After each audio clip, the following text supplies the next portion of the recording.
The Urantia Papers. By Unknown. Foreword.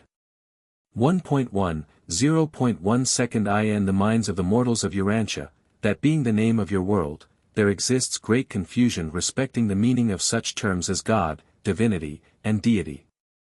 Human beings are still more confused and uncertain about the relationships of the divine personalities designated by these numerous appellations. Because of this conceptual poverty associated with so much ideational confusion, I have been directed to formulate this introductory statement in explanation of the meanings which should be attached to certain word symbols as they may be hereinafter used in those papers which the Urantian Corps of Truth Revealers have been authorized to translate into the English language of Urantia. 1.2, 0.2 seconds. It is exceedingly difficult to present enlarged concepts and advanced truth, in our endeavor to expand cosmic consciousness and enhance spiritual perception, when we are restricted to the use of a circumscribed language of the realm. But our mandate admonishes us to make every effort to convey our meanings by using the word symbols of the English tongue. We have been instructed to introduce new terms only when the concept to be portrayed finds no terminology in English which can be employed to convey such a new concept partially or even with more or less distortion of meaning. 1.3, 0:0. 3. In the hope of facilitating comprehension and of preventing confusion on the part of every mortal who may peruse these papers, we deem it wise to present in this initial statement an outline of the meanings to be attached to numerous English words which are to be employed in designation of deity in certain associated concepts of the things, meanings, and values of universal reality. 1.4, 0.4 seconds. But in order to formulate this foreword of definitions and limitations of terminology, it is necessary to anticipate the usage of these terms in the subsequent presentations. This foreword is not, therefore, a finished statement within itself. It is only a definitive guide designed to assist those who shall read the accompanying papers dealing with deity and the universe of universes which have been formulated by an Urantian commission sent to Urantia for this purpose. 1.5, 0:0. 5. Your world, Urantia, is one of many similar inhabited planets which comprise the local universe of Nebadon. This universe, together with similar creations, makes up the superuniverse of Urantia, from whose capital, Uversa, our commission hails.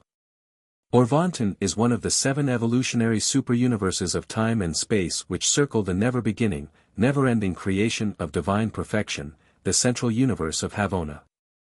At the heart of this eternal and central universe is the stationary Isle of Paradise, the geographic center of infinity and the dwelling place of the eternal God. 1.6, 0:0.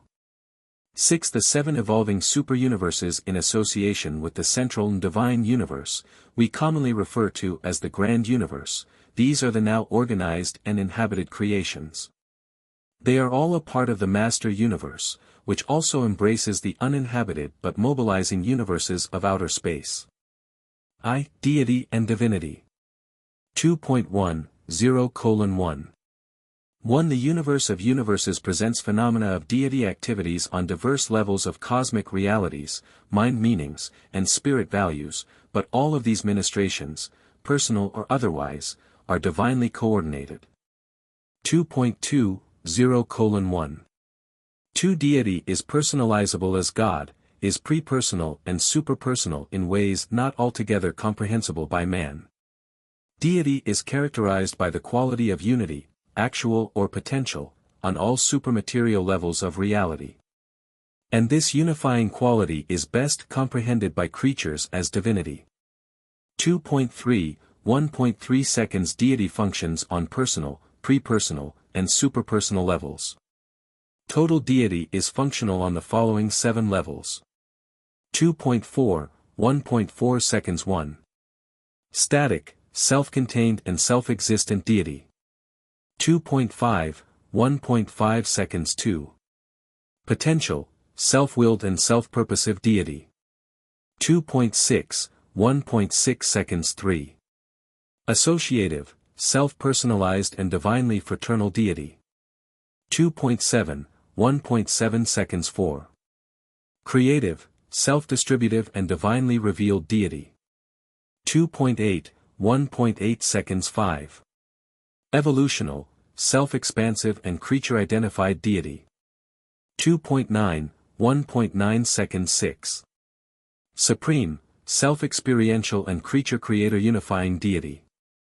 Deity functioning on the first creature identificational level as time-space over-controllers of the grand universe, sometimes designated the supremacy of deity. 2.10, 1.10 seconds 7. Ultimate, self-projected and time-space transcending deity. Deity omnipotent, omniscient, and omnipresent. Deity functioning on the second level of unifying divinity expression as effective over-controllers and absonite upholders of the master universe. As compared with the ministry of the deities to the grand universe, this absonite function in the master universe is tantamount to universal over-control and supersustenance, sometimes called the ultimacy of deity. 2.11, 0:1. 11. The finite level of reality is characterized by creature life and time-space limitations. Finite realities may not have endings, but they always have beginnings, they are created.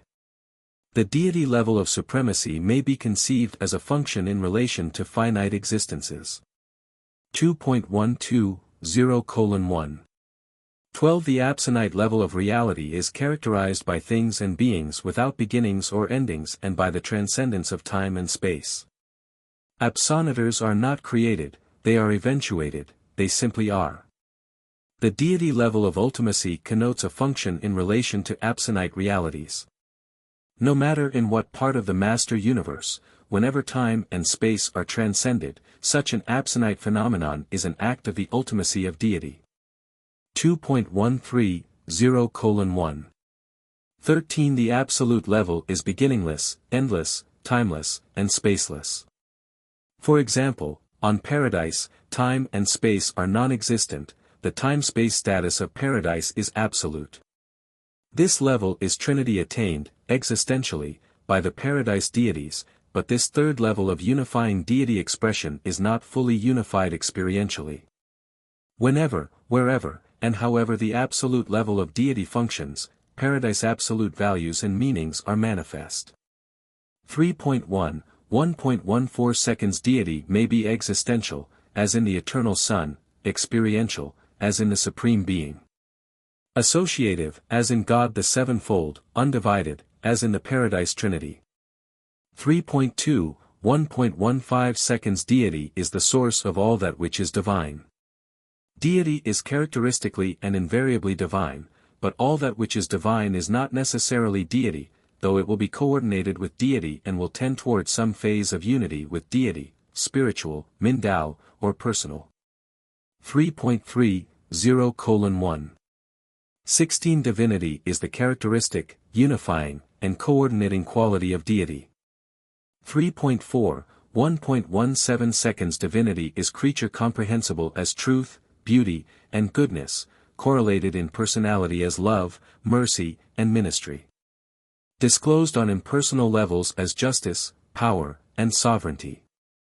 3.5, 1.18 seconds. Divinity may be perfect, complete, as on existential and creator levels of paradise perfection. It may be imperfect, as on experiential and creature levels of time-space evolution, or it may be relative, neither perfect nor imperfect, as on certain Havona levels of existential experiential relationships. 3.6, 0:1. 19. When we attempt to conceive of perfection in all phases and forms of relativity, we encounter 7 conceivable types. 3.7, 1.20 seconds 1. Absolute perfection in all aspects. 3.8, 1.21 seconds 2. Absolute perfection in some phases and relative perfection in all other aspects. 3.9, 1.22 seconds 3. Absolute, relative, and imperfect aspects in varied association. 3.10, 1.23 seconds 4. Absolute perfection in some respects, imperfection in all others. 3.11, 1.24 seconds 5. Absolute perfection in no direction, relative perfection in all manifestations. 3.12, 1.25 seconds 6. Absolute perfection in no phase, relative in some, imperfect in others. 3.13, 1.26 seconds 7. Absolute perfection in no attribute, imperfection in all. 2. God. 3.14, 2.1 second. Evolving mortal creatures experience an irresistible urge to symbolize their finite concepts of God. Man's consciousness of moral duty and his spiritual idealism represent a value level, an experiential reality, which is difficult of symbolization. 3.15, 0:2. 2. Cosmic consciousness implies the recognition of a first cause, the one and only uncaused reality. God, the Universal Father, functions on 3 deity personality levels of sub-infinite value and relative divinity expression. 3.16, 2.3 seconds 1. Pre-personal, as in the ministry of the Father fragments, such as the thought adjusters. 3.17, 2.4 seconds 2. Personal, as in the evolutionary experience of created and procreated beings. 3.18, 2.5 seconds 3. Superpersonal, as in the eventuated existences of certain absonite and associated beings. 3.19, 2.6 seconds. God is a word symbol designating all personalizations of deity. The term requires a different definition on each personal level of deity function and must be still further redefined within each of these levels. As this term may be used to designate the diverse coordinate and subordinate personalizations of deity. For example, the Paradise Creator Sons, the local universe fathers. 4.1, 2.7 seconds. The term God, as we make use of it, may be understood. 4.2, 2.8 seconds by designation, as God the Father. 4.3, 0:2. 9 by context, as when used in the discussion of some one deity level or association. When in doubt as to the exact interpretation of the word God, it would be advisable to refer it to the person of the Universal Father. 4.4, 0:2. 10. The term God always denotes personality. Deity may, or may not, refer to divinity personalities. 4.5, 2.11 seconds. The word God is used, in these papers, with the following meanings. 4.6, 2.12 seconds 1. God the Father, Creator, Controller, and Upholder. The Universal Father, the first person of deity. 4.7, 2.13 seconds 2. God the Son, coordinate creator, spirit controller, and spiritual administrator. The Eternal Son, the second person of deity. 4.8, 2.14 seconds 3. God the Spirit, conjoint actor, universal integrator, and mind bestower. The Infinite Spirit, the third person of deity. 4.9, 2.15 seconds 4. God the Supreme, the actualizing or evolving God of time and space. Personal deity associatively realizing the time-space experiential achievement of creature-creator identity. The Supreme Being is personally experiencing the achievement of deity unity as the evolving and experiential God of the evolutionary creatures of time and space. 4.10, 2.16 seconds 5. God the Sevenfold, deity personality anywhere actually functioning in time and space. The personal paradise deities and their creative associates functioning in and beyond the borders of the central universe and power personalizing as the supreme being on the first creature level of unifying deity revelation in time and space. This level, the grand universe, is the sphere of the time-space dissension of paradise personalities in reciprocal association with the time-space ascension of evolutionary creatures. 4.11, 2.17 seconds 6. God the Ultimate, the eventuating God of supertime and transcended space. The second experiential level of unifying deity manifestation. God the Ultimate implies the attained realization of the synthesized absonite superpersonal, time-space transcended, and eventuated experiential values, coordinated on final creative levels of deity reality. 4.12, 2.18 seconds 7. God the Absolute, the experientializing God of transcended superpersonal values and divinity meanings, now existential as the deity absolute. This is the third level of unifying deity expression and expansion. On this super-creative level, deity experiences exhaustion of personalizable potential, encounters completion of divinity, and undergoes depletion of capacity for self-revelation to successive and progressive levels of other personalization. Deity now encounters, impinges upon, and experiences identity with, the unqualified absolute. 3. The first source and center. 4.13, 3.1 second total, infinite reality is existential in 7 phases and as 7 coordinate absolutes. 5.1, 3.2 seconds 1. The first source and center. 5.2, 3.3 seconds 2. The second source and center. 5.3, 3.4 seconds 3. The third source and center. 5.4, 3.5 seconds 4. The Isle of Paradise. 5.5, 3.6 seconds 5. The Deity Absolute. 5.6, 3.7 seconds 6. The Universal Absolute. 5.7, 3.8 seconds 7.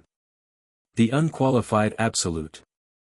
5.8, 3.9 seconds God, as the first source and center, is primal in relation to total reality, unqualifiedly.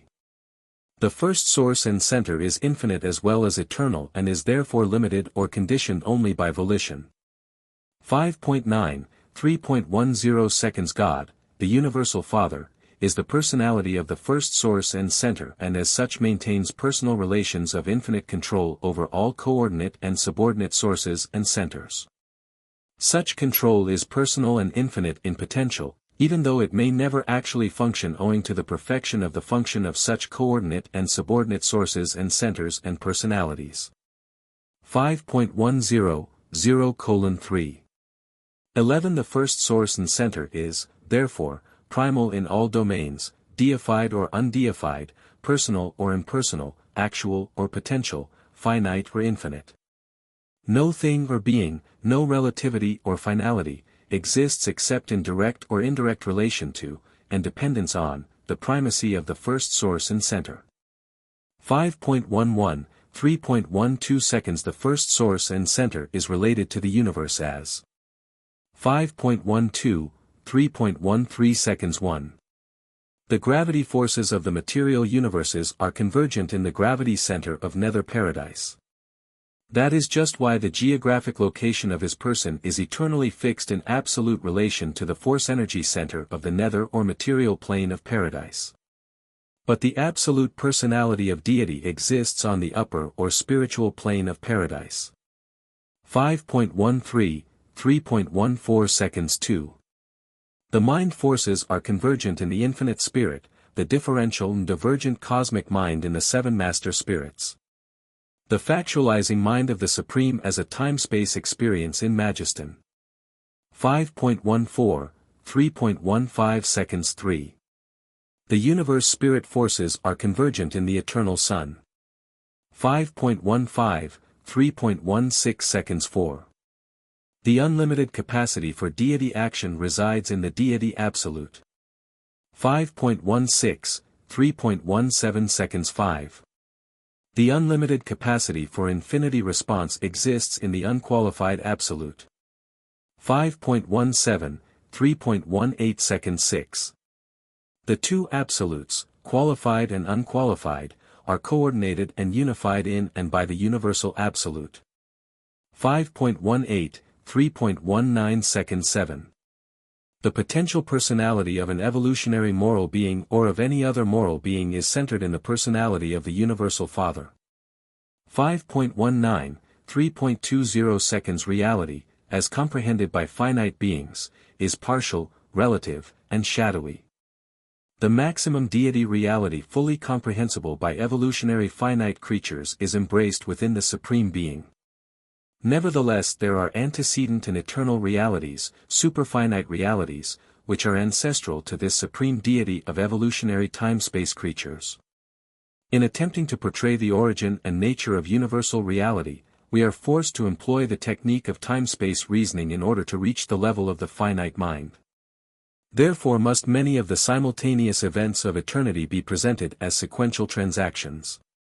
6.10:3 21 As a time-space creature would view the origin and differentiation of reality, the eternal and infinite I am achieved deity liberation from the fetters of unqualified infinity through the exercise of inherent and eternal free will. And this divorcement from unqualified infinity produced the first absolute divinity tension. This tension of infinity differential is resolved by the universal absolute, which functions to unify and coordinate the dynamic infinity of total deity and the static infinity of the unqualified absolute. 6.20:3 22 In this original transaction the theoretical I am achieved the realization of personality by becoming the eternal Father of the original Son simultaneously with becoming the eternal source of the Isle of Paradise. Coexistent with the differentiation of the Son from the Father, and in the presence of Paradise, there appeared the person of the infinite Spirit and the central universe of Havona. With the appearance of coexistent personal deity, the eternal Son and the infinite Spirit, the Father escaped, as a personality, from otherwise inevitable diffusion throughout the potential of total deity. Thenceforth it is only in Trinity association with his two deity equals that the Father fills all deity potential, while increasingly experiential deity is being actualized on the divinity levels of supremacy, ultimacy, and absoluteness. 6.30:3 23 The concept of the I Am is a philosophic concession which we make to the time-bound, space-fettered, finite mind of man, to the impossibility of creature comprehension of eternity existences, non-beginning, non-ending realities and relationships. To the time-space creature, all things must have a beginning save only the one uncaused, the primeval cause of causes. Therefore do we conceptualize this philosophic value level as the I Am, at the same time instructing all creatures that the eternal Son and the infinite Spirit are co-eternal with the I Am. In other words, that there never was a time when the I Am was not the Father of the Son and, with him, of the Spirit. 6.3.24 seconds The infinite is used to denote the fullness, the finality, implied by the primacy of the first source and center. The theoretical I Am is a creature philosophic extension of the infinity of will, but the infinite is an actual level representing the eternity intention of the true infinity of the absolute and unfettered free will of the universal Father. This concept is sometimes designated the Father Infinite. 6.5.3.25 seconds Much of the confusion of all orders of beings, high and low, in their efforts to discover the Father Infinite, is inherent in their limitations of comprehension. The absolute primacy of the universal Father is not apparent on sub-infinite levels, therefore is it probable that only the eternal Son and the infinite Spirit truly know the Father as an infinity. To all other personalities such a concept represents the exercise of faith. 4. Universe reality. 6.6 4.1 Second Reality differentially actualizes on diverse universe levels. Reality originates in and by the infinite volition of the universal Father and is realizable in three primal phases on many different levels of universe actualization. 6.7 4.2 seconds 1. Undeified reality ranges from the energy domains of the non-personal to the reality realms of the non-personalizable values of universal existence, even to the presence of the unqualified absolute. 7.1 4.3 seconds 2. Deified reality embraces all infinite deity potentials ranging upward through all realms of personality from the lowest finite to the highest infinite, thus encompassing the domain of all that which is personalizable and more, even to the presence of the deity absolute. 7.2 4.4 seconds 3. Interassociated reality. Universe reality is supposedly either deified or undeified, but to sub-deified beings there exists a vast domain of interassociated reality, potential and actualizing, which is difficult of identification. Much of this coordinate reality is embraced within the realms of the universal absolute.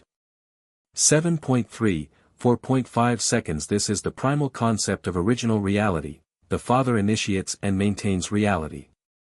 The primal differentials of reality are the deified and the undeified, the deity absolute and the unqualified absolute. The primal relationship is the tension between them. This Father-initiated divinity tension is perfectly resolved by, and eternalizes as, the universal absolute. 7.4, 4.6 seconds from the viewpoint of time and space, reality is further divisible as 7.5, 4.7 seconds 1. Actual and potential. Realities existing in fullness of expression in contrast to those which carry undisclosed capacity for growth. The eternal Son is an absolute spiritual actuality, mortal man is very largely an unrealized spiritual potentiality. 7.6, 4.8 seconds 2. Absolute and sub-absolute. Absolute realities are eternity existences. Sub-absolute realities are projected on two levels, absinites, realities which are relative with respect to both time and eternity. Finites, realities which are projected in space and are actualized in time. 7.7, 4.9 seconds 3. Existential and experiential. Paradise deity is existential, but the emerging supreme and ultimate are experiential. 7.8, 4.10 seconds 4. Personal and impersonal. Deity expansion, personality expression, and universe evolution are forever conditioned by the Father's free will act which forever separated the mind-spirit personal meanings and values of actuality and potentiality centering in the eternal Son from those things which center and inhere in the eternal Isle of Paradise. 7.9, 4.11 seconds. Paradise is a term inclusive of the personal and the non-personal focal absolutes of all phases of universe reality.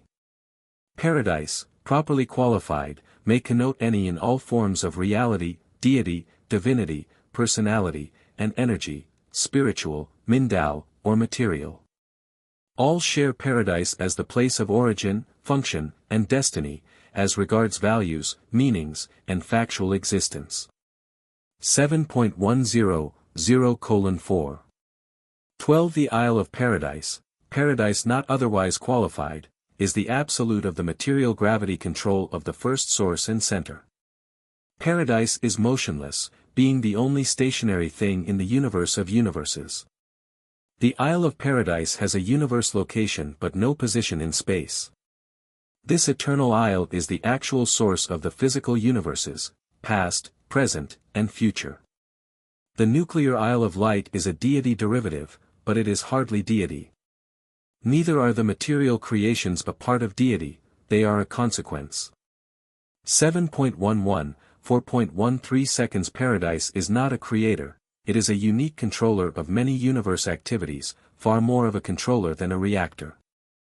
Throughout the material universes, paradise influences the reactions and conduct of all beings having to do with force, energy, and power, but paradise itself is unique, exclusive, and isolated in the universes. Paradise represents nothing and nothing represents paradise. It is neither a force nor a presence, it is just paradise. Personality realities. 8.10:5. One personality is a level of deified reality and ranges from the mortal and midwayer level of the higher mind activation of worship and wisdom up through the morontial and spiritual to the attainment of finality of personality status.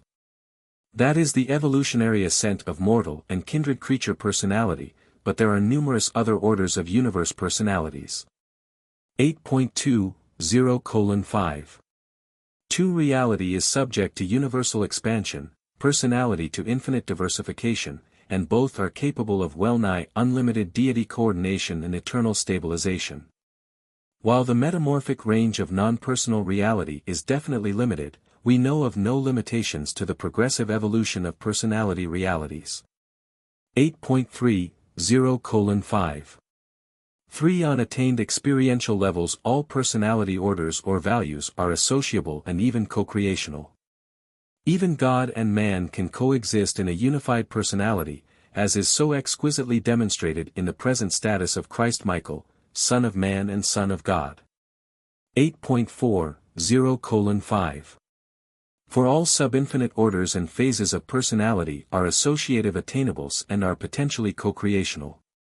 The pre-personal, the personal, and the superpersonal are all linked together by mutual potential of coordinate attainment, progressive achievement, and co-creational capacity. But never does the impersonal directly transmute to the personal. Personality is never spontaneous, it is the gift of the Paradise Father. Personality is superimposed upon energy, and it is associated only with living energy systems.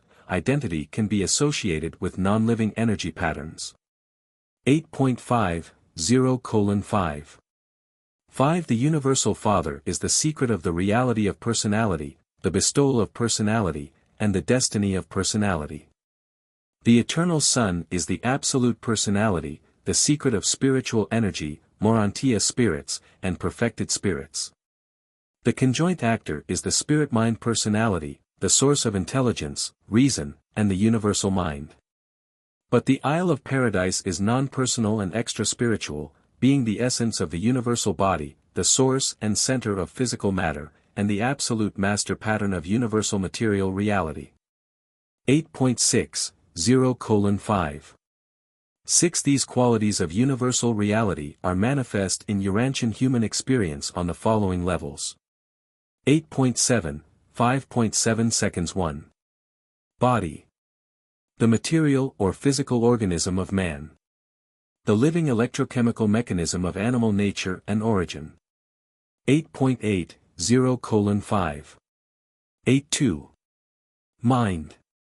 The thinking, perceiving, and feeling mechanism of the human organism. The total conscious and unconscious experience.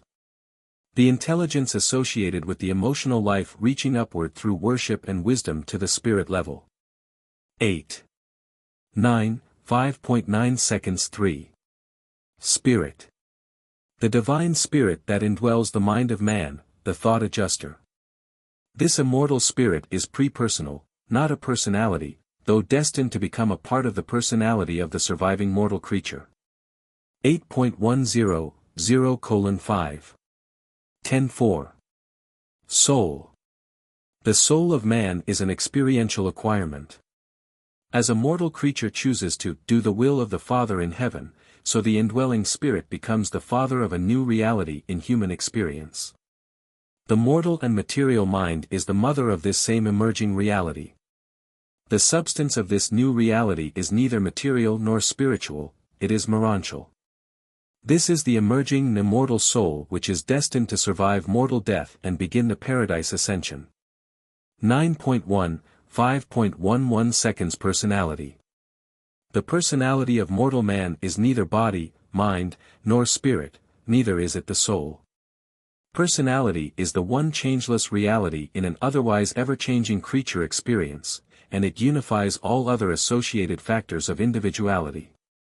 The personality is the unique bestowal which the Universal Father makes upon the living and associated energies of matter, mind, and spirit, and which survives with the survival of the morontial soul. 9.2, 0:5. 12. Urantia is a term designating a vast level intervening between the material and the spiritual. It may designate personal or impersonal realities, living or non-living energies. The warp of Urantia is spiritual, its woof is physical. 6. Energy and pattern. 9.3, 6.1 second. Any and all things responding to the personality circuit of the Father, we call personal. Any and all things responding to the spirit circuit of the Son, we call spirit.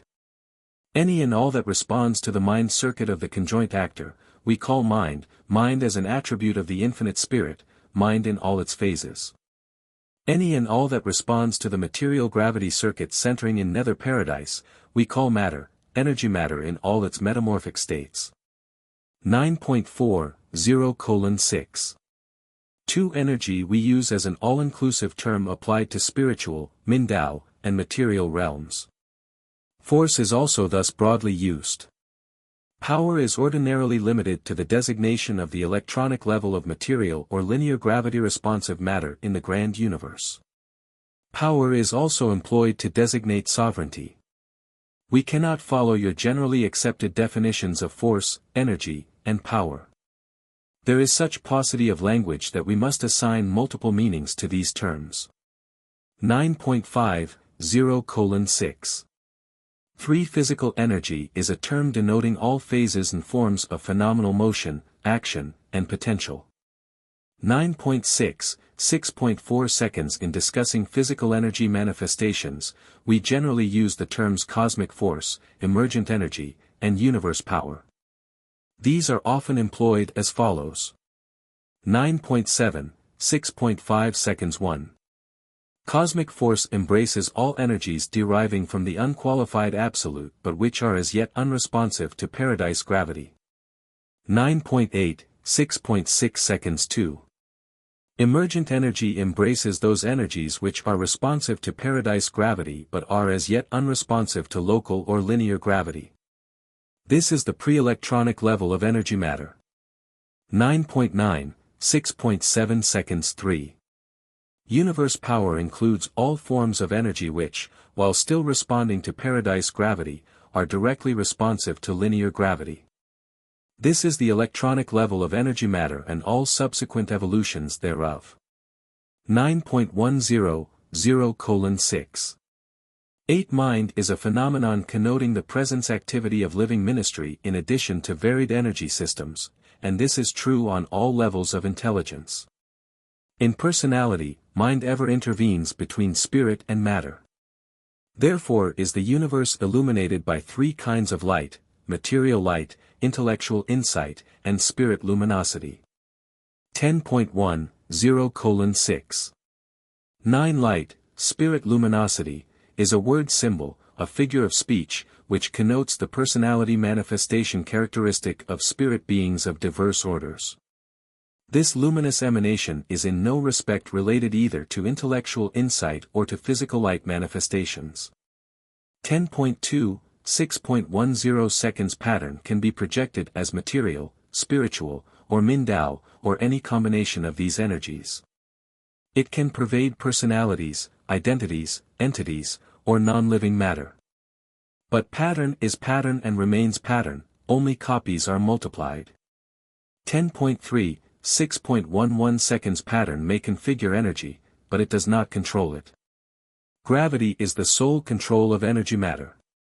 Neither space nor pattern are gravity responsive, but there is no relationship between space and pattern. Space is neither pattern nor potential pattern.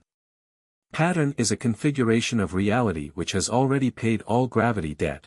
The reality of any pattern consists of its energies, its mind, spirit, or material components. 10.40:6. 12. In contrast to the aspect of the total, pattern discloses the individual aspect of energy and of personality. Personality or identity forms are patterns resultant from energy, physical, spiritual, or Mindao, but are not inherent therein. That quality of energy or of personality by virtue of which pattern is caused to appear may be attributed to God, deity, to paradise force endowment, to the coexistence of personality and power. 10.50:6. 13. Pattern is a master design from which copies are made. Eternal paradise is the absolute of patterns, the eternal Son is the pattern personality, the universal Father is the direct ancestor source of both. But paradise does not bestow pattern, and the Son cannot bestow personality. 7. The Supreme Being. 10.6, 7.1 second. The deity mechanism of the Master Universe is twofold as concerns eternity relationships. God the Father, God the Son, and God the Spirit are eternal, are existential beings, while God the Supreme, God the Ultimate, and God the Absolute are actualizing deity personalities of the post-Havona epochs in the time-space and the time-space transcended spheres of Master Universe evolutionary expansion. These actualizing deity personalities are future eternals from the time when, and as, they power personalize in the growing universes by the technique of the experiential actualization of the associative creative potentials of the eternal paradise deities. 10.7, 7.2 seconds. Deity is, therefore, dual in presence. 10.8, 7.3 seconds. 1. Existential, beings of eternal existence, past, present, and future. 10.9, 7.4 seconds 2. Experiential, beings actualizing in the post-Havona present but of unending existence throughout all future eternity. 10.10, 0:7. 5. The Father, Son, and Spirit are existential in actuality, though all potentials are supposedly experiential. The Supreme and the Ultimate are wholly experiential. The Deity Absolute is experiential in actualization but existential in potentiality. The essence of Deity is eternal, but only the three original persons of Deity are unqualifiedly eternal. All other Deity personalities have an origin, but they are eternal in destiny. 10.11, 0:7. 6. Having achieved existential deity expression of himself in the Son and the Spirit, the Father is now achieving experiential expression on hitherto impersonal and unrevealed deity levels as God the Supreme, God the Ultimate, and God the Absolute. But these experiential deities are not now fully existent, they are in process of actualization. 11.1, 7.7 seconds. God the Supreme in Havona is the personal spirit reflection of the triune paradise deity. This associative deity relationship is now creatively expanding outward in God the Sevenfold and is synthesizing in the experiential power of the Almighty Supreme in the grand universe. Paradise deity, existential as three persons, is thus experientially evolving in two phases of supremacy, while these dual phases are power personality unifying as one Lord, the Supreme Being. 11.2, 0:7. 8. The Universal Father achieves free will liberation from the bonds of infinity and the fetters of eternity by the technique of trinitization, threefold deity personalization. The Supreme Being is even now evolving as a sub-eternal personality unification of the sevenfold manifestation of deity in the time-space segments of the grand universe. 11.3, 0:7. 9. The Supreme Being is not a direct creator, except that he is the Father of Majesty, but he is a synthetic coordinator of all creature-creator universe activities. The Supreme Being, now actualizing in the evolutionary universes, is the deity correlator and synthesizer of time-space divinity, of triune paradise deity in experiential association with the supreme creators of time and space. When finally actualized, this evolutionary deity will constitute the eternal fusion of the finite and the infinite, the everlasting and indissoluble union of experiential power and spirit personality. 11.4, 0:7. 10. All time-space finite reality, under the directive urge of the evolving Supreme Being, is engaged in an ever-ascending mobilization and perfecting unification, power personality synthesis, of all phases and values of finite reality. In association with varied phases of paradise reality, to the end and for the purpose of subsequently embarking upon the attempt to reach absonite levels of super-creature attainment. 8. God the Sevenfold. 11.5, 8.1 second. To atone for finity of status and to compensate for creature limitations of concept, the Universal Father has established the evolutionary creature's sevenfold approach to deity. 11.6, 8.2 seconds 1. The Paradise Creator Sons. 11.7, 8.3 seconds 2. The Ancients of Days. 11.8, 8.4 seconds 3. The Seven Master Spirits. 11.9, 8.5 seconds 4. The Supreme Being. 11.10, 8.6 seconds 5. God the Spirit. 11.11, 8.7 seconds 6. God the Son. 11.12, 8.8 seconds 7. God the Father. 11.13, 8.9 seconds. This sevenfold deity personalization in time and space and to the seven superuniverses enables mortal man to attain the presence of God, who is Spirit. This sevenfold deity, to finite time-space creatures sometime power personalizing in the Supreme Being, is the functional deity of the mortal evolutionary creatures of the Paradise Ascension career. Such an experiential discovery career of the realization of God begins with the recognition of the divinity of the Creator Son of the local universe and ascends through the superuniverse Ancients of Days and by way of the person of one of the seven Master Spirits to the attainment of the discovery and recognition of the divine personality of the Universal Father on Paradise. 12.1 8.10 seconds. The Grand Universe is the threefold deity domain of the Trinity of Supremacy, God the Sevenfold, and the Supreme Being. God the Supreme is potential in the Paradise Trinity, from whom he derives his personality and spirit attributes. But he is now actualizing in the Creator Sons, Ancients of Days, and the Master Spirits, from whom he derives his power as Almighty to the superuniverses of time and space. This power manifestation of the immediate God of evolutionary creatures actually time-space evolves concomitantly with them. The Almighty Supreme, evolving on the value level of non-personal activities, and the spirit person of God the Supreme are one reality, the Supreme Being. 12.20:8. 11. The Creator Sons in the deity association of God the Sevenfold provide the mechanism whereby the mortal becomes immortal and the finite attains the embrace of the infinite. The Supreme Being provides the technique for the power personality mobilization, the divine synthesis, of all these manifold transactions, thus enabling the finite to attain the absonite and, through other possible future actualizations, to attempt the attainment of the ultimate. The Creator Sons and their associated divine ministers are participants in this supreme mobilization, but the Ancients of Days and the seven Master Spirits are probably eternally fixed as permanent administrators in the Grand Universe. 12.30:8. 12. The function of God the Sevenfold dates from the organization of the seven superuniverses, and it will probably expand in connection with the future evolution of the creations of outer space. The organization of these future universes of the primary, secondary, tertiary, and quartan space levels of progressive evolution will undoubtedly witness the inauguration of the transcendent and absonite approach to deity. 9. God the Ultimate. 12.40:9. 1. Just as the Supreme Being progressively evolves from the antecedent divinity endowment of the encompassed grand universe potential of energy and personality, so does God the Ultimate eventuate from the potentials of divinity residing in the transcended time-space domains of the Master Universe.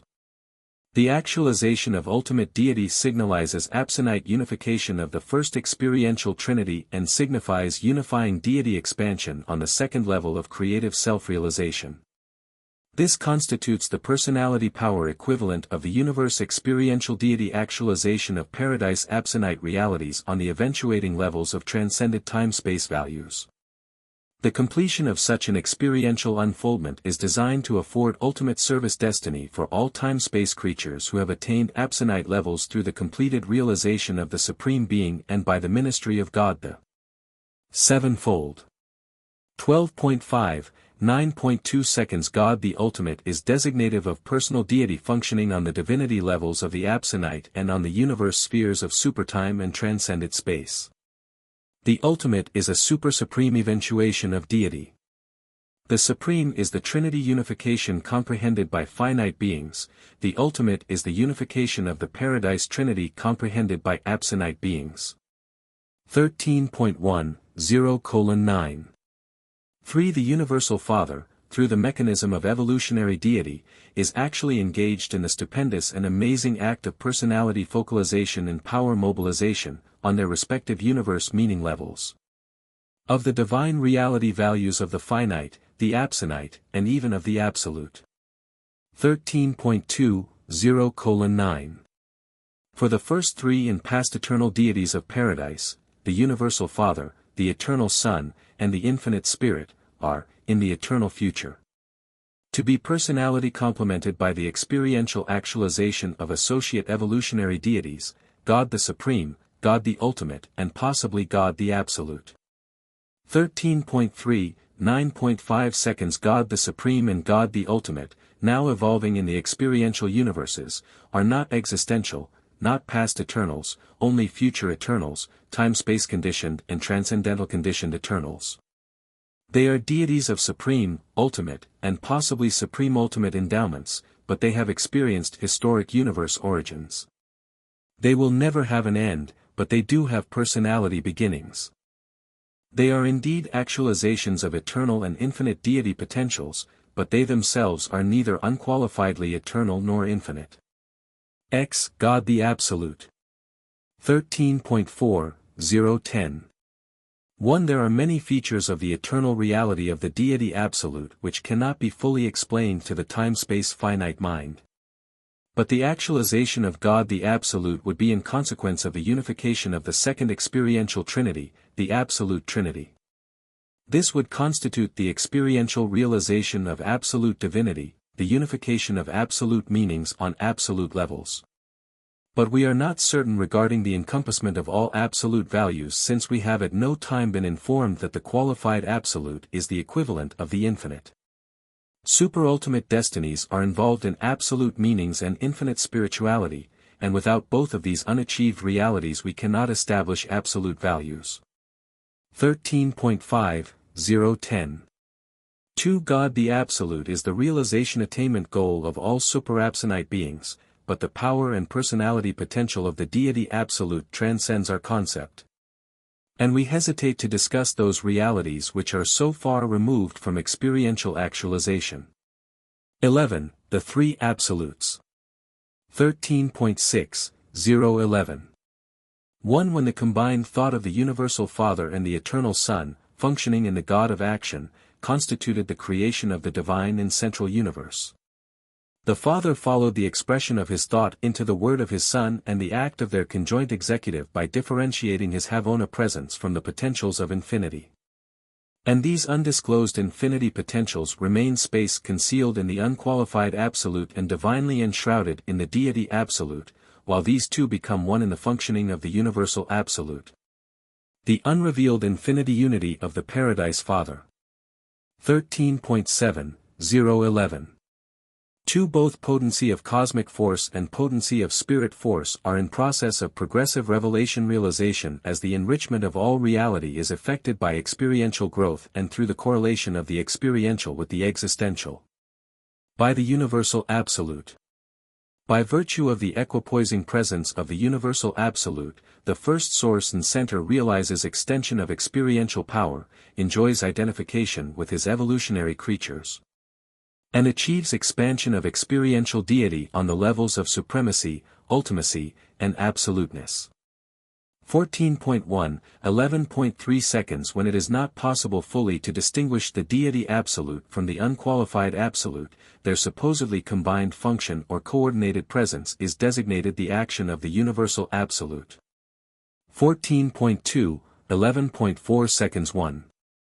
The deity absolute seems to be the all-powerful activator, while the unqualified absolute appears to be the all-efficient mechanizer of the supremely unified and ultimately coordinated universe of universes, even universes upon universes, made, making, and yet to be made. 14.3, 11.5 seconds. The deity absolute cannot, or at least does not, react to any universe situation in a sub-absolute manner. Every response of this absolute to any given situation appears to be made in terms of the welfare of the whole creation of things and beings, not only in its present state of existence, but also in view of the infinite possibilities of all future eternity.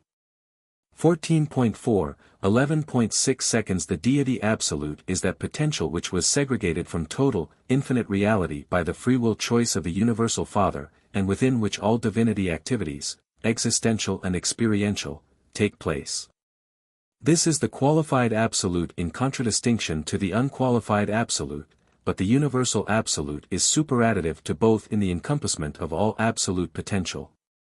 14.5, 11.7 seconds. 2. The unqualified absolute is non-personal, extra-divine, and undeified. The unqualified absolute is therefore devoid of personality, divinity, and all creator prerogatives. Neither fact nor truth, experience nor revelation, philosophy nor absonity are able to penetrate the nature and character of this absolute without universe qualification. 14.6.0.11. 8. Let it be made clear that the unqualified absolute is a positive reality pervading the grand universe and, apparently, extending with equal space presence on out into the force activities and prematerial evolutions of the staggering stretches of the space regions beyond the 7 superuniverses. The unqualified absolute is not a mere negativism of philosophic concept predicated on the assumptions of metaphysical sophistries concerning the universality, dominance, and primacy of the unconditioned and the unqualified. The unqualified absolute is a positive universe over control in infinity. This over-control is space-force unlimited but is definitely conditioned by the presence of life, mind, spirit, and personality, and is further conditioned by the will reactions and purposeful mandates of the Paradise Trinity. 14.7.011. 9. We are convinced that the unqualified absolute is not an undifferentiated and all-pervading influence comparable either to the pantheistic concepts of metaphysics or to the sometime ether hypothesis of science. The unqualified absolute is force unlimited and deity conditioned, but we do not fully perceive the relation of this absolute to the spirit realities of the universes. 14.8, 11.10 seconds 3. The universal absolute, we logically deduce, was inevitable in the Universal Father's absolute free will act of differentiating universe realities into deified and undeified, personalizable and non-personalizable, values. The universal absolute is the deity phenomenon indicative of the resolution of the tension created by the free will act of thus differentiating universe reality, and functions as the associative coordinator of these sum totals of existential potentialities. 15.1.011. 11. The tension presence of the universal absolute signifies the adjustment of differential between deity reality and undeified reality inherent in the separation of the dynamics of free will divinity from the statics of unqualified infinity. 15. 2. 11.12 seconds. Always remember, potential infinity is absolute and inseparable from eternity. Actual infinity in time can never be anything but partial and must therefore be non-absolute. Neither can infinity of actual personality be absolute except in unqualified deity. And it is the differential of infinity potential in the unqualified absolute and the deity absolute that eternalizes the universal absolute, thereby making it cosmically possible to have material universes in space and spiritually possible to have finite personalities in time. 15.3.011. 13. The finite can coexist in the cosmos along with the infinite only because the associative presence of the universal absolute so perfectly equalizes the tensions between time and eternity, finity and infinity, reality potential and reality actuality, paradise and space, man and God. Associatively, the universal absolute constitutes the identification of the zone of progressing evolutional reality existent in the time-space, and in the transcended time-space, universes of sub-infinite deity manifestation. 15.4.011. 14. The universal absolute is the potential of the static dynamic deity functionally realizable on time-eternity levels as finite absolute values and as possible of experiential existential approach. This incomprehensible aspect of deity may be static, potential, and associative but is not experientially creative or evolutional as concerns the intelligent personalities now functioning in the master universe. 15.5, 11.15 seconds. The absolute. The two absolutes, qualified and unqualified, while so apparently divergent in function as they may be observed by mind creatures, are perfectly and divinely unified in and by the universal absolute. In the last analysis and in the final comprehension all three are one absolute. On sub-infinite levels they are functionally differentiated, but in infinity they are one. 15.6.011. 16. We never use the term the absolute as a negation of aught or as a denial of anything. Neither do we regard the universal absolute as self-determinative, a sort of pantheistic and impersonal deity.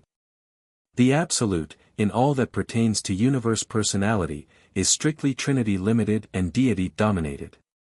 12. The Trinities. 15.7, 12.1 second. The original and eternal Paradise Trinity is existential and was inevitable. This never-beginning Trinity was inherent in the fact of the differentiation of the personal and the non-personal by the Father's unfettered will and factualized when his personal will coordinated these dual realities by mind. The post-Havona Trinities are experiential, are inherent in the creation of two sub-absolute and evolutional levels of power-personality manifestation in the Master Universe. 15.8.012. 2. The Paradise Trinity, the eternal deity union of the Universal Father, the Eternal Son, and the Infinite Spirit, is existential in actuality, but all potentials are experiential. Therefore does this Trinity constitute the only deity reality embracing infinity, and therefore do there occur the universe phenomena of the actualization of God the Supreme, God the Ultimate, and God the Absolute. 15.9.012. 3. The first and second experiential trinities, the post-Havona Trinities, cannot be infinite because they embrace derived deities. Deities evolved by the experiential actualization of realities created or eventuated by the existential Paradise Trinity. Infinity of divinity is being ever enriched, if not enlarged, by finity and ipsonity of creature and creator experience. 16.1, 12.4 seconds Trinities are truths of relationship and facts of coordinate deity manifestation. Trinity functions encompass deity realities, and deity realities always seek realization and manifestation in personalization. God the Supreme, God the Ultimate, and even God the Absolute are therefore divine inevitabilities. These three experiential deities were potential in the existential Trinity, the Paradise Trinity.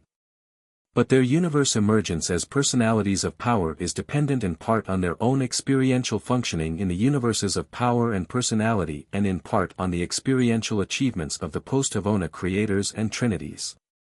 16.2, 12.5 seconds The two post-Havona trinities, the ultimate and the absolute experiential trinities, are not now fully manifest, they are in process of universe realization. These deity associations may be described as follows. 16.3, 12.6 seconds 1. The ultimate Trinity, now evolving, will eventually consist of the Supreme Being, the Supreme Creator personalities, and the absonite architects of the Master Universe, those unique universe planners who are neither creators nor creatures. God the Ultimate will eventually and inevitably powerize and personalize as the deity consequence of the unification of this experiential ultimate Trinity in the expanding arena of the well-nigh limitless Master Universe. 16.4, 12.7 seconds 2.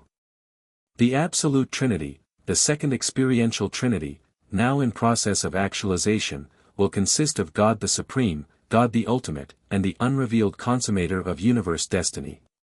This Trinity functions on both personal and superpersonal levels, even to the borders of the non-personal, and its unification in universality would experientialize absolute deity. 16.5.012. 8. The ultimate Trinity is experientially unifying in completion, but we truly doubt the possibility of such full unification of the absolute Trinity. Our concept, however, of the eternal Paradise Trinity is an ever-present reminder that deity trinitization may accomplish what is otherwise non-attainable. Hence do we postulate the sometime appearance of the Supreme Ultimate and the possible trinitization factualization of God the Absolute. 16.6.012. 9. The philosophers of the universes postulate a trinity of trinities, an existential experiential trinity infinite, but they are not able to envisage its personalization. Possibly it would equivalate to the person of the Universal Father on the conceptual level of the I Am. But irrespective of all this, the original Paradise Trinity is potentially infinite since the Universal Father actually is infinite. Acknowledgement. 16.8.012. 11. In formulating the succeeding presentations having to do with the portrayal of the character of the Universal Father and the nature of his Paradise associates. Together with an attempted description of the perfect central universe and the encircling 7 superuniverses, we are to be guided by the mandate of the superuniverse rulers which directs that we shall, in all our efforts to reveal truth and coordinate essential knowledge, give preference to the highest existing human concepts pertaining to the subjects to be presented. We may resort to pure revelation only when the concept of presentation has had no adequate previous expression by the human mind. 17.1012. 12 successive planetary revelations of divine truth invariably embrace the highest existing concepts of spiritual values as a part of the new and enhanced coordination of planetary knowledge. Accordingly, in making these presentations about God and His universe associates, we have selected as the basis of these papers more than 1,000 human concepts representing the highest and most advanced planetary knowledge of spiritual values and universe meanings. Wherein these human concepts, assembled from the God-knowing mortals of the past and the present, are inadequate to portray the truth as we are directed to reveal it, we will unhesitatingly supplement them. For this purpose, drawing upon our own superior knowledge of the reality and divinity of the paradise deities and their transcendent residential universe. 17.2, 12.13 seconds. We are fully cognizant of the difficulties of our assignment. We recognize the impossibility of fully translating the language of the concepts of divinity and eternity into the symbols of the language of the finite concepts of the mortal mind. But we know that there dwells within the human mind a fragment of God, and that there sojourns with the human soul the Spirit of truth. And we further know that these spirit forces conspire to enable material man to grasp the reality of spiritual values and to comprehend the philosophy of universe meanings. But even more certainly we know that these spirits of the divine presence are able to assist man in the spiritual appropriation of all truth contributory to the enhancement of the ever-progressing reality of personal religious experience. God consciousness. 17.3, 12.14 seconds, indicated by an Orvantan divine counselor, chief of the corps of superuniverse personalities assigned to portray on Urantia the truth concerning the paradise deities and the universe of universes. How do you find this book? Any thoughts about the book or the author? Any suggestion for improvement? Please take a moment to share your thoughts in a comment. If you like it, share it with your friends who might enjoy it as well. Subscribe to keep in touch. Visit CompleteAudiobooks.com for more quality content. Part 1. The Central and Superuniverses. Paper 1. The Universal Father. 21.1, 1 minute and 0.1 second. The Universal Father is the God of all creation, the first source and center of all things and beings. First think of God as a creator, then as a controller, and lastly as an infinite upholder. The truth about the Universal Father had begun to dawn upon mankind when the prophet said, "You, God, are alone, there is none beside you. You have created the heaven and the heaven of heavens, with all their hosts, you preserve and control them. By the sons of God were the universes made. The Creator covers himself with light as with a garment and stretches out the heavens as a curtain." Only the concept of a Universal Father, one God in the place of many gods, enabled mortal man to comprehend the Father as divine Creator and infinite controller. 21.2, 1 o'clock. 2. The myriads of planetary systems were all made to be eventually inhabited by many different types of intelligent creatures, beings who could know God, receive the divine affection, and love Him in return. The universe of universes is the work of God and the dwelling place of His diverse creatures. God created the heavens and formed the earth, He established the universe and created this world not in vain, He formed it to be inhabited. 21.3, 1 o'clock. 3. The enlightened worlds all recognize and worship the Universal Father, the eternal Maker and infinite upholder of all creation. The will creatures of universe upon universe have embarked upon the long, long paradise journey, the fascinating struggle of the eternal adventure of attaining God the Father. The transcendent goal of the children of time is to find the eternal God, to comprehend the divine nature, to recognize the Universal Father. God-knowing creatures have only one supreme ambition, just one consuming desire, and that is to become, as they are in their spheres, like Him as He is in His paradise perfection of personality and in His universal sphere of righteous supremacy. From the Universal Father who inhabits eternity there has gone forth the supreme mandate, "Be you perfect, even as I am perfect." In love and mercy the messengers of paradise have carried this divine exhortation down through the ages and out through the universes, even to such lowly animal origin creatures as the human races of Urantia. 22.1, 1 o'clock. For this magnificent and universal injunction to strive for the attainment of the perfection of divinity is the first duty, and should be the highest ambition, of all the struggling creature creation of the God of perfection. This possibility of the attainment of divine perfection is the final and certain destiny of all man's eternal spiritual progress. 22.2, 1 o'clock. 5 Urantia mortals can hardly hope to be perfect in the infinite sense, but it is entirely possible for human beings, starting out as they do on this planet, to attain the supernal and divine goal which the infinite God has set for mortal man. And when they do achieve this destiny, they will, in all that pertains to self-realization and mind attainment, be just as replete in their sphere of divine perfection as God himself is in his sphere of infinity and eternity. Such perfection may not be universal in the material sense, unlimited in intellectual grasp, or final in spiritual experience, but it is final and complete in all finite aspects of divinity of will, perfection of personality motivation, and God consciousness. 22.3, 1 o'clock. 6 This is the true meaning of that divine command, be you perfect, even as I am perfect.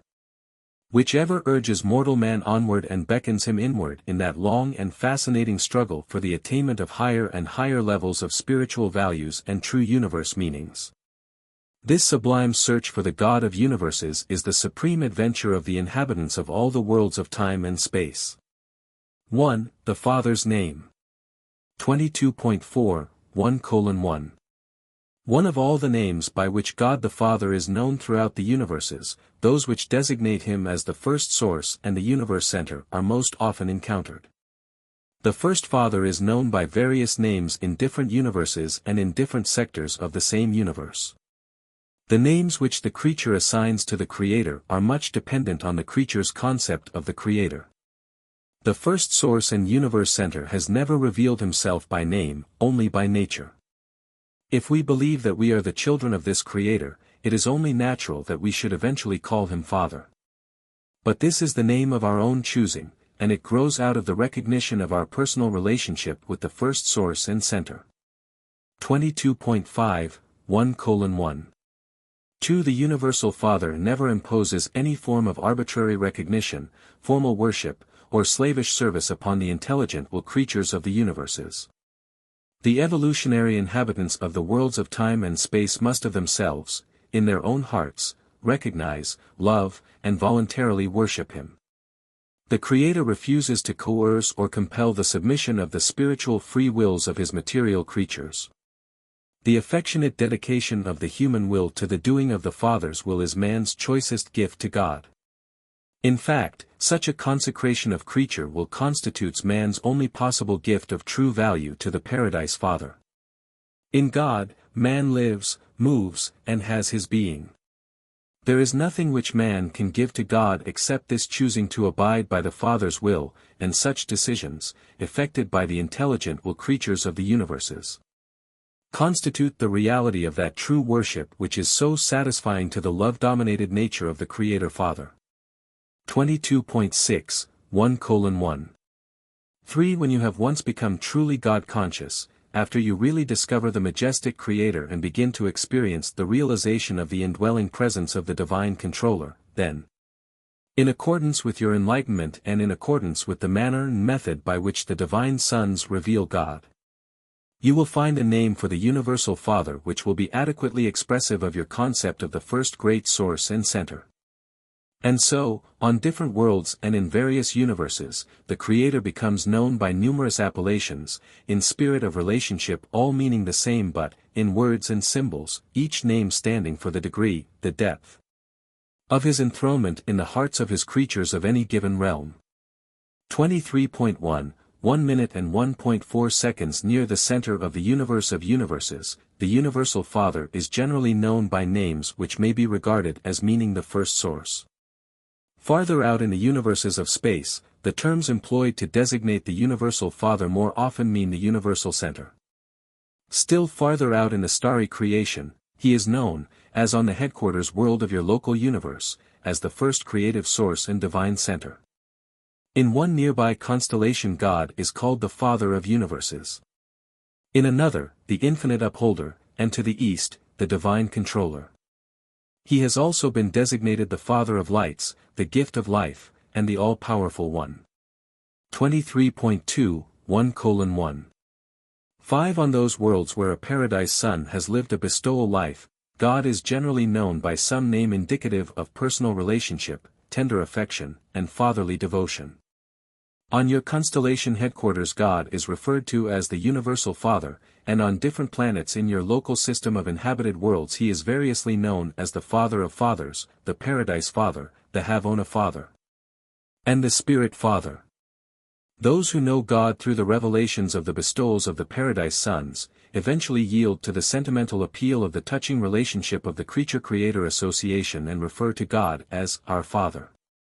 23.3, 1:1.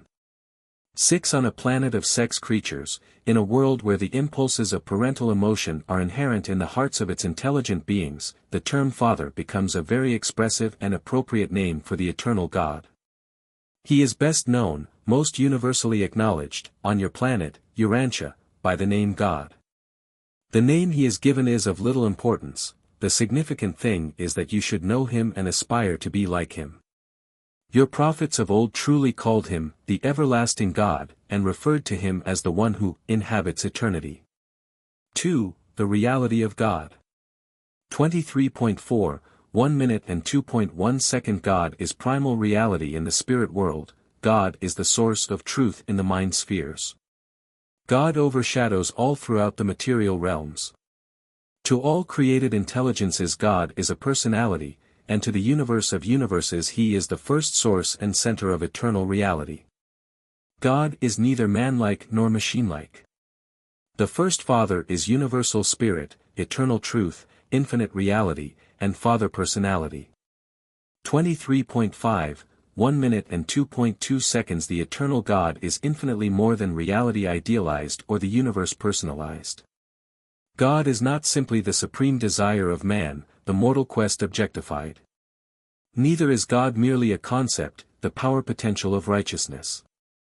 The Universal Father is not a synonym for nature, neither is he natural law personified. God is a transcendent reality, not merely man's traditional concept of supreme values. God is not a psychological focalization of spiritual meanings, neither is he the noblest work of man. God may be any or all of these concepts in the minds of men, but he is more. He is a saving person and a loving Father to all who enjoy spiritual peace on earth, and who crave to experience personality survival in death. 24.1, 1:2. 3. The actuality of the existence of God is demonstrated in human experience by the indwelling of the Divine Presence. The Spirit Monitor sent from paradise to live in the mortal mind of man and there to assist in evolving the immortal soul of eternal survival. The presence of this divine adjuster in the human mind is disclosed by 3 experiential phenomena. 24.2, 1 minute and 2.4 seconds. 1. The intellectual capacity for knowing God, God consciousness. 24.3, 1 minute and 2.5 seconds. 2. The spiritual urge to find God, God seeking. 24. 4, 1 minute and 2.6 seconds. 3. The personality craving to be like God, the wholehearted desire to do the Father's will. 24.5, 1 minute and 2.7 seconds. The existence of God can never be proved by scientific experiment or by the pure reason of logical deduction. God can be realized only in the realms of human experience. Nevertheless, the true concept of the reality of God is reasonable to logic, plausible to philosophy, essential to religion, and indispensable to any hope of personality survival. 24. 6, 1 minute and 2.8 seconds. Those who know God have experienced the fact of his presence. Such God-knowing mortals hold in their personal experience the only positive proof of the existence of the living God which one human being can offer to another. The existence of God is utterly beyond all possibility of demonstration except for the contact between the God consciousness of the human mind and the God presence of the thought adjuster that indwells the mortal intellect and is bestowed upon man. As the free gift of the Universal Father. 24.7, 1:2. 9. In theory you may think of God as the Creator, and He is the personal creator of paradise and the central universe of perfection, but the universes of time and space are all created and organized by the paradise core of the Creator Sons. The Universal Father is not the personal creator of the local universe of Nebadon. The universe in which you live is the creation of His Son Michael. Though the Father does not personally create the evolutionary universes, He does control them in many of their universal relationships and in certain of their manifestations of physical, Mindao, and spiritual energies. God the Father is the personal creator of the paradise universe and, in association with the Eternal Son, the creator of all other personal universe creators. 24.8, 1:2. 10. As a physical controller in the material universe of universes, the first source and center functions in the patterns of the eternal Isle of Paradise. And through this absolute gravity center the eternal God exercises cosmic over-control of the physical level equally in the central universe and throughout the universe of universes. As mind, God functions in the deity of the infinite Spirit. As Spirit, God is manifest in the person of the Eternal Son and in the persons of the divine children of the Eternal Son.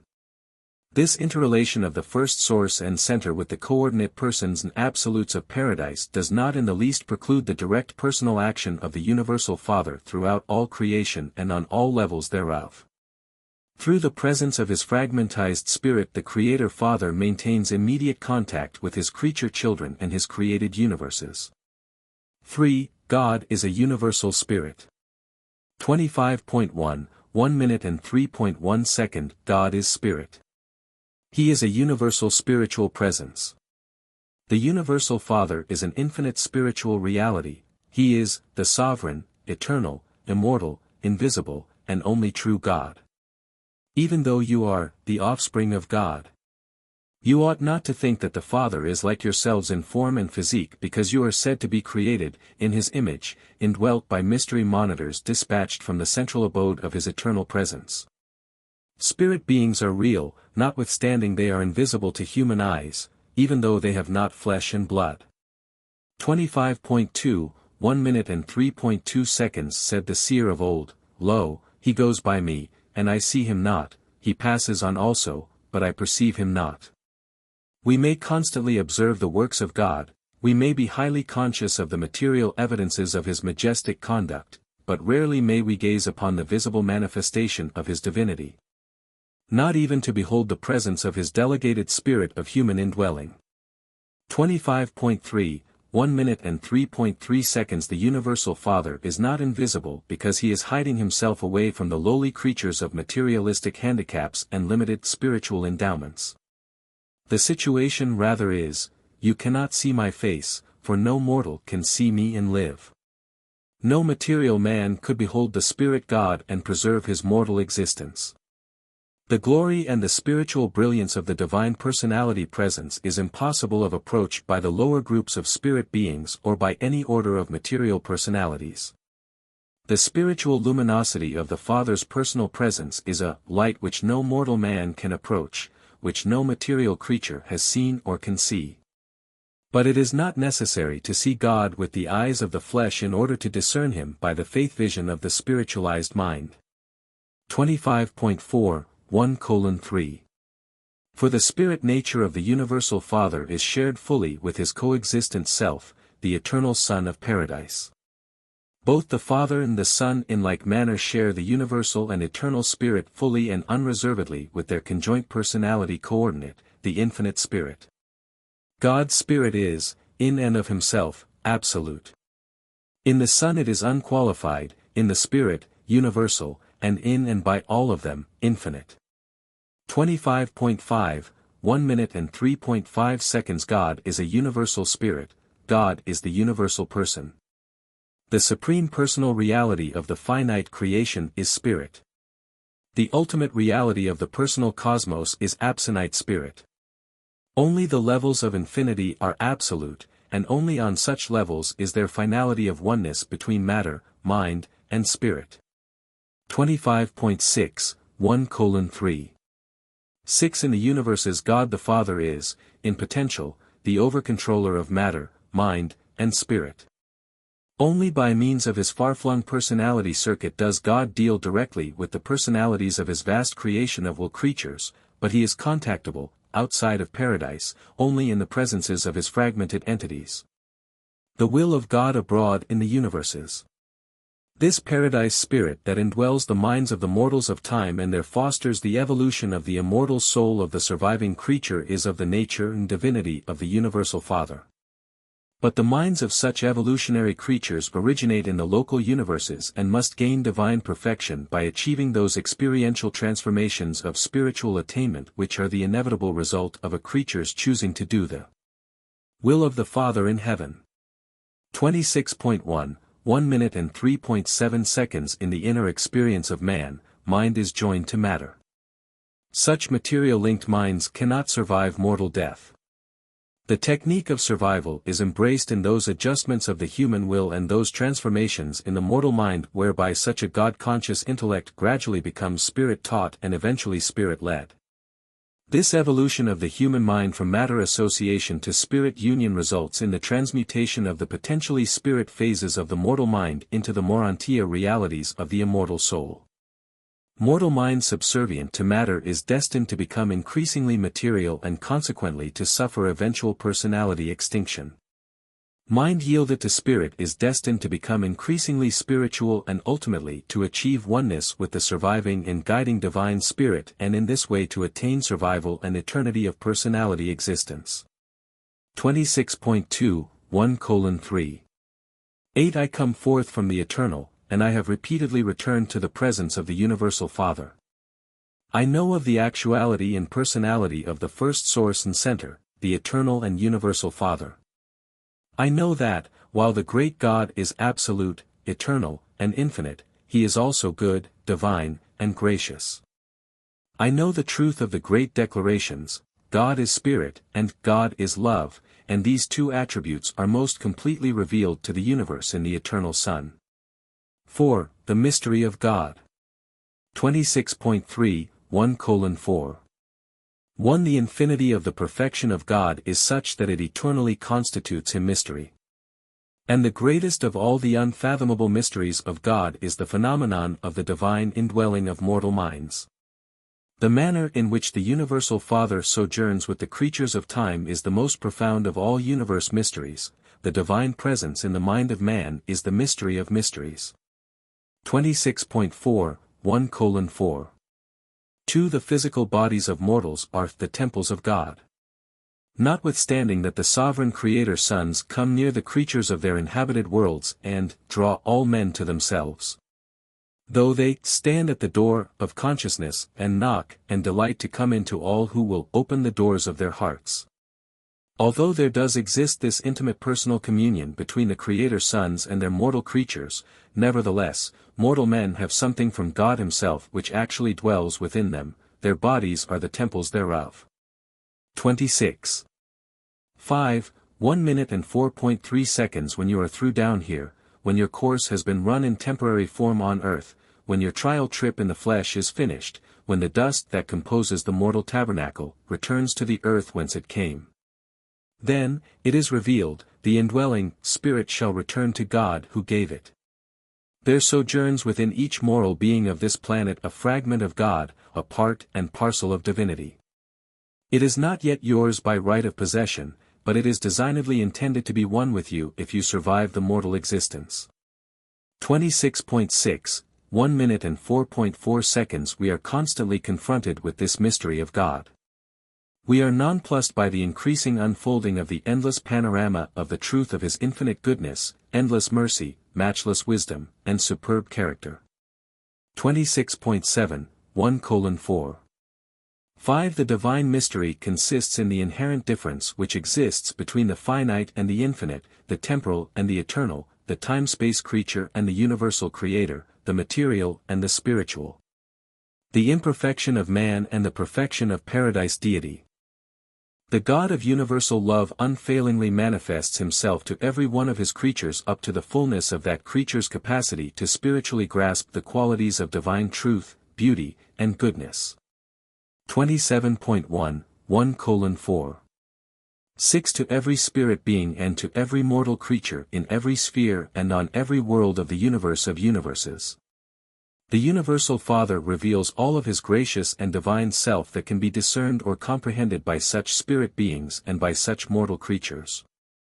God is no respecter of persons, either spiritual or material.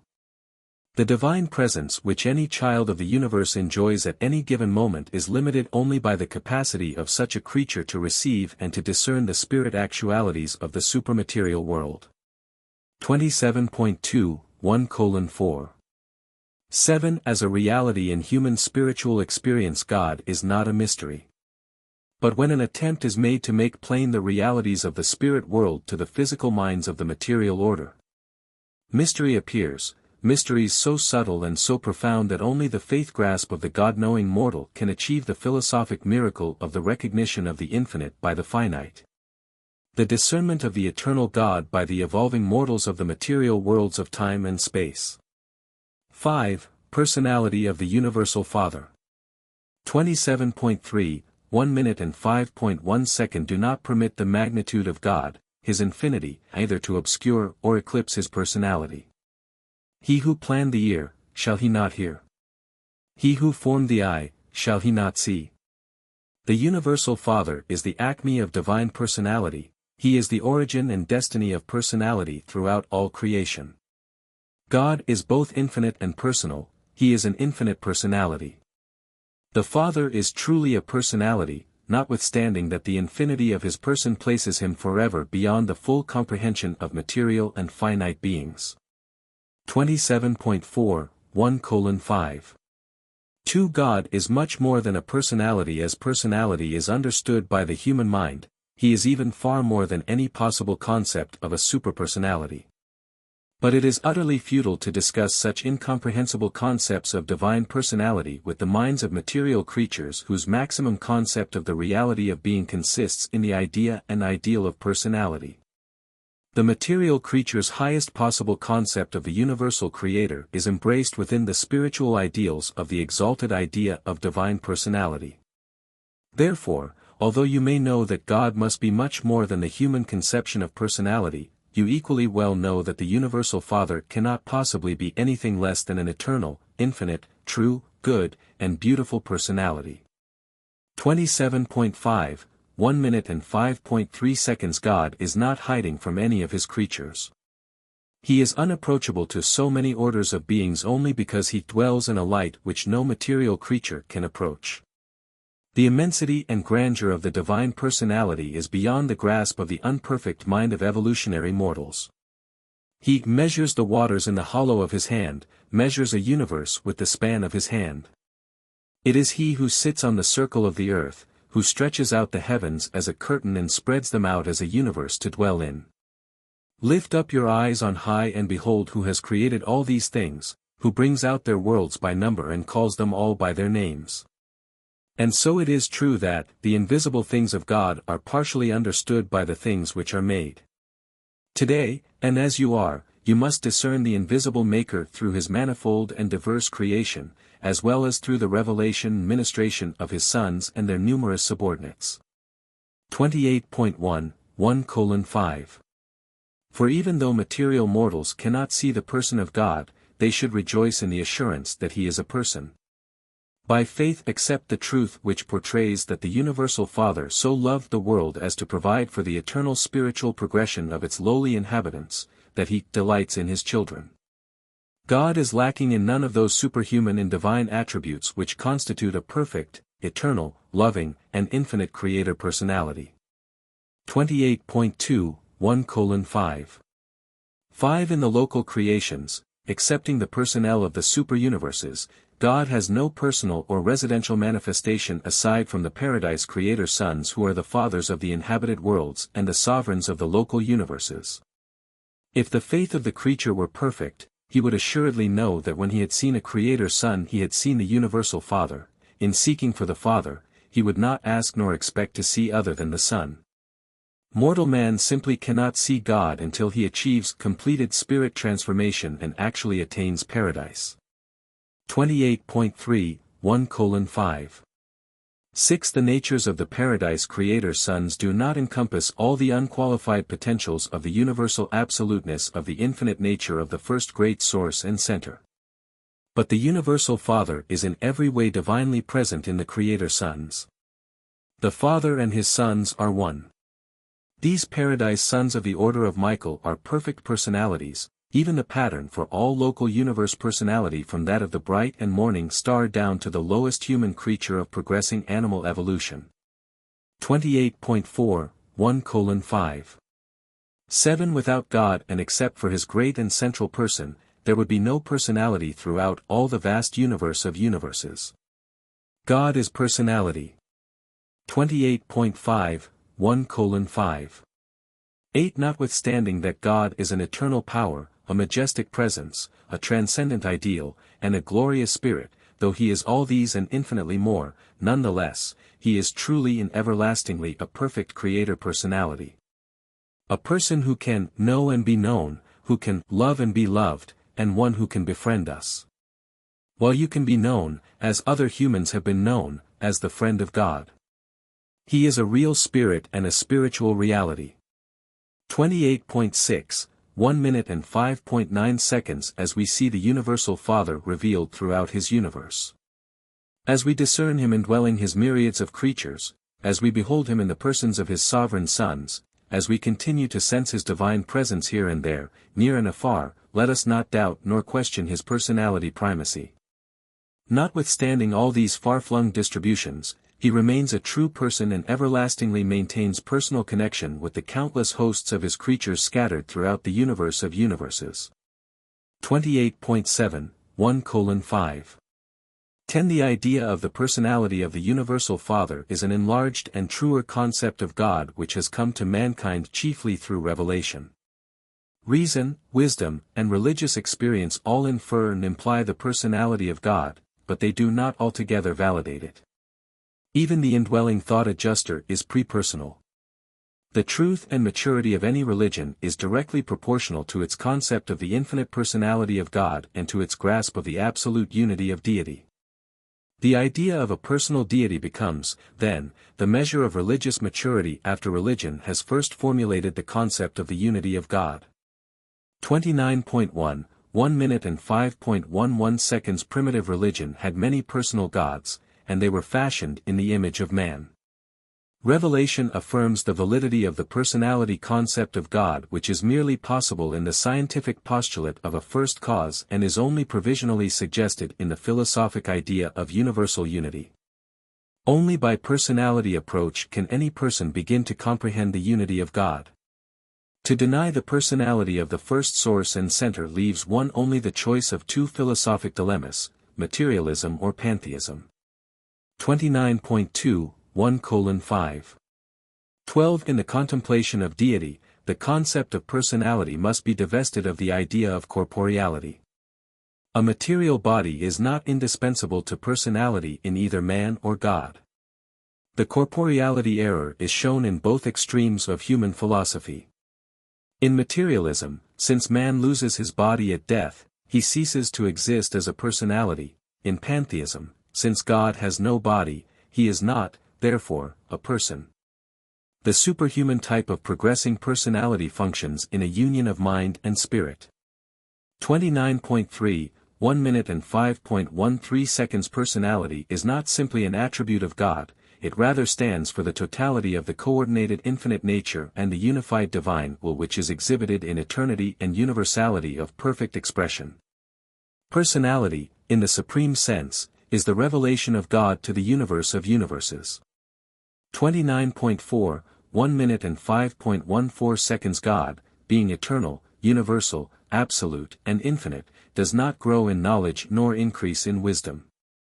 God does not acquire experience, as finite man might conjecture or comprehend, but he does, within the realms of his own eternal personality, enjoy those continuous expansions of self-realization which are in certain ways comparable to and analogous with the acquirement of new experience by the finite creatures of the evolutionary worlds. 29.5, 1:5. 15. The absolute perfection of the infinite God would cause him to suffer the awful limitations of unqualified finality of perfectness were it not a fact that the Universal Father directly participates in the personality struggle of every imperfect soul in the wide universe who seeks, by divine aid, to ascend to the spiritually perfect worlds on high. This progressive experience of every spirit being and every mortal creature throughout the universe of universes is a part of the Father's ever-expanding deity consciousness of the never-ending divine circle of ceaseless self-realization. 29. 6. 1 minute and 5.16 seconds. It is literally true, in all your afflictions he is afflicted. In all your triumphs he triumphs in and with you. His pre-personal divine spirit is a real part of you. The Isle of Paradise responds to all the physical metamorphoses of the universe of universes. The eternal Sun includes all the spirit impulses of all creation. The conjoint actor encompasses all the mind expression of the expanding cosmos. The Universal Father realizes in the fullness of the divine consciousness all the individual experience of the progressive struggles of the expanding minds and the ascending spirits of every entity, being, and personality of the whole evolutionary creation of time and space. And all this is literally true, for, in him we all live and move and have our being. 6. Personality in the universe. 29.7, 1 minute and 6.1 second. Human personality is the time-space image shadow cast by the divine creator personality. And no actuality can ever be adequately comprehended by an examination of its shadow. Shadows should be interpreted in terms of the true substance. 30.1, 1:6. To God is to science a cause, to philosophy an idea, to religion a person, even the loving Heavenly Father. God is to the scientist a primal force, to the philosopher a hypothesis of unity, to the religionist a living spiritual experience. Man's inadequate concept of the personality of the Universal Father can be improved only by man's spiritual progress in the universe and will become truly adequate only when the pilgrims of time and space finally attain the divine embrace of the living God on paradise. 30.2, 1 minute and 6.3 seconds. Never lose sight of the antipodal viewpoints of personality as it is conceived by God and man. Man views and comprehends personality, looking from the finite to the infinite. God looks from the infinite to the finite.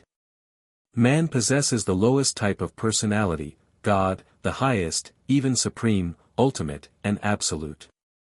Therefore did the better concepts of the divine personality have patiently to await the appearance of improved ideas of human personality. Especially the enhanced revelation of both human and divine personality in the Urantian bestowal life of Michael, the Creator Son. 30.3, 1:6. For the pre-personal divine spirit which indwells the mortal mind carries, in its very presence, the valid proof of its actual existence. But the concept of the divine personality can be grasped only by the spiritual insight of genuine personal religious experience. Any person, human or divine, may be known and comprehended quite apart from the external reactions or the material presence of that person. 30.4, 1:6. 5. Some degree of moral affinity and spiritual harmony is essential to friendship between two persons. A loving personality can hardly reveal himself to a loveless person. Even to approach the knowing of a divine personality, all of man's personality endowments must be wholly consecrated to the effort. Half-hearted, partial devotion will be unavailing. 30.5, 1:6. 6. The more completely man understands himself and appreciates the personality values of his fellows, the more he will crave to know the original personality. And the more earnestly such a God-knowing human will strive to become like the original personality. You can argue over opinions about God, but experience with him and in him exists above and beyond all human controversy and mere intellectual logic. The God-knowing man describes his spiritual experiences, not to convince unbelievers, but for the edification and mutual satisfaction of believers. 30.6, 1:6. 7. To assume that the universe can be known, that it is intelligible, is to assume that the universe is mind-made and personality-managed. Man's mind can only perceive the mind phenomena of other minds, be they human or superhuman. If man's personality can experience the universe, there is a divine mind and an actual personality somewhere concealed in that universe. 30.7, 1 minute and 6.8 seconds. God is spirit, spirit personality, man is also a spirit, potential spirit personality. Jesus of Nazareth attained the full realization of this potential of spirit personality in human experience, therefore his life of achieving the Father's will becomes man's most real and ideal revelation of the personality of God. Even though the personality of the universal Father can be grasped only in actual religious experience. In Jesus' earth life we are inspired by the perfect demonstration of such a realization and revelation of the personality of God in a truly human experience. 7. Spiritual value of the personality concept. 31.1, 1 minute and 7.1 second. When Jesus talked about the living God, he referred to a personal deity, the Father in heaven. The concept of the personality of deity facilitates fellowship. It favors intelligent worship, it promotes refreshing trustfulness. Interactions can be had between non-personal things, but not fellowship. The fellowship relation of Father and Son, as between God and man, cannot be enjoyed unless both are persons. Only personalities can commune with each other, albeit this personal communion may be greatly facilitated by the presence of just such an impersonal entity as the thought adjuster. 31.2, 1:7. 2. Man does not achieve union with God as a drop of water might find unity with the ocean. Man attains divine union by progressive reciprocal spiritual communion, by personality intercourse with the personal God, by increasingly attaining the divine nature through wholehearted and intelligent conformity to the divine will. Such a sublime relationship can exist only between personalities. 31.3, 1:7. 3. The concept of truth might possibly be entertained apart from personality, the concept of beauty may exist without personality, but the concept of divine goodness is understandable only in relation to personality. Only a person can love and be loved. Even beauty and truth would be divorced from survival hope if they were not attributes of a personal God, a loving Father. 31.4, 1:7. For we cannot fully understand how God can be primal, changeless, all-powerful, and perfect, and at the same time be surrounded by an ever-changing and apparently law-limited universe, an evolving universe of relative imperfections. But we can know such a truth in our own personal experience since we all maintain identity of personality and unity of will in spite of the constant changing of both ourselves and our environment. 31.5, 1:7. 5. Ultimate universe reality cannot be grasped by mathematics, logic, or philosophy, only by personal experience in progressive conformity to the divine will of a personal God. Neither science, philosophy, nor theology can validate the personality of God. Only the personal experience of the faith sons of the Heavenly Father can affect the actual spiritual realization of the personality of God. 31.6, 1:7. 6. The higher concepts of universe personality imply identity, self-consciousness, self-will, and possibility for self-revelation. And these characteristics further imply fellowship with other and equal personalities, such as exists in the personality associations of the paradise deities. And the absolute unity of these associations is so perfect that divinity becomes known by indivisibility, by oneness. The Lord God is one. Indivisibility of personality does not interfere with God's bestowing His Spirit to live in the hearts of mortal men. Indivisibility of a human father's personality does not prevent the reproduction of mortal sons and daughters. 31.7, 1:7. 7. This concept of indivisibility in association with the concept of unity implies transcendence of both time and space by the ultimacy of deity, therefore neither space nor time can be absolute or infinite.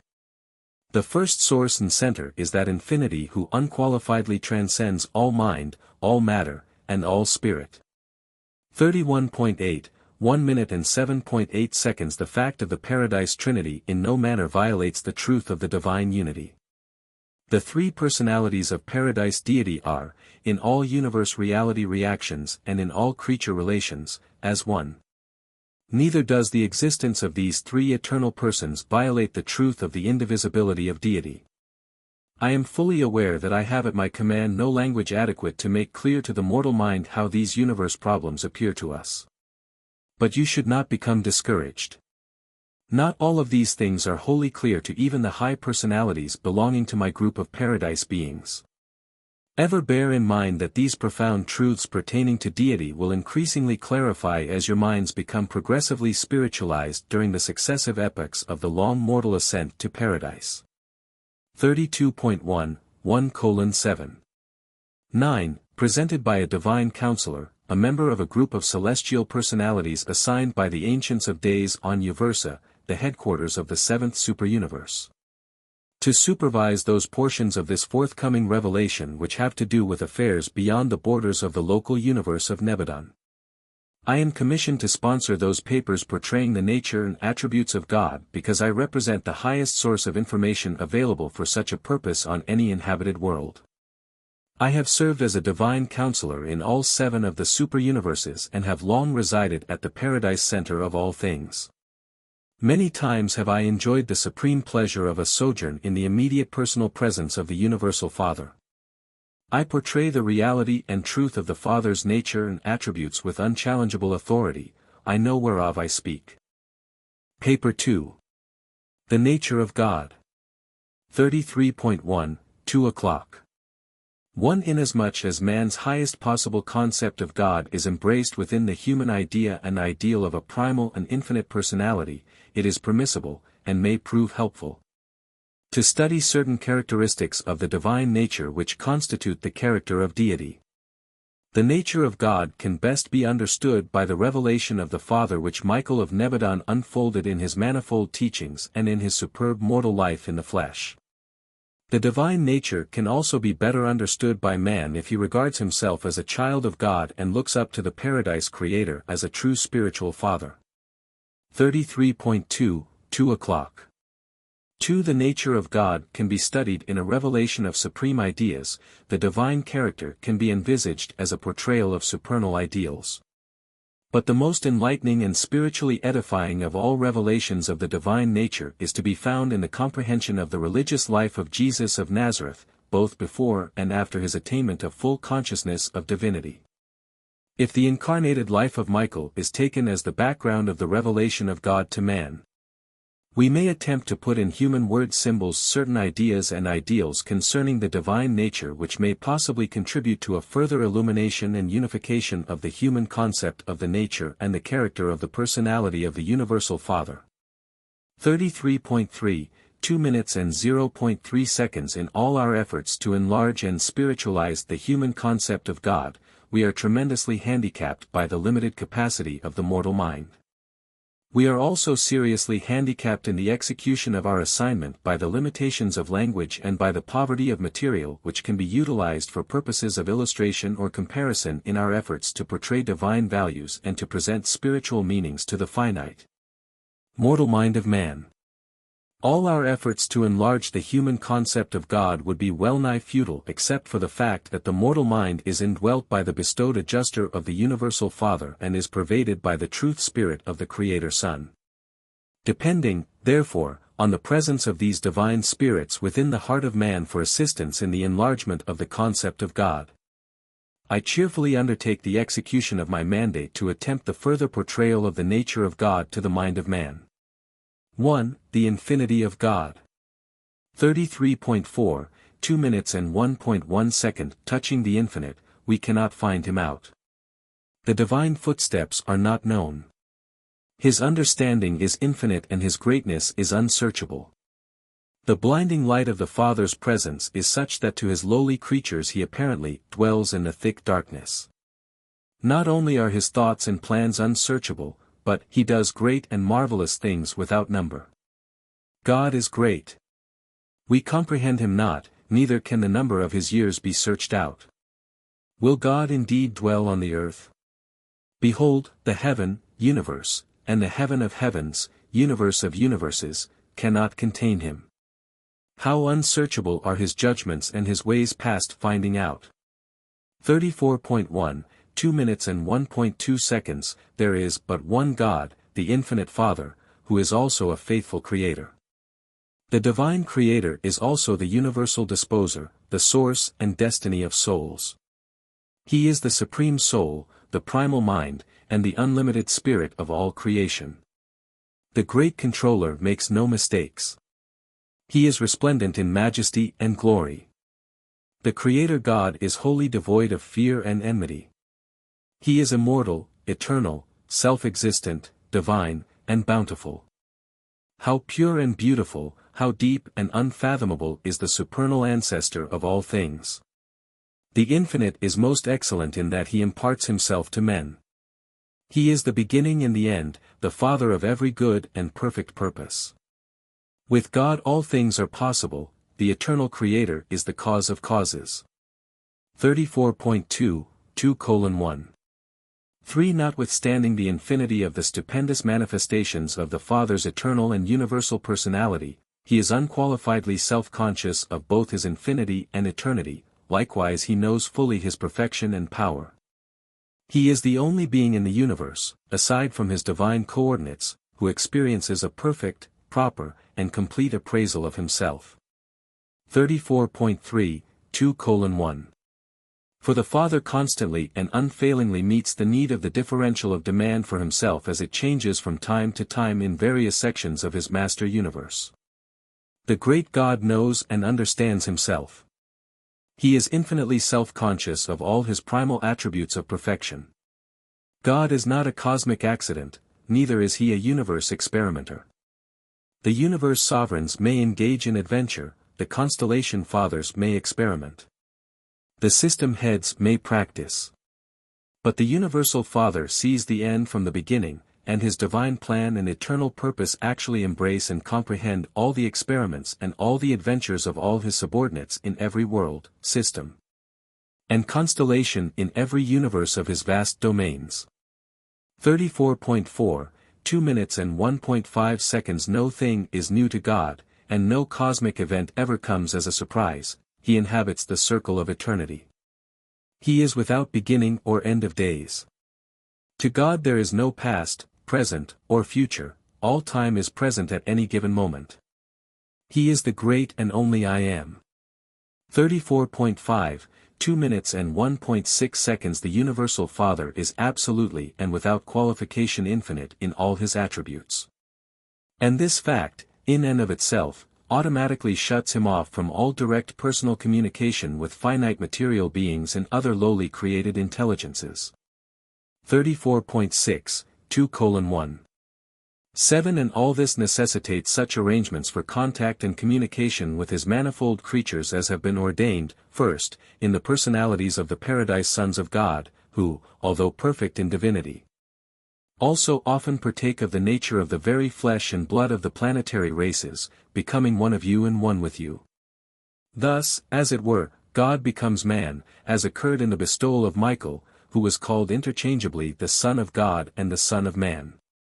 And second, there are the personalities of the infinite Spirit, the various orders of the seraphic hosts and other celestial intelligences who draw near to the material beings of lowly origin and in so many ways minister to them and serve them. And third, there are the impersonal mystery monitors, thought adjusters, the actual gift of the great God himself sent to indwell such as the humans of Urantia, sent without announcement and without explanation.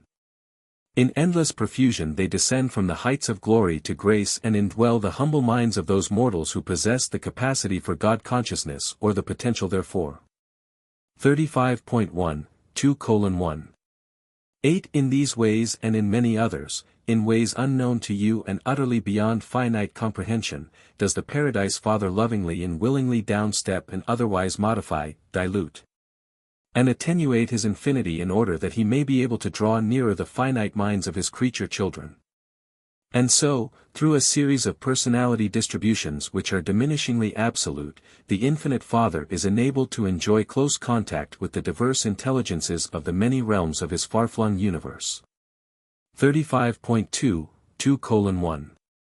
9. All this he has done and now does, and evermore will continue to do, without in the least detracting from the fact and reality of his infinity, eternity, and primacy.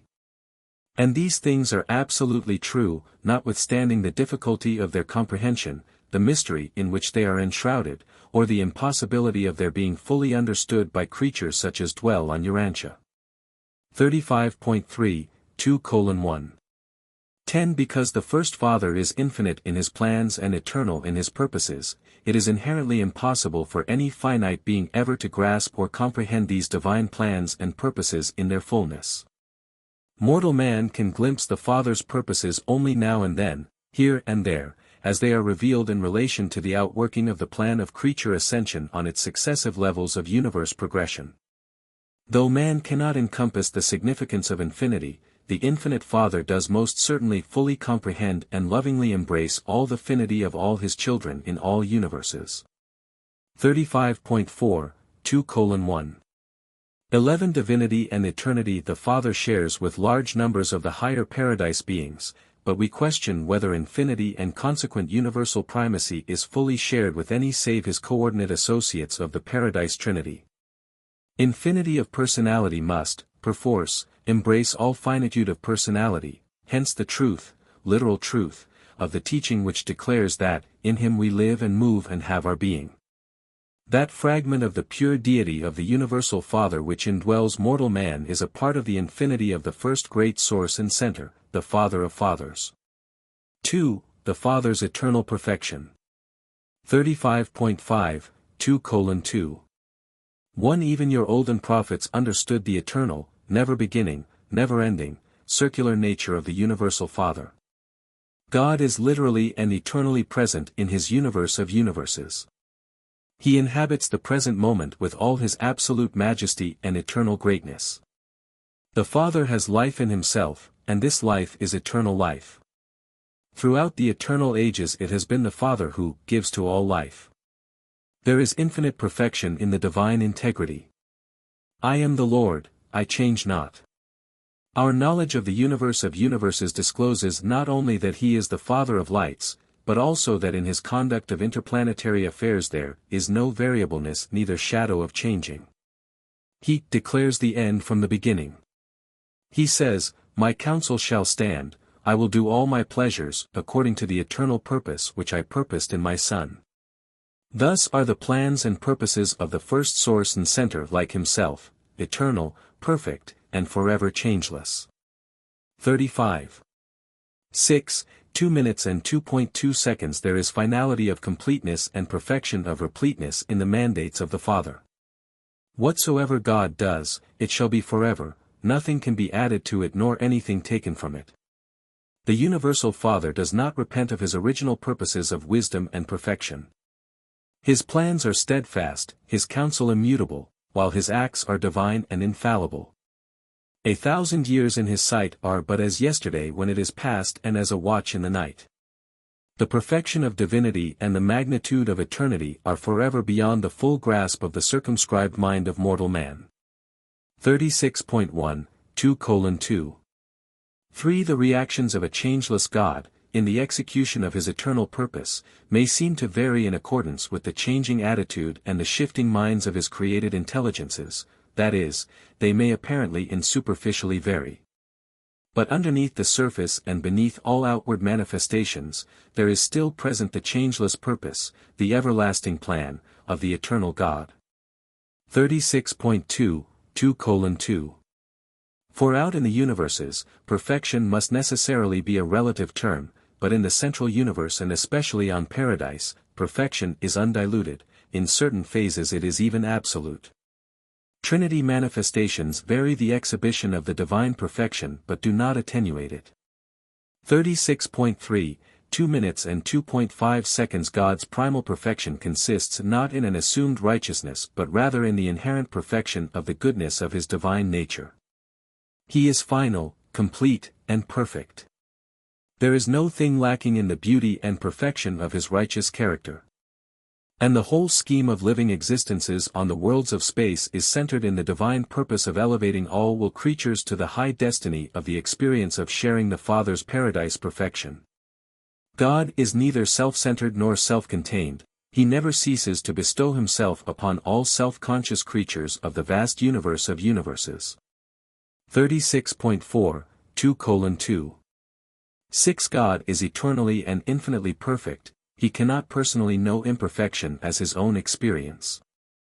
But he does share the consciousness of all the experience of imperfectness of all the struggling creatures of the evolutionary universes of all the paradise creator sons. The personal and liberating touch of the God of perfection overshadows the hearts and encircuits the natures of all those mortal creatures who have ascended to the universe level of moral discernment. In this manner, as well as through the contacts of the Divine Presence, the Universal Father actually participates in the experience with immaturity and imperfection in the evolving career of every moral being of the entire universe. 36.5, 2:2. 7. Human limitations, potential evil, are not a part of the divine nature. But mortal experience with evil and all man's relations thereto are most certainly a part of God's ever-expanding self-realization in the children of time, creatures of moral responsibility who have been created or evolved by every creator son going out from paradise. 3. Justice and righteousness. 36.6, 2 minutes and 3.1 second. God is righteous, therefore is he just. The Lord is righteous in all his ways. I have not done without cause all that I have done, says the Lord. The judgments of the Lord are true and righteous altogether. The justice of the Universal Father cannot be influenced by the acts and performances of his creatures, for there is no iniquity with the Lord our God, no respect of persons, no taking of gifts. 36.7, 2:3. 2. How futile to make puerile appeals to such a God to modify his changeless decrees so that we can avoid the just consequences of the operation of his wise natural laws and righteous spiritual mandates. Be not deceived. God is not mocked, for whatsoever a man sows that shall he also reap. True, even in the justice of reaping the harvest of wrongdoing, this divine justice is always tempered with mercy. Infinite wisdom is the eternal arbiter which determines the proportions of justice and mercy which shall be meted out in any given circumstance. The greatest punishment, in reality an inevitable consequence, for wrongdoing and deliberate rebellion against the government of God is loss of existence as an individual subject of that government. The final result of wholehearted sin is annihilation. In the last analysis, such sin-identified individuals have destroyed themselves by becoming wholly unreal through their embrace of iniquity. The factual disappearance of such a creature is, however, always delayed until the ordained order of justice current in that universe has been fully complied with. 37.1, 2:3. 3. Cessation of existence is usually decreed at the dispensational or epochal adjudication of the realm or realms. On a world such as Urantia it comes at the end of a planetary dispensation. Cessation of existence can be decreed at such times by coordinate action of all tribunals of jurisdiction, extending from the planetary council up through the courts of the Creator Son to the judgment tribunals of the Ancients of Days. The mandate of dissolution originates in the higher courts of the superuniverse following an unbroken confirmation of the indictment originating on the sphere of the wrongdoer's residence. And then, when sentence of extinction has been confirmed on high, the execution is by the direct act of those judges residential on, and operating from, the headquarters of the superuniverse. 37.2, 2:3. For when this sentence is finally confirmed, the sin identified being instantly becomes as though he had not been. There is no resurrection from such a fate, it is everlasting and eternal. The living energy factors of identity are resolved by the transformations of time and the metamorphoses of space into the cosmic potentials whence they once emerged. As for the personality of the iniquitous one, it is deprived of a continuing life vehicle by the creature's failure to make those choices and final decisions which would have assured eternal life. When the continued embrace of sin by the associated mind culminates in complete self-identification with iniquity, then upon the cessation of life, upon cosmic dissolution, such an isolated personality is absorbed into the oversoul of creation, becoming a part of the evolving experience of the Supreme Being. Never again does it appear as a personality, its identity becomes as though it had never been. In the case of an adjuster indwelt personality, the experiential spirit values survive in the reality of the continuing adjuster. 37.3, 2:3. 5. In any universe contest between actual levels of reality, the personality of the higher level will ultimately triumph over the personality of the lower level. This inevitable outcome of universe controversy is inherent in the fact that divinity of quality equals the degree of reality or actuality of any will creature. Undiluted evil, complete error, willful sin, and unmitigated iniquity are inherently and automatically suicidal. Such attitudes of cosmic unreality can survive in the universe only because of transient mercy tolerance pending the action of the justice-determining and fairness-finding mechanisms of the universe tribunals of righteous adjudication. 37.4, 2:3. 6. The rule of the Creator's sons in the local universes is one of creation and spiritualization. These sons devote themselves to the effective execution of the paradise plan of progressive mortal ascension, to the rehabilitation of rebels and wrong thinkers, but when all such loving efforts are finally and forever rejected, the final decree of dissolution is executed by forces acting under the jurisdiction of the Ancients of Days. 4. The Divine Mercy. 38.1, 2 minutes and 4.1 second. Mercy is simply justice tempered by that wisdom which grows out of perfection of knowledge and the full recognition of the natural weaknesses and environmental handicaps of finite creatures. Our God is full of compassion, gracious, long-suffering, and plenteous in mercy. Therefore, whosoever calls upon the Lord shall be saved, for he will abundantly pardon. The mercy of the Lord is from everlasting to everlasting. Yes, his mercy endures forever. I am the Lord who executes loving kindness, judgment, and righteousness in the earth, for in these things I delight. I do not afflict willingly nor grieve the children of men, for I am the Father of mercies and the God of all comfort. 38.2, 2 minutes and 4.2 seconds. God is inherently kind, naturally compassionate, and everlastingly merciful. And never is it necessary that any influence be brought to bear upon the Father to call forth his loving kindness. The creature's need is wholly sufficient to ensure the full flow of the Father's tender mercies and his saving grace. Since God knows all about his children, it is easy for him to forgive. The better man understands his neighbor, the easier it will be to forgive him, even to love him.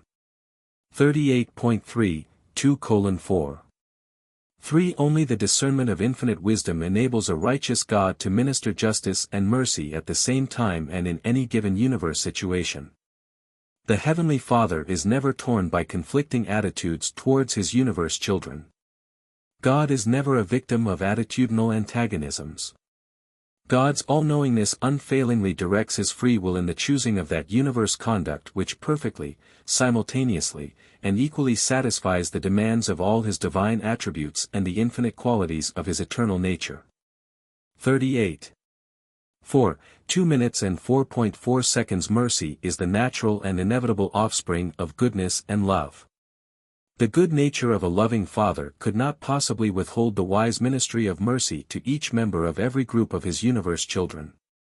Eternal justice and divine mercy together constitute what in human experience would be called fairness. 38.5, 2:4.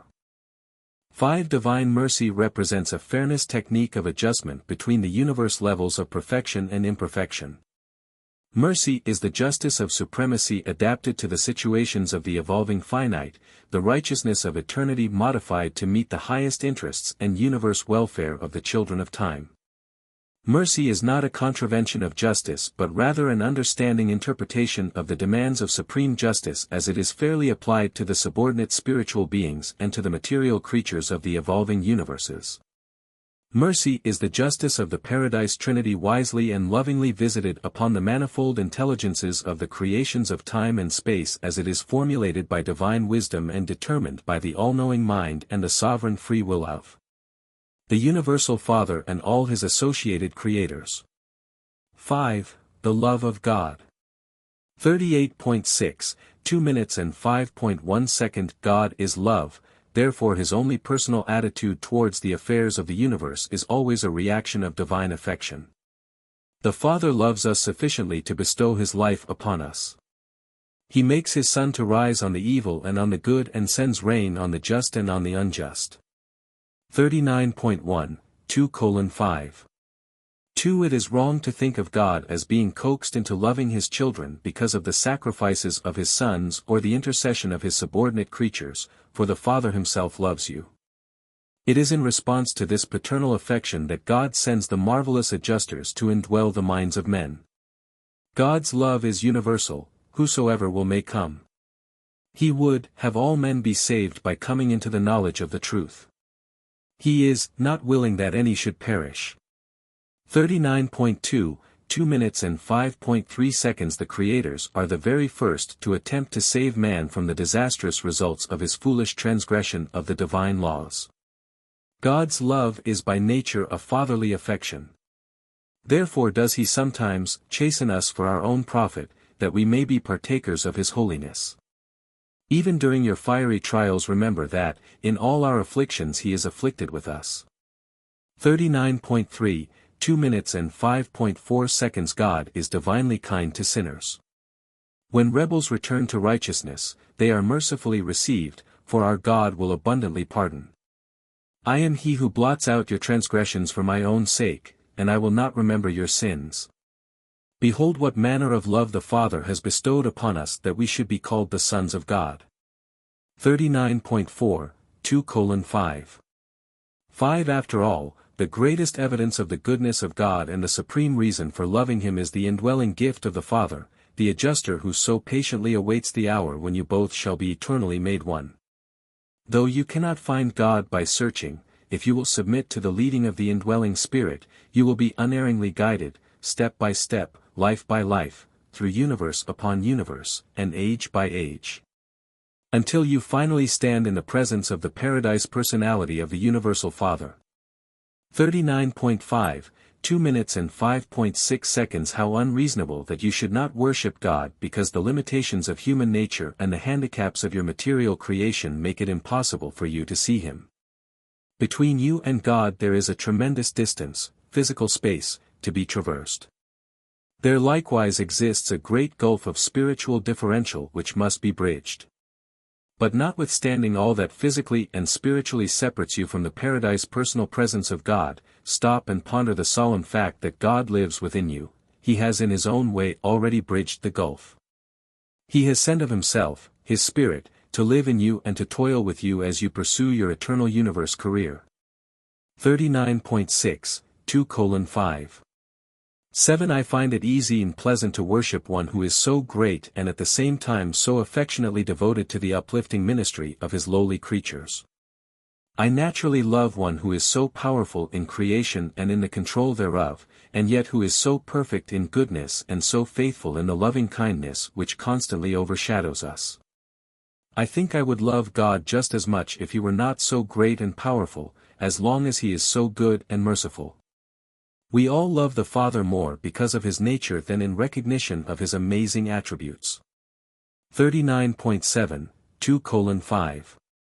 8. When I observe the Creator's sons and their subordinate administrators struggling so valiantly with the manifold difficulties of time inherent in the evolution of the universes of space, I discover that I bear these lesser rulers of the universes a great and profound affection. After all, I think we all, including the mortals of the realms, love the Universal Father and all other beings, divine or human, because we discern that these personalities truly love us. The experience of loving is very much a direct response to the experience of being loved. Knowing that God loves me, I should continue to love him supremely, even though he were divested of all his attributes of supremacy, ultimacy, and absoluteness. 40.1, 2:5. 9. The Father's love follows us now and throughout the endless circle of the eternal ages. As you ponder the loving nature of God, there is only one reasonable and natural personality reaction thereto: you will increasingly love your Maker. You will yield to God an affection analogous to that given by a child to an earthly parent.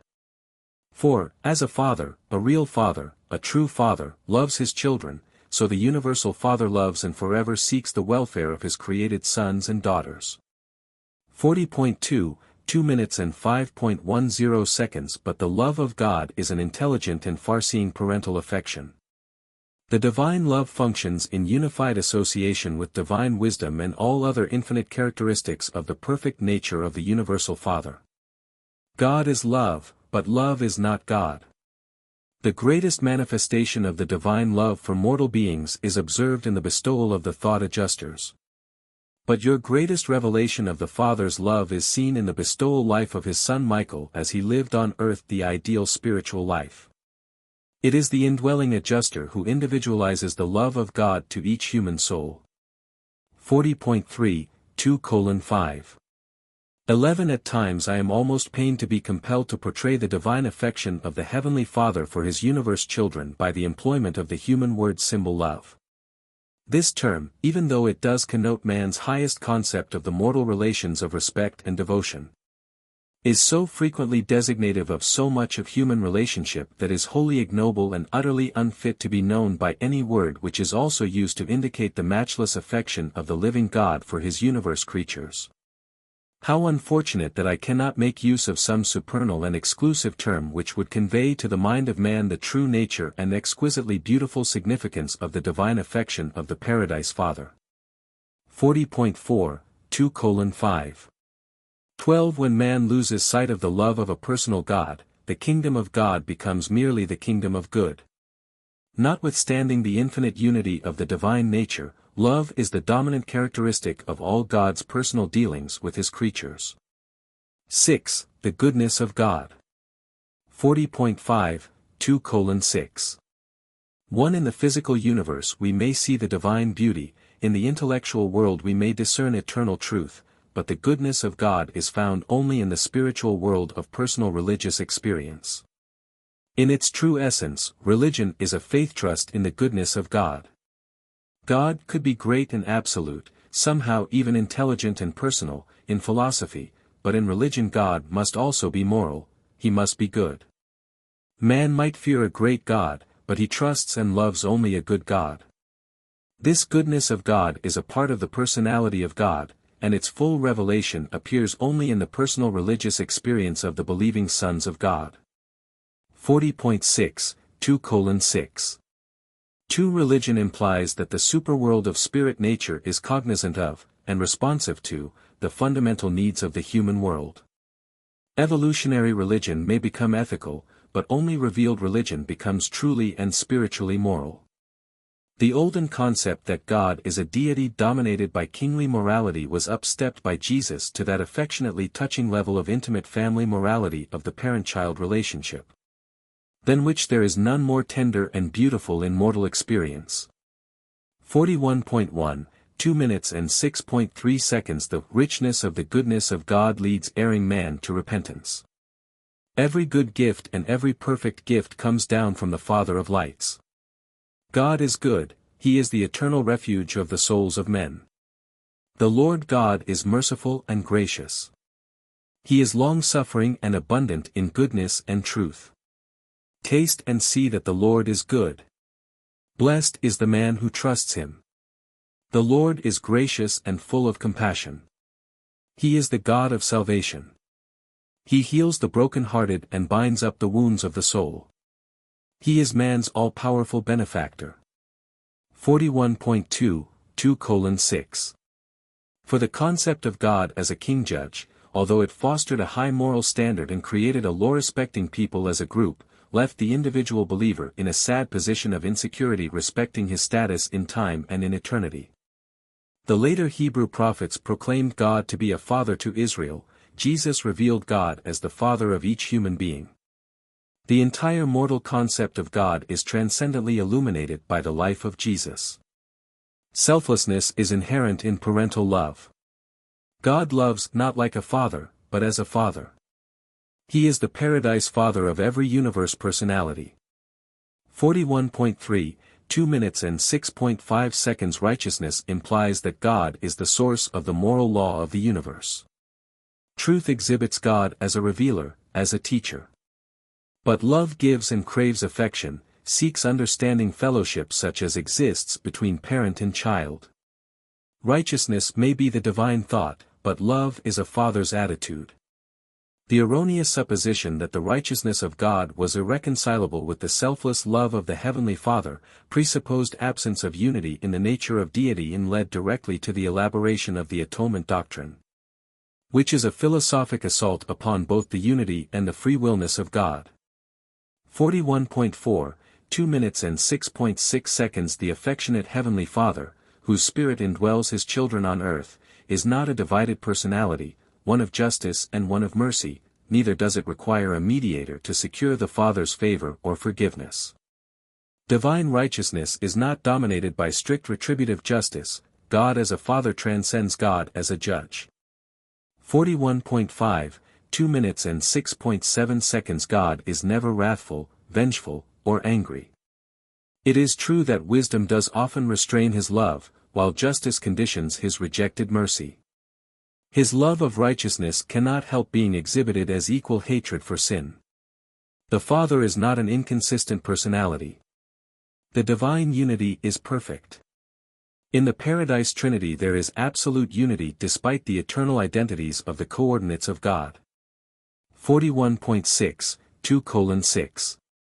8. God loves the sinner and hates the sin. Such a statement is true philosophically, but God is a transcendent personality, and persons can only love and hate other persons. Sin is not a person. God loves the sinner because he is a personality reality, potentially eternal, while toward sin God strikes no personal attitude, for sin is not a spiritual reality, it is not personal. Therefore does only the justice of God take cognizance of its existence. The love of God saves the sinner, the law of God destroys the sin. This attitude of the divine nature would apparently change if the sinner finally identified himself wholly with sin, just as the same mortal mind may also fully identify itself with the indwelling spirit adjuster. Such a sin-identified mortal would then become wholly unspiritual in nature, and therefore personally unreal, and would experience eventual extinction of being. Unreality, even incompleteness of creature nature, cannot exist forever in a progressingly real and increasingly spiritual universe. 42.1, 2 minutes and 6.9 seconds. Facing the world of personality, God is discovered to be a loving person. Facing the spiritual world, He is a personal love. In religious experience He is both. Love identifies the volitional will of God. The goodness of God rests at the bottom of the divine free willness, the universal tendency to love, show mercy, manifest patience, and minister forgiveness. 7. Divine truth and beauty. 42.2, 2:7. 1. All finite knowledge and creature understanding are relative. Information and intelligence, gleaned from even high sources, is only relatively complete, locally accurate, and personally true. 42.3, 2:7. 2. Physical facts are fairly uniform, but truth is a living and flexible factor in the philosophy of the universe. Evolving personalities are only partially wise and relatively true in their communications. They can be certain only as far as their personal experience extends. That which apparently may be wholly true in one place may be only relatively true in another segment of creation. 42.4, 2:7. 3. Divine truth, final truth, is uniform and universal, but the story of things spiritual, as it is told by numerous individuals hailing from various spheres, may sometimes vary in details owing to this relativity in the completeness of knowledge and in the repleteness of personal experience, as well as in the length and extent of that experience. While the laws and decrees, the thoughts and attitudes, of the first great source and center are eternally, infinitely, and universally true. At the same time, their application to, and adjustment for, every universe, system, world, and created intelligence, are in accordance with the plans and technique of the Creator Sons as they function in their respective universes, as well as in harmony with the local plans and procedures of the Infinite Spirit and of all other associated celestial personalities. 42.5, 2 minutes and 7.4 seconds. The false science of materialism would sentence mortal man to become an outcast in the universe. Such partial knowledge is potentially evil, it is knowledge composed of both good and evil. Truth is beautiful because it is both replete and symmetrical. When man searches for truth, he pursues the divinely real. 42.6, 2:7. 5 philosophers commit their gravest error when they are misled into the fallacy of abstraction, the practice of focusing the attention upon one aspect of reality and then of pronouncing such an isolated aspect to be the whole truth. The wise philosopher will always look for the creative design which is behind, and pre-existent to, all universe phenomena. The creator thought invariably precedes creative action. 42.7, 2:7. 6 Intellectual self-consciousness can discover the beauty of truth, its spiritual quality, not only by the philosophic consistency of its concepts, but more certainly and surely by the unerring response of the ever-present spirit of truth. Happiness ensues from the recognition of truth because it can be acted out, it can be lived.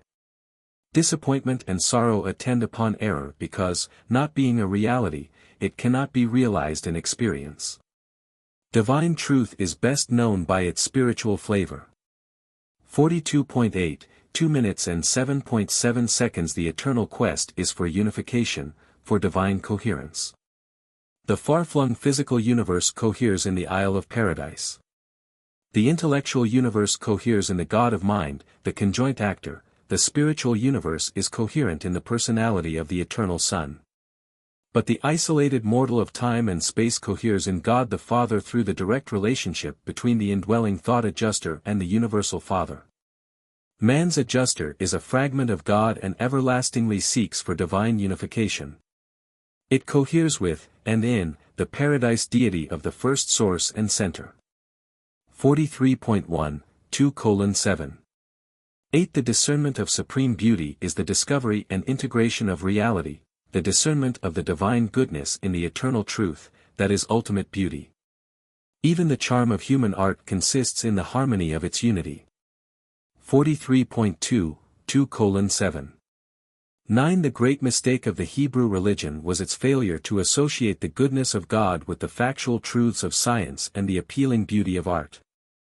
As civilization progressed, and since religion continued to pursue the same unwise course of overemphasizing the goodness of God to the relative exclusion of truth and neglect of beauty, there developed an increasing tendency for certain types of men to turn away from the abstract and dissociated concept of isolated goodness.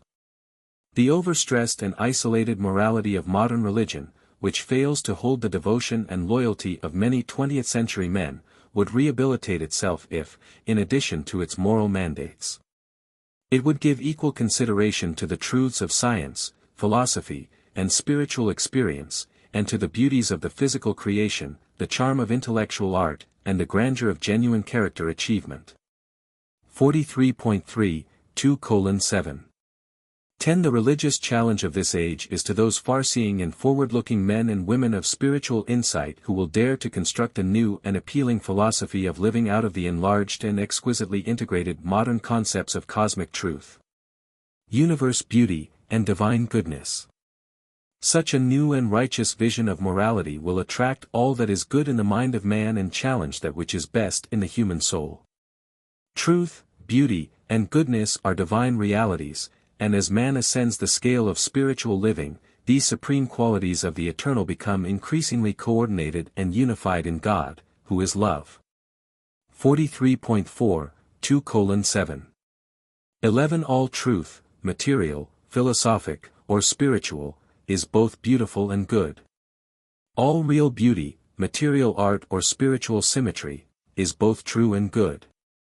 All genuine goodness, whether personal morality, social equity, or divine ministry, is equally true and beautiful.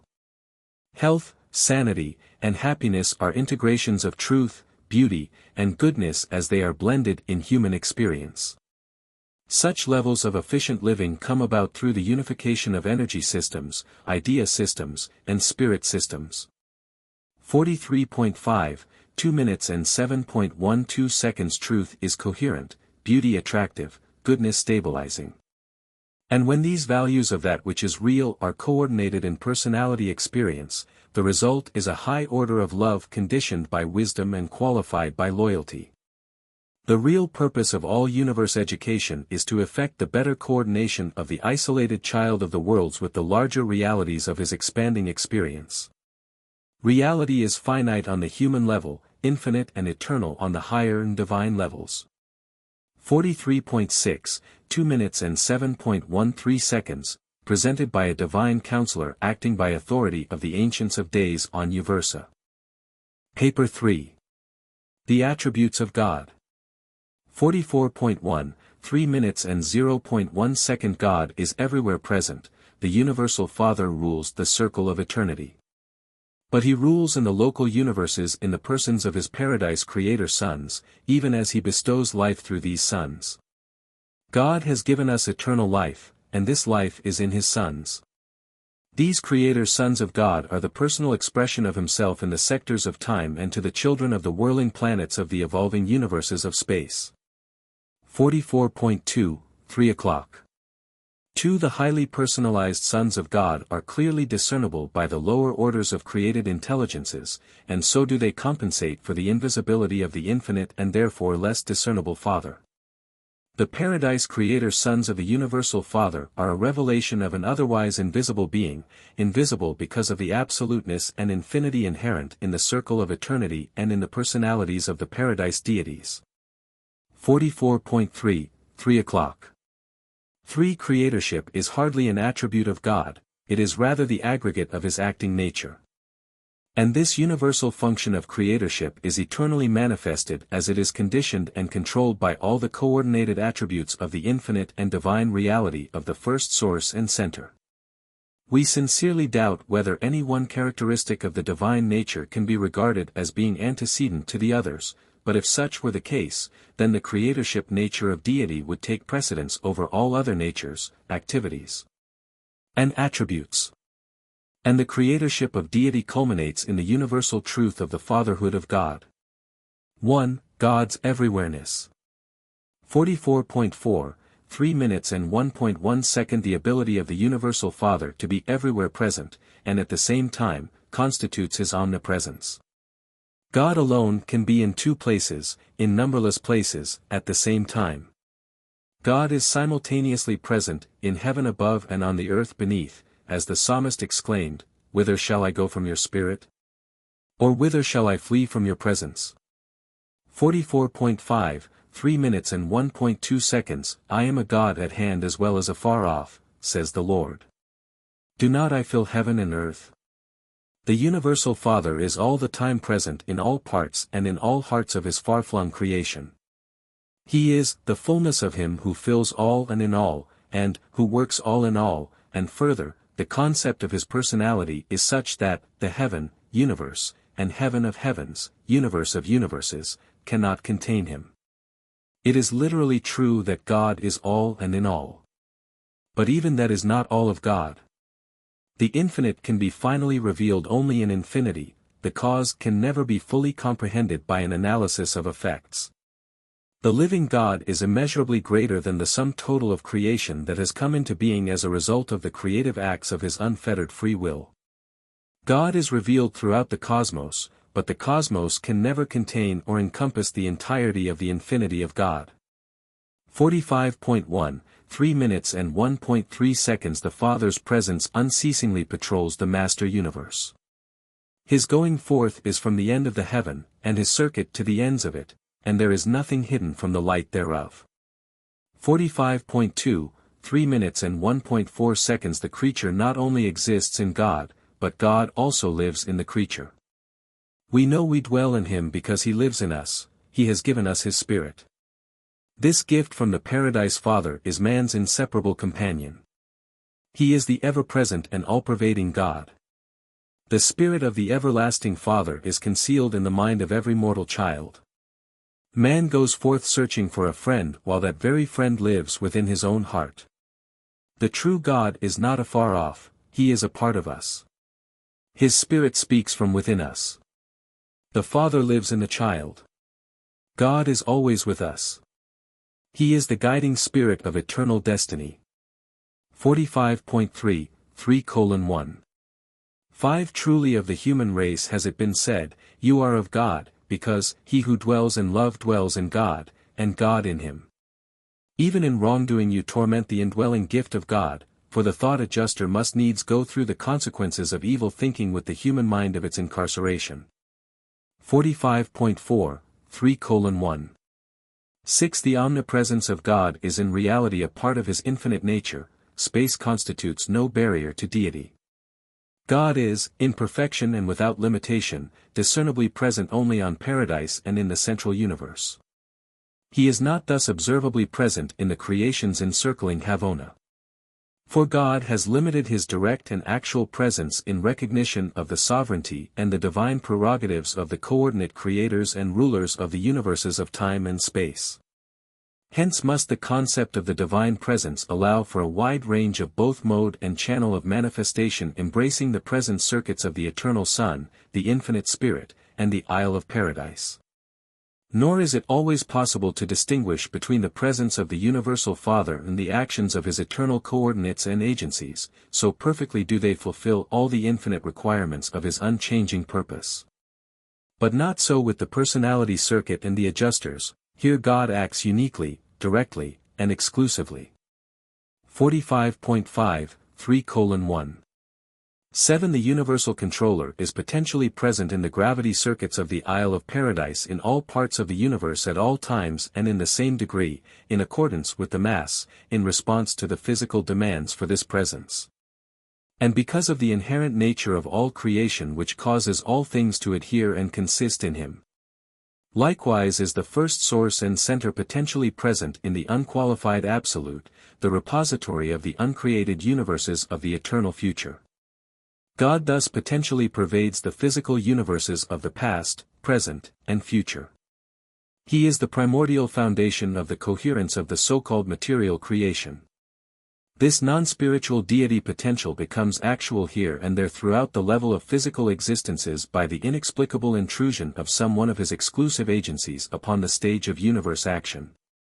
45.6, 3:1. 8. The mind presence of God is correlated with the absolute mind of the conjoint actor, the infinite spirit, but in the finite creations it is better discerned in the everywhere functioning of the cosmic mind of the paradise master spirits. Just as the first source and center is potentially present in the mind circuits of the conjoint actor, so is he potentially present in the tensions of the universal absolute. But mind of the human order is a bestowal of the daughters of the conjoint actor, the divine ministers of the evolving universes. 46.1, 3:1. 9. The everywhere present spirit of the universal Father is coordinated with the function of the universal spirit presence of the eternal Son and the everlasting divine potential of the deity absolute. But neither the spiritual activity of the eternal Son and his paradise sons nor the mind bestowals of the infinite Spirit seem to exclude the direct action of the thought adjusters, the indwelling fragments of God, in the hearts of his creature children. 46.2, 3:1. 10. Concerning God's presence in a planet, system, constellation, or a universe. The degree of such presence in any creational unit is a measure of the degree of the evolving presence of the Supreme Being. It is determined by the en masse recognition of God and loyalty to him on the part of the vast universe organization, running down to the systems and planets themselves. Therefore it is sometimes with the hope of conserving and safeguarding these phases of God's precious presence that, when some planets, or even systems, have plunged far into spiritual darkness, they are in a certain sense quarantined, or partially isolated from intercourse with the larger units of creation. And all this, as it operates on Urantia, is a spiritually defensive reaction of the majority of the worlds to save themselves, as far as possible, from suffering the isolating consequences of the alienating acts of a headstrong, wicked, and rebellious minority. 46.3, 3:1. 11. While the Father parentally encircuits all his sons, all personalities, his influence in them is limited by the remoteness of their origin from the second and the third persons of deity and augmented as their destiny attainment nears such levels. The fact of God's presence in creature minds is determined by whether or not they are indwelt by Father fragments, such as the mystery monitors. But his effective presence is determined by the degree of cooperation accorded these indwelling adjusters by the minds of their sojourn. 46.4, 3 minutes and 1.12 seconds. The fluctuations of the Father's presence are not due to the changeableness of God. The Father does not retire in seclusion because he has been slighted, his affections are not alienated because of the creature's wrongdoing. Rather, having been endowed with the power of choice, concerning himself, his children, in the exercise of that choice, directly determine the degree and limitations of the Father's divine influence in their own hearts and souls. The Father has freely bestowed himself upon us without limit and without favor. He is no respecter of persons, planets, systems, or universes. In the sectors of time he confers differential honor only on the paradise personalities of God the sevenfold, the coordinate creators of the finite universes. 2. God's infinite power. 46.5, 3:2. 1. All the universes know that, the Lord God omnipotent reigns. The affairs of this world and other worlds are divinely supervised.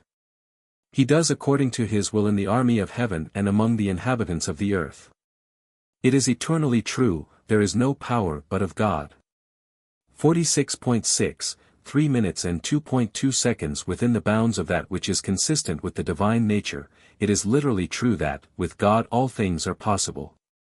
The long drawn-out evolutionary processes of peoples, planets, and universes are under the perfect control of the universe creators and administrators and unfold in accordance with the eternal purpose of the Universal Father.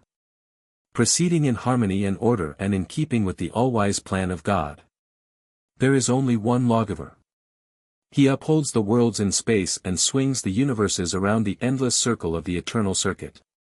47.1, 3:2. 3. Of all the divine attributes, his omnipotence, especially as it prevails in the material universe, is the best understood. Viewed as an unspiritual phenomenon, God is energy. This declaration of physical fact is predicated on the incomprehensible truth that the first source and center is the primal cause of the universal physical phenomena of all space. From this divine activity all physical energy and other material manifestations are derived. Light, that is, light without heat, is another of the non-spiritual manifestations of the deities. And there is still another form of non-spiritual energy which is virtually unknown on Urantia, it is as yet unrecognized. 47.2, 3 minutes and 2.4 seconds. God controls all power, he has made a way for the lightning, he has ordained the circuits of all energy. He has decreed the time and manner of the manifestation of all forms of energy matter. And all these things are held forever in his everlasting grasp, in the gravitational control centering on nether paradise. The light and energy of the eternal God thus swing on forever around his majestic circuit, the endless but orderly procession of the starry hosts composing the universe of universes. All creation circles eternally around the paradise personality center of all things and beings. 47.3, 3:2.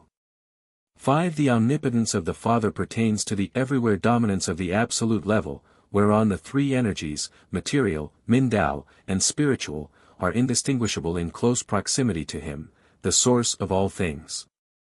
Creature mind, being neither paradise monota nor paradise spirit, is not directly responsive to the Universal Father. God adjusts with the mind of imperfection, with Urantia mortals through the thought adjusters. 47.4, 3:2. 6. The Universal Father is not a transient force, a shifting power, or a fluctuating energy. The power and wisdom of the Father are wholly adequate to cope with any and all universe exigencies. As the emergencies of human experience arise, he has foreseen them all. And therefore he does not react to the affairs of the universe in a detached way but rather in accordance with the dictates of eternal wisdom and in consonance with the mandates of infinite judgment. Regardless of appearances, the power of God is not functioning in the universe as a blind force. 47.5, 3:2. 7. Situations do arise in which it appears that emergency rulings have been made, that natural laws have been suspended, that misadaptations have been recognized, and that an effort is being made to rectify the situation, but such is not the case.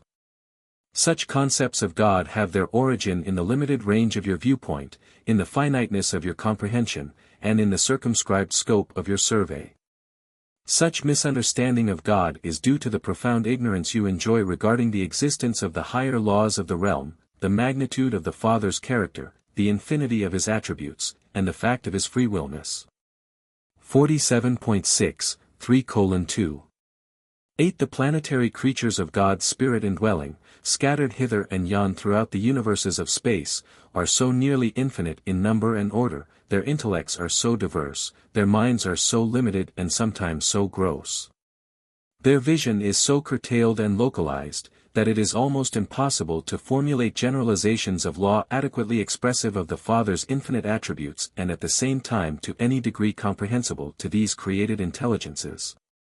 Therefore, to you the creature, many of the acts of the all-powerful Creator seem to be arbitrary, detached, and not infrequently heartless and cruel. But again I assure you that this is not true. God's doings are all purposeful, intelligent, wise, kind, and eternally considerate of the best good, not always of an individual being, an individual race, an individual planet, or even an individual universe. But they are for the welfare and best good of all concerned, from the lowest to the highest. In the epochs of time the welfare of the part may sometimes appear to differ from the welfare of the whole. In the circle of eternity such apparent differences are non-existent. 48.1, 3 minutes and 2.9 seconds. We are all a part of the family of God, and we must therefore sometimes share in the family discipline. Many of the acts of God which so disturb and confuse us are the result of the decisions and final rulings of all wisdom, empowering the conjoint actor to execute the choosing of the infallible will of the infinite mind. To enforce the decisions of the personality of perfection, whose survey, vision, and solicitude embrace the highest and eternal welfare of all his vast and far-flung creation. 48.2, 3:2. 10. Thus it is that your detached, sectional, finite, gross, and highly materialistic viewpoint and the limitations inherent in the nature of your being constitute such a handicap that you are unable to see, comprehend, or know the wisdom and kindness of many of the divine acts which to you seem fraught with such crushing cruelty, and which seem to be characterized by such utter indifference to the comfort and welfare, to the planetary happiness and personal prosperity, of your fellow creatures. It is because of the limits of human vision, it is because of your circumscribed understanding and finite comprehension, that you misunderstand the motives, and pervert the purposes, of God. But many things occur on the evolutionary worlds which are not the personal doings of the Universal Father. 48.3, 3 minutes and 2.11 seconds. The divine omnipotence is perfectly coordinated with the other attributes of the personality of God. The power of God is, ordinarily, only limited in its universe spiritual manifestation by three conditions or situations. 48.4, 3 minutes and 2.12 seconds. 1. By the nature of God, especially by his infinite love, by truth, beauty, and goodness. 48.5, 3 minutes and 2.13 seconds. 2. By the will of God, by his mercy ministry and fatherly relationship with the personalities of the universe. 48.6, 3 minutes and 2.14 seconds. 3. By the law of God, by the righteousness and justice of the eternal paradise Trinity. 48.7, 3:2. 15. God is unlimited in power, divine in nature, final in will, infinite in attributes, eternal in wisdom, and absolute in reality. But all these characteristics of the Universal Father are unified in deity and universally expressed in the Paradise Trinity and in the divine sons of the Trinity. Otherwise, outside of Paradise and the central universe of Havona, everything pertaining to God is limited by the evolutionary presence of the Supreme, conditioned by the eventuating presence of the Ultimate, and coordinated by the three existential absolutes, deity, universal, and unqualified. And God's presence is thus limited because such is the will of God. 3. God's universal knowledge. 48.8, 3 minutes and 3.1 second. God knows all things. The divine mind is conscious of, and conversant with, the thought of all creation. His knowledge of events is universal and perfect. The divine entities going out from him are a part of him. He who balances the clouds is also perfect in knowledge. The eyes of the Lord are in every place. Said your great teacher of the insignificant sparrow, one of them shall not fall to the ground without my Father's knowledge, and also, the very hairs of your head are numbered. He tells the number of the stars. He calls them all by their names. 49.1, 3 minutes and 3.2 seconds. The Universal Father is the only personality in all the universe who does actually know the number of the stars and planets of space. All the worlds of every universe are constantly within the consciousness of God. He also says, I have surely seen the affliction of my people, I have heard their cry, and I know their sorrows. For the Lord looks from heaven. He beholds all the sons of men, from the place of his habitation he looks upon all the inhabitants of the earth. Every creature child may truly say, He knows the way I take, and when he has tried me, I shall come forth as gold. God knows our downsittings and our uprisings, he understands our thoughts afar off and is acquainted with all our ways. All things are naked and open to the eyes of him with whom we have to do. And it should be a real comfort to every human being to understand that he knows your frame, he remembers that you are dust. Jesus, speaking of the living God, said, Your Father knows what you have need of even before you ask him. 49.2, 3:3. 3. God is possessed of unlimited power to know all things, his consciousness is universal.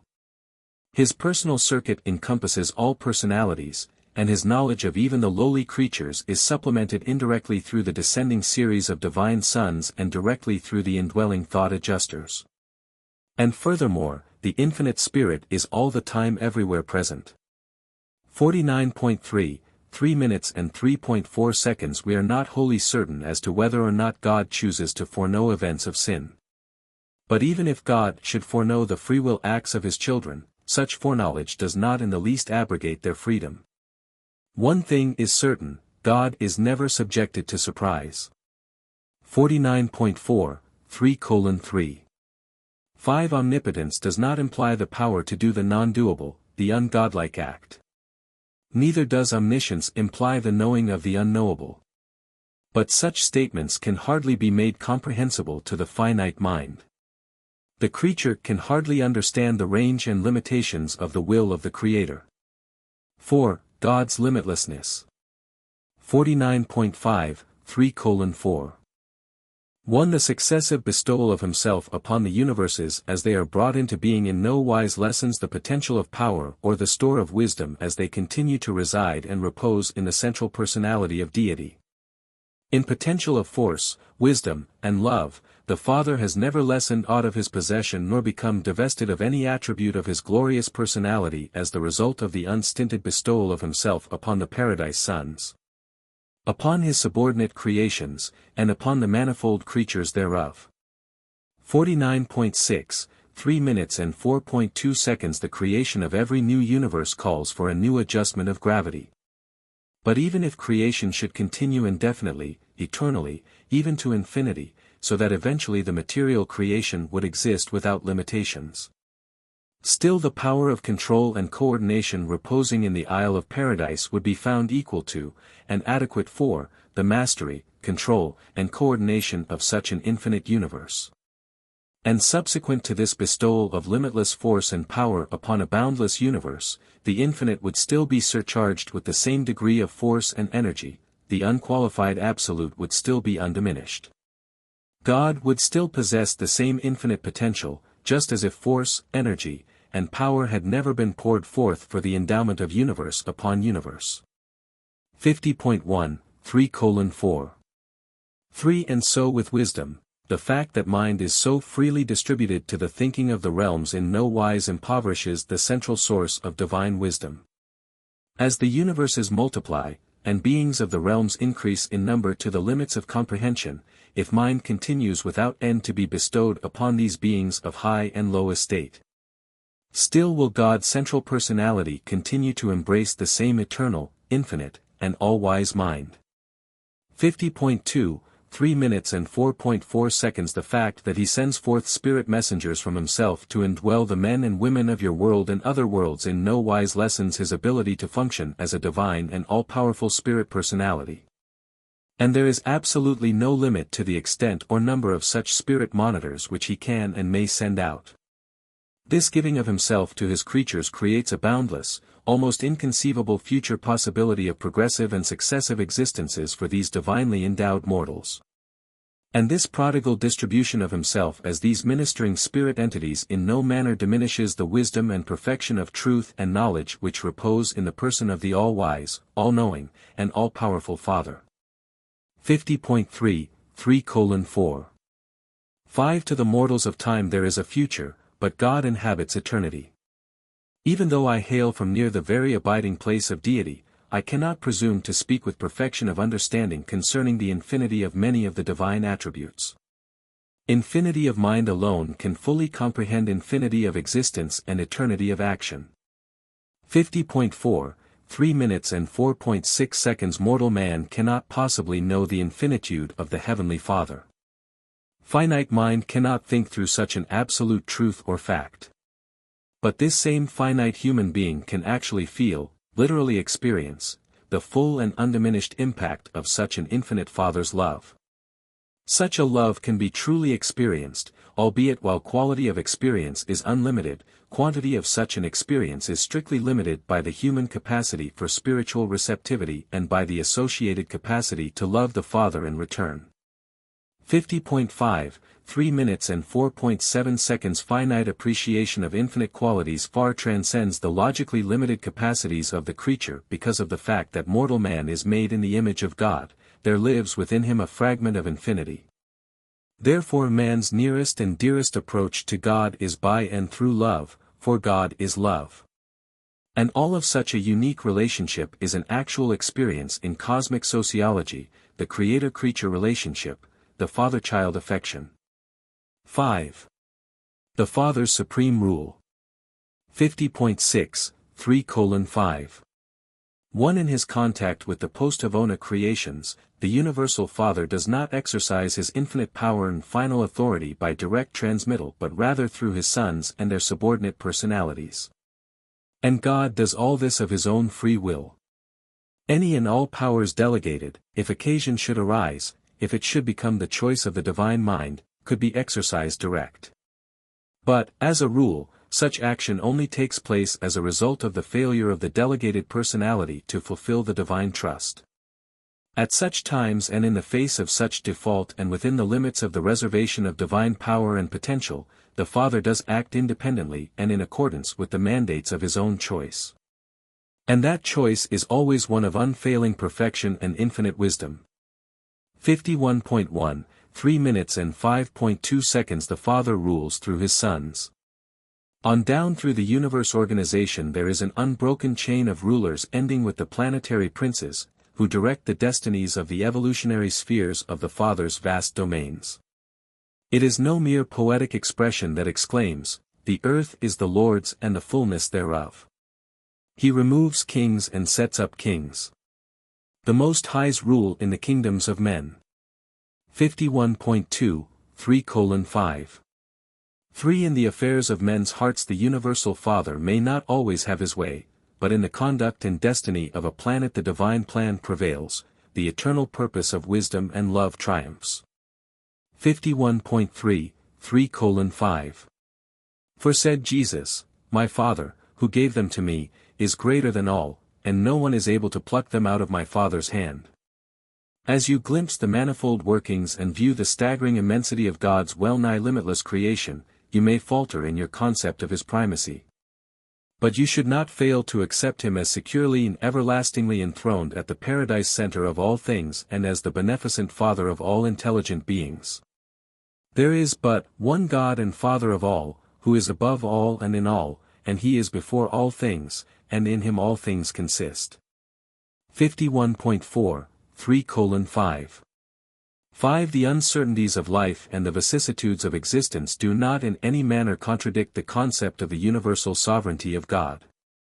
All evolutionary creature life is beset by certain inevitabilities. Consider the following.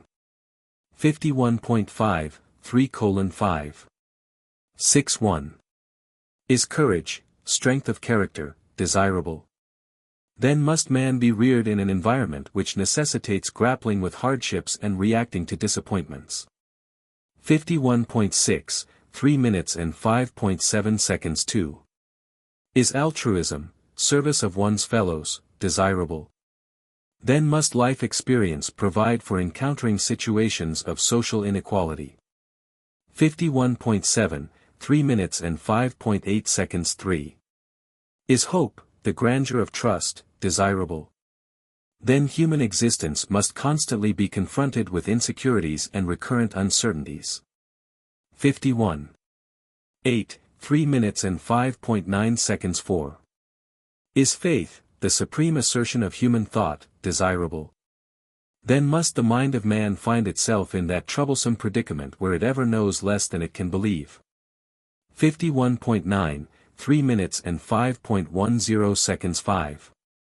Is the love of truth and the willingness to go wherever it leads, desirable? Then must man grow up in a world where error is present and falsehood always possible. 51.10, 3 minutes and 5.11 seconds. 6. Is idealism, the approaching concept of the divine, desirable? Then must man struggle in an environment of relative goodness and beauty, surrounding stimulative of the irrepressible reach for better things. 51.11, 3 minutes and 5.12 seconds. 7. Is loyalty, devotion to highest duty, desirable? Then must man carry on amid the possibilities of betrayal and desertion. The valor of devotion to duty consists in the implied danger of default. 51.12, 3 minutes and 5.13 seconds. 8. Is unselfishness, the spirit of self-forgetfulness, desirable?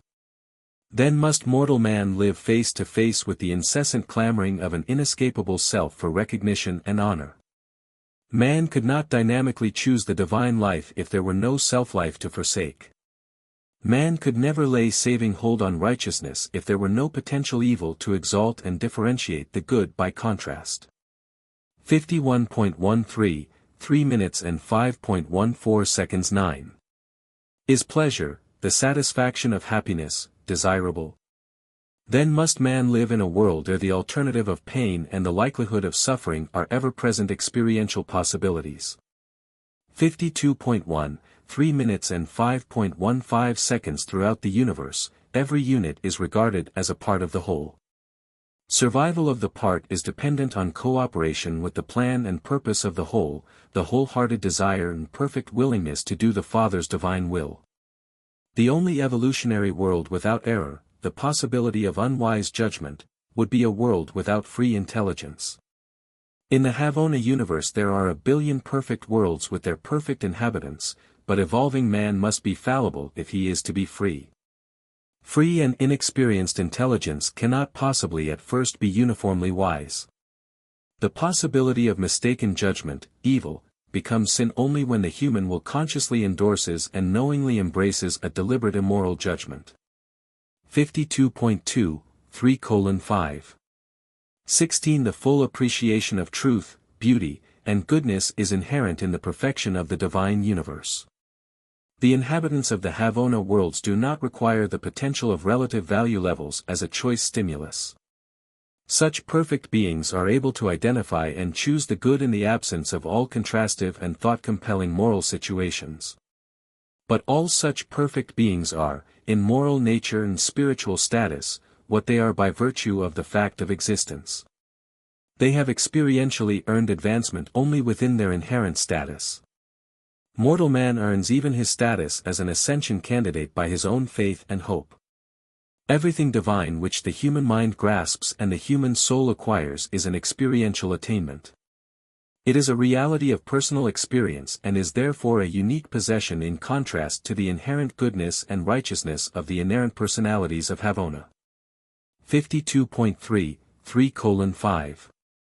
17. The creatures of Havona are naturally brave, but they are not courageous in the human sense. They are innately kind and considerate, but hardly altruistic in the human way. They are expectant of a pleasant future, but not hopeful in the exquisite manner of the trusting mortal of the uncertain evolutionary spheres. They have faith in the stability of the universe, but they are utter strangers to that saving faith whereby mortal man climbs from the status of an animal up to the portals of paradise. They love the truth, but they know nothing of its soul-saving qualities. They are idealists, but they were born that way. They are wholly ignorant of the ecstasy of becoming such by exhilarating choice. They are loyal, but they have never experienced the thrill of wholehearted and intelligent devotion to duty in the face of temptation to default. They are unselfish, but they never gain such levels of experience by the magnificent conquest of a belligerent self. They enjoy pleasure, but they do not comprehend the sweetness of the pleasure escape from the pain potential. 6. The Father's Primacy. 52.4, 3 minutes and 6.1 seconds. With divine selflessness, consummate generosity, the Universal Father relinquishes authority and delegates power, but he is still primal.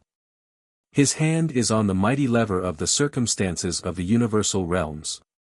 He has reserved all final decisions and unerringly wields the all-powerful veto scepter of his eternal purpose with unchallengeable authority over the welfare and destiny of the outstretched, whirling, and ever-circling creation. 52.5, 3:6. 2. The sovereignty of God is unlimited. It is the fundamental fact of all creation. The universe was not inevitable. The universe is not an accident, neither is it self-existent. The universe is a work of creation and is therefore wholly subject to the will of the Creator. The will of God is divine truth, living love. Therefore are the perfecting creations of the evolutionary universes characterized by goodness, nearness to divinity, by potential evil, remoteness from divinity. 53.1, 3:6. 3. All religious philosophy, sooner or later, arrives at the concept of unified universe rule, of one God. Universe causes cannot be lower than universe effects. The source of the streams of universe life and of the cosmic mind must be above the levels of their manifestation. The human mind cannot be consistently explained in terms of the lower orders of existence.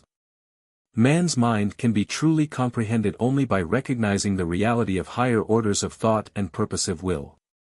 Man as a moral being is inexplicable unless the reality of the Universal Father is acknowledged.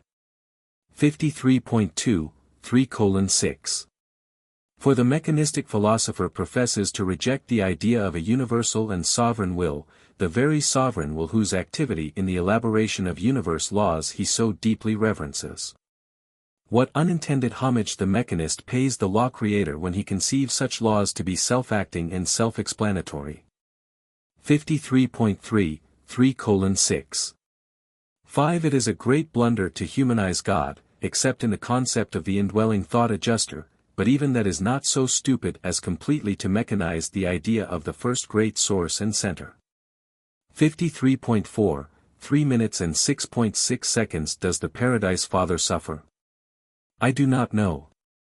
The Creator sons most certainly can and sometimes do, even as do mortals. The Eternal Son and the Infinite Spirit suffer in a modified sense. I think the Universal Father does, but I cannot understand how. Perhaps through the personality circuit or through the individuality of the thought adjusters and other bestowals of his eternal nature. He has said of the mortal races, "In all your afflictions I am afflicted." He unquestionably experiences a fatherly and sympathetic understanding. He may truly suffer, but I do not comprehend the nature thereof. 53.5, 3:6. 7. The infinite and eternal ruler of the universe of universes is power, form, energy, process, pattern, principle, presence, and idealized reality. But he is more, he is personal. He exercises a sovereign will, experiences self-consciousness of divinity, executes the mandates of a creative mind, pursues the satisfaction of the realization of an eternal purpose, and manifests a father's love and affection for his universe children. And all these more personal traits of the Father can be better understood by observing them as they were revealed in the bestowal life of Michael, your Creator Son, while he was incarnated on Urantia. 53.6, 3 minutes and 6.8 seconds. God the Father loves men. God the Son serves men. God the Spirit inspires the children of the universe to the ever-ascending adventure of finding God the Father by the ways ordained by God the Son through the ministry of the grace of God the Spirit. 53.7, 3:6. 9. Being the divine counselor assigned to the presentation of the revelation of the universal Father, I have continued with this statement of the attributes of deity. Paper 4. God's relation to the universe.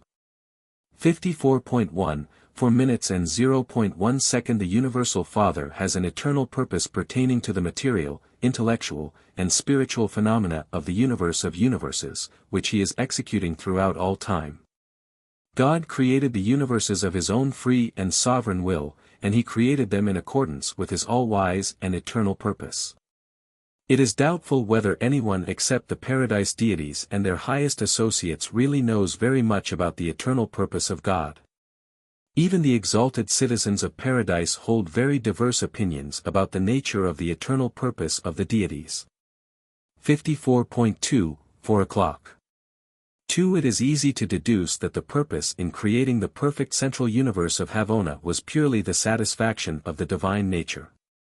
Havona may serve as the pattern creation for all other universes and as the finishing school for the pilgrims of time on their way to paradise. However, such a supernal creation must exist primarily for the pleasure and satisfaction of the perfect and infinite creators. 54.3, 4 o'clock. 3. The amazing plan for perfecting evolutionary mortals and, after their attainment of paradise and the core of the finality, providing further training for some undisclosed future work, does seem to be, at present, one of the chief concerns of the 7 superuniverses and their many subdivisions. But this ascension scheme for spiritualizing and training the mortals of time and space is by no means the exclusive occupation of the universe intelligences. There are, indeed, many other fascinating pursuits which occupy the time and enlist the energies of the celestial hosts. 1. The universe attitude of the Father.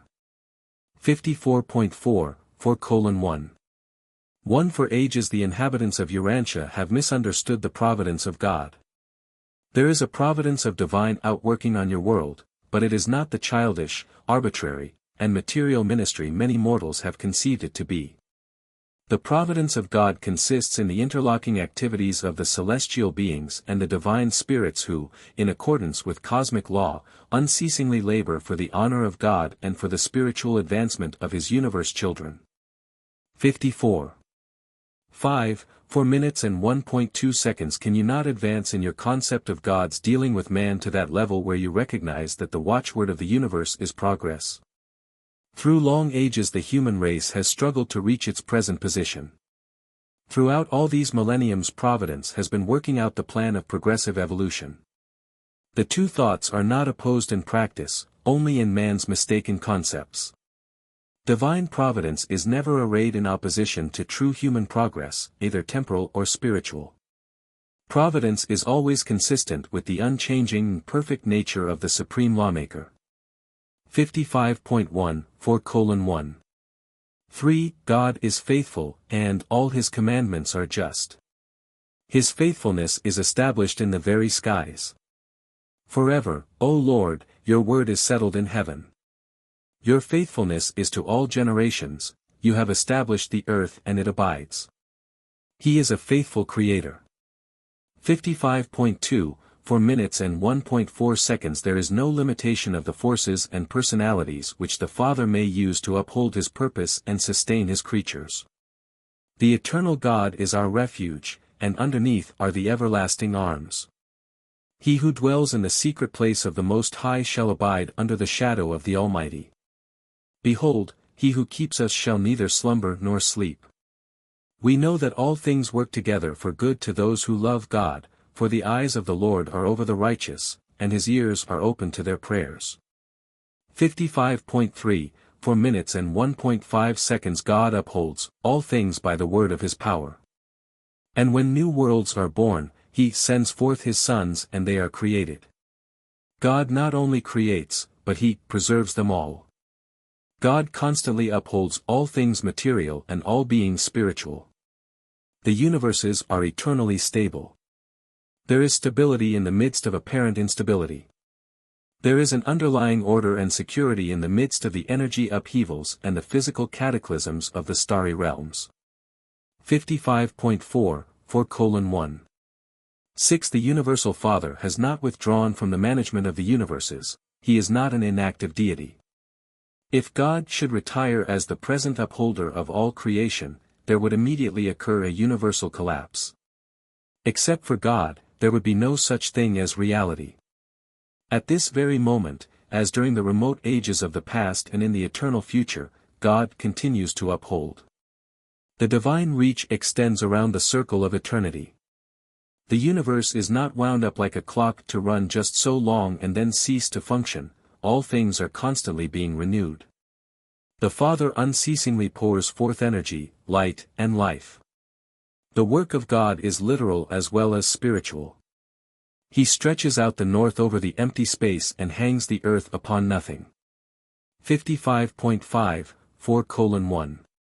7. A being of my order is able to discover ultimate harmony and to detect far-reaching and profound coordination in the routine affairs of universe administration.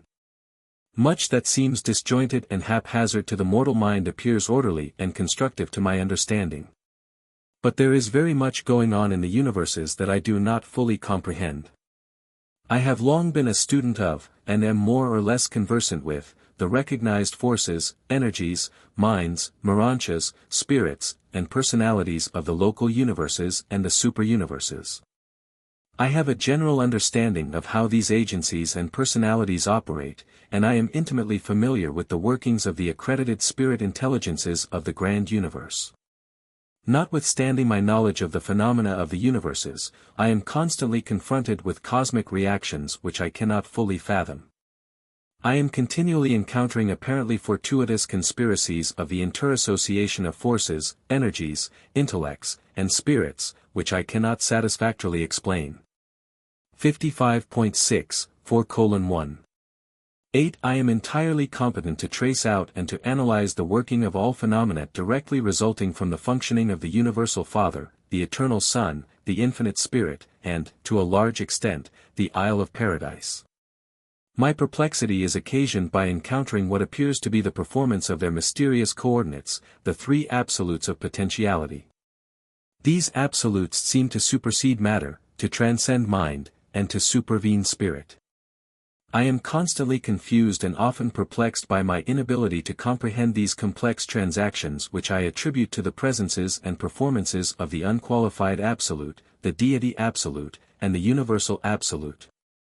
56.1, 4:1. 9. These absolutes must be the not fully revealed presences abroad in the universe which, in the phenomena of space potency and in the function of other superultimates, render it impossible for physicists, philosophers, or even religionists to predict with certainty as to just how the primordials of force, concept, or spirit will respond to demands made in a complex reality situation involving supreme adjustments and ultimate values. 56.2, 4 minutes and 1.10 seconds. There is also an organic unity in the universes of time and space which seems to underlie the whole fabric of cosmic events. This living presence of the evolving Supreme Being, this immanence of the projected incomplete, is inexplicably manifested ever and anon by what appears to be an amazingly fortuitous coordination of apparently unrelated universe happenings. This must be the function of providence, the realm of the Supreme Being and the conjoint actor. 56.3, 4:1. 11. I am inclined to believe that it is this far-flung and generally unrecognizable control of the coordination and interassociation of all phases and forms of universe activity that causes such a variegated and apparently hopelessly confused medley of physical, mental, moral, and spiritual phenomena so unerringly to work out to the glory of God and for the good of men and angels. 56.4, 4 minutes and 1.12 seconds. But in the larger sense the apparent accidents of the cosmos are undoubtedly a part of the finite drama of the time-space adventure of the infinite in his eternal manipulation of the absolutes. 2. God and Nature. 56.5, 4:2. 1. Nature is in a limited sense the physical habit of God.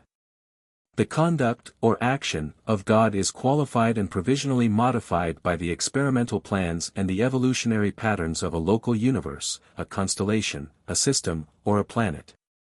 God acts in accordance with a well-defined, unchanging, immutable law throughout the widespreading master universe. But he modifies the patterns of his action so as to contribute to the coordinate and balanced conduct of each universe, constellation, system, planet, and personality in accordance with the local objects, aims, and plans of the finite projects of evolutionary unfolding. 56.6, 4:2. 2. Therefore, nature, as mortal man understands it, presents the underlying foundation and fundamental background of a changeless deity in his immutable laws, modified by, fluctuating because of, and experiencing upheavals through the working of the local plans, purposes, patterns, and conditions which have been inaugurated and are being carried out by the local universe, constellation, system, and planetary forces and personalities. For example, as God's laws have been ordained in Nebadon, they are modified by the plans established by the Creator Son and Creative Spirit of this local universe. And in addition to all this, the operation of these laws has been further influenced by the errors, defaults, and insurrections of certain beings resident upon your planet and belonging to your immediate planetary system of Satania. 56.7, 4:2. 3. Nature is a time-space resultant of two cosmic factors: first, the immutability, perfection, and rectitude of paradise deity, and second, the experimental plans, executive blunders, insurrectionary errors, incompleteness of development, and imperfection of wisdom of the extra-paradise creatures, from the highest to the lowest. Nature therefore carries a uniform, unchanging, majestic, and marvelous thread of perfection from the circle of eternity. But in each universe, on each planet, and in each individual life, this nature is modified, qualified, and perchance marred by the acts, the mistakes, and the disloyalties of the creatures of the evolutionary systems and universes. And therefore must nature ever be of a changing mood, whimsical withal, though stable underneath, and varied in accordance with the operating procedures of a local universe. 57.1, 4:2. For nature is the perfection of paradise divided by the incompletion, evil, and sin of the unfinished universes. This quotient is thus expressive of both the perfect and the partial, of both the eternal and the temporal.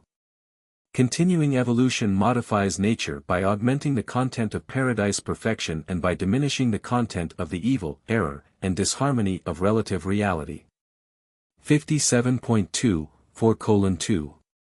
5. God is not personally present in nature or in any of the forces of nature, for the phenomenon of nature is the superimposition of the imperfections of progressive evolution and, sometimes, the consequences of insurrectionary rebellion upon the paradise foundations of God's universal law. As it appears on such a world as Urantia, nature can never be the adequate expression, the true representation, the faithful portrayal, of an all-wise and infinite God. 57.3, 4:2. 6. Nature, on your world, is a qualification of the laws of perfection by the evolutionary plans of the local universe. What a travesty to worship nature because it is in a limited, qualified sense pervaded by God. Because it is a phase of the universal and, therefore, divine power. Nature also is a manifestation of the unfinished, the incomplete, the imperfect outworkings of the development, growth, and progress of a universe experiment in cosmic evolution. 57.4, 4 minutes and 2.7 seconds. The apparent defects of the natural world are not indicative of any such corresponding defects in the character of God. Rather are such observed imperfections merely the inevitable stop moments in the exhibition of the ever-moving reel of infinity picturization. It is these very defect interruptions of perfection continuity which make it possible for the finite mind of material man to catch a fleeting glimpse of divine reality in time and space. The material manifestations of divinity appear defective to the evolutionary mind of man only because mortal man persists in viewing the phenomena of nature through natural eyes, human vision unaided by morantia moda or by revelation. Its compensatory substitute on the worlds of time. 57.5, 4:2. 8 And nature is marred, her beautiful face is scarred, her features are seared, by the rebellion, the misconduct, the misthinking of the myriads of creatures who are a part of nature, but who have contributed to her disfigurement in time.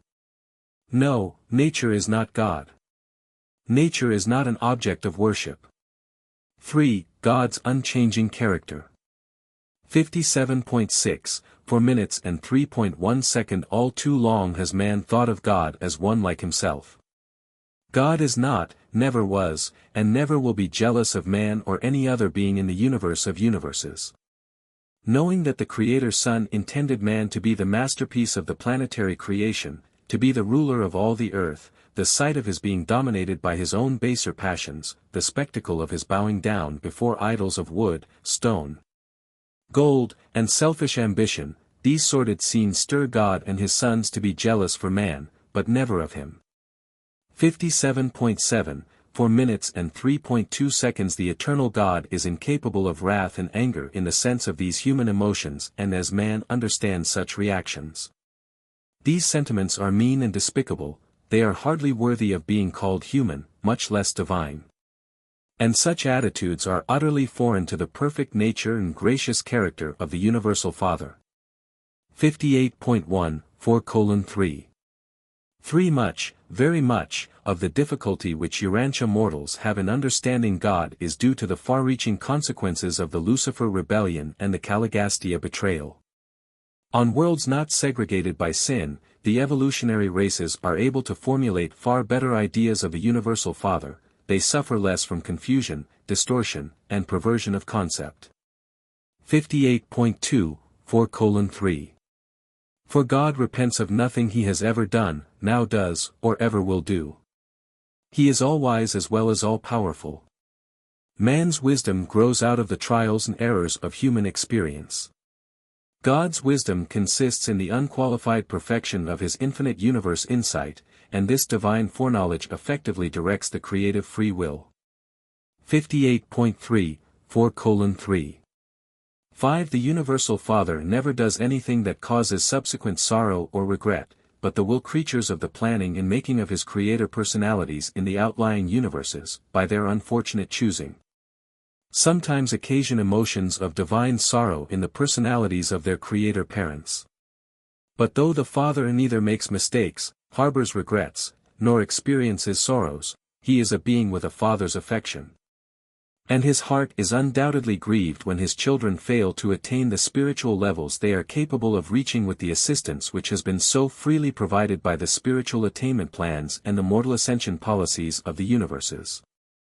58.4 4 minutes and 3.6 seconds. The infinite goodness of the Father is beyond the comprehension of the finite mind of time, hence must there always be afforded a contrast with comparative evil, not sin, for the effective exhibition of all phases of relative goodness. Perfection of divine goodness can be discerned by mortal imperfection of insight only because it stands in contrastive association with relative imperfection in the relationships of time and matter in the motions of space. 58.5 4:3 7 The character of God is infinitely superhuman, therefore must such a nature of divinity be personalized, as in the divine sons, before it can even be faith-grasped by the finite mind of man. 4. The realization of God. 58.6 4:4 One God is the only stationary, self-contained, and changeless being in the whole universe of universes, having no outside, no beyond, no past, and no future. God is purposive energy, creative spirit, and absolute will, and these are self-existent and universal. 58.7 4 minutes and 4.2 seconds. Since God is self-existent, he is absolutely independent. The very identity of God is inimical to change. I, the Lord, change not. God is immutable. But not until you achieve paradise status can you even begin to understand how God can pass from simplicity to complexity, from identity to variation, from quiescence to motion, from infinity to finitude, from the divine to the human, and from unity to duality and triunity. And God can thus modify the manifestations of his absoluteness because divine immutability does not imply immobility. God has will, he is will. 58.8, 4 minutes and 4.3 seconds. God is the being of absolute self-determination. There are no limits to his universe reactions save those which are self-imposed, and his free will acts are conditioned only by those divine qualities and perfect attributes which inherently characterize his eternal nature. Therefore is God related to the universe as the being of final goodness plus a free will of creative infinity. 58.9, 4 minutes and 4.4 seconds. The Father Absolute is the creator of the central and perfect universe and the father of all other creators. Personality, goodness, and numerous other characteristics, God shares with man and other beings, but infinity of will is his alone. God is limited in his creative acts only by the sentiments of his eternal nature and by the dictates of his infinite wisdom. God personally chooses only that which is infinitely perfect, hence the supernal perfection of the central universe. And while the Creator's sons fully share his divinity, even phases of his absoluteness, they are not altogether limited by that finality of wisdom which directs the Father's infinity of will. Hence, in the Michael order of sonship, creative free will becomes even more active, wholly divine and well-nigh ultimate, if not absolute. The Father is infinite and eternal, but to deny the possibility of his volitional self-limitation amounts to a denial of this very concept of his volitional absoluteness. 59.1, 4:4. 5. God's absoluteness pervades all 7 levels of universe reality. And the whole of this absolute nature is subject to the relationship of the Creator to his universe creature family. Precision may characterize Trinitarian justice in the universe of universes, but in all his vast family relationship with the creatures of time the God of universes is governed by divine sentiment. First and last, eternally, the infinite God is a Father. Of all the possible titles by which he might appropriately be known, I have been instructed to portray the God of all creation as the universal Father. 59.2, 4:4. 6. In God the Father free will performances are not ruled by power, nor are they guided by intellect alone. The divine personality is defined as consisting in spirit and manifesting himself to the universes as love. Therefore, in all his personal relations with the creature personalities of the universes, the first source and center is always and consistently a loving Father. God is a Father in the highest sense of the term. He is eternally motivated by the perfect idealism of divine love, and that tender nature finds its strongest expression and greatest satisfaction in loving and being loved. 59.3, 4 minutes and 4.7 seconds. In science, God is the first cause. In religion, the universal and loving Father. In philosophy, the one being who exists by himself, not dependent on any other being for existence but beneficently conferring reality of existence on all things and upon all other beings. But it requires revelation to show that the first cause of science and the self-existent unity of philosophy are the God of religion, full of mercy and goodness and pledged to effect the eternal survival of his children on earth. 59.4, 4:4. 8. We crave the concept of the infinite, but we worship the experience idea of God, our anywhere and anytime capacity to grasp the personality and divinity factors of our highest concept of deity. 59.5, 4:4. 9. The consciousness of a victorious human life on earth is born of that creature faith which dares to challenge each recurring episode of existence when confronted with the awful spectacle of human limitations. By the unfailing declaration, even if I cannot do this, there lives in me one who can and will do it, a part of the Father Absolute of the universe of universes. And that is, the victory which overcomes the world, even your faith. 5. Erroneous ideas of God. 59.6, 4:5. One religious tradition is the imperfectly preserved record of the experiences of the God-knowing men of past ages, but such records are untrustworthy as guides for religious living or as the source of true information about the universal Father. Such ancient beliefs have been invariably altered by the fact that primitive man was a mythmaker. 60.1, 4:5. 2. One of the greatest sources of confusion on Urantia concerning the nature of God grows out of the failure of your sacred books clearly to distinguish between the personalities of the Paradise Trinity and between Paradise Deity and the local Universe creators and administrators. During the past dispensations of partial understanding, your priests and prophets failed clearly to differentiate between planetary princes, system sovereigns, constellation fathers, creator sons, superuniverse rulers, the supreme being, and the universal Father. Many of the messages of subordinate personalities, such as life carriers and various orders of angels, have been, in your records, presented as coming from God Himself. Urantian religious thought still confuses the associate personalities of deity with the universal Father Himself, so that all are included under one appellation. 60.2, 4:5. 3. The people of Urantia continue to suffer from the influence of primitive concepts of God. The gods who go on a rampage in the storm, who shake the earth in their wrath and strike down men in their anger, who inflict their judgments of displeasure in times of famine and flood, these are the gods of primitive religion, they are not the gods who live and rule the universes. Such concepts are a relic of the times when men supposed that the universe was under the guidance and domination of the whims of such imaginary gods. But mortal man is beginning to realize that he lives in a realm of comparative law and order as far as concerns the administrative policies and conduct of the supreme creators and the supreme controllers. 60.3, 4:5. For the barbarous idea of appeasing an angry God, of propitiating an offended Lord, of winning the favor of deity through sacrifices and penance and even by the shedding of blood, represents a religion wholly puerile and primitive. A philosophy unworthy of an enlightened age of science and truth. Such beliefs are utterly repulsive to the celestial beings and the divine rulers who serve and reign in the universes. It is an affront to God to believe, hold, or teach that innocent blood must be shed in order to win His favor or to divert the fictitious divine wrath. 60.4, 4:5. 5. The Hebrews believed that, without the shedding of blood there could be no remission of sin.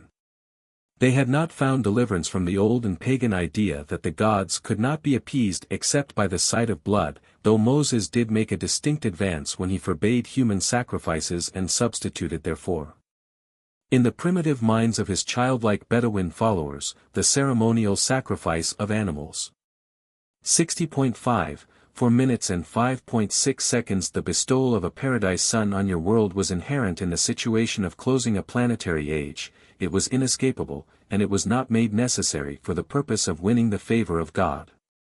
This bestowal also happened to be the final personal act of a creator son in the long adventure of earning the experiential sovereignty of his universe. What a travesty upon the infinite character of God! This teaching that his fatherly heart in all its austere coldness and hardness was so untouched by the misfortunes and sorrows of his creatures that his tender mercies were not forthcoming until he saw his blameless son bleeding and dying upon the cross of Calvary. 60.6, 4 minutes and 5.7 seconds. But the inhabitants of Urantia are to find deliverance from these ancient errors and pagan superstitions respecting the nature of the universal Father. The revelation of the truth about God is appearing. And the human race is destined to know the universal Father in all that beauty of character and loveliness of attributes so magnificently portrayed by the Creator Son who sojourned on Urantia as the Son of Man and the Son of God.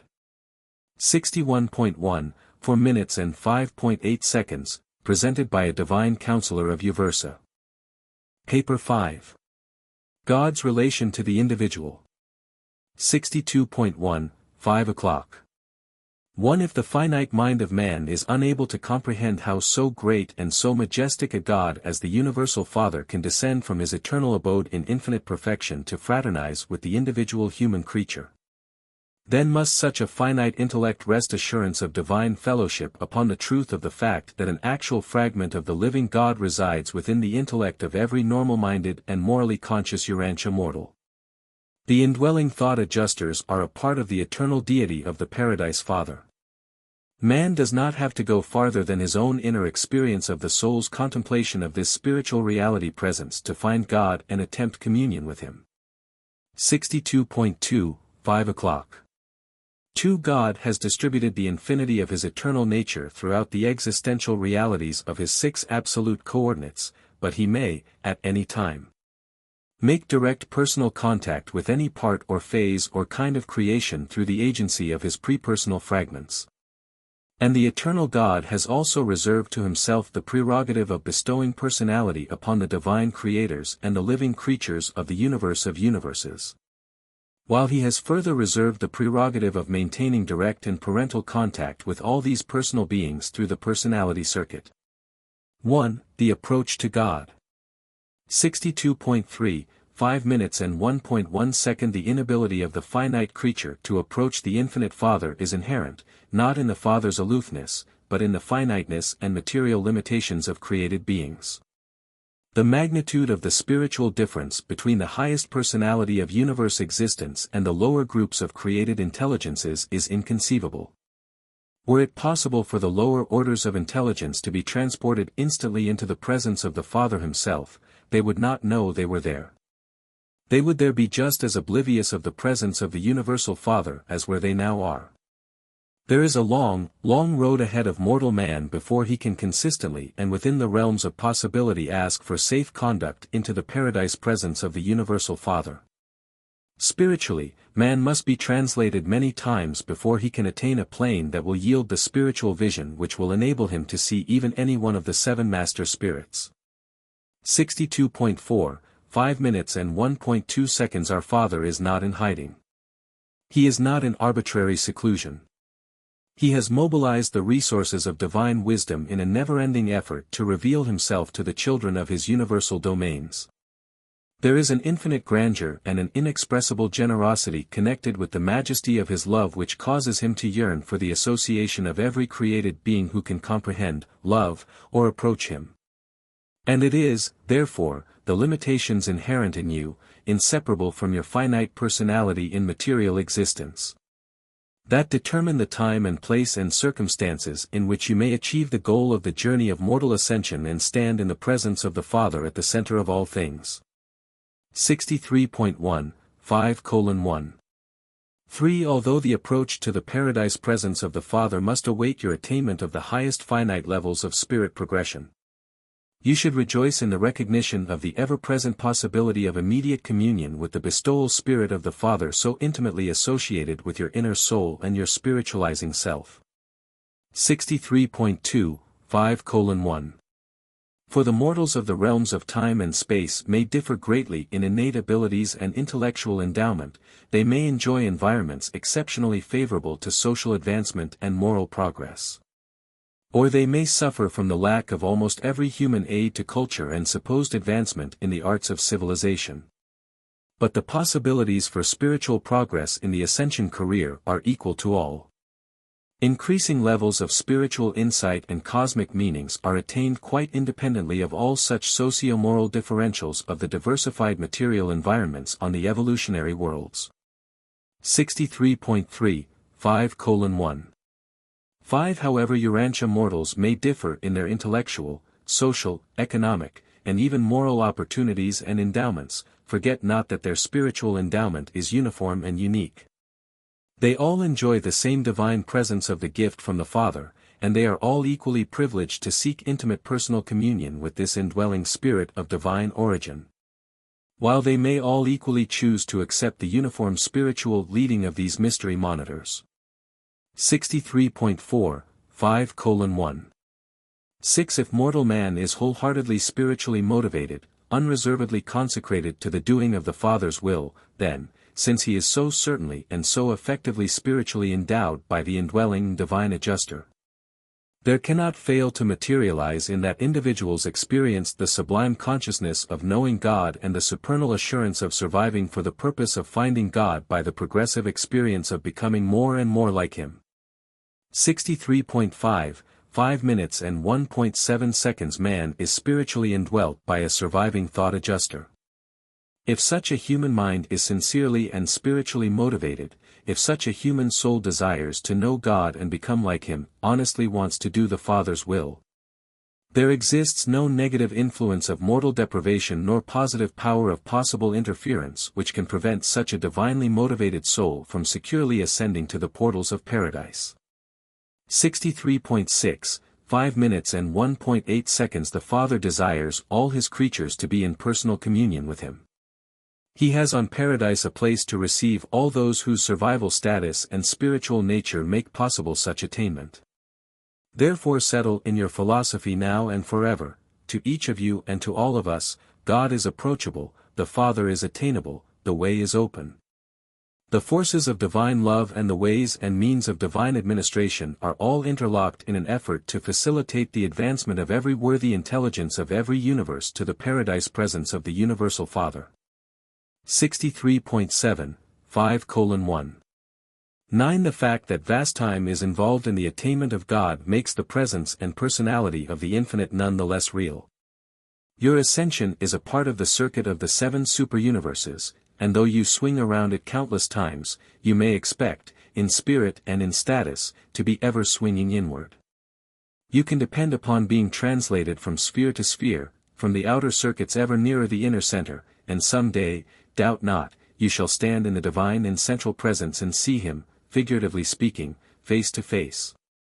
It is a question of the attainment of actual and literal spiritual levels, and these spiritual levels are attainable by any being who has been indwelt by a mystery monitor, and who has subsequently eternally fused with that thought adjuster. 64. 1, 5:1. 10. The Father is not in spiritual hiding. But so many of his creatures have hidden themselves away in the mists of their own willful decisions and for the time being have separated themselves from the communion of his Spirit and the Spirit of his Son by the choosing of their own perverse ways and by the indulgence of the self-assertiveness of their intolerant minds and unspiritual natures.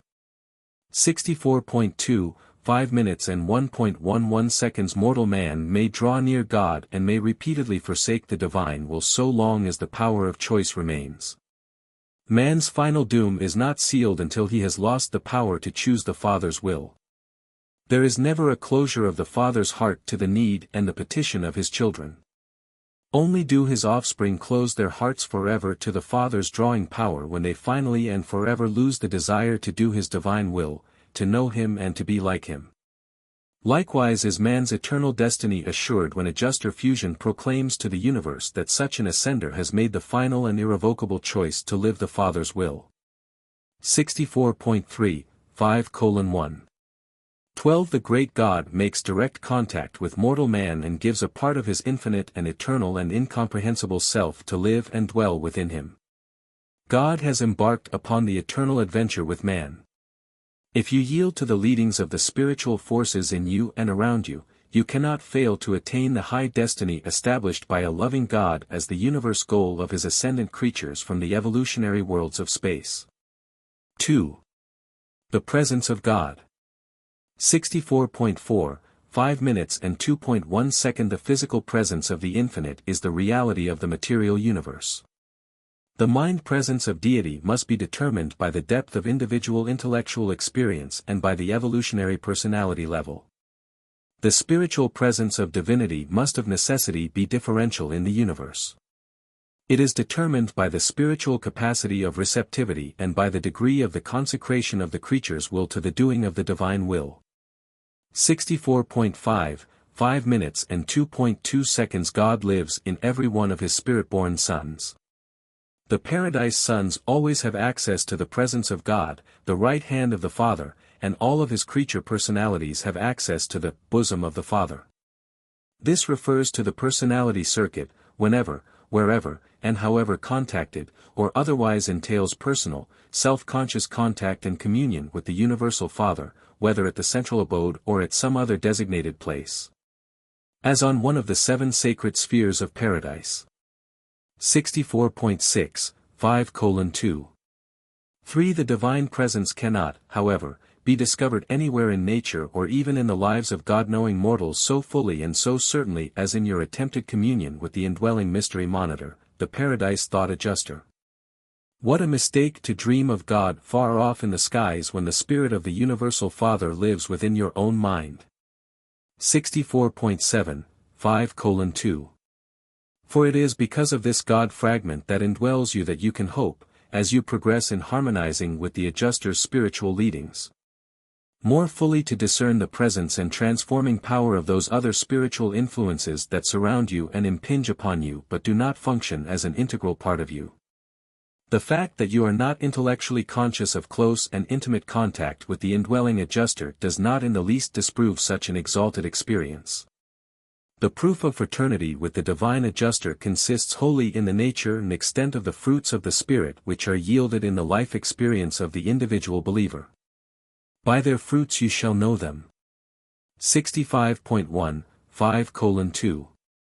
5. It is exceedingly difficult for the meagerly spiritualized, material mind of mortal man to experience marked consciousness of the spirit activities of such divine entities as the paradise adjusters.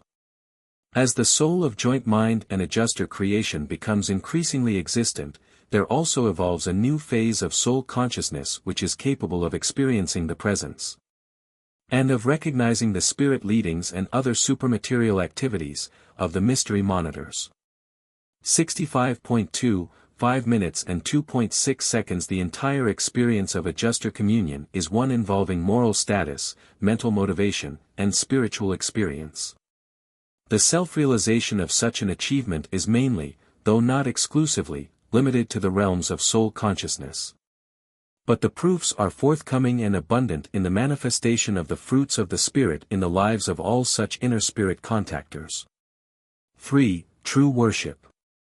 65.3, 5 minutes and 3.1 seconds. Though the paradise deities, from the universe standpoint, are as one, in their spiritual relations with such beings as inhabit Urantia, they are also three distinct and separate persons. There is a difference between the Godheads in the matter of personal appeals, communion, and other intimate relations. In the highest sense, we worship the universal Father and Him only.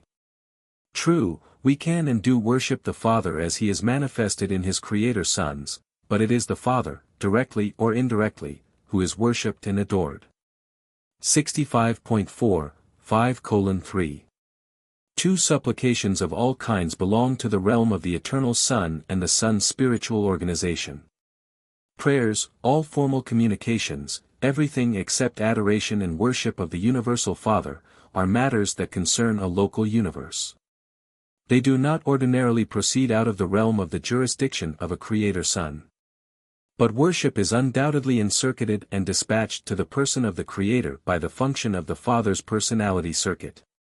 We further believe that such registry of the homage of an adjuster indwelt creature is facilitated by the Father's Spirit presence. There exists a tremendous amount of evidence to substantiate such a belief, and I know that all orders of Father fragments are empowered to register the bona fide adoration of their subjects acceptably in the presence of the Universal Father. The adjusters undoubtedly also utilize direct prepersonal channels of communication with God, and they are likewise able to utilize the spirit gravity circuits of the Eternal Son.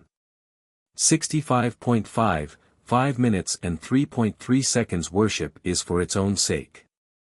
Prayer embodies a self or creature interest element, that is the great difference between worship and prayer. There is absolutely no self-request or other element of personal interest in true worship. We simply worship God for what we comprehend Him to be.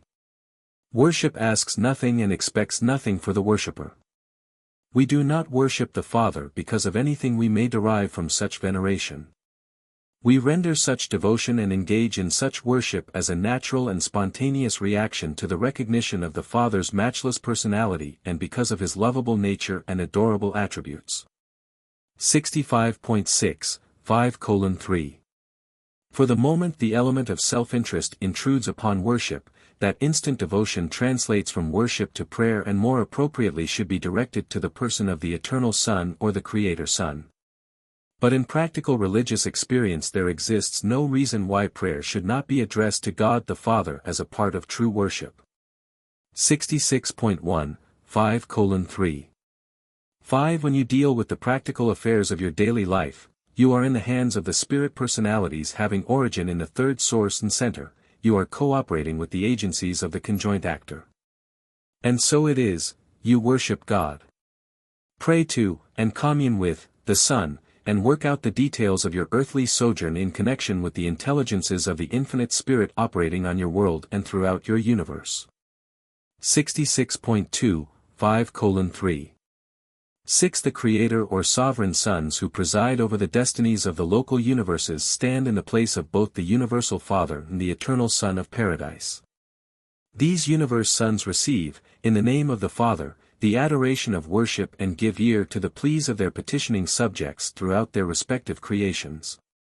To the children of a local universe a Michael son is, to all practical intents and purposes, God. He is the local universe personification of the universal Father and the eternal Son. The infinite Spirit maintains personal contact with the children of these realms through the universe spirits, the administrative and creative associates of the Paradise Creator Sons. 66.3, 5:3. 7. Sincere worship connotes the mobilization of all the powers of the human personality under the dominance of the evolving soul and subject to the divine directionization of the associated thought adjuster. The mind of material limitations can never become highly conscious of the real significance of true worship. Man's realization of the reality of the worship experience is chiefly determined by the developmental status of his evolving immortal soul. The spiritual growth of the soul takes place wholly independently of the intellectual self-consciousness. 66.4, 5:3. 8. The worship experience consists in the sublime attempt of the betrothed adjuster to communicate to the Divine Father the inexpressible longings and the unutterable aspirations of the human soul, the conjoint creation of the God-seeking mortal mind and the God-revealing immortal adjuster.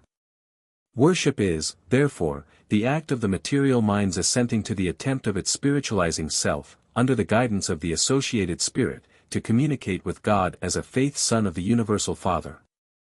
The mortal mind consents to worship, the immortal soul craves and initiates worship, the divine adjuster presence conducts such worship in behalf of the mortal mind and the evolving immortal soul. True worship, in the last analysis, becomes an experience realized on four cosmic levels: the intellectual, the morontial, the spiritual, and the personal, the consciousness of mind, soul, and spirit, and their unification in personality. 4. God and religion. 66.5, 5 minutes and 4.1 seconds. The morality of the religions of evolution drives men forward in the God quest by the motive power of fear. The religions of revelation allure men to seek for a God of love because they crave to become like him. But religion is not merely a passive feeling of absolute dependence and surety of survival, it is a living and dynamic experience of divinity attainment predicated on humanity service. 66.6, 5:4. 2. The great and immediate service of true religion is the establishment of an enduring unity in human experience, a lasting peace and a profound assurance. With primitive man, even polytheism is a relative unification of the evolving concept of deity. Polytheism is monotheism in the making. Sooner or later, God is destined to be comprehended as the reality of values, the substance of meanings, and the life of truth. 67.1, 5 minutes and 4.3 seconds. God is not only the determiner of destiny, he is man's eternal destination. All non-religious human activities seek to bend the universe to the distorting service of self. The truly religious individual seeks to identify the self with the universe and then to dedicate the activities of this unified self to the service of the universe family of fellow beings, human and superhuman. 67.2, 5:4.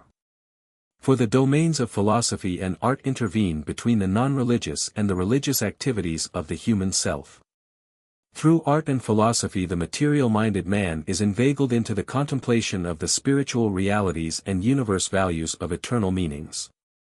67.3, 5 minutes and 4.5 seconds. All religions teach the worship of deity and some doctrine of human salvation. The Buddhist religion promises salvation from suffering, unending peace. The Jewish religion promises salvation from difficulties, prosperity predicated on righteousness. The Greek religion promised salvation from disharmony, ugliness, by the realization of beauty. Christianity promises salvation from sin, sanctity. Mohammedanism provides deliverance from the rigorous moral standards of Judaism and Christianity. The religion of Jesus is salvation from self, deliverance from the evils of creature isolation in time and in eternity. 67.4, 5 minutes and 4.6 seconds. The Hebrews based their religion on goodness, the Greeks on beauty, both religions sought truth. Jesus revealed a God of love, and love is all-embracing of truth, beauty, and goodness. 67.5, 5 minutes and 4.7 seconds. The Zoroastrians had a religion of morals, the Hindus a religion of metaphysics, the Confucianists a religion of ethics. Jesus lived a religion of service. All these religions are of value in that they are valid approaches to the religion of Jesus. Religion is destined to become the reality of the spiritual unification of all that is good, beautiful, and true in human experience. 67.6, 5 minutes and 4.8 seconds. The Greek religion had a watchword, know yourself. The Hebrews centered their teaching on, know your God. The Christians preach a gospel aimed at a knowledge of the Lord Jesus Christ. Jesus proclaimed the good news of knowing God, and yourself as a son of God. These differing concepts of the purpose of religion determine the individual's attitude in various life situations and foreshadow the depth of worship and the nature of his personal habits of prayer. The spiritual status of any religion may be determined by the nature of its prayers. 67.7, 5 minutes and 4.9 seconds. The concept of a semi-human and jealous God is an inevitable transition between polytheism and sublime monotheism. An exalted anthropomorphism is the highest attainment level of purely evolutionary religion.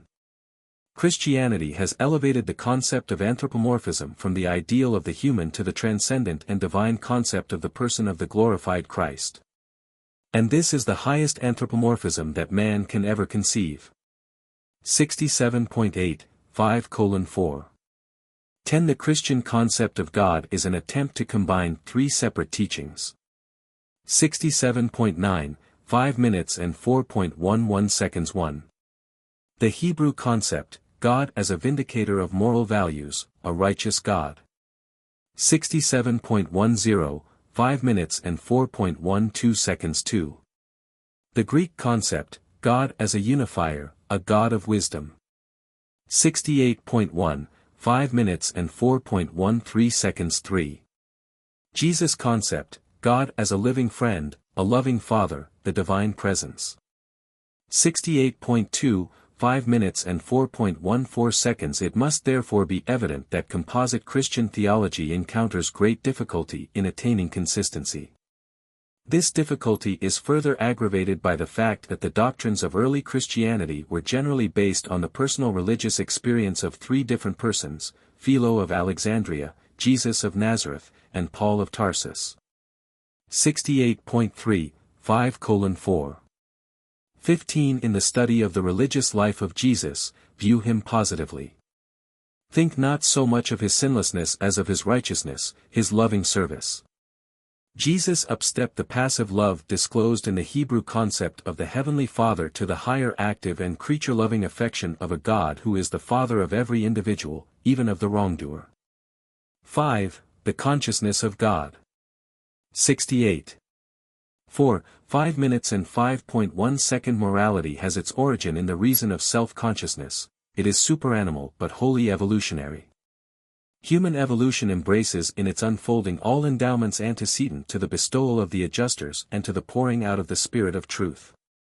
But the attainment of levels of morality does not deliver man from the real struggles of mortal living.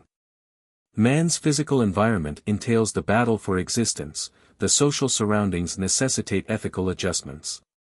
The moral situations require the making of choices in the highest realms of reason. The spiritual experience, having realized God, demands that man find him and sincerely strive to be like him.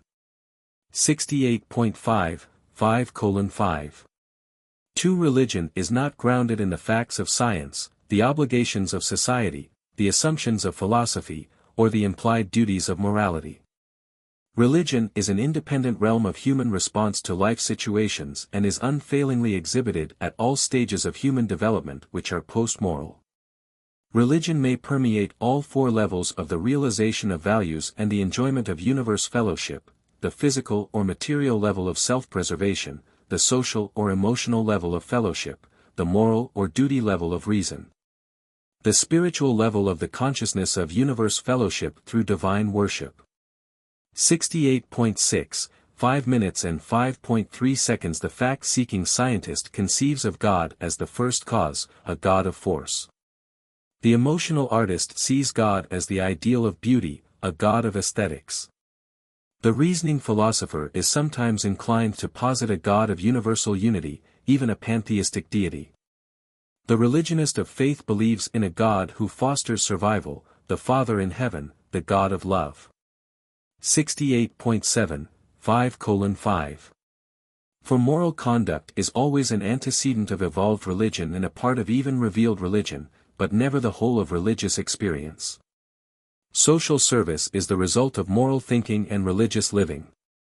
Morality does not biologically lead to the higher spiritual levels of religious experience. The adoration of the abstract beautiful is not the worship of God, neither is exaltation of nature nor the reverence of unity the worship of God. 68. 8, 5 minutes and 5.5 seconds. Evolutionary religion is the mother of the science, art, and philosophy which elevated man to the level of receptivity to revealed religion, including the bestowal of adjusters and the coming of the Spirit of truth. The evolutionary picture of human existence begins and ends with religion, albeit very different qualities of religion, one evolutional and biological, the other revelational and periodical. And so, while religion is normal and natural to man, it is also optional. Man does not have to be religious against his will. 69.1, 5 minutes and 5.6 seconds. Religious experience, being essentially spiritual, can never be fully understood by the material mind. Hence the function of theology, the psychology of religion. The essential doctrine of the human realization of God creates a paradox in finite comprehension. It is well nigh impossible for human logic and finite reason to harmonize the concept of divine immanence, God within and a part of every individual, with the idea of God's transcendence, the divine domination of the universe of universes. These two essential concepts of deity must be unified in the faith grasp of the concept of the transcendence of a personal God and in the realization of the indwelling presence of a fragment of that God in order to justify intelligent worship and validate the hope of personality survival. The difficulties and paradoxes of religion are inherent in the fact that the realities of religion are utterly beyond the mortal capacity for intellectual comprehension. 69.2, 5:5. 7 Mortal man secures 3 great satisfactions from religious experience, even in the days of his temporal sojourn on earth. 69.3, 5 minutes and 5.8 seconds. 1. Intellectually he acquires the satisfactions of a more unified human consciousness. 69.4, 5 minutes and 5.9 seconds. 2. Philosophically he enjoys the substantiation of his ideals of moral values. 69.5, 5 minutes and 5.10 seconds. 3. Spiritually he thrives in the experience of divine companionship, in the spiritual satisfactions of true worship. 69.6, 5:5. 11 God consciousness, as it is experienced by an evolving mortal of the realms, must consist of 3 varying factors, 3 differential levels of reality realization. There is first the mind consciousness, the comprehension of the idea of God. Then follows the soul consciousness, the realization of the ideal of God. Last, dawns the spirit consciousness, the realization of the spirit reality of God.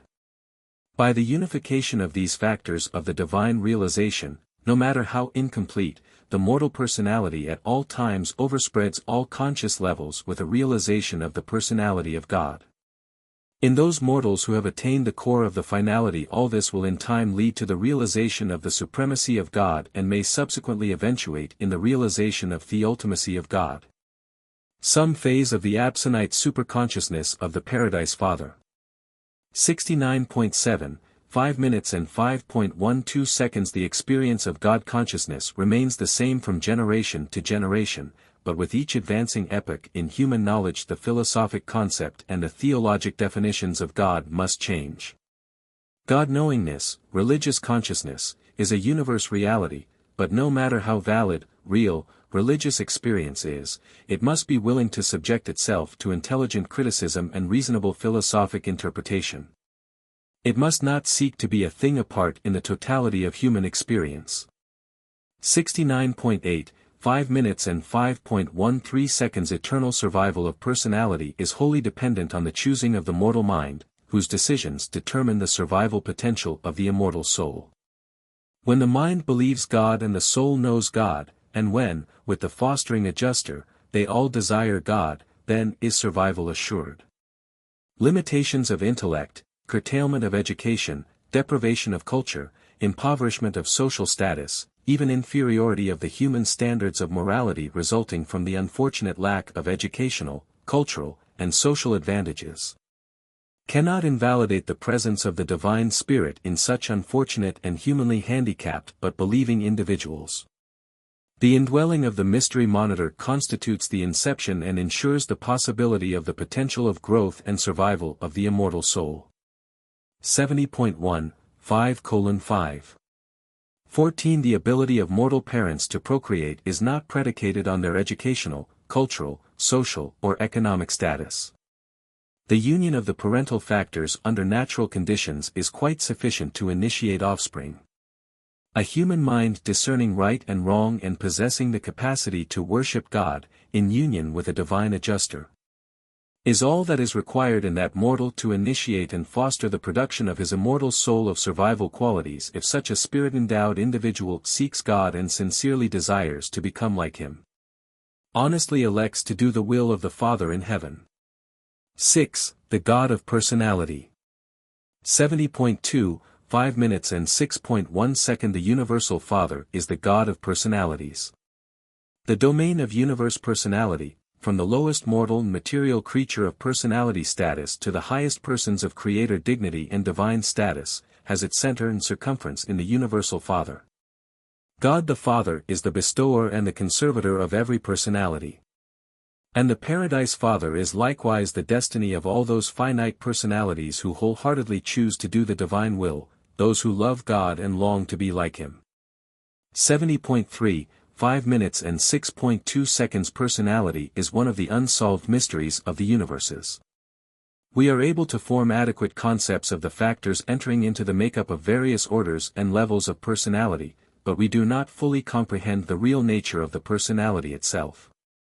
We clearly perceive the numerous factors which, when put together, constitute the vehicle for human personality, but we do not fully comprehend the nature and significance of such a finite personality. 70.4, 5:6. 3. Personality is potential in all creatures who possess a mind endowment ranging from the minimum of self-consciousness to the maximum of God-consciousness. But mind endowment alone is not personality, neither is spirit nor physical energy. Personality is that quality and value in cosmic reality which is exclusively bestowed by God the Father upon these living systems of the associated and coordinated energies of matter, mind, and spirit. Neither is personality a progressive achievement. Personality may be material or spiritual, but there either is personality or there is no personality. The other than personal never attains the level of the personal except by the direct act of the Paradise Father. 70.5, 5:6. For the bestowal of personality is the exclusive function of the Universal Father, the personalization of the living energy systems which he endows with the attributes of relative creative consciousness and the free will control thereof. There is no personality apart from God the Father, and no personality exists except for God the Father. The fundamental attributes of human selfhood, as well as the absolute adjuster nucleus of the human personality, are the bestowals of the Universal Father, acting in his exclusively personal domain of cosmic ministry. 70.6, 5:6. 5. The adjusters of pre-personal status indwell numerous types of mortal creatures, thus ensuring that these same beings may survive mortal death to personalize as Urantia creatures with the potential of ultimate spirit attainment. 4. When such a creature mind of personality endowment is indwelt by a fragment of the Spirit of the Eternal God, the pre-personal bestowal of the Personal Father, Then does this finite personality possess the potential of the divine and the eternal and aspire to a destiny akin to the ultimate, even reaching out for a realization of the absolute? 71.1 5 minutes and 6.6 seconds. Capacity for divine personality is inherent in the prepersonal adjuster. Capacity for human personality is potential in the cosmic mind endowment of the human being. But the experiential personality of mortal man is not observable as an active and functional reality until after the material life vehicle of the mortal creature has been touched by the liberating divinity of the Universal Father.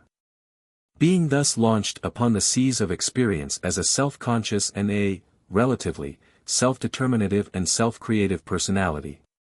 The material self is truly and unqualifiedly personal.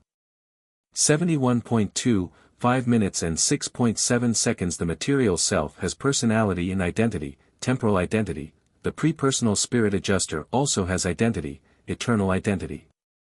This material personality and this spirit prepersonality are capable of so uniting their creative attributes as to bring into existence the surviving identity of the immortal soul. 71.3 5:6 8 Having thus provided for the growth of the immortal soul and having liberated man's inner self from the fetters of absolute dependence on antecedent causation, the Father stands aside. Now, man having thus been liberated from the fetters of causation response, at least as pertains to eternal destiny, and provision having been made for the growth of the immortal self, the soul. It remains for man himself to will the creation or to inhibit the creation of this surviving and eternal self which is his for the choosing. No other being, force, creator, or agency in all the wide universe of universes can interfere to any degree with the absolute sovereignty of the mortal free will, as it operates within the realms of choice. Regarding the eternal destiny of the personality of the choosing mortal. As pertains to eternal survival, God has decreed the sovereignty of the material and mortal will, and that decree is absolute. 71.4 5:6 9 The bestowal of creature personality confers relative liberation from slavish response to antecedent causation, and the personalities of all such moral beings, evolutionary or otherwise, are centered in the personality of the Universal Father. They are ever drawn towards his paradise presence by that kinship of being which constitutes the vast and universal family circle and fraternal circuit of the eternal God. There is a kinship of divine spontaneity in all personality. 71.5 5:6 10 The personality circuit of the universe of universes is centered in the person of the Universal Father, and the Paradise Father is personally conscious of, and in personal touch with, all personalities of all levels of self-conscious existence. And this personality consciousness of all creation exists independently of the mission of the thought adjusters. 71.6 5:6 11 As all gravity is circuited in the Isle of Paradise, as all mind is circuited in the conjoint actor and all spirit in the eternal Son, so is all personality circuited in the personal presence of the Universal Father. And this circuit unerringly transmits the worship of all personalities to the original and eternal personality. 71.7 5:6 12 Concerning those personalities who are not adjuster indwelt, the attribute of choice liberty is also bestowed by the Universal Father, and such persons are likewise embraced in the great circuit of divine love. The personality circuit of the Universal Father. God provides for the sovereign choice of all true personalities. No personal creature can be coerced into the eternal adventure. The portal of eternity opens only in response to the free will choice of the free will sons of the God of free will. 72. 1. 5 minutes and 6.13 seconds And this represents my efforts to present the relation of the living God to the children of time. And when all is said and done, I can do nothing more helpful than to reiterate that God is your universe Father, and that you are all his planetary children. 72.2 5:6 14 This is the fifth and last of the series presenting the narrative of the Universal Father by a divine counselor of Uversa. Paper 6. The Eternal Son. 73.1 6 minutes and 0.1 second The Eternal Son is the perfect and final expression of the first, personal and absolute concept of the Universal Father. Accordingly, whenever and however the Father personally and absolutely expresses himself, he does so through his eternal Son, who ever has been, now is, and ever will be, the living and divine Word. And this eternal Son is residential at the center of all things, in association with, and immediately enshrouding the personal presence of, the eternal and universal Father. 73.2, 6 o'clock. 2. We speak of God's first thought and allude to an impossible time origin of the eternal Son for the purpose of gaining access to the thought channels of the human intellect. Such distortions of language represent our best efforts at contact compromise with the time-bound minds of mortal creatures. In the sequential sense, the universal Father never could have had a first thought, nor could the eternal Son ever have had a beginning. But I was instructed to portray the realities of eternity to the time-limited minds of mortals by such symbols of thought and to designate the relationships of eternity by such time concepts of sequentiality. 73.3, 6 o'clock. 3. The eternal Son is the spiritual personalization of the Paradise Father's universal and infinite concept of divine reality, unqualified spirit, and absolute personality. And thereby does the Son constitute the divine revelation of the Creator identity of the universal Father. The perfect personality of the Son discloses that the Father is actually the eternal and universal source of all the meanings and values of the spiritual, the volitional, the purposeful, and the personal. 73.4, 6 o'clock.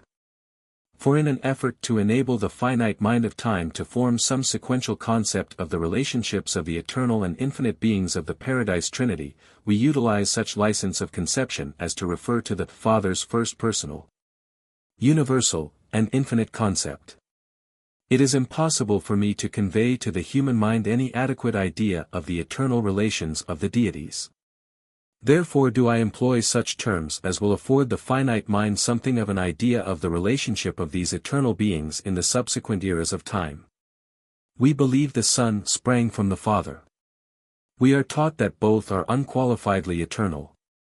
It is apparent, therefore, that no time creature can ever fully comprehend this mystery of a Son who is derived from the Father, and yet who is coordinately eternal with the Father himself. 1. Identity of the Eternal Son. 73.5, 6 minutes and 1.1 second. The Eternal Son is the original and only begotten Son of God. He is God the Son, the second person of deity and the associate creator of all things. As the Father is the first great source and center, so the Eternal Son is the second great source and center. 74.1, 6:1.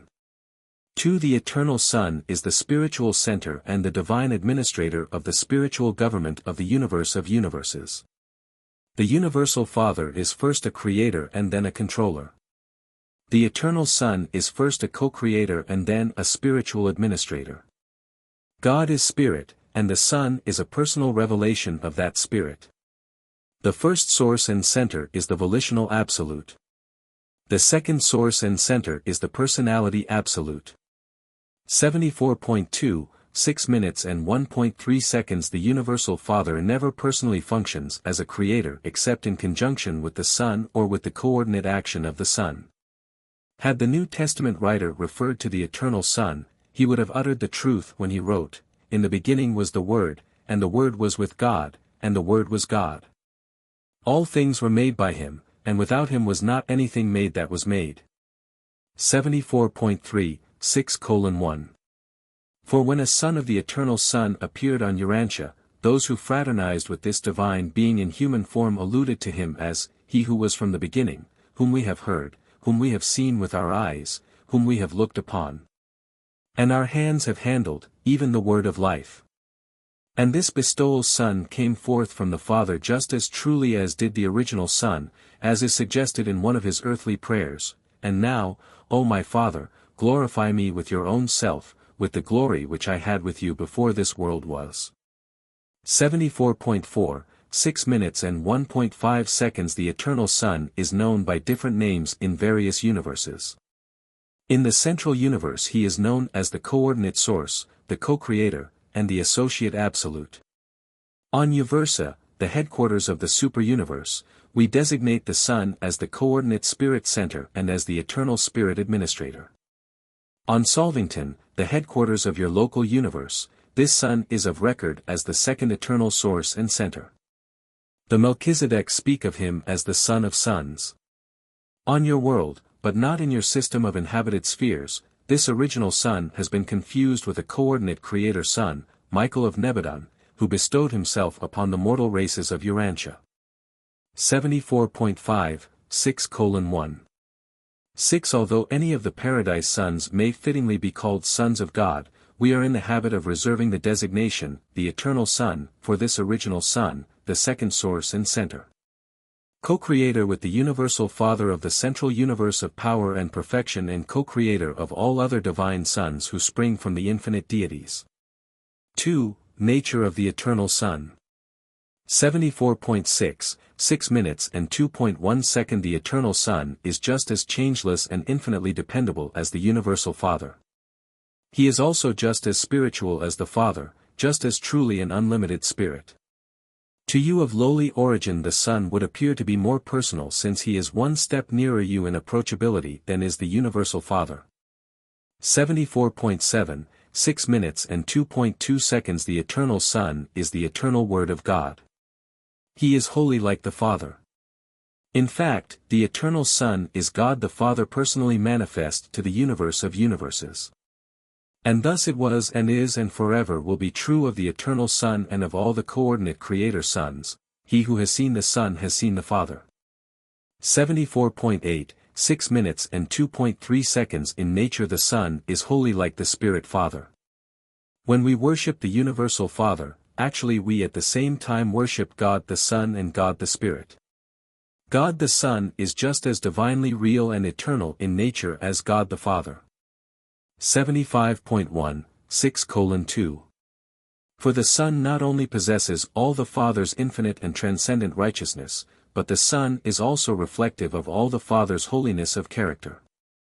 The Son shares the Father's perfection and jointly shares the responsibility of aiding all creatures of imperfection in their spiritual efforts to attain divine perfection. 75.2, 6:2. 5 The eternal Son possesses all the Father's character of divinity and attributes of spirituality. The Son is the fullness of God's absoluteness in personality and spirit, and these qualities the Son reveals in his personal management of the spiritual government of the universe of universes. 75.3, 6 minutes and 2.6 seconds. God is, indeed, a universal spirit. God is spirit, and this spirit nature of the Father is focalized and personalized in the deity of the eternal Son. In the Son all spiritual characteristics are apparently greatly enhanced by differentiation from the universality of the first source and center.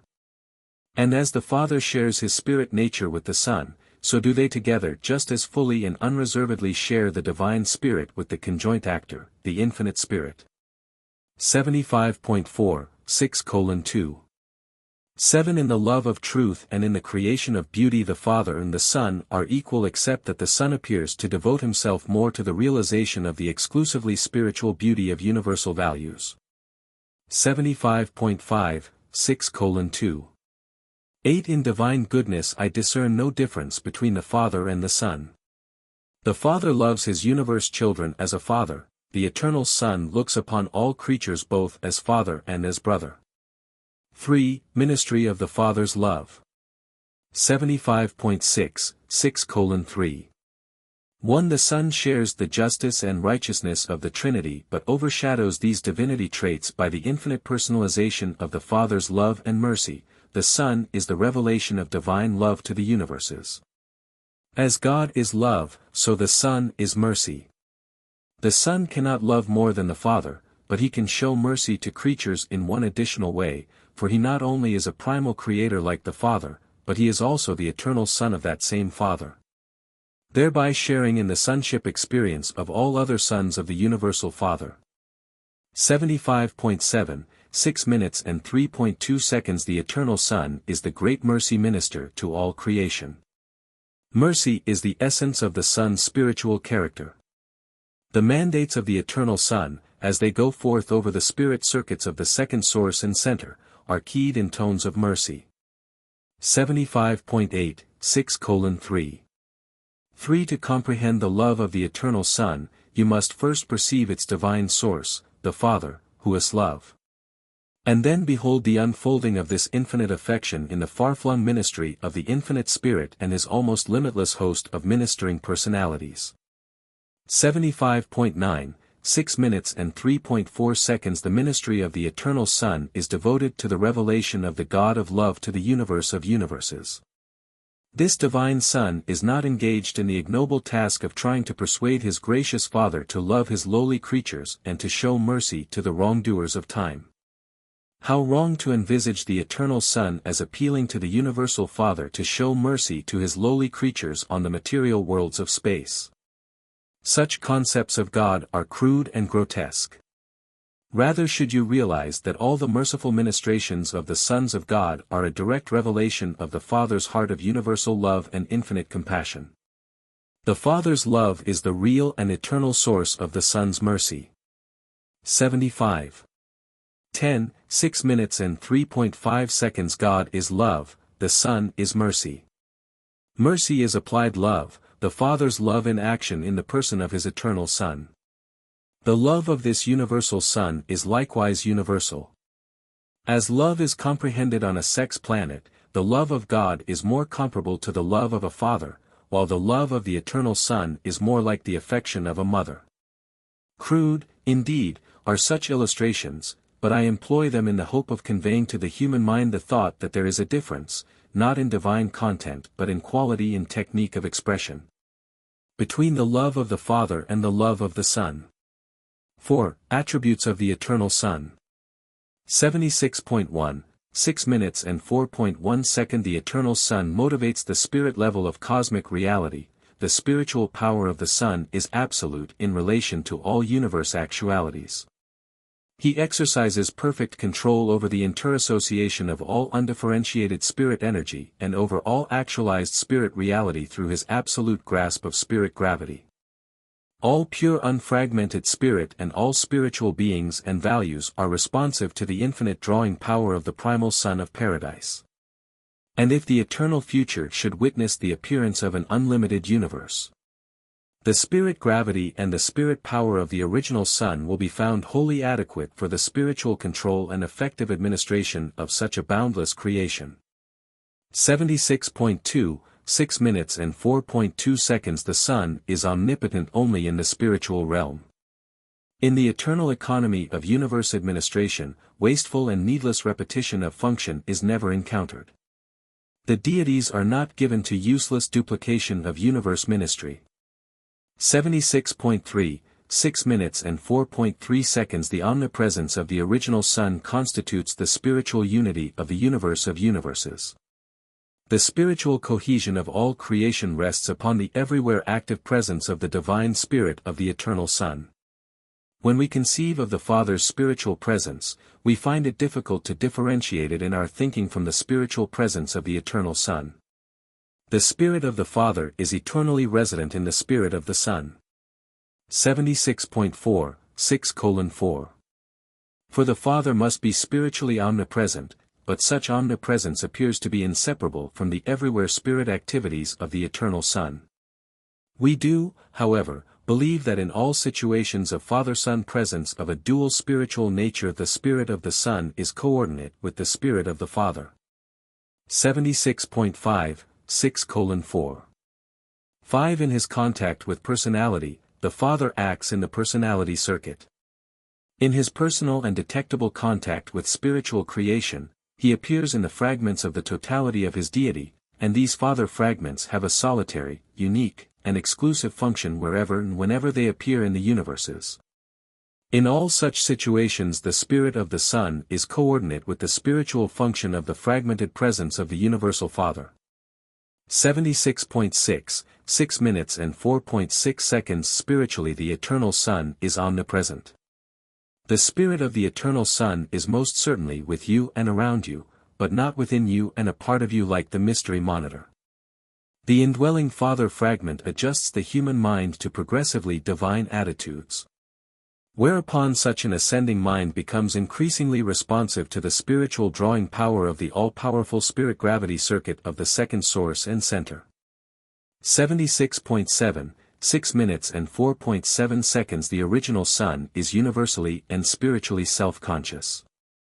In wisdom the Son is the full equal of the Father. In the realms of knowledge, omniscience, we cannot distinguish between the first and second sources. Like the Father, the Son knows all, he is never surprised by any universe event, he comprehends the end from the beginning. 77.1, 6:4. 8. The Father and the Son really know the number and whereabouts of all the spirits and spiritualized beings in the universe of universes. Not only does the Son know all things by virtue of his own omnipresent spirit, but the Son, equally with the Father and the conjoint actor, is fully cognizant of the vast reflectivity intelligence of the Supreme Being. Which intelligence is at all times aware of all things that transpire on all the worlds of the 7 superuniverses. And there are other ways in which the Paradise Son is omniscient. 77.2, 6:4. 9. The Eternal Son, as a loving, merciful, and ministering spiritual personality, is wholly and infinitely equal with the Universal Father. While in all those merciful and affectionate personal contacts with the ascendant beings of the lower realms the Eternal Son is just as kind and considerate, just as patient and long-suffering. As are his Paradise Sons in the local universes who so frequently bestow themselves upon the evolutionary worlds of time. 77.3, 6 minutes and 4.10 seconds. It is needless further to expatiate on the attributes of the Eternal Son. With the exceptions noted, it is only necessary to study the spiritual attributes of God the Father to understand and correctly evaluate the attributes of God the Son. 5. Limitations of the Eternal Son. 77.4, 6:5. 1. The Eternal Son does not personally function in the physical domains, nor does he function, except through the conjoint actor, in the levels of mind ministry to creature beings. But these qualifications do not in any manner otherwise limit the Eternal Son in the full and free exercise of all the divine attributes of spiritual omniscience, omnipresence, and omnipotence. 77.5, 6:5. 2. The Eternal Son does not personally pervade the potentials of spirit inherent in the infinity of the Deity Absolute, but as these potentials become actual, they come within the all-powerful grasp of the spirit gravity circuit of the Son. 77. 6 minutes and 5.3 seconds. Personality is the exclusive gift of the Universal Father. The Eternal Son derives personality from the Father, but he does not, without the Father, bestow personality. The Son gives origin to a vast spirit host, but such derivations are not personalities. When the Son creates personality, he does so in conjunction with the Father or with the conjoint Creator, who may act for the Father in such relationships. The Eternal Son is thus a co-creator of personalities, but he bestows personality upon no being and of himself, alone, never creates personal beings. This limitation of action does not, however, deprive the Son of the ability to create any or all types of other than personal reality. 77.7, 6 minutes and 5.4 seconds. The Eternal Son is limited in transmittal of creator prerogatives. The Father, in eternalizing the original Son, bestowed upon him the power and privilege of subsequently joining with the Father in the divine act of producing additional sons possessing creative attributes, and this they have done and now do. But when these coordinate sons have been produced, the prerogatives of creatorship are apparently not further transmissible. The Eternal Son transmits creatorship powers only to the first or direct personalization. Therefore, when the Father and the Son unite to personalize a Creator Son, they achieve their purpose. But the Creator Son thus brought into existence is never able to transmit or delegate the prerogatives of creatorship to the various orders of sons which he may subsequently create, notwithstanding that, in the highest local universe sons, there does appear a very limited reflection of the creative attributes of a Creator Son. 78.1, 6:5. 5. The Eternal Son, as an infinite and exclusively personal being, cannot fragmentize his nature, cannot distribute and bestow individualized portions of his selfhood upon other entities or persons as do the Universal Father and the Infinite Spirit. But the Son can and does bestow himself as an unlimited spirit to bathe all creation and unceasingly draw all spirit personalities and spiritual realities to himself. 78.2, 6:5. 6. Ever remember, the Eternal Son is the personal portrayal of the Spirit Father to all creation. The Son is personal and nothing but personal in the deity sense. Such a divine and absolute personality cannot be disintegrated or fragmentized. God the Father and God the Spirit are truly personal, but they are also everything else in addition to being such deity personalities. 78.3, 6:5. 7. Though the Eternal Son cannot personally participate in the bestowal of the thought adjusters, he did sit in council with the Universal Father in the eternal past, approving the plan and pledging endless cooperation, when the Father, in projecting the bestowal of the thought adjusters, proposed to the Son, "Let us make mortal man in our own image." And as the spirit fragment of the Father dwells within you, so does the spirit presence of the Son envelop you, while these two forever work as one for your spiritual advancement. 6. The Spirit Mind. 78.4, 6:6. 1. The Eternal Son is spirit and has mind, but not a mind or a spirit which mortal mind can comprehend. Mortal man perceives mind on the finite, cosmic, material, and personal levels. Man also observes mind phenomena in living organisms functioning on the subpersonal, animal, level, but it is difficult for him to grasp the nature of mind when associated with supermaterial beings and as a part of exclusive spirit personalities. Mind must, however, be differently defined when it refers to the spirit level of existence, and when it is used to denote spirit functions of intelligence. That kind of mind which is directly allied with spirit is comparable neither to that mind which coordinates spirit and matter nor to that mind which is allied only with matter. 78.5, 6:6. 2. Spirit is ever conscious, minded, and possessed of varied phases of identity. Without mind in some phase there would be no spiritual consciousness in the fraternity of spirit beings. The equivalent of mind, the ability to know and be known, is indigenous to deity. Deity may be personal, pre-personal, superpersonal, or impersonal, but deity is never mindless, that is, never without the ability at least to communicate with similar entities, beings, or personalities. 78.6, 6:6. 3. The mind of the Eternal Son is like that of the Father but unlike any other mind in the universe, and with the mind of the Father it is ancestor to the diverse and far-flung minds of the conjoint Creator. The mind of the Father and the Son, that intellect which is ancestral to the absolute mind of the third source and center, is perhaps best illustrated in the pre-mind of a thought adjuster, for though these father fragments are entirely outside of the mind circuits of the conjoint actor, they have some form of pre-mind. They know as they are known, they enjoy the equivalent of human thinking. 78.7, 6 minutes and 6.4 seconds. The Eternal Son is wholly spiritual, man is very nearly entirely material. Therefore much pertaining to the spirit personality of the Eternal Son, to his 7 spiritual spheres encircling paradise and to the nature of the impersonal creations of the Paradise Son, will have to await your attainment of spirit status following your completion of the Urantia ascension of the local universe of Nebadon. And then, as you pass through the superuniverse and on to Havona, many of these spirit-concealed mysteries will clarify as you begin to be endowed with the mind of the Spirit, spiritual insight. 7. Personality of the Eternal Son. 79.1, 6:7.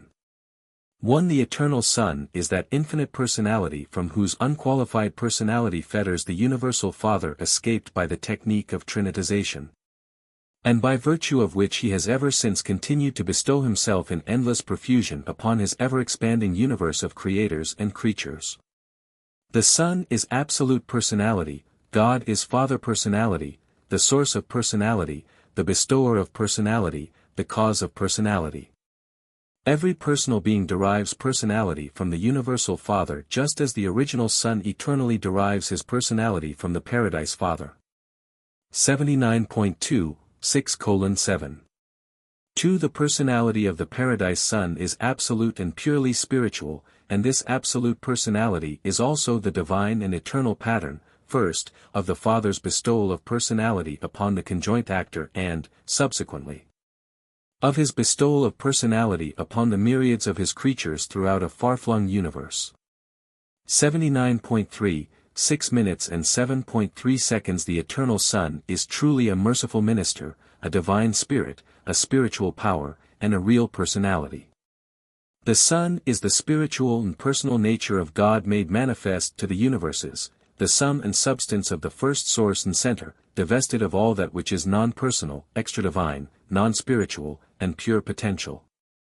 But it is impossible to convey to the human mind a word picture of the beauty and grandeur of the supernal personality of the Eternal Son. Everything that tends to obscure the Universal Father operates with almost equal influence to prevent the conceptual recognition of the Eternal Son. You must await your attainment of paradise, and then you will understand why I was unable to portray the character of this absolute personality to the understanding of the finite mind.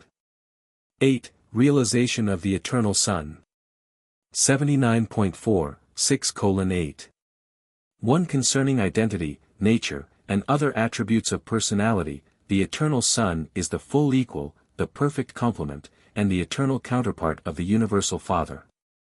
In the same sense that God is the Universal Father, the Son is the Universal Mother. And all of us, high and low, constitute their universal family. 79.5, 6:8. 2. To appreciate the character of the Son, you should study the revelation of the divine character of the Father. They are forever and inseparably one. As divine personalities they are virtually indistinguishable by the lower orders of intelligence. They are not so difficult of separate recognition by those whose origin is in the creative acts of the deities themselves. Beings of nativity in the central universe and on paradise discern the Father and the Son not only as one personal unity of universal control but also as two separate personalities functioning in definite domains of universe administration. 79. 6 minutes and 8.3 seconds. As persons you may conceive of the Universal Father and the Eternal Son as separate individuals, for they indeed are. But in the administration of the universes they are so intertwined and interrelated that it is not always possible to distinguish between them. When, in the affairs of the universes, the Father and the Son are encountered in confusing interassociations, it is not always profitable to attempt to segregate their operations. Merely recall that God is the initiating thought and the Son is the expressionful word. In each local universe this inseparability is personalized in the divinity of the Creator Son, who stands for both Father and Son to the creatures of 10 million inhabited worlds. 80.1, 6:8. For the Eternal Son is infinite, but he is approachable through the persons of his Paradise Sons and through the patient ministry of the Infinite Spirit. Without the bestowal service of the Paradise Sons and the loving ministry of the creatures of the Infinite Spirit, beings of material origin could hardly hope to attain the Eternal Son. And it is equally true, with the help and guidance of these celestial agencies the God-conscious mortal will certainly attain paradise and sometimes stand in the personal presence of this majestic Son of Sons. 80.2, 6:8. 5. Even though the Eternal Son is the pattern of mortal personality attainment, you find it easier to grasp the reality of both the Father and the Spirit because the Father is the actual bestower of your human personality and the Infinite Spirit is the absolute source of your mortal mind. But as you ascend in the paradise path of spiritual progression, the personality of the Eternal Son will become increasingly real to you. And the reality of his infinitely spiritual mind will become more discernible to your progressively spiritualizing mind. 80.3, 6 minutes and 8.6 seconds. Never can the concept of the Eternal Son shine brightly in your material or subsequent morontial mind. Not until you spiritize and commence your spirit ascension will the comprehension of the personality of the Eternal Son begin to equal the vividness of your concept of the personality of the Creator Son of Paradise origin who, in person and as a person, one time incarnated and lived on Urantia as a man among men. 80.4, 6:8. 7. Throughout your local universe experience the Creator Son, whose personality is comprehensible by man, must compensate for your inability to grasp the full significance of the more exclusively spiritual, but none the less personal Eternal Son of Paradise. As you progress through Urvanton and Havona, as you leave behind you the vivid picture and deep memories of the Creator Son of your local universe, the passing of this material Urantia experience will be compensated by ever-enlarging concepts and intensifying comprehension of the Eternal Son of Paradise, whose reality and nearness will ever augment as you progress Paradise-ward. 80.5, 6 minutes and 8.8 seconds. The Eternal Son is a grand and glorious personality. Although it is beyond the powers of the mortal and material mind to grasp the actuality of the personality of such an infinite being, doubt not, he is a person. I know whereof I speak. Times almost without number I have stood in the divine presence of this Eternal Son and then journeyed forth in the universe to execute his gracious bidding. 80.6, 6:8. 9. Indited by a divine counselor assigned to formulate this statement depicting the Eternal Son of Paradise. Paper 7. Relation of the Eternal Son to the universe. 81.1, 7 o'clock. 1. The original Son is ever concerned with the execution of the spiritual aspects of the Father's eternal purpose as it progressively unfolds in the phenomena of the evolving universes with their manifold groups of living beings. We do not fully comprehend this eternal plan, but the Paradise Son undoubtedly does. 81.2, 7 minutes and 0.2 seconds. The Son is like the Father in that he seeks to bestow everything possible of himself upon his coordinate sons and upon their subordinate sons. And the Son shares the Father's self-distributive nature in the unstinted bestowal of himself upon the Infinite Spirit, their conjoint executive. 81.3, 7 o'clock. 3. As the upholder of spirit realities, the second source and center is the eternal counterpoise of the Isle of Paradise, which so magnificently upholds all things material. Thus is the first source and center forever revealed in the material beauty of the exquisite patterns of the central isle and in the spiritual values of the supernal personality of the Eternal Son. 81.4, 7 o'clock. For the Eternal Son is the actual upholder of the vast creation of spirit realities and spiritual beings. The spirit world is the habit, the personal conduct, of the Son, and the impersonal realities of spirit nature are always responsive to the will and purpose of the perfect personality of the Absolute Son. 81.5, 7 o'clock. 5. The Son is not, however, personally responsible for the conduct of all spirit personalities. The will of the personal creature is relatively free and hence determines the actions of such volitional beings. Therefore the free will spirit world is not always truly representative of the character of the Eternal Son, even as nature on Urantia is not truly revelatory of the perfection and immutability of paradise and deity. But no matter what may characterize the free will action of man or angel, the Son's eternal grasp of the universal gravity control of all spirit realities continues as absolute. 1. The Spirit Gravity Circuit. 81.6, 7:1. 1. Everything taught concerning the immanence of God, his omnipresence, omnipotence, and omniscience, is equally true of the Son in the spiritual domains. The pure and universal spirit gravity of all creation, this exclusively spiritual circuit, leads directly back to the person of the second source and center on Paradise. He presides over the control and operation of that ever-present and unerring spiritual grasp of all true spirit values. Thus does the Eternal Son exercise absolute spiritual sovereignty. He literally holds all spirit realities and all spiritualized values, as it were, in the hollow of his hand. The control of universal spiritual gravity is universal spiritual sovereignty. 82.1, 7:1. 2. This gravity control of spiritual things operates independently of time and space, therefore is spirit energy undiminished in transmission. Spirit gravity never suffers time delays, nor does it undergo space diminution. It does not decrease in accordance with the square of the distance of its transmission. The circuits of pure spirit power are not retarded by the mass of the material creation. And this transcendence of time and space by pure spirit energies is inherent in the absoluteness of the Sun. It is not due to the interposition of the anti-gravity forces of the third source and center. 82.2, 7:1. Three spirit realities respond to the drawing power of the center of spiritual gravity in accordance with their qualitative value, their actual degree of spirit nature. Spirit substance, quality, is just as responsive to spirit gravity as the organized energy of physical matter, quantity, is responsive to physical gravity. Spiritual values and spirit forces are real. From the viewpoint of personality, spirit is the soul of creation, matter is the shadowy physical body. 82.3, 7:1. For the reactions and fluctuations of spirit gravity are ever true to the content of spiritual values, the qualitative spiritual status of an individual or a world. This drawing power is instantly responsive to the inter- and intra-spirit values of any universe situation or planetary condition. Every time a spiritual reality actualizes in the universes, this change necessitates the immediate and instantaneous readjustment of spirit gravity. Such a new spirit is actually a part of the second source and center. And just as certainly as mortal man becomes a spiritized being, he will attain the spiritual sun, the center and source of spirit gravity. 82.4, 7:1.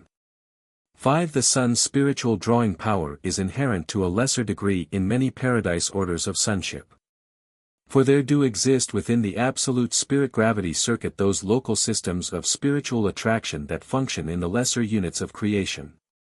Such sub-absolute focalizations of spirit gravity are a part of the divinity of the creator personalities of time and space and are correlated with the emerging experiential overcontrol of the Supreme Being. 82.5, 7:1. 6. Spirit gravity pull and response thereto operate not only on the universe as a whole but also even between individuals and groups of individuals. There is a spiritual cohesiveness among the spiritual and spiritized personalities of any world, race, nation, or believing group of individuals. There is a direct attractiveness of a spirit nature between spiritually minded persons of like tastes and longings. The term kindred spirits is not wholly a figure of speech. 82.6, 7:1. 7. Like the material gravity of paradise, the spiritual gravity of the eternal sun is absolute. Sin and rebellion may interfere with the operation of local universe circuits, but nothing can suspend the spirit gravity of the eternal sun. The Lucifer rebellion produced many changes in your system of inhabited worlds and on Urantia. But we do not observe that the resultant spiritual quarantine of your planet in the least affected the presence and function of either the omnipresent spirit of the eternal sun or the associated spirit gravity circuit. 82.7, 7 minutes and 1.8 seconds. All reactions of the spirit gravity circuit of the grand universe are predictable. We recognize all actions and reactions of the omnipresent spirit of the eternal sun and find them to be dependable. In accordance with well-known laws, we can and do measure spiritual gravity just as man attempts to compute the workings of finite physical gravity. There is an unvarying response of the sun's spirit to all spirit things, beings, and persons, and this response is always in accordance with the degree of actuality, the qualitative degree of reality, of all such spiritual values. 83.1, 7:1. 9. But alongside this very dependable and predictable function of the spiritual presence of the eternal sun, there are encountered phenomena which are not so predictable in their reactions. Such phenomena probably indicate the coordinate action of the deity absolute in the realms of emerging spiritual potentials. We know that the spirit presence of the eternal sun is the influence of a majestic and infinite personality, but we hardly regard the reactions associated with the conjectured performances of the deity absolute as personal. 83.2, 7:1. 10. Viewed from the personality standpoint and by persons, the eternal sun and the deity absolute appear to be related in the following way: the eternal sun dominates the realm of actual spiritual values, whereas the deity absolute seems to pervade the vast domain of potential spirit values. All actual value of spirit nature finds lodgment in the gravity grasp of the eternal Son, but, if potential, then apparently in the presence of the Deity Absolute. 83.3, 7 minutes and 1.11 seconds. Spirit seems to emerge from the potentials of the Deity Absolute. Evolving spirit finds correlation in the experiential and incomplete grasps of the Supreme and the Ultimate. Spirit eventually finds final destiny in the absolute grasp of the spiritual gravity of the Eternal Son. This appears to be the cycle of experiential spirit, but existential spirit is inherent in the infinity of the second source and center. 2. The administration of the Eternal Son. 83.4, 7:2. 1. On Paradise. The presence and personal activity of the original Son is profound, absolute in the spiritual sense. As we pass outward from Paradise through Havona and into the realms of the 7 superuniverses, we detect less and less of the personal activity of the Eternal Son. In the post-Havona universes, the presence of the Eternal Son is personalized in the Paradise Sons, conditioned by the experiential realities of the Supreme and the Ultimate, and coordinated with the unlimited spirit potential of the Deity Absolute.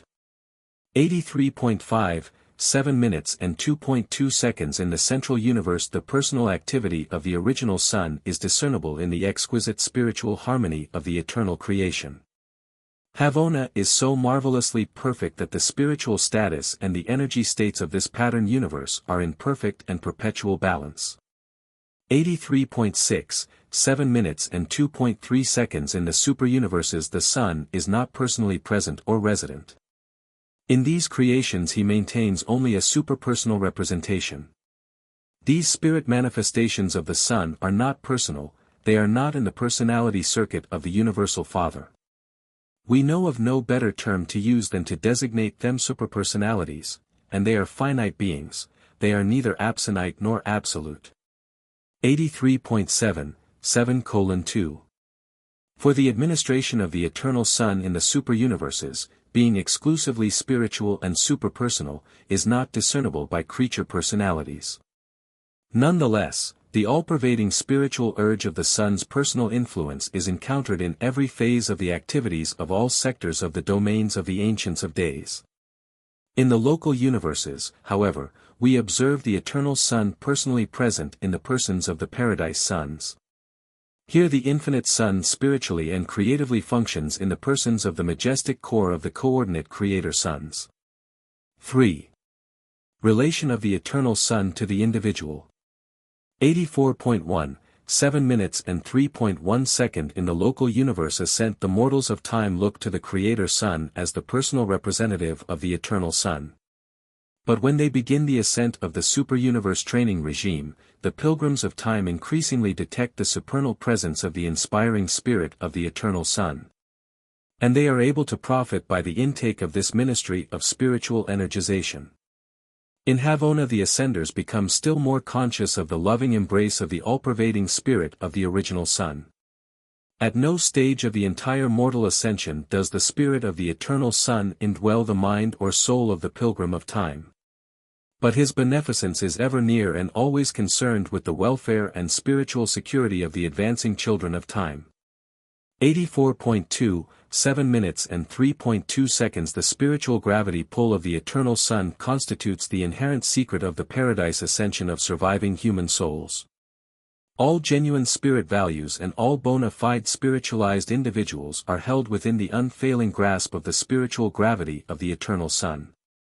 The mortal mind, for example, initiates its career as a material mechanism and is eventually mustered into the core of the finality as a well-nigh perfected spirit existence. Becoming progressively less subject to material gravity and correspondingly more responsive to the inward pulling urge of spirit gravity during this entire experience. The spirit gravity circuit literally pulls the soul of man paradise-ward. 84.3, 7:3. 3. The spirit gravity circuit is the basic channel for transmitting the genuine prayers of the believing human heart from the level of human consciousness to the actual consciousness of deity. That which represents true spiritual value in your petitions will be seized by the universal circuit of spirit gravity and will pass immediately and simultaneously to all divine personalities concerned. Each will occupy himself with that which belongs to his personal province. Therefore, in your practical religious experience, it is immaterial whether, in addressing your supplications, you visualize the Creator Son of your local universe or the Eternal Son at the center of all things. 84.4, 7:3. For the discriminative operation of the spirit-gravity circuit might possibly be compared to the functions of the neural circuits in the material human body. Sensations travel inward over the neural paths. Some are detained and responded to by the lower automatic spinal centers. Others pass on to the less automatic but habit-trained centers of the lower brain, while the most important and vital incoming messages flash by these subordinate centers and are immediately registered in the highest levels of human consciousness. 84.5, 7 minutes and 3.5 seconds. But how much more perfect is the superb technique of the spiritual world? If anything originates in your consciousness that is fraught with supreme spiritual value, when once you give it expression, no power in the universe can prevent its flashing directly to the absolute spirit personality of all creation. 84.6, 7:3. 6. Conversely, if your supplications are purely material and wholly self-centered, there exists no plan whereby such unworthy prayers can find lodgment in the spirit circuit of the Eternal Son. The content of any petition which is not spirit indited can find no place in the universal spiritual circuit. Such purely selfish and material requests fall dead, they do not ascend in the circuits of true spirit values. Such words are as sounding brass and a tinkling cymbal. 85.1, 7 minutes and 3.7 seconds. It is the motivating thought, the spiritual content, that validates the mortal supplication. Words are valueless. 4. The divine perfection plans. 85.2, 7:4. 1. The Eternal Son is an everlasting liaison with the Father in the successful prosecution of the divine plan of progress, the universal plan for the creation, evolution, ascension, and perfection of will creatures. And, in divine faithfulness, the Son is the eternal equal of the Father. 85.3, 7:4. 2. The Father and His Son are as one in the formulation and prosecution of this gigantic attainment plan for advancing the material beings of time to the perfection of eternity. This project for the spiritual elevation of the ascendant souls of space is a joint creation of the Father and the Son, and they are, with the cooperation of the Infinite Spirit, engaged in associative execution of their divine purpose. 85. 4. 7 minutes and 4.3 seconds. This divine plan of perfection attainment embraces three unique, though marvelously correlated, enterprises of universal adventure. 85.5, 7 minutes and 4.4 seconds. 1. The plan of progressive attainment. This is the Universal Father's plan of evolutionary ascension, a program unreservedly accepted by the Eternal Son when He concurred in the Father's proposal, "Let us make mortal creatures in our own image." This provision for upstepping the creatures of time involves the Father's bestowal of the thought adjusters and the endowing of material creatures with the prerogatives of personality. 85.6, 7 minutes and 4.5 seconds. 2. The bestowal plan. The next universal plan is the Great Father Revelation enterprise of the Eternal Son and His coordinate sons. This is the proposal of the Eternal Son and consists of His bestowal of the sons of God upon the evolutionary creations, there to personalize and factualize, to incarnate and make real the love of the Father and the mercy of the Son to the creatures of all universes. Inherent in the bestowal plan, and as a provisional feature of this ministration of love, the Paradise Sons act as rehabilitators of that which misguided creature will has placed in spiritual jeopardy. Whenever and wherever there occurs a delay in the functioning of the attainment plan, if rebellion, perchance, should mar or complicate this enterprise, then do the emergency provisions of the bestowal plan become active forthwith. The Paradise Sons stand pledged and ready to function as retrievers, to go into the very realms of rebellion and there restore the spiritual status of the spheres. And such a heroic service a coordinate Creator Son did perform on Urantia in connection with his experiential bestowal career of sovereignty acquirement. 85.7, 7 minutes and 4.6 seconds. 3. The plan of mercy ministry. When the attainment plan and the bestowal plan had been formulated and proclaimed, alone and of himself, the infinite Spirit projected and put in operation the tremendous and universal enterprise of mercy ministry. This is the service so essential to the practical and effective operation of both the attainment and the bestowal undertakings. And the spiritual personalities of the third source and center all partake of the spirit of mercy ministry, which is so much a part of the nature of the third person of deity. Not only in creation but also in administration, the infinite Spirit functions truly and literally as the conjoint executive of the Father and the Son. 86.1, 7:4. 7. The Eternal Son is the personal trustee, the divine custodian, of the Father's universal plan of creature ascension. Having promulgated the universal mandate, "Be you perfect, even as I am perfect," the Father entrusted the execution of this tremendous undertaking to the Eternal Son. And the Eternal Son shares the fostering of this supernal enterprise with his divine coordinate, the Infinite Spirit. Thus do the deities effectively cooperate in the work of creation, control, evolution, revelation, and ministration, and if required, in restoration and rehabilitation. 5. The Spirit of Bestowal. 86.2, 7:5. 1. The Eternal Son without reservation joined with the Universal Father in broadcasting that tremendous injunction to all creation, "Be you perfect, even as your Father in Havona is perfect." And ever since, that invitation command has motivated all the survival plans and the bestowal projects of the Eternal Son and his vast family of coordinate and associated sons. And in these very bestowals the sons of God have become to all evolutionary creatures, the way, the truth, and the life. 86.3, 7:5. 2. The Eternal Son cannot contact directly with human beings as does the Father through the gift of the prepersonal thought adjusters. But the Eternal Son does draw near to created personalities by a series of downstepping gradations of divine sonship until he is enabled to stand in man's presence and, at times, as man himself. 86.4, 7 minutes and 5.3 seconds. The purely personal nature of the Eternal Son is incapable of fragmentation. The Eternal Son ministers as a spiritual influence or as a person, never otherwise. The Son finds it impossible to become a part of creature experience in the sense that the Father Adjuster participates therein, but the Eternal Son compensates this limitation by the technique of bestowal. What the experience of fragmented entities means to the Universal Father, the incarnation experiences of the Paradise Sons mean to the Eternal Son. 86.5, 7:5. For the Eternal Son comes not to mortal man as the divine will, the thought adjuster indwelling the human mind, but the Eternal Son did come to mortal man on Urantia when the divine personality of his Son, Michael of Nebadon, incarnated in the human nature of Jesus of Nazareth. To share the experience of created personalities, the Paradise Sons of God must assume the very natures of such creatures and incarnate their divine personalities as the actual creatures themselves. Incarnation, the secret of Sonorington, is the technique of the Son's escape from the otherwise all-encompassing fetters of personality absolutism. 86.6, 7:5.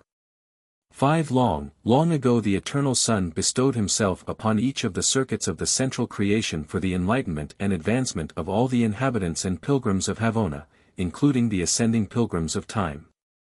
On none of these 7 bestowals did he function as either an ascender or a Havoner. He existed as himself. His experience was unique, it was not with or as a human or other pilgrim but in some way associative in the superpersonal sense. 86. 7 minutes and 5.6 seconds. Neither did he pass through the rest that intervenes between the inner Havona circuit and the shores of paradise. It is not possible for him, an absolute being, to suspend consciousness of personality, for in him center all lines of spiritual gravity. And during the times of these bestowals the central paradise lodgment of spiritual luminosity was undimmed, and the Son's grasp of universal spirit gravity was undiminished. 87.1, 7:5. 7. The bestowals of the Eternal Son in Havona are not within the scope of human imagination, they were transcendental. He added to the experience of all Havona then and subsequently, but we do not know whether he added to the supposed experiential capacity of his existential nature. That would fall within the bestowal mystery of the Paradise Sons. We do, however, believe that whatever the Eternal Son acquired on these bestowal missions, he has ever since retained, but we do not know what it is. 87.2, 7:5. 8. Whatever our difficulty in comprehending the bestowals of the second person of deity, we do comprehend the Havona bestowal of a Son of the Eternal Son, who literally passed through the circuits of the central universe and actually shared those experiences which constitute an ascender's preparation for deity attainment. This was the original Michael, the firstborn Creator Son, and he passed through the life experiences of the ascending pilgrims from circuit to circuit, personally journeying a stage of each circle with them in the days of Grand Fanda. The first of all mortals to attain Havona. 87.3, 7 minutes and 5.9 seconds. Whatever else this original Michael revealed, he made the transcendent bestowal of the original Mother-Son real to the creatures of Havona.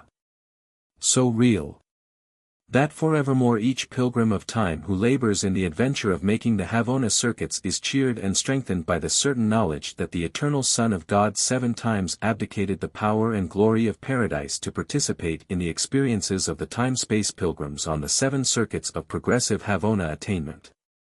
87.4, 7 minutes and 5.10 seconds. The Eternal Son is the exemplary inspiration for all the sons of God in their ministrations of bestowal throughout the universes of time and space. The coordinate Creator Sons and the associate magisterial sons, together with other unrevealed orders of sonship, all partake of this wonderful willingness to bestow themselves upon the varied orders of creature life and as the creatures themselves.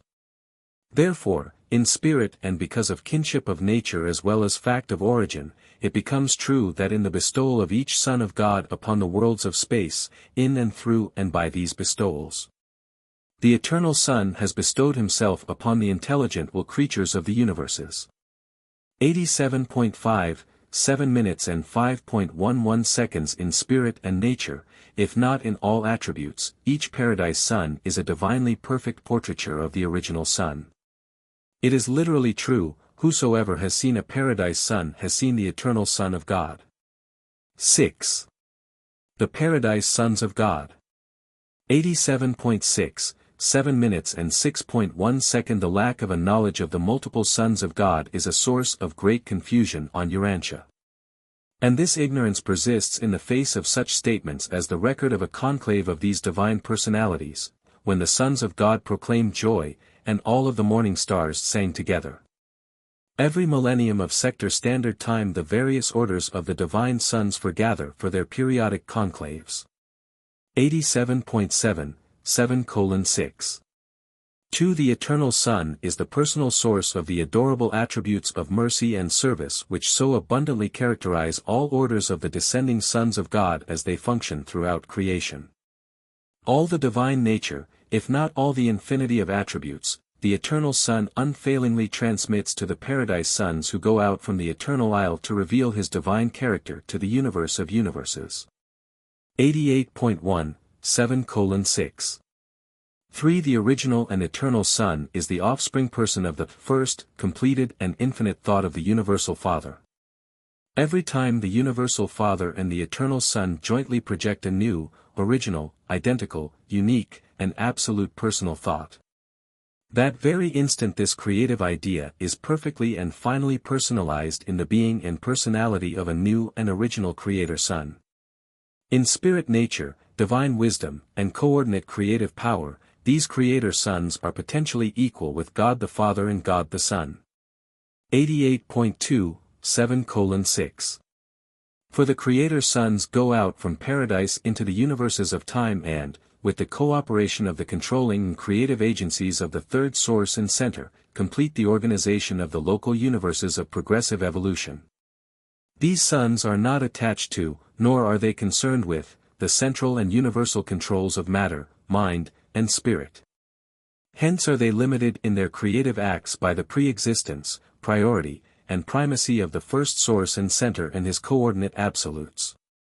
These sons are able to administer only that which they bring into existence.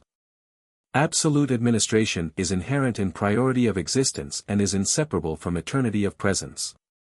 The Father remains primal in the universes. 88.3, 7:6. 5 Much as the Creator sons are personalized by the Father and the Son, so are the magisterial sons personalized by the Son and the Spirit. These are the sons who, in the experiences of creature incarnation, earn the right to serve as the judges of survival in the creations of time and space. 88.4, 7:6. 6 The Father, Son, and Spirit also unite to personalize the versatile Trinity teacher sons, who range the grand universe as the supernal teachers of all personalities, human and divine. And there are numerous other orders of paradise sonship that have not been brought to the attention of Urantia mortals. 88.5, 7:6.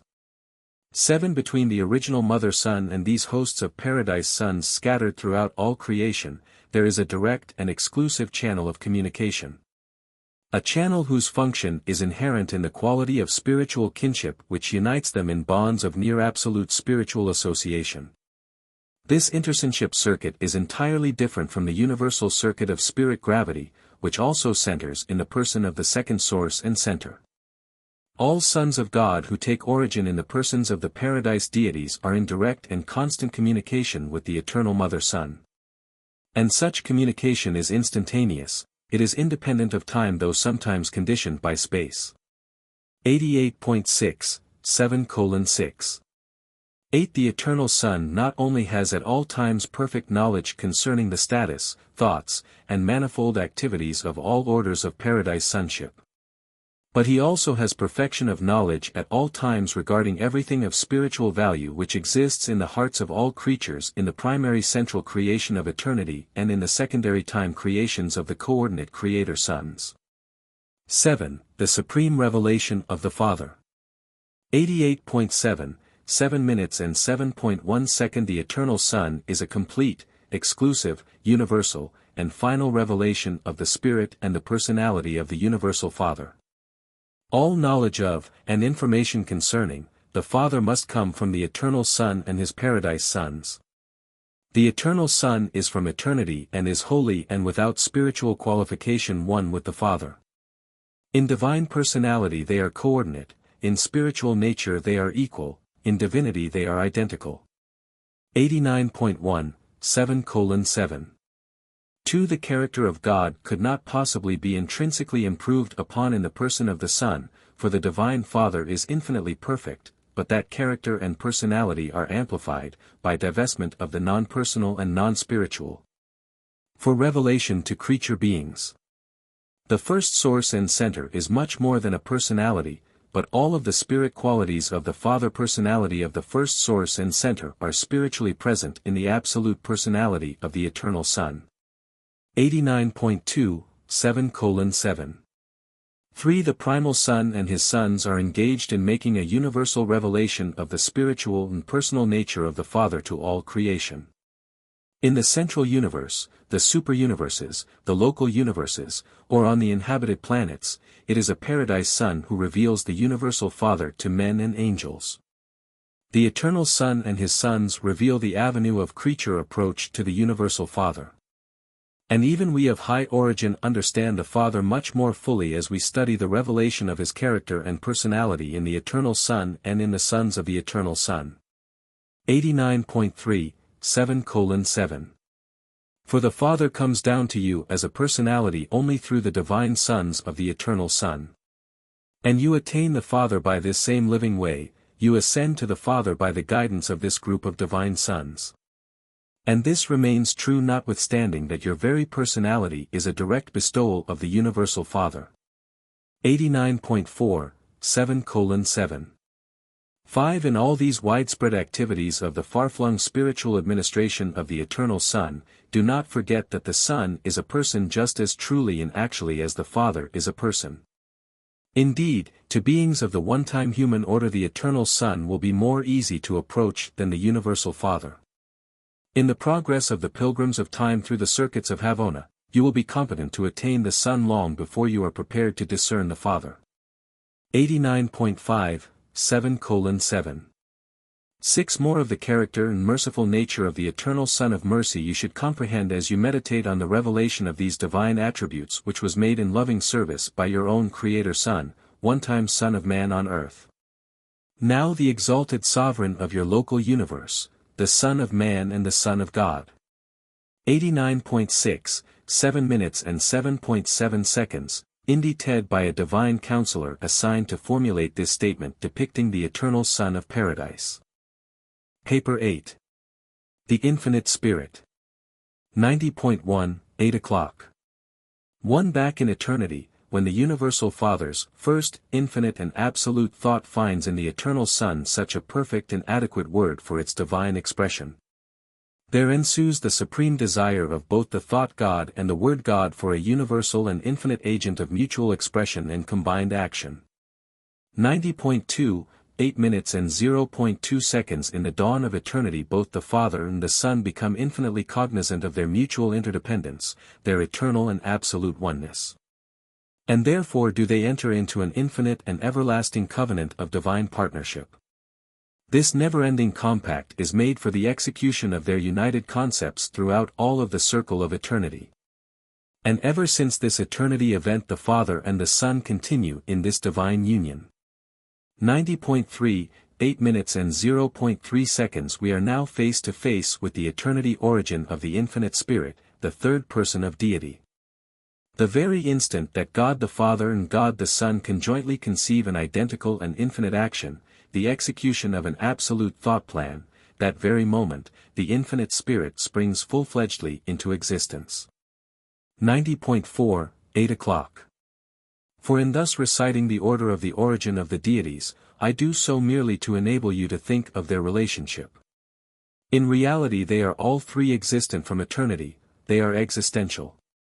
They are without beginning or ending of days. They are coordinate, supreme, ultimate, absolute, and infinite.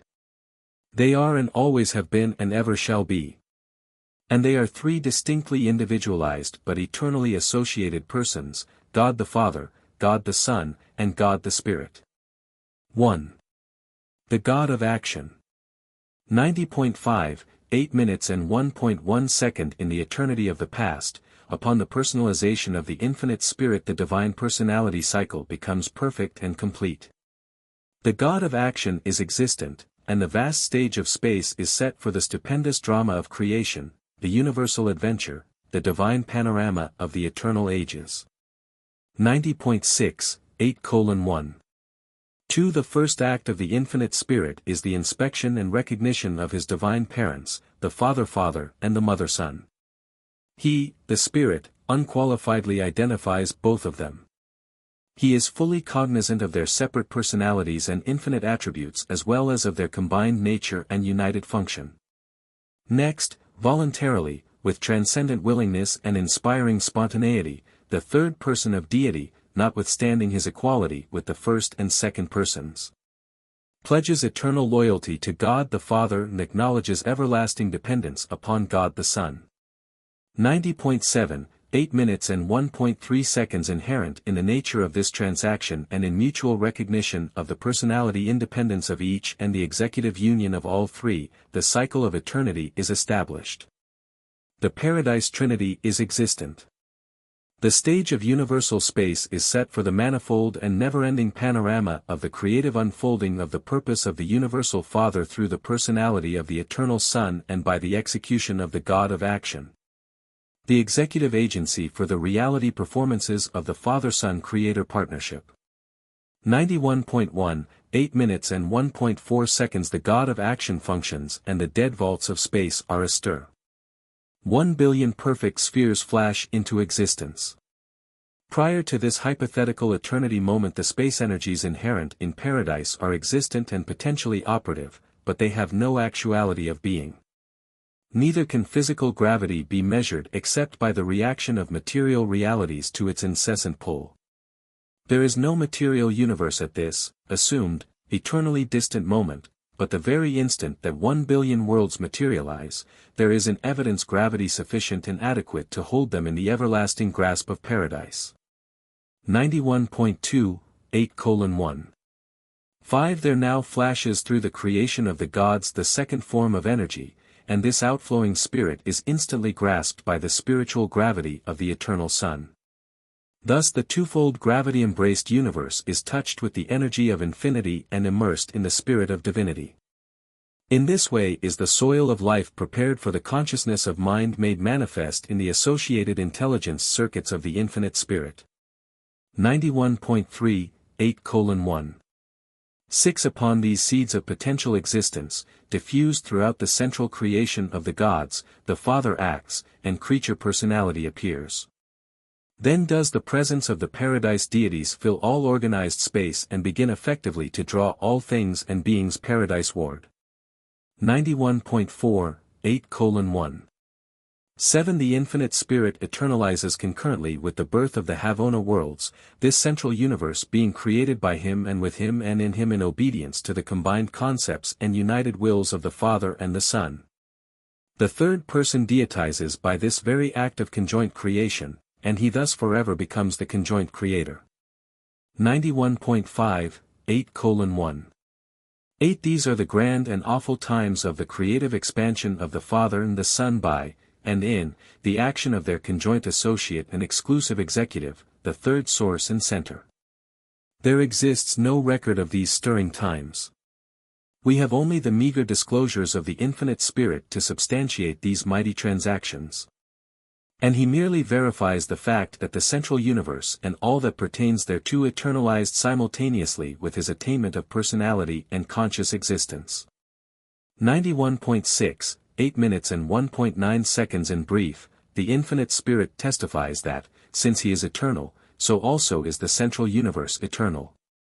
And this is the traditional starting point of the history of the universe of universes. Absolutely nothing is known, and no records are in existence, regarding any event or transaction prior to this stupendous eruption of creative energy and administrative wisdom that crystallized the vast universe which exists. And so exquisitely functions, at the center of all things. Beyond this event lie the unsearchable transactions of eternity and the depths of infinity, absolute mystery. 91.7, 8:1. 10. And we thus portray the sequential origin of the third source and center as an interpretative condescension to the time-bound and space-conditioned mind of mortal creatures. The mind of man must have a starting point for the visualization of universe history, and I have been directed to provide this technique of approach to the historic concept of eternity. In the material mind, consistency demands a first cause. Therefore do we postulate the Universal Father as the first source and the absolute center of all creation. At the same time instructing all creature minds that the Son and the Spirit are co-eternal with the Father in all phases of universe history and in all realms of creative activity. And we do this without in any sense being disregardful of the reality and eternity of the Isle of Paradise and of the unqualified, universal, and deity absolutes. 92.1, 8:1. 11. It is enough of a reach of the material mind of the children of time to conceive of the Father in eternity.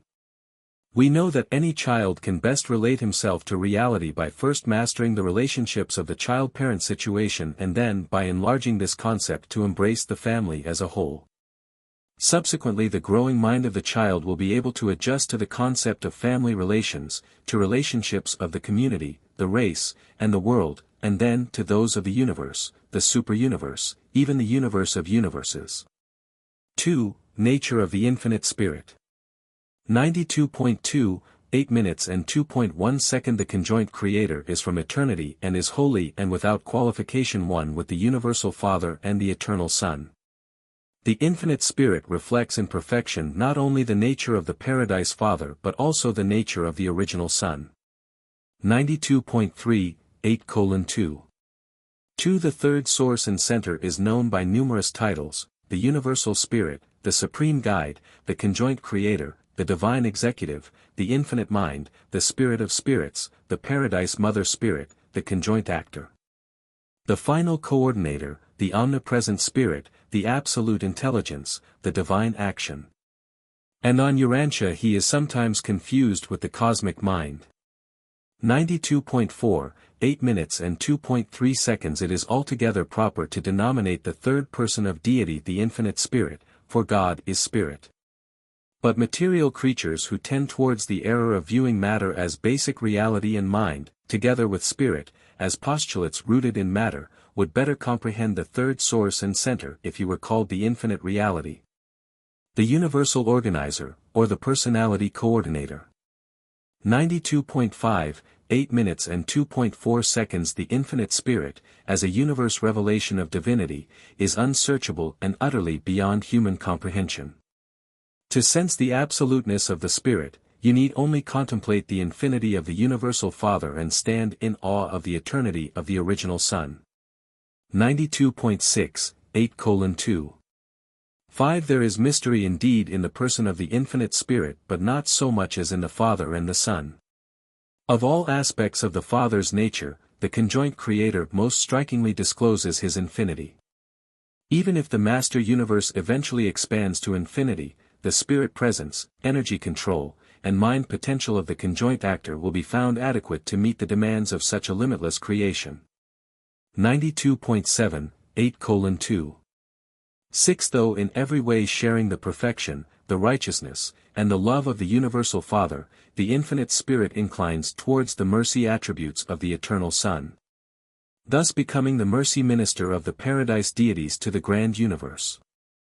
Ever and always, universally and eternally, the Spirit is a mercy minister, for, as the divine sons reveal the love of God, so the divine Spirit depicts the mercy of God. 93.1, 8:2. 7. It is not possible that the Spirit could have more of goodness than the Father, since all goodness takes origin in the Father, but in the acts of the Spirit we can the better comprehend such goodness. The Father's faithfulness and the Son's constancy are made very real to the spirit beings and the material creatures of the spheres by the loving ministry and ceaseless service of the personalities of the infinite Spirit. 93.2, 8:2. 8. The conjoint Creator inherits all the Father's beauty of thought and character of truth. And these sublime traits of divinity are coordinated in the near-supreme levels of the cosmic mind in subordination to the infinite and eternal wisdom of the unconditioned and limitless mind of the third source and center. 3. Relation of the Spirit to the Father and the Son. 93.3, 8:3. 1. As the eternal Son is the word expression of the first, absolute and infinite thought of the universal Father, so the conjoint actor is the perfect execution of the first, completed creative concept or plan for combined action by the Father-Son personality partnership of absolute thought-word union. The third source and center eternalizes concurrently with the central or fiat creation, and only this central creation is eternal in existence among universes. 93.4, 8:3. 2. Since the personalization of the third source, the first source no more personally participates in universe creation. The universal Father delegates everything possible to his eternal Son. Likewise does the eternal Son bestow all possible authority and power upon the conjoint Creator. 93.5, 8:3. 3. The eternal Son and the conjoint Creator have, as partners and through their coordinate personalities, planned and fashioned every post-Avona universe which has been brought into existence. The Spirit sustains the same personal relation to the Son in all subsequent creation that the Son sustains to the Father in the first and central creation. 93.6, 8:3. For a Creator Son of the Eternal Son and a creative Spirit of the Infinite Spirit created you and your universe. And while the Father in faithfulness upholds that which they have organized, it devolves upon this universe Son and this universe Spirit to foster and sustain their work as well as to minister to the creatures of their own making. 93.7, 8:3.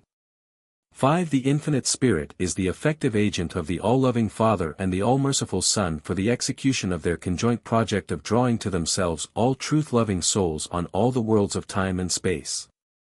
The very instant the Eternal Son accepted his Father's plan of perfection attainment for the creatures of the universes, the moment the Ascension Project became a Father-Son plan. That instant the Infinite Spirit became the conjoint administrator of the Father and the Son for the execution of their united and eternal purpose. And in so doing the Infinite Spirit pledged all his resources of divine presence and of spirit personalities to the Father and the Son. He has dedicated all to the stupendous plan of exalting surviving will creatures to the divine heights of paradise perfection. 93.8, 8:3. 6. The Infinite Spirit is a complete, exclusive, and universal revelation of the universal Father and his eternal Son. All knowledge of the Father-Son partnership must be had through the Infinite Spirit, the conjoint representative of the divine thought-word union. 93.9, 8:3. 7. The Eternal Son is the only avenue of approach to the Universal Father, and the Infinite Spirit is the only means of attaining the Eternal Son. Only by the patient ministry of the Spirit are the ascendant beings of time able to discover the Son. 94.1, 8 minutes and 3.8 seconds. At the center of all things, the Infinite Spirit is the first of the paradise deities to be attained by the ascending pilgrims. The third person enshrouds the second and the first persons and therefore must always be first recognized by all who are candidates for presentation to the Son and his Father. 94.2, 8:3. 9. And in many other ways does the Spirit equally represent and similarly serve the Father and the Son. 4. The Spirit of Divine Ministry. 94.3, 8:4. 1. Paralleling the physical universe wherein paradise gravity holds all things together is the spiritual universe wherein the word of the Son interprets the thought of God and, when made flesh, demonstrates the loving mercy of the combined nature of the associated creators. But in and through all this material and spiritual creation there is a vast stage whereon the Infinite Spirit and his spirit offspring show forth the combined mercy, patience, and everlasting affection of the divine parents towards the intelligent children of their cooperative devising and making. Everlasting ministry to mind is the essence of the Spirit's divine character.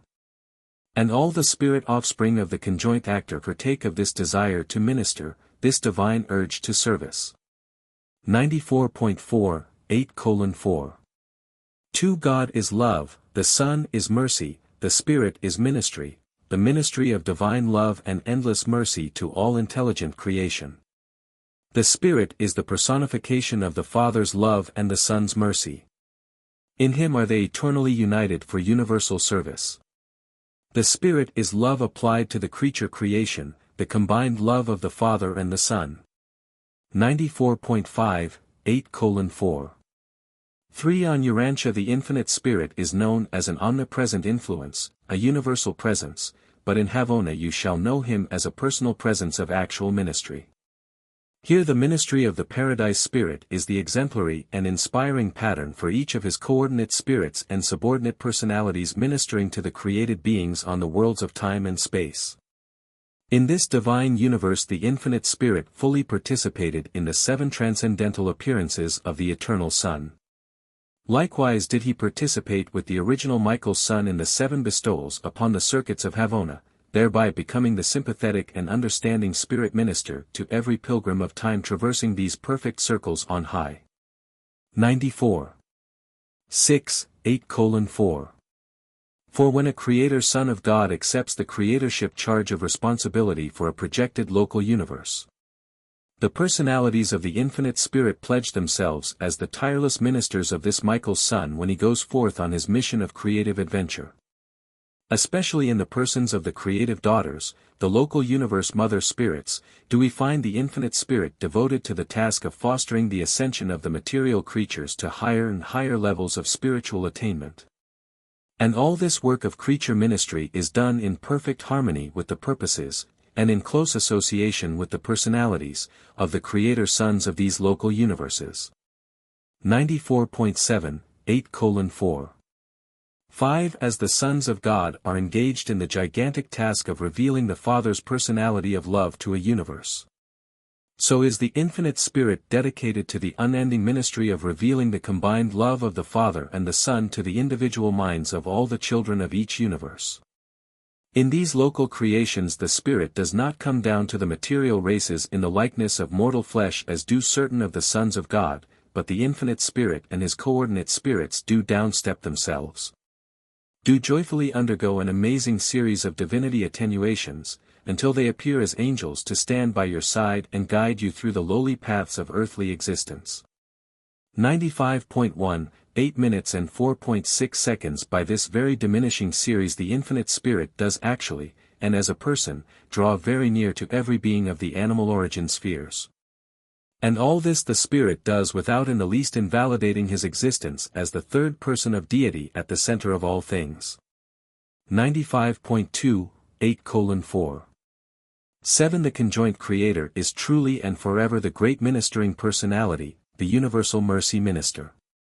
To comprehend the ministry of the Spirit, ponder the truth that he is the combined portrayal of the Father's unending love and of the Son's eternal mercy. The Spirit's ministry is not, however, restricted solely to the representation of the eternal Son and the universal Father. The infinite Spirit also possesses the power to minister to the creatures of the realm in his own name and right. The third person is of divine dignity and also bestows the universal ministry of mercy in his own behalf. 95.3, 8:4. 8. As man learns more of the loving and tireless ministry of the lower orders of the creature family of this infinite Spirit, he will all the more admire and adore the transcendent nature and matchless character of this combined action of the universal Father and the eternal Son. Indeed is this Spirit, the eyes of the Lord which are ever over the righteous, and the divine ears which are ever open to their prayers. 5. The presence of God. 95.4, 8 minutes and 5.1 seconds. The outstanding attribute of the infinite Spirit is omnipresence. Throughout all the universe of universes there is everywhere present this all-pervading Spirit, which is so akin to the presence of a universal and divine mind. Both the second person and the third person of deity are represented on all worlds by their ever-present spirits. 95.5, 8 minutes and 5.2 seconds. The Father is infinite and is therefore limited only by volition. In the bestowal of adjusters and in the encircuitment of personality, the Father acts alone, but in the contact of spirit forces with intelligent beings, he utilizes the spirits and personalities of the eternal Son and the infinite Spirit. He is at will spiritually present equally with the Son or with the conjoint actor. He is present with the Son and in the Spirit. The Father is most certainly everywhere present, and we discern his presence by and through any and all of these diverse but associated forces, influences, and presences. 95.6, 8:5. 3. In your sacred writings the term Spirit of God seems to be used interchangeably to designate both the infinite Spirit on paradise and the creative spirit of your local universe. The Holy Spirit is the spiritual circuit of this creative daughter of the Paradise Infinite Spirit. The Holy Spirit is a circuit indigenous to each local universe and is confined to the spiritual realm of that creation. But the Infinite Spirit is omnipresent. 95.7, 8 minutes and 5.4 seconds. There are many spiritual influences, and they are all as one. Even the work of the thought adjusters, though independent of all other influences, unvaryingly coincides with the spirit ministry of the combined influences of the infinite Spirit and a local universe mother spirit. As these spiritual presences operate in the lives of Urantians, they cannot be segregated. In your minds and upon your souls they function as one spirit, notwithstanding their diverse origins. And as this united spiritual ministration is experienced, it becomes to you the influence of the Supreme, who is ever able to keep you from failing and to present you blameless before your Father on high. 96.1, 8:5. 5. Ever remember that the infinite Spirit is the conjoint actor, both the Father and the Son are functioning in and through him. He is present not only as himself but also as the Father and as the Son and as the Father-Son. In recognition of this and for many additional reasons the spirit presence of the infinite Spirit is often referred to as the Spirit of God. 96.2, 8:5. 6. It would also be consistent to refer to the liaison of all spiritual ministry as the Spirit of God, for such a liaison is truly the union of the spirits of God the Father, God the Son, God the Spirit, and God the Sevenfold, even the Spirit of God the Supreme. 6. Personality of the Infinite Spirit. 96.3, 8 minutes and 6.1 seconds do not allow the widespread bestowal and the far-flung distribution of the third source and center to obscure or otherwise detract from the fact of his personality. The infinite spirit is a universe presence, an eternal action, a cosmic power, a holy influence, and a universal mind. He is all of these and infinitely more, but he is also a true and divine personality. 96.4, 8:6. 2. The infinite spirit is a complete and perfect personality, the divine equal and coordinate of the universal Father and the eternal Son. The conjoint Creator is just as real and visible to the higher intelligences of the universes as are the Father and the Son, indeed more so, for it is the Spirit whom all ascenders must attain before they may approach the Father through the Son. 96.5, 8 minutes and 6.3 seconds. The infinite Spirit, the third person of deity, is possessed of all the attributes which you associate with personality. The Spirit is endowed with absolute mind. The Spirit searches all things, even the deep things of God. The Spirit is endowed not only with mind but also with will. In the bestowal of his gifts it is recorded, but all these works that one and the selfsame Spirit, dividing to every man severally and as he wills. 96.6, 8:6. 4. The love of the Spirit is real, as also are his sorrows, therefore, grieve not the Spirit of God. Whether we observe the infinite Spirit as paradise deity or as a local universe creative spirit, we find that the conjoint Creator is not only the third source and center but also a divine person. This divine personality also reacts to the universe as a person. The Spirit speaks to you. He who has an ear, let him hear what the Spirit says. The Spirit himself makes intercession for you.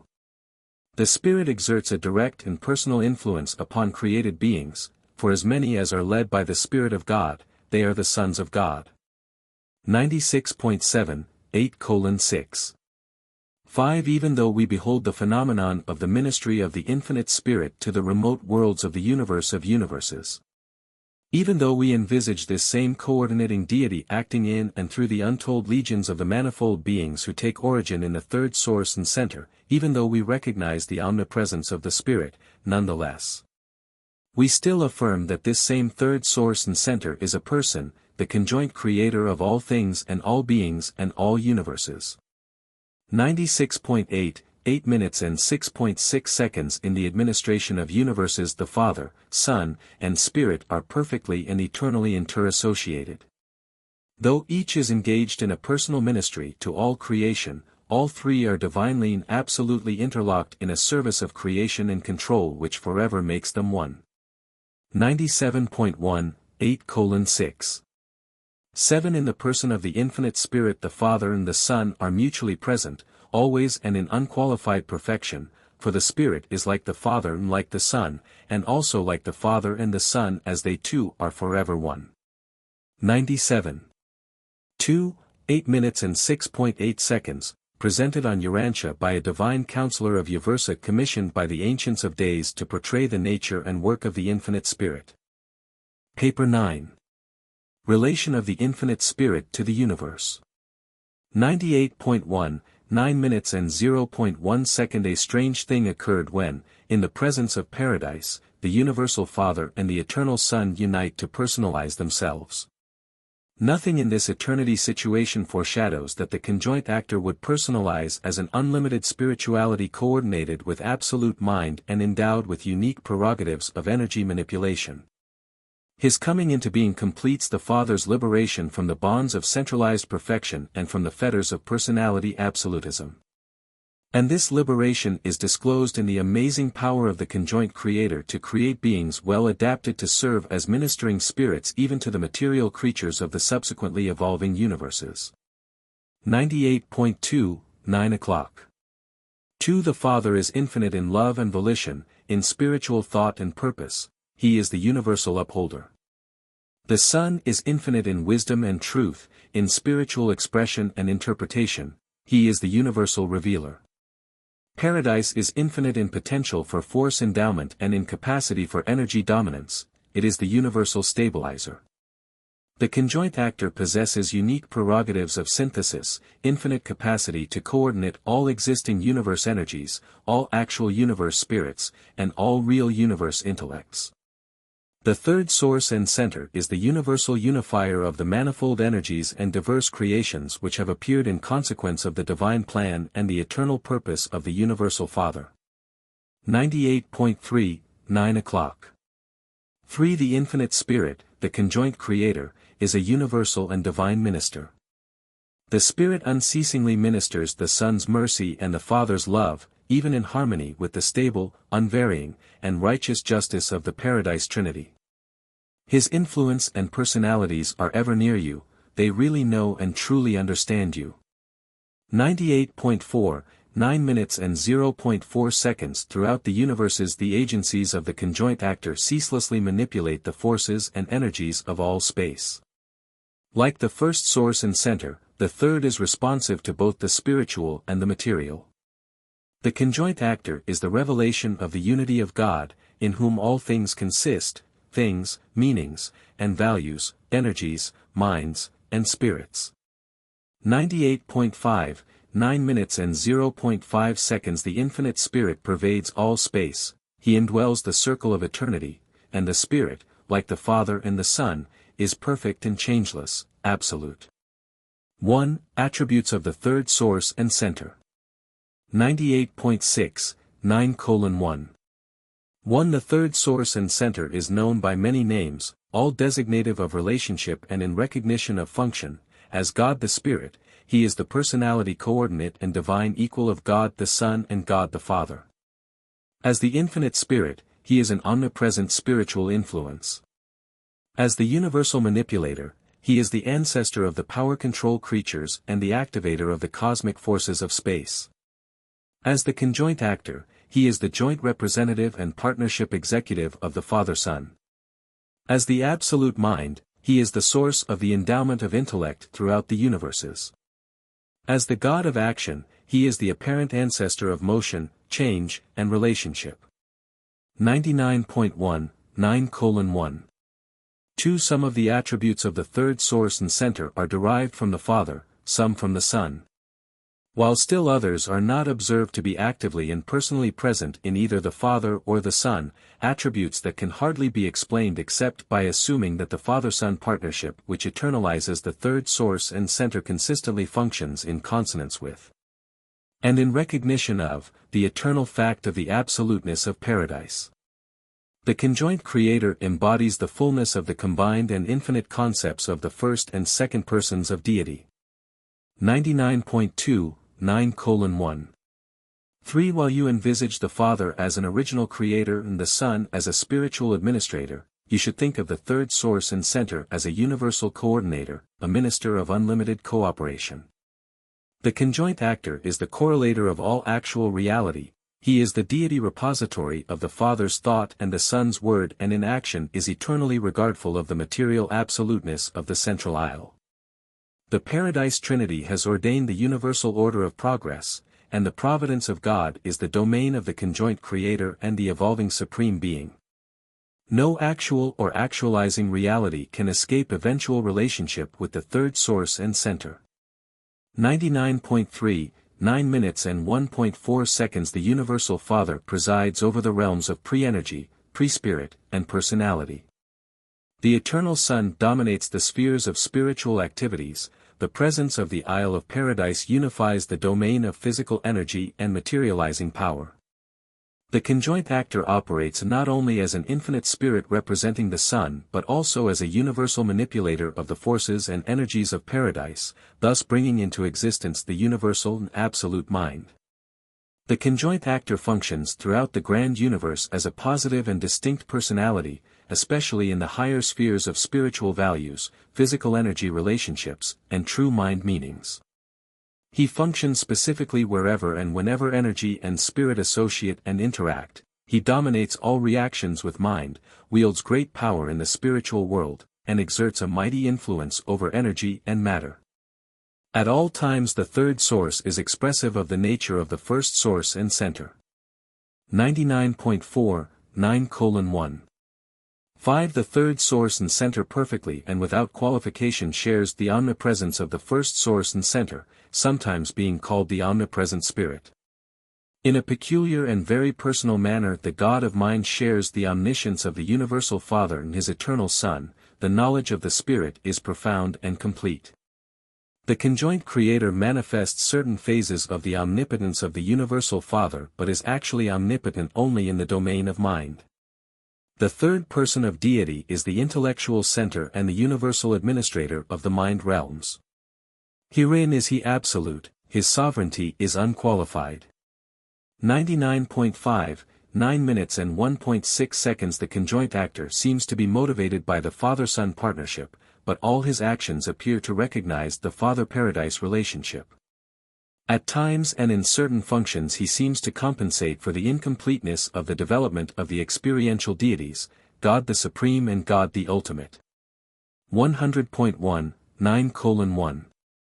7. And herein is an infinite mystery, that the infinite simultaneously revealed his infinity in the Son and as paradise, and then there springs into existence a being equal to God in divinity, reflective of the Son's spiritual nature, and capable of activating the paradise pattern, a being provisionally subordinate in sovereignty but in many ways apparently the most versatile in action.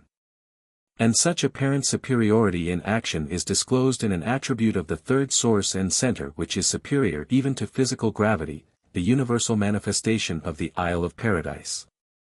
100.2, 9:1. 8. In addition to this supercontrol of energy and things physical, the infinite spirit is superbly endowed with those attributes of patience, mercy, and love which are so exquisitely revealed in his spiritual ministry. The Spirit is supremely competent to minister love and to overshadow justice with mercy. God the Spirit possesses all the supernal kindness and merciful affection of the original and eternal Son. The universe of your origin is being forged out between the anvil of justice and the hammer of suffering, but those who wield the hammer are the children of mercy, the spirit offspring of the infinite Spirit. 2. The omnipresent Spirit. 100.3, 9:2.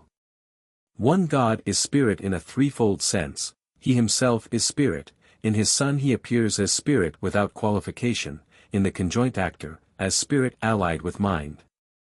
And in addition to these spiritual realities, we think we discern levels of experiential spirit phenomena, the spirits of the Supreme Being, Ultimate Deity, and Deity Absolute. 100.4, 9:2. 2. The Infinite Spirit is just as much a complement of the Eternal Son as the Son is a complement of the Universal Father. The Eternal Son is a spiritualized personalization of the Father. The Infinite Spirit is a personalized spiritualization of the Eternal Son and the Universal Father. 100.5, 9:2. 3. There are many untrammeled lines of spiritual force and sources of supermaterial power linking the people of Urantia directly with the deities of paradise. There exists the connection of the thought adjusters direct with the Universal Father, the widespread influence of the spiritual gravity urge of the Eternal Son, and the spiritual presence of the conjoint Creator. There is a difference in function between the Spirit of the Son and the Spirit of the Spirit. The third person in his spiritual ministry may function as mind plus spirit or as spirit alone. 100.6, 9:2. For in addition to these paradise presences, Urantians benefit by the spiritual influences and activities of the local and the superuniverse. With their almost endless array of loving personalities who ever lead the true of purpose and the honest of heart upward and inward towards the ideals of divinity and the goal of supreme perfection. 100.7, 9 minutes and 2.5 seconds. The presence of the universal spirit of the Eternal Son we can unmistakably recognize it. The presence of the infinite Spirit, the third person of deity, even mortal man may know. For material creatures can actually experience the beneficence of this divine influence which functions as the Holy Spirit of local universe bestowal upon the races of mankind. Human beings can also in some degree become conscious of the adjuster, the impersonal presence of the Universal Father. These divine spirits which work for man's uplifting and spiritualization all act in unison and in perfect cooperation. They are as one in the spiritual operation of the plans of mortal ascension and perfection attainment. 3. The Universal Manipulator. 101.1, 9 minutes and 3.1 second. The Isle of Paradise is the source and substance of physical gravity. And that should be sufficient to inform you that gravity is one of the most real and eternally dependable things in the whole physical universe of universes. Gravity cannot be modified or annulled except by the forces and energies conjointly sponsored by the Father and the Son, which have been entrusted to, and are functionally associated with, the person of the third source and center. 101.2, 9:3. 2. The Infinite Spirit possesses a unique and amazing power, anti-gravity. This power is not functionally, observably, present in either the Father or the Son. This ability to withstand the pull of material gravity, inherent in the third source, is revealed in the personal reactions of the conjoint actor to certain phases of universe relationships. And this unique attribute is transmissible to certain of the higher personalities of the Infinite Spirit. 101.3, 9 minutes and 3.3 seconds. Anti-gravity can annul gravity within a local frame. It does so by the exercise of equal force presence. It operates only with reference to material gravity, and it is not the action of mind. The gravity-resistant phenomenon of a gyroscope is a fair illustration of the effect of anti-gravity but of no value to illustrate the cause of anti-gravity. 101. 4, 9 minutes and 3.4 seconds. Still further does the conjoint actor display powers which can transcend force and neutralize energy. Such powers operate by slowing down energy to the point of materialization and by other techniques unknown to you. 101.5, 9:3. 5. The conjoint creator is not energy nor the source of energy nor the destiny of energy, he is the manipulator of energy. The conjoint creator is action, motion, change, modification, coordination, stabilization, and equilibrium. The energies subject to the direct or indirect control of Paradise are by nature responsive to the acts of the third source and center and his manifold agencies. 101.6, 9:3. 6. The universe of universes is permeated by the power control creatures of the third source and center, physical controllers, power directors, power centers, and other representatives of the God of action who have to do with the regulation and stabilization of physical energies. These unique creatures of physical function all possess varying attributes of power control, such as anti-gravity, which they utilize in their efforts to establish the physical equilibrium of the matter and energies of the grand universe. 101. 7, 9 minutes and 3.7 seconds. All these material activities of the God of action appear to relate his function to the Isle of Paradise, and indeed the agencies of power are all regardful of, even dependent on, the absoluteness of the eternal Isle. But the conjoint actor does not act for, or in response to, Paradise. He acts, personally, for the Father and the Son. Paradise is not a person. The non-personal, impersonal, and otherwise not personal doings of the third source and center are all volitional acts of the conjoint actor himself. They are not reflections, derivations, or repercussions of anything or anybody. 101.8, 9:3.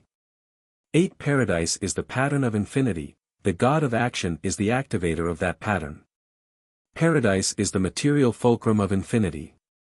The agencies of the third source and center are the levers of intelligence which motivate the material level and inject spontaneity into the mechanism of the physical creation. 4. The Absolute Mind. 102.1, 9:4. 1. There is an intellectual nature of the third source and center that is distinct from his physical and spiritual attributes. Such a nature is hardly contactable, but it is associable, intellectually though not personally.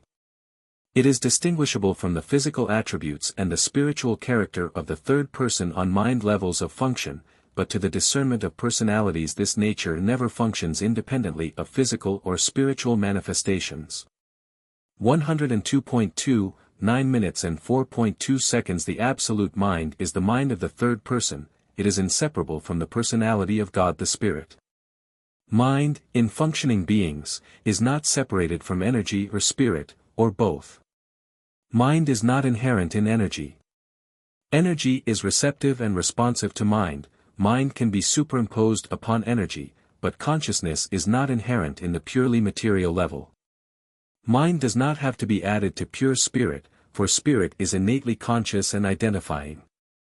Spirit is always intelligent, minded in some way. It may be this mind or that mind, it may be pre-mind or supermind, even spirit mind, but it does the equivalent of thinking and knowing.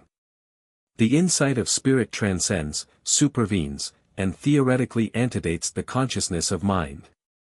102.3, 9 minutes and 4.3 seconds. The conjoint creator is absolute only in the domain of mind, in the realms of universal intelligence. The mind of the third source and center is infinite, it utterly transcends the active and functioning mind circuits of the universe of universes. The mind endowment of the 7 superuniverses is derived from the 7 master spirits, the primary personalities of the conjoint creator. These master spirits distribute mind to the grand universe as the cosmic mind, and your local universe is pervaded by the Nebadon variant of the Orvantan type of cosmic mind. 102.4, 9:4.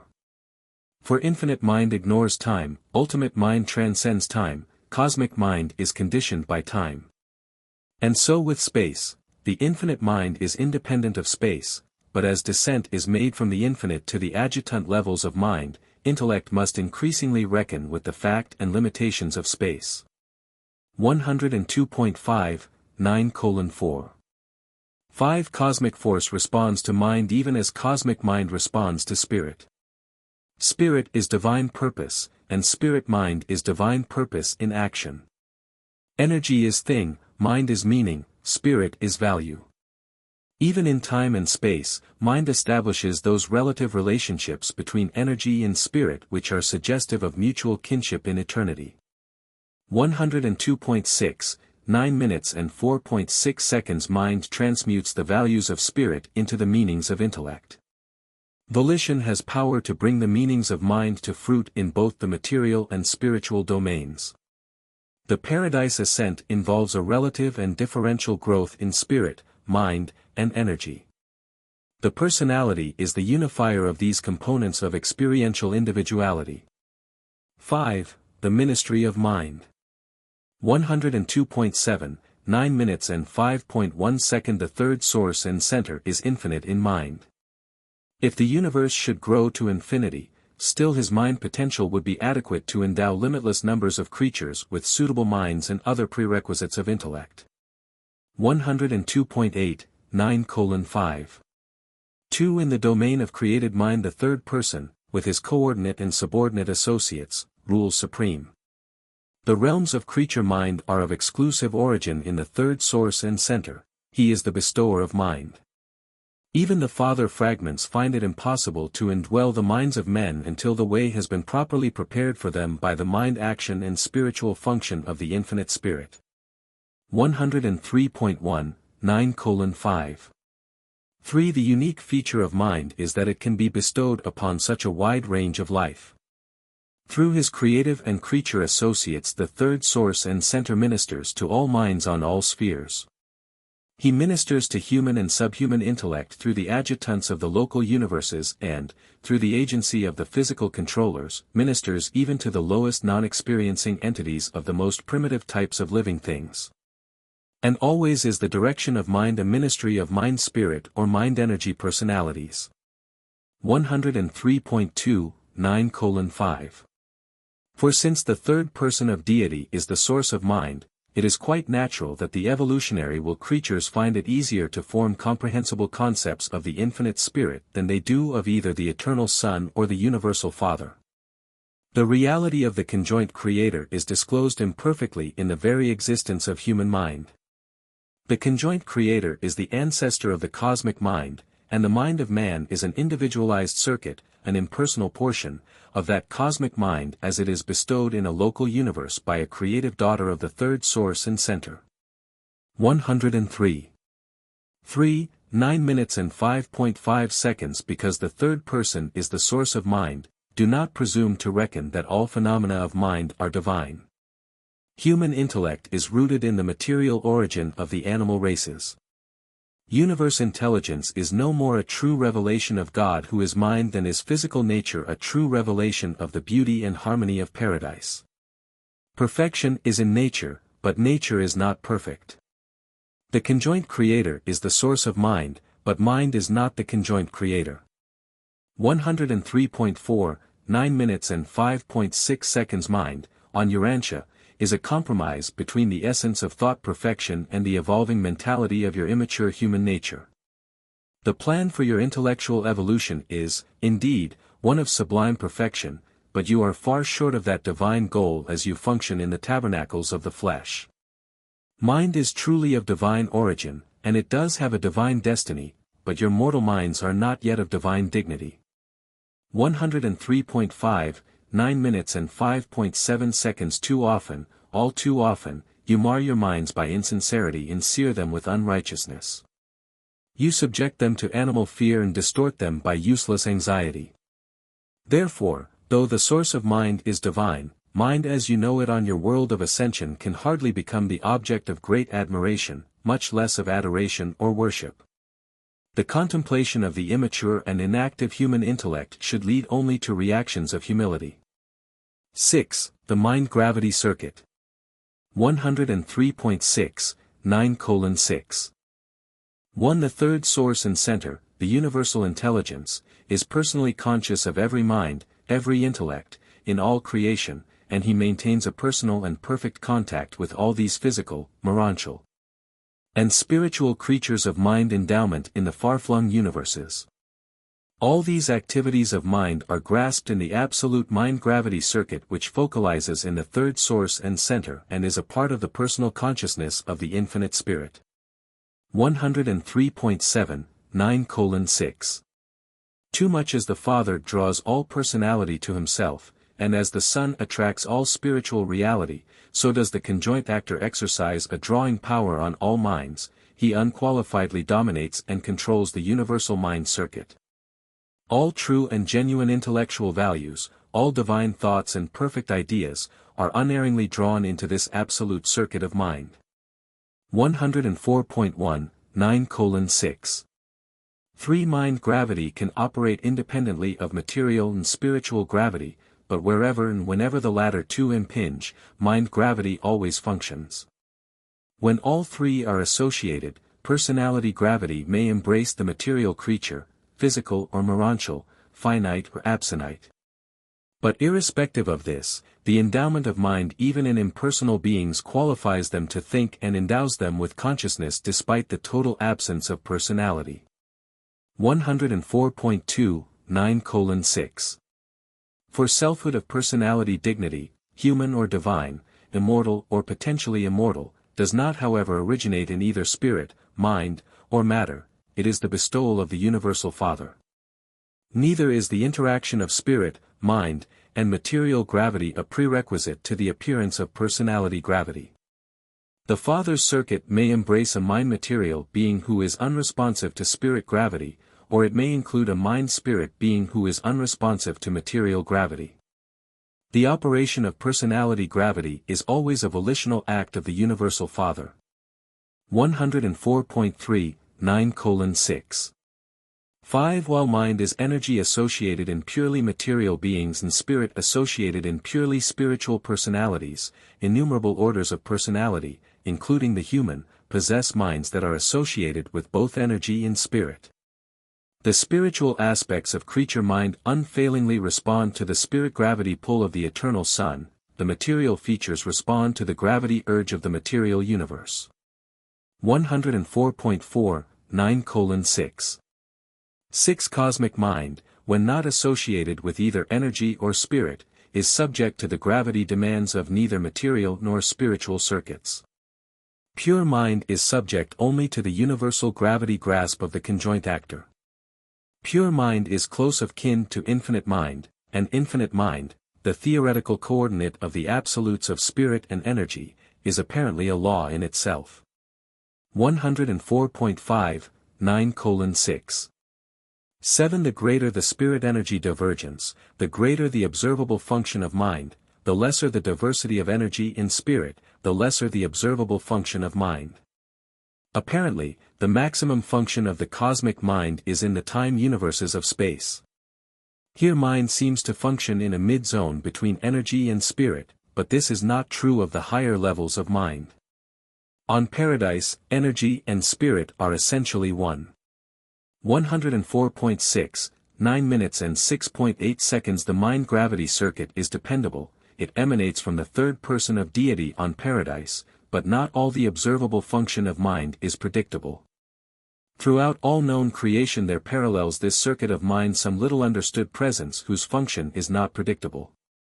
We believe that this unpredictability is partly attributable to the function of the universal absolute. What this function is, we do not know. What actuates it, we can only conjecture.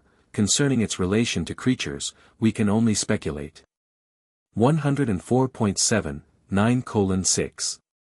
9 Certain phases of the unpredictability of finite mind may be due to the incompleteness of the Supreme Being, and there is a vast zone of activities wherein the conjoint actor and the universal absolute may possibly be tangent.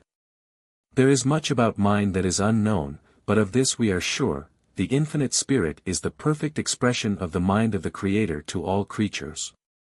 The Supreme Being is the evolving expression of the minds of all creatures to their Creator. 7. Universe reflectivity.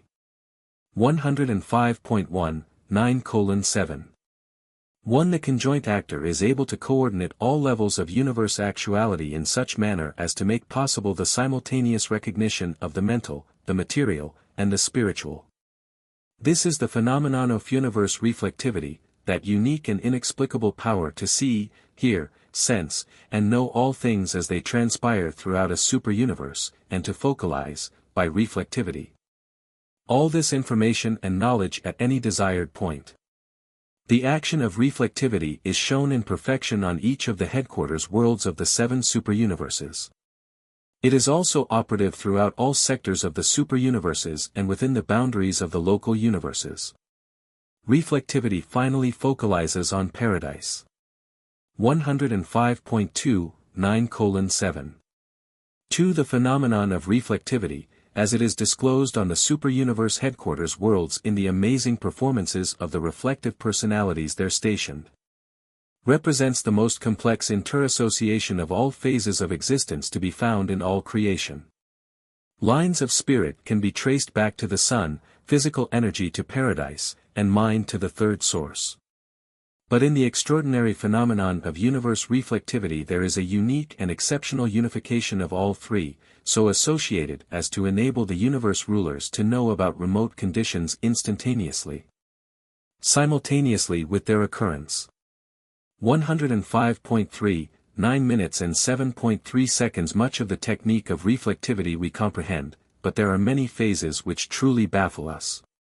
We know that the conjoint actor is the universe center of the mind circuit, that he is the ancestor of the cosmic mind, and that cosmic mind operates under the dominance of the absolute mind gravity of the third source and center. We know further that the circuits of the cosmic mind influence the intellectual levels of all known existence. They contain the universal space reports, and just as certainly they focus in the 7 master spirits and converge in the third source and center. 105.4, 9:7. For the relationship between the finite cosmic mind and the divine absolute mind appears to be evolving in the experiential mind of the Supreme. We are taught that, in the dawn of time, this experiential mind was bestowed upon the Supreme by the Infinite Spirit. And we conjecture that certain features of the phenomenon of reflectivity can be accounted for only by postulating the activity of the Supreme Mind. If the Supreme is not concerned in reflectivity, we are at a loss to explain the intricate transactions and unerring operations of this consciousness of the cosmos. 105.5, 9:7. 5. Reflectivity appears to be omniscience within the limits of the experiential finite and may represent the emergence of the presence consciousness of the Supreme Being. If this assumption is true, then the utilization of reflectivity in any of its phases is equivalent to partial contact with the consciousness of the Supreme. 8. Personalities of the Infinite Spirit. 105.6, 9:8. 1. The Infinite Spirit possesses full power to transmit many of his powers and prerogatives to his coordinate and subordinate personalities and agencies. 105.7, 9:8. 2. The first deity-creating act of the Infinite Spirit, functioning apart from the Trinity but in some unrevealed association with the Father and the Son, personalized in the existence of the seven master spirits of paradise. The distributors of the Infinite Spirit to the universes. 106.1, 9 minutes and 8.3 seconds. There is no direct representative of the third source and center on the headquarters of a superuniverse. Each of these seven creations is dependent on one of the master spirits of paradise, who acts through the seven reflective spirits situated at the capital of the superuniverse. Greater than 106.2, 9:8. For the next and continuing creative act of the Infinite Spirit is disclosed, from time to time, in the production of the creative spirits. Every time the Universal Father and the Eternal Son become parent to a Creator Son, the Infinite Spirit becomes ancestor to a local universe creative spirit who becomes the close associate of that Creator Son in all subsequent universe experience. 106.3, 9 minutes and 8.5 seconds. Just as it is necessary to distinguish between the Eternal Son and the Creator Sons, so it is necessary to differentiate between the Infinite Spirit and the creative spirits, the local universe coordinates of the Creator Sons. What the Infinite Spirit is to the total creation, a creative spirit is to a local universe. 106.4, 9:8. 6. The third source and center is represented in the grand universe by a vast array of ministering spirits, messengers, teachers, adjudicators, helpers, and advisors, together with supervisors of certain circuits of physical, morontial, and spiritual nature. Not all of these beings are personalities in the strict meaning of the term.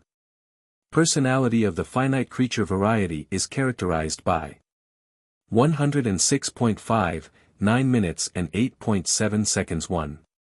Subjective self-consciousness.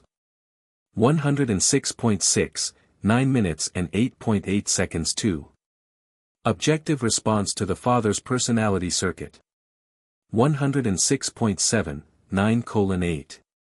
9. There are creator personalities and creature personalities, and in addition to these two fundamental types there are personalities of the third source and center, beings who are personal to the Infinite Spirit, but who are not unqualifiedly personal to creature beings.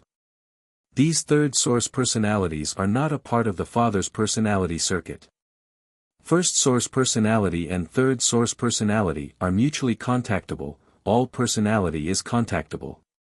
106.8, 9:8. 10. The Father bestows personality by his personal free will. Why he does so we can only conjecture, how he does so we do not know.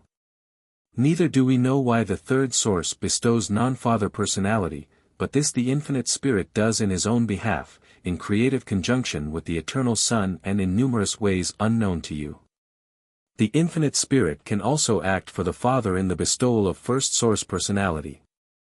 106.9, 9 minutes and 8.11 seconds. There are numerous types of third source personalities.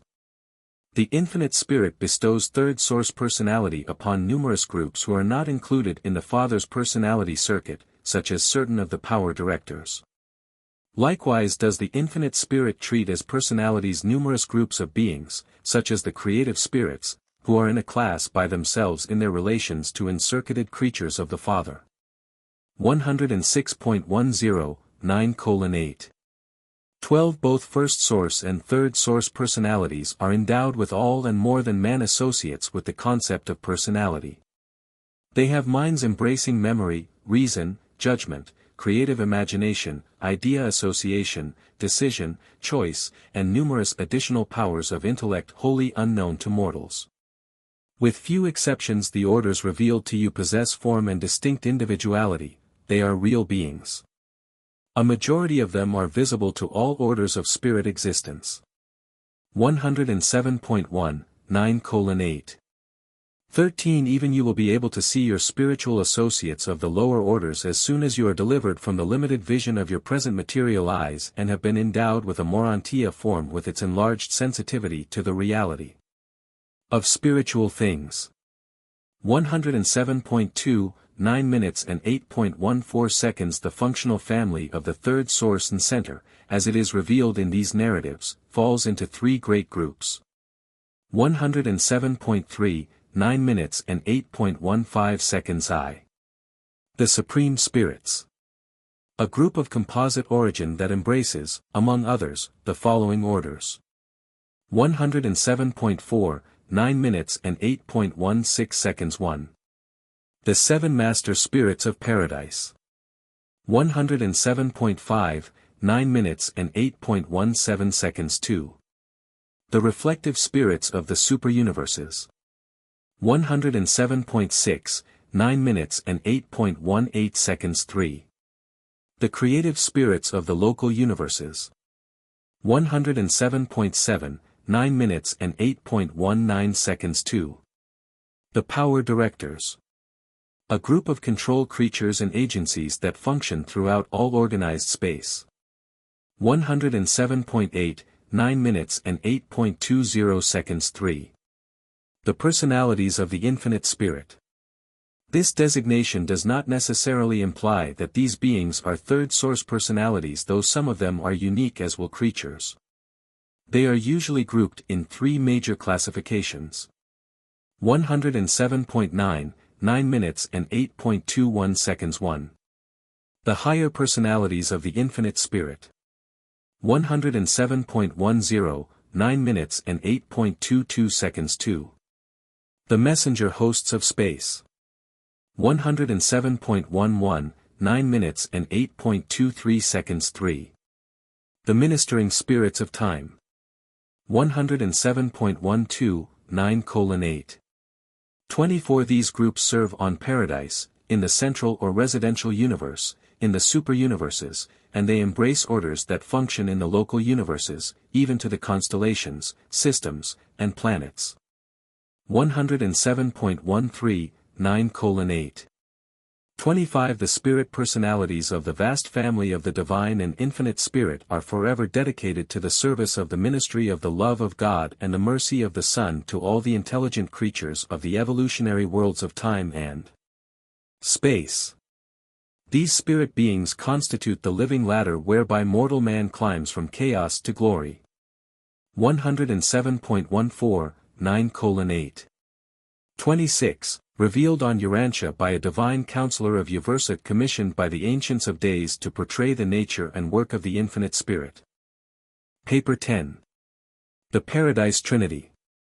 108.1, 10 minutes and 0.1 second. The Paradise Trinity of eternal deities facilitates the Father's escape from personality absolutism. The Trinity perfectly associates the limitless expression of God's infinite personal will with the absoluteness of deity. The eternal Son and the various sons of divine origin, together with the conjoint actor and his universe children, effectively provide for the Father's liberation from the limitations otherwise inherent in primacy, perfection, changelessness, eternity, universality, absoluteness, and infinity. 108.2, 10 minutes and 0.2 seconds. The Paradise Trinity effectively provides for the full expression and perfect revelation of the eternal nature of deity. The stationary sons of the Trinity likewise afford a full and perfect revelation of divine justice. The Trinity is deity unity, and this unity rests eternally upon the absolute foundations of the divine oneness of the three original and coordinate and coexistent personalities, God the Father, God the Son, and God the Spirit. 108.3, 10 o'clock. 3. From the present situation on the circle of eternity, looking backward into the endless past, we can discover only one inescapable inevitability in universe affairs, and that is the Paradise Trinity. I deem the Trinity to have been inevitable. As I view the past, present, and future of time, I consider nothing else in all the universe of universes to have been inevitable. The present master universe, viewed in retrospect or in prospect, is unthinkable without the Trinity. Given the Paradise Trinity, we can postulate alternate or even multiple ways of doing all things, but without the Trinity of Father, Son, and Spirit we are unable to conceive how the infinite could achieve threefold and coordinate personalization in the face of the absolute oneness of deity. No other concept of creation measures up to the Trinity standards of the completeness of the absoluteness inherent in deity unity coupled with the repleteness of volitional liberation inherent in the threefold personalization of deity. 1. Self-distribution of the first source and center. 108.4, 10 minutes and 1.1 second. It would seem that the Father, back in eternity, inaugurated a policy of profound self-distribution. There is inherent in the selfless, loving, and lovable nature of the universal Father something which causes him to reserve to himself the exercise of only those powers and that authority which he apparently finds it impossible to delegate or to bestow. 108.5, 10 minutes and 1.2 seconds. The universal Father all along has divested himself of every part of himself that was bestowable on any other creator or creature. He has delegated to his divine sons and their associated intelligences every power and all authority that could be delegated. He has actually transferred to his sovereign sons, in their respective universes, every prerogative of administrative authority that was transferable. In the affairs of a local universe, he has made each sovereign creator son just as perfect, competent, and authoritative as is the eternal Son in the original and central universe. He has given away, actually bestowed, with the dignity and sanctity of personality possession, all of himself and all of his attributes, everything he possibly could divest himself of, in every way, in every age, in every place, and to every person. And in every universe except that of his central indwelling. 109.1, 10 minutes and 1.3 seconds. Divine personality is not self-centered, self-distribution and sharing of personality characterize divine free will selfhood. Creatures crave association with other personal creatures. Creators are moved to share divinity with their universe children. The personality of the infinite is disclosed as the universal Father, who shares reality of being and equality of self with two coordinate personalities, the eternal Son and the conjoint actor. 109.2, 10:1. For knowledge concerning the Father's personality in divine attributes we will always be dependent on the revelations of the eternal Son, for when the conjoint act of creation was effected, when the third person of deity sprang into personality existence and executed the combined concepts of his divine parents, the Father ceased to exist as the unqualified personality. With the coming into being of the conjoint actor and the materialization of the central core of creation, certain eternal changes took place. God gave himself as an absolute personality to his eternal Son. Thus does the Father bestow the personality of infinity upon his only begotten Son, while they both bestow the conjoint personality of their eternal union upon the infinite Spirit. 109.3, 10:1. 5. For these and other reasons beyond the concept of the finite mind, it is exceedingly difficult for the human creature to comprehend God's infinite Father personality except as it is universally revealed in the eternal Son and, with the Son, is universally active in the infinite Spirit. 109.4, 10:1. 6. Since the paradise sons of God visit the evolutionary worlds and sometimes even there dwell in the likeness of mortal flesh. And since these bestowals make it possible for mortal man actually to know something of the nature and character of divine personality, therefore must the creatures of the planetary spheres look to the bestowals of these paradise sons for reliable and trustworthy information regarding the Father, the Son, and the Spirit. 2. Deity personalization. 109.5, 10:2. 1. By the technique of trinitization the Father divests himself of that unqualified spirit personality which is the Son. But in so doing he constitutes himself the Father of this very Son and thereby possesses himself of unlimited capacity to become the divine Father of all subsequently created, eventuated, or other personalized types of intelligent will creatures. As the absolute and unqualified personality the Father can function only as and with the Son, but as a personal Father he continues to bestow personality upon the diverse hosts of the differing levels of intelligent will creatures. And he forever maintains personal relations of loving association with this vast family of universe children. 109.6, 10:2. 2. After the Father has bestowed upon the personality of his Son the fullness of himself, and when this act of self-bestowal is complete and perfect, of the infinite power and nature which are thus existent in the Father-Son union, the eternal partners conjointly bestow those qualities and attributes which constitute still another being like themselves.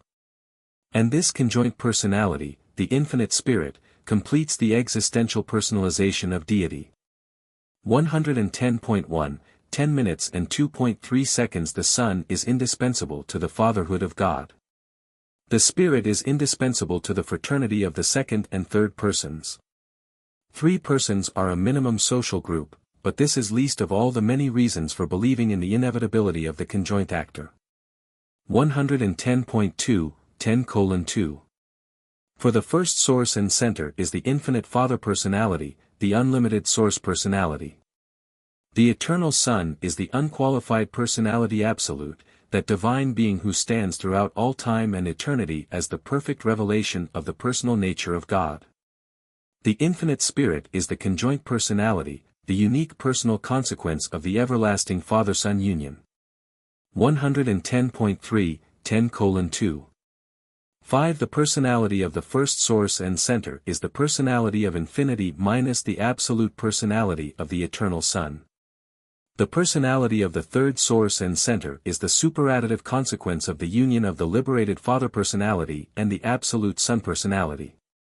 110.4, 10:2. 6. The universal Father, the eternal Son, and the infinite Spirit are unique persons, none is a duplicate, each is original, all are united. 110.5, 10:2. 7. The eternal Son alone experiences the fullness of divine personality relationship, consciousness of both sonship with the Father and paternity to the Spirit and of divine equality with both Father ancestor and Spirit associate. The Father knows the experience of having a Son who is his equal, but the Father knows no ancestral antecedents. The eternal Son has the experience of sonship, recognition of personality ancestry, and at the same time the Son is conscious of being joint parent to the infinite Spirit. The infinite Spirit is conscious of twofold personality ancestry but is not parental to a coordinate deity personality. With the Spirit the existential cycle of deity personalization attains completion. The primary personalities of the third source and center are experiential and are 7 in number. 110.6, 10 minutes and 2.8 seconds. I am of origin in the Paradise Trinity. I know the Trinity as unified deity. I also know that the Father, Son, and Spirit exist and act in their definite personal capacities. I positively know that they not only act personally and collectively, but that they also coordinate their performances in various groupings, so that in the end they function in 7 different singular and plural capacities. And since these 7 associations exhaust the possibilities for such divinity combination, it is inevitable that the realities of the universe shall appear in 7 variations of values, meanings, and personality. 3. The 3 persons of deity.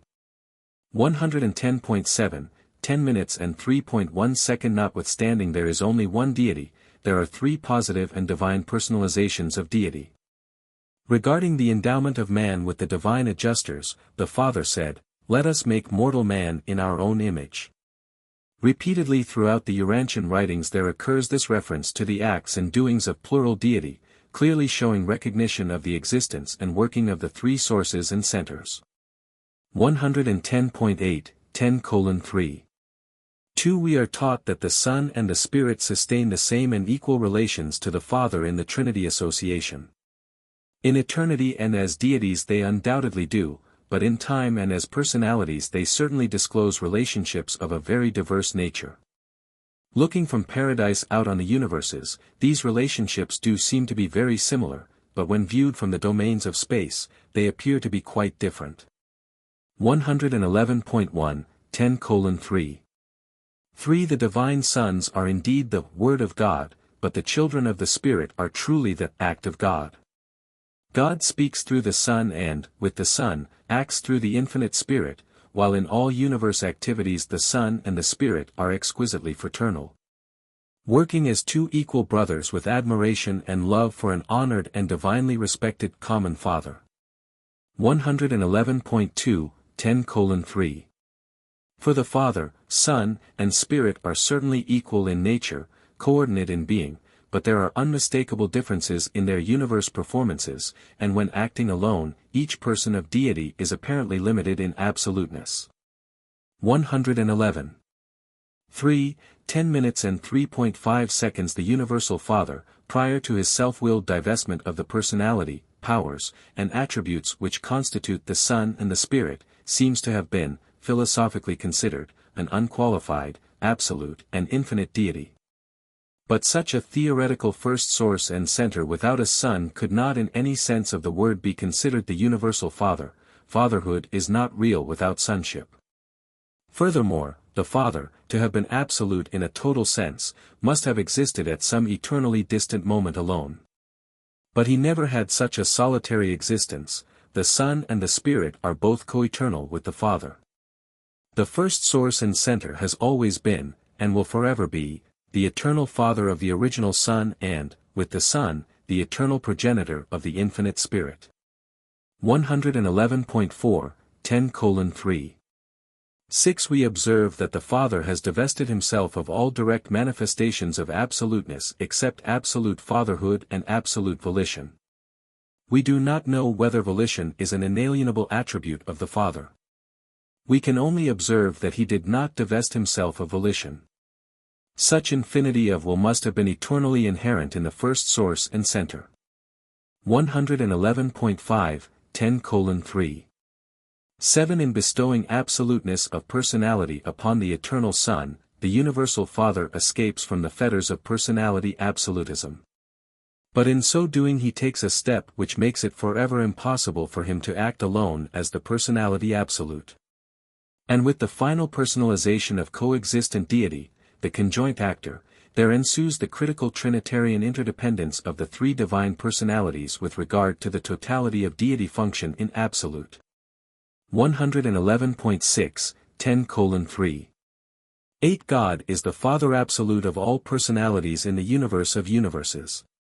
The Father is personally absolute in liberty of action, but in the universes of time and space, made, in the making, and yet to be made, the Father is not discernibly absolute as total deity except in the Paradise Trinity. 111.7, 10:3. 9. The first source and center functions outside of Havona in the phenomenal universes as follows. 111.8, 10 minutes and 3.10 seconds. 1. As Creator, through the Creator sons, his grandsons. 111.9, 10 minutes and 3.11 seconds. 2. As Controller, through the gravity center of Paradise. 111.10, 10 minutes and 3.12 seconds. 3. As Spirit, through the Eternal Son. 111.11, 10 minutes and 3.13 seconds. 4. As Mind, through the Conjoint Creator. 111.12, 10 minutes and 3.14 seconds. 5. As a Father, he maintains parental contact with all creatures through his personality circuit. 111.13, 10:3. 15.6. As a person, he acts directly throughout creation by his exclusive fragments, in mortal man by the thought adjusters. 111.14, 10 minutes and 3.16 seconds. 7. As total deity, he functions only in the Paradise Trinity. 112.1, 10:3. 17. All these relinquishments and delegations of jurisdiction by the Universal Father are wholly voluntary and self-imposed. The all-powerful Father purposefully assumes these limitations of universe authority. 112.2, 10:3. 18. The Eternal Son seems to function as one with the Father in all spiritual respects except in the bestowals of the God fragments and in other prepersonal activities. Neither is the Son closely identified with the intellectual activities of material creatures or with the energy activities of the material universes. As absolute, the Son functions as a person and only in the domain of the spiritual universe. 112. 3, 10 minutes and 3.19 seconds. The infinite spirit is amazingly universal and unbelievably versatile in all his operations. He performs in the spheres of mind, matter, and spirit. The conjoint actor represents the father-son association, but he also functions as himself. He is not directly concerned with physical gravity, with spiritual gravity, or with the personality circuit, but he more or less participates in all other universe activities. While apparently dependent on 3 existential and absolute gravity controls, the infinite spirit appears to exercise 3 supercontrols. This threefold endowment is employed in many ways to transcend and seemingly to neutralize even the manifestations of primary forces and energies, right up to the superultimate borders of absoluteness. In certain situations, these supercontrols absolutely transcend even the primal manifestations of cosmic reality. 4. The Trinity Union of Deity. 112.4, 10:4. One of all absolute associations, the Paradise Trinity, the first triunity, is unique as an exclusive association of personal deity. God functions as God only in relation to God and to those who can know God, but as absolute deity only in the Paradise Trinity and in relation to universe totality. 112.5, 10 minutes and 4.2 seconds. Eternal deity is perfectly unified. Nevertheless, there are 3 perfectly individualized persons of deity. The Paradise Trinity makes possible the simultaneous expression of all the diversity of the character traits and infinite powers of the first source and center and his eternal coordinates, and of all the divine unity of the universe functions of undivided deity. 112.6, 10 minutes and 4.3 seconds. The Trinity is an association of infinite persons functioning in a non-personal capacity but not in contravention of personality. The illustration is crude, but a father, son, and grandson could form a corporate entity which would be non-personal but nonetheless subject to their personal wills. 112.7, 10 minutes and 4.4 seconds. The Paradise Trinity is real. It exists as the deity union of Father, Son, and Spirit, yet the Father, the Son, or the Spirit, or any 2 of them, can function in relation to this selfsame Paradise Trinity. The Father, Son, and Spirit can collaborate in a non-Trinity manner, but not as 3 deities. As persons they can collaborate as they choose, but that is not the Trinity. 112.8, 10:4. 5. Ever remember that what the infinite spirit does is the function of the conjoint actor. Both the Father and the Son are functioning in and through and as him. But it would be futile to attempt to elucidate the Trinity mystery, 3 as 1 and in 1, and 1 as 2 and acting for 2. 112.9, 10:4. 6. The Trinity is so related to total universe affairs that it must be reckoned with in our attempts to explain the totality of any isolated cosmic event or personality relationship. The Trinity functions on all levels of the cosmos, and mortal man is limited to the finite level, therefore must man be content with a finite concept of the Trinity as the Trinity. 113.1, 10:4. 7. As a mortal in the flesh, you should view the Trinity in accordance with your individual enlightenment and in harmony with the reactions of your mind and soul. You can know very little of the absoluteness of the Trinity, but as you ascend Paradise-ward, you will many times experience astonishment at successive revelations and unexpected discoveries of Trinity supremacy and ultimacy, if not of absoluteness. 5. Functions of the Trinity. 113.2, 10 minutes and 5.1 seconds. The personal deities have attributes, but it is hardly consistent to speak of the Trinity as having attributes. This association of divine beings may more properly be regarded as having functions, such as justice administration, totality attitudes, coordinate action, and cosmic over-control. These functions are actively supreme, ultimate, and, within the limits of deity, absolute as far as all living realities of personality value are concerned. 113.3, 10:5. 2. The functions of the Paradise Trinity are not simply the sum of the Father's apparent endowment of divinity plus those specialized attributes that are unique in the personal existence of the Son and the Spirit. The Trinity association of the three Paradise deities results in the evolution, eventuation, and deitization of new meanings, values, powers, and capacities for universal revelation, action, and administration. Living associations, human families, social groups, or the Paradise Trinity are not augmented by mere arithmetical summation. The group potential is always far in excess of the simple sum of the attributes of the component individuals. 113. 4. 10 minutes and 5.3 seconds. The Trinity maintains a unique attitude as the Trinity towards the entire universe of the past, present, and future. And the functions of the Trinity can best be considered in relation to the universe attitudes of the Trinity. Such attitudes are simultaneous and may be multiple concerning any isolated situation or event. 113.5, 10 minutes and 5.4 seconds. 1. Attitude toward the finite. The maximum self-limitation of the Trinity is its attitude toward the finite.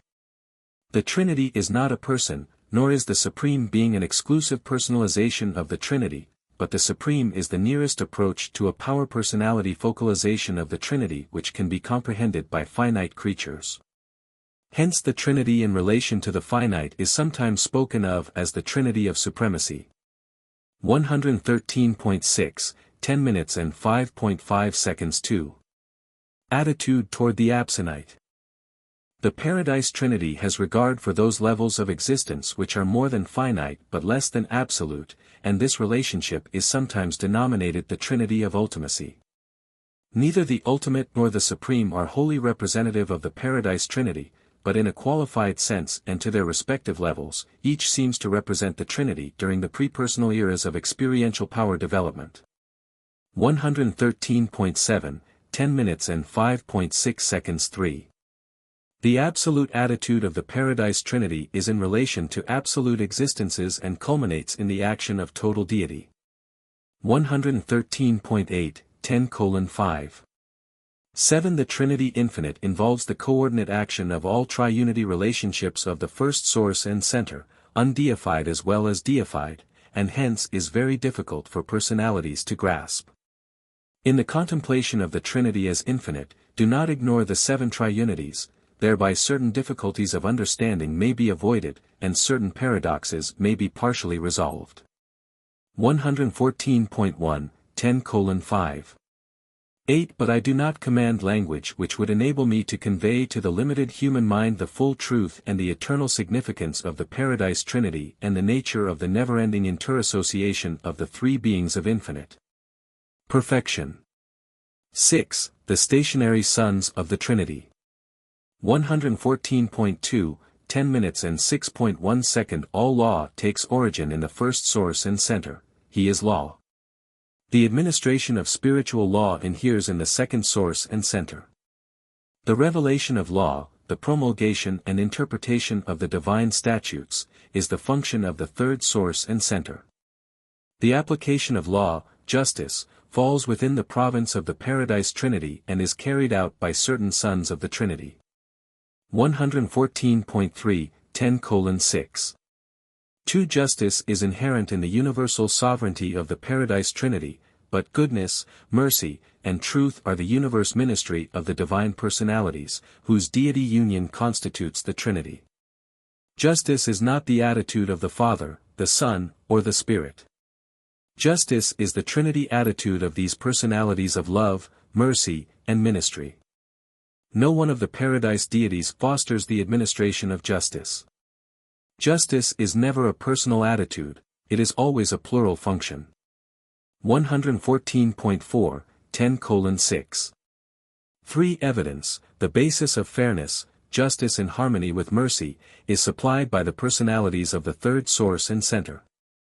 The conjoint representative of the Father and the Son to all realms and to the minds of the intelligent beings of all creation. 114.5, 10:6. For judgment, the final application of justice in accordance with the evidence submitted by the personalities of the Infinite Spirit, is the work of the stationary sons of the Trinity, beings partaking of the Trinity nature of the united Father, Son, and Spirit. 114.6, 10 minutes and 6.5 seconds. This group of Trinity sons embraces the following personalities. 114.7, 10 minutes and 6.6 seconds. 1. Trinitized Secrets of Supremacy. 114.8, 10 minutes and 6.7 seconds. 2. Eternals of Days. 114.9, 10 minutes and 6.8 seconds. 3. Ancients of Days. 114.10, 10 minutes and 6.9 seconds. 4. Perfections of Days. 114.11, 10 minutes and 6.10 seconds. 5. Recents of Days. 114.12, 10 minutes and 6.11 seconds. 6. Unions of Days. 114.13, 10 minutes and 6.12 seconds. 7. Faithfuls of Days. 114.14, 10 minutes and 6.13 seconds. 8. Perfectars of Wisdom. 114.15, 10 minutes and 6.14 seconds. 9. Divine Counselors. 114.16, 10 minutes and 6.15 seconds. 10. Universal Censors. 114. 17, 10 minutes and 6.16 seconds. We are the children of the three paradise deities functioning as the Trinity, for I chance to belong to the 10th order of this group, the Universal Censors. These orders are not representative of the attitude of the Trinity in a universal sense, they represent this collective attitude of deity only in the domains of executive judgment, justice. They were specifically designed by the Trinity for the precise work to which they are assigned, and they represent the Trinity only in those functions for which they were personalized. 115.1, 10:6. 17. The Ancients of Days and their Trinity origin associates mete out the just judgment of supreme fairness to the 7 superuniverses. In the central universe such functions exist in theory only. Their fairness is self-evident in perfection, and Havona perfection precludes all possibility of disharmony. 115.2, 10 minutes and 6.18 seconds. Justice is the collective thought of righteousness, mercy is its personal expression. Mercy is the attitude of love. Precision characterizes the operation of law, divine judgment is the soul of fairness, ever conforming to the justice of the Trinity, ever fulfilling the divine love of God.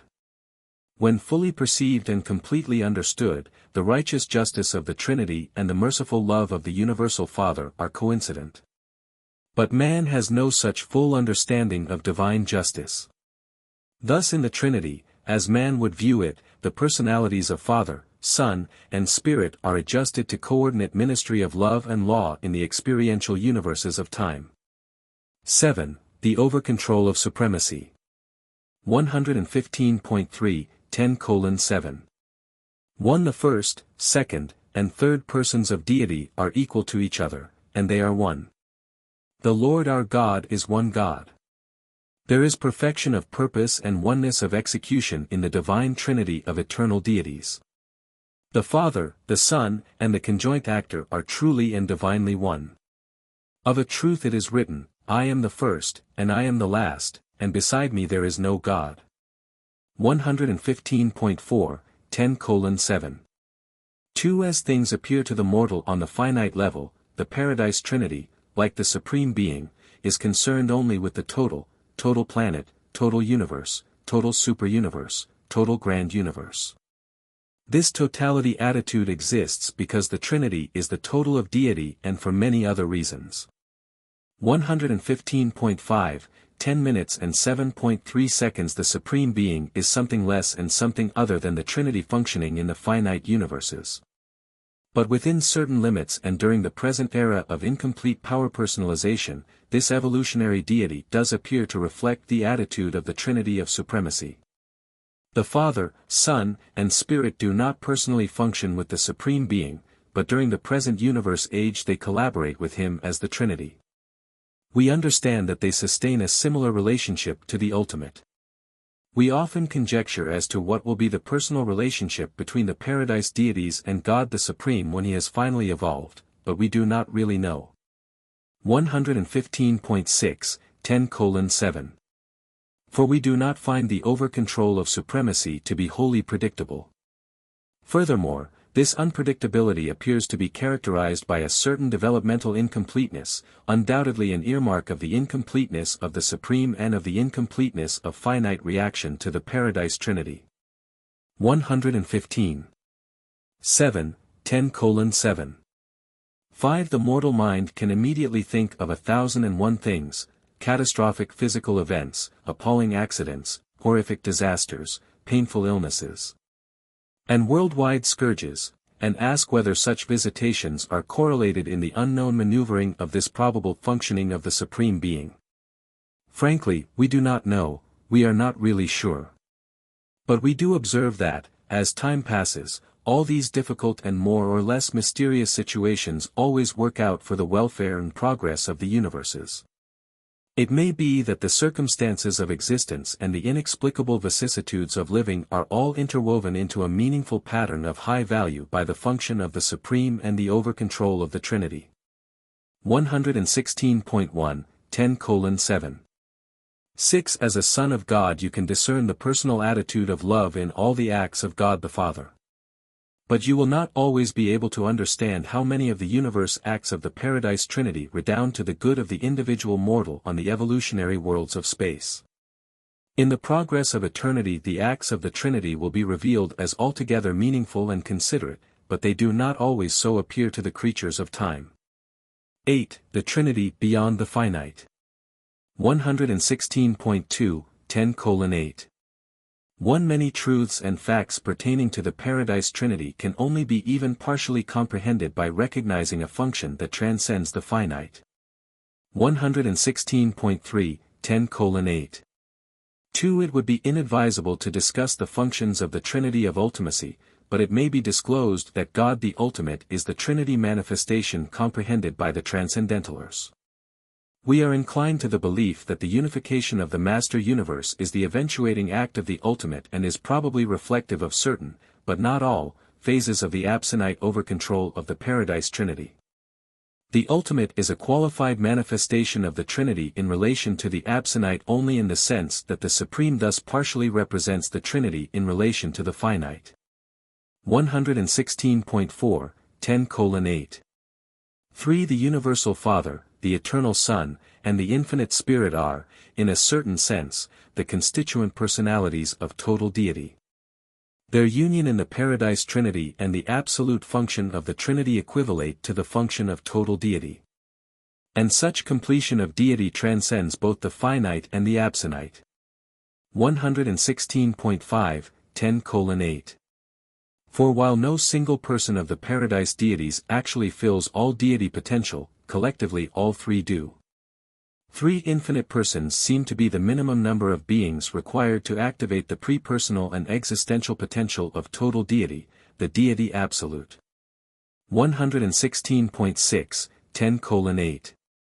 5 We know the Universal Father, the Eternal Son, and the Infinite Spirit as persons, but I do not personally know the deity absolute. I love and worship God the Father, I respect and honor the deity absolute. 116.7, 10:8. 6 I once sojourned in a universe where a certain group of beings taught that the Fina leaders, in eternity, were eventually to become the children of the deity absolute. But I am unwilling to accept this solution of the mystery which enshrouds the future of the Fina leaders. 116.8, 10:8. 7 The core of the finality embrace, among others, those mortals of time and space who have attained perfection in all that pertains to the will of God. As creatures and within the limits of creature capacity they fully and truly know God.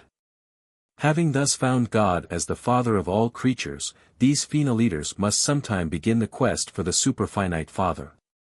But this quest involves a grasp of the absonite nature of the ultimate attributes and character of the Paradise Father. Eternity will disclose whether such an attainment is possible, but we are convinced, even if the Fina leaders do grasp this ultimate of divinity, they will probably be unable to attain the superultimate levels of absolute deity. 116.9, 10:8. 8. It may be possible that the Fina leaders will partially attain the deity absolute, but even if they should, still in the eternity of eternities the problem of the universal absolute will continue to intrigue, mystify, baffle, and challenge the ascending and progressing Fina leaders. For we perceive that the unfathomability of the cosmic relationships of the universal absolute will tend to grow in proportions as the material universes and their spiritual administration continue to expand. 117.1, 10 minutes and 8.9 seconds. Only infinity can disclose the Father Infinite. 117.2, 10 minutes and 8.10 seconds, sponsored by a universal censor acting by authority from the Ancients of Days resident on Uversa. Paper 11. The Eternal Isle of Paradise.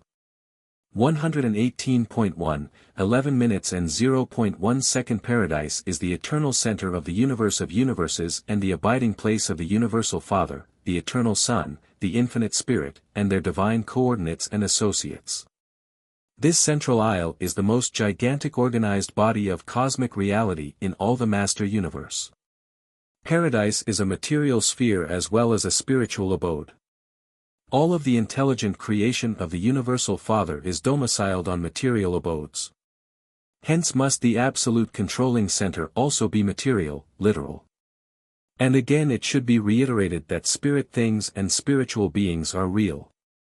118.2, 11 o'clock. 2. The material beauty of paradise consists in the magnificence of its physical perfection. The grandeur of the Isle of God is exhibited in the superb intellectual accomplishments and mind development of its inhabitants. The glory of the central isle is shown forth in the infinite endowment of divine spirit personality, the light of life. But the depths of the spiritual beauty and the wonders of this magnificent ensemble are utterly beyond the comprehension of the finite mind of material creatures. The glory and spiritual splendor of the divine abode are impossible of mortal comprehension. And paradise is from eternity. There are neither records nor traditions respecting the origin of this nuclear isle of light and life. 1. The Divine Residence. 118.3, 11 minutes and 1.1 second. Paradise serves many purposes in the administration of the universal realms, but to creature beings it exists primarily as the dwelling place of deity. The personal presence of the Universal Father is resident at the very center of the upper surface of this well-nigh circular, but not spherical, abode of the deities. This paradise presence of the Universal Father is immediately surrounded by the personal presence of the Eternal Son, while they are both invested by the unspeakable glory of the Infinite Spirit. 118.4, 11:1. 2. God dwells, has dwelt, and everlastingly will dwell in this same central and eternal abode. We have always found him there and always will. The Universal Father is cosmically focalized, spiritually personalized, and geographically resident at this center of the universe of universes. 118.5, 11 minutes and 1.3 seconds. We all know the direct course to pursue to find the Universal Father. You are not able to comprehend much about the divine residence because of its remoteness from you and the immensity of the intervening space. But those who are able to comprehend the meaning of these enormous distances know God's location and residence just as certainly and literally as you know the location of New York, London, Rome, or Singapore. Cities definitely and geographically located on Urantia. If you were an intelligent navigator, equipped with ship, maps, and compass, you could readily find these cities. Likewise, if you had the time and means of passage, were spiritually qualified, and had the necessary guidance, you could be piloted through universe upon universe and from circuit to circuit, ever journeying inward through the starry realms. Until at last you would stand before the central shining of the spiritual glory of the Universal Father.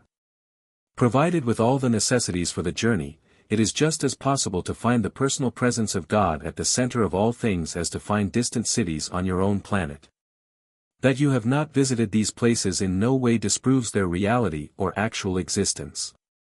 That so few of the universe creatures have found God on paradise in no way disproves either the reality of his existence or the actuality of his spiritual person at the center of all things.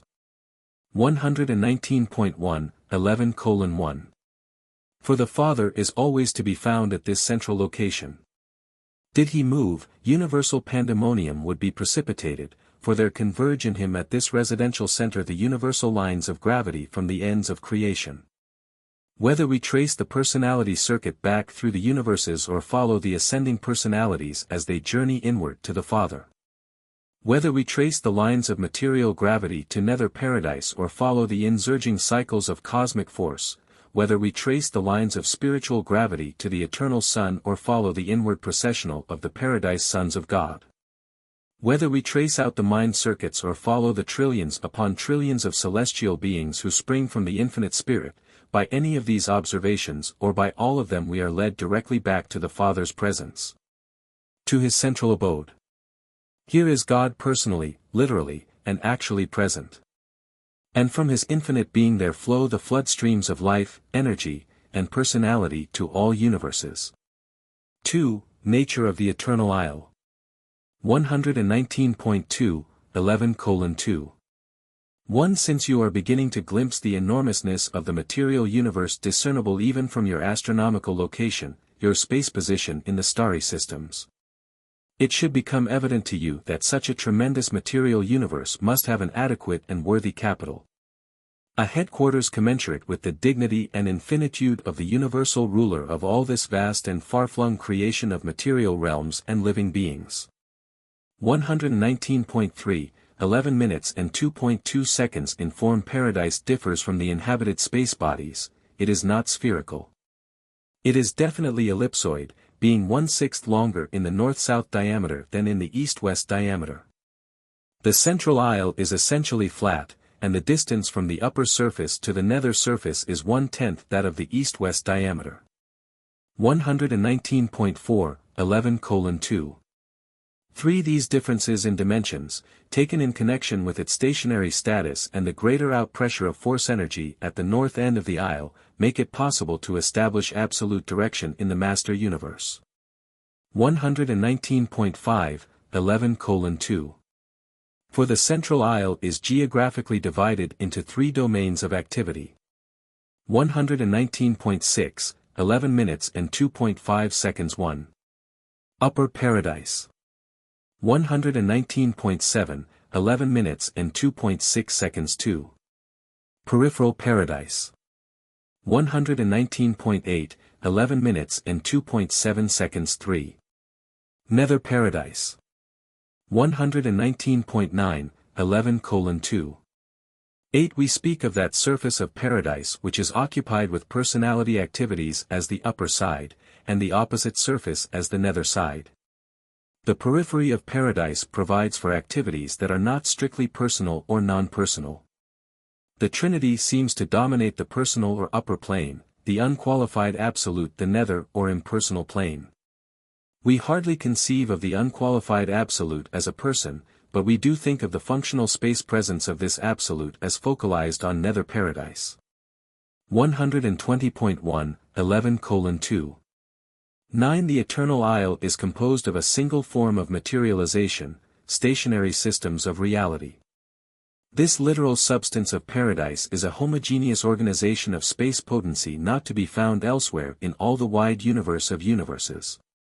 It has received many names in different universes, and the Melchizedeks of Nebadon long since named it Absolutum. This paradise source material is neither dead nor alive, it is the original non-spiritual expression of the first source and center. It is paradise, and paradise is without duplicate. 120.2, 11:2. 10. It appears to us that the first source and center has concentrated all absolute potential for cosmic reality in paradise as a part of his technique of self-liberation from infinity limitations, as a means of making possible sub-infinite, even time-space, creation. But it does not follow that paradise is time-space limited just because the universe of universes discloses these qualities. Paradise exists without time and has no location in space. 120.3, 11:2. 11. Roughly, space seemingly originates just below nether paradise, time just above upper paradise. Time, as you understand it, is not a feature of paradise existence, though the citizens of the Central Isle are fully conscious of non-time sequence of events. Motion is not inherent on paradise, it is volitional. But the concept of distance, even absolute distance, has very much meaning as it may be applied to relative locations on paradise. Paradise is non-spatial. Hence its areas are absolute and therefore serviceable in many ways beyond the concept of mortal mind. Free, Upper Paradise. 120.4, 11:3. 1. On Upper Paradise there are three grand spheres of activity, the deity presence, the most holy sphere and the holy area. The vast region immediately surrounding the presence of the deities is set aside as the most holy sphere and is reserved for the functions of worship, trinitization, and high spiritual attainment. There are no material structures nor purely intellectual creations in this zone, they could not exist there. It is useless for me to undertake to portray to the human mind the divine nature and the beauteous grandeur of the most holy sphere of paradise.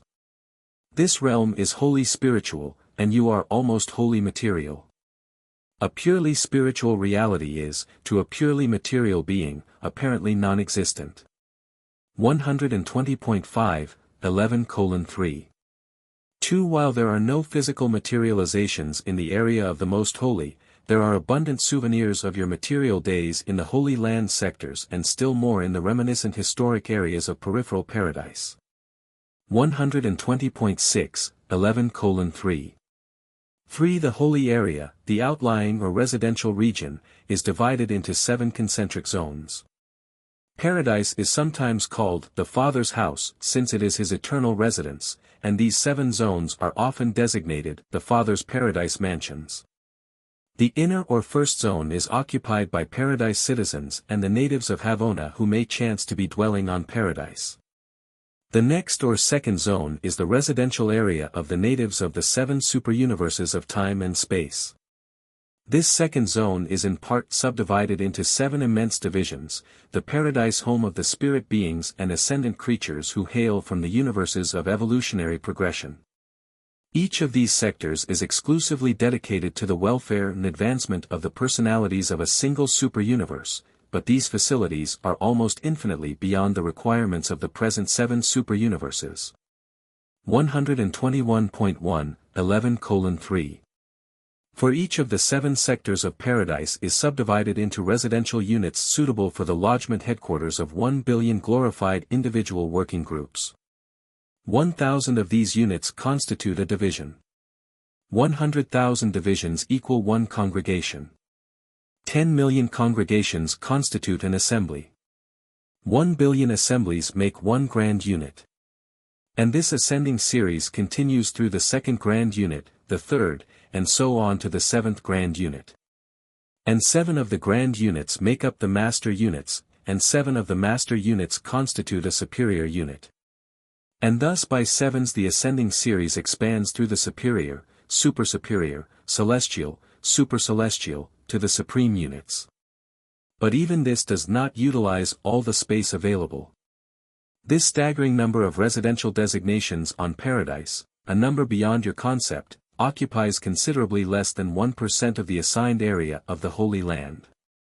There is still plenty of room for those who are on their way inward, even for those who shall not start the paradise climb until the times of the eternal future.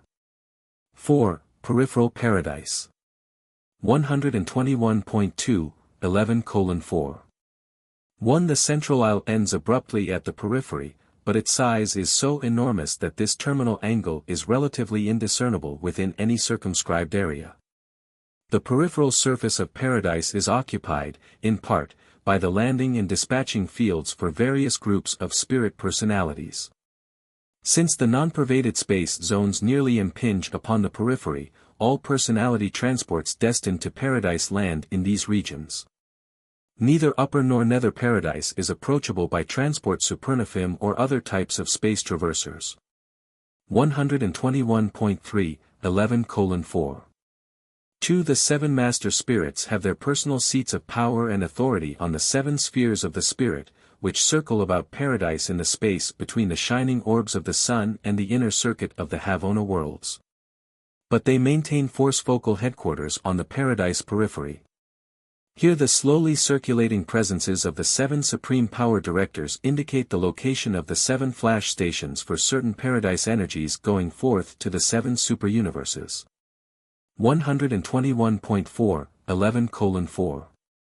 3 here on peripheral paradise are the enormous historic and prophetic exhibit areas assigned to the Creator Sons, dedicated to the local universes of time and space.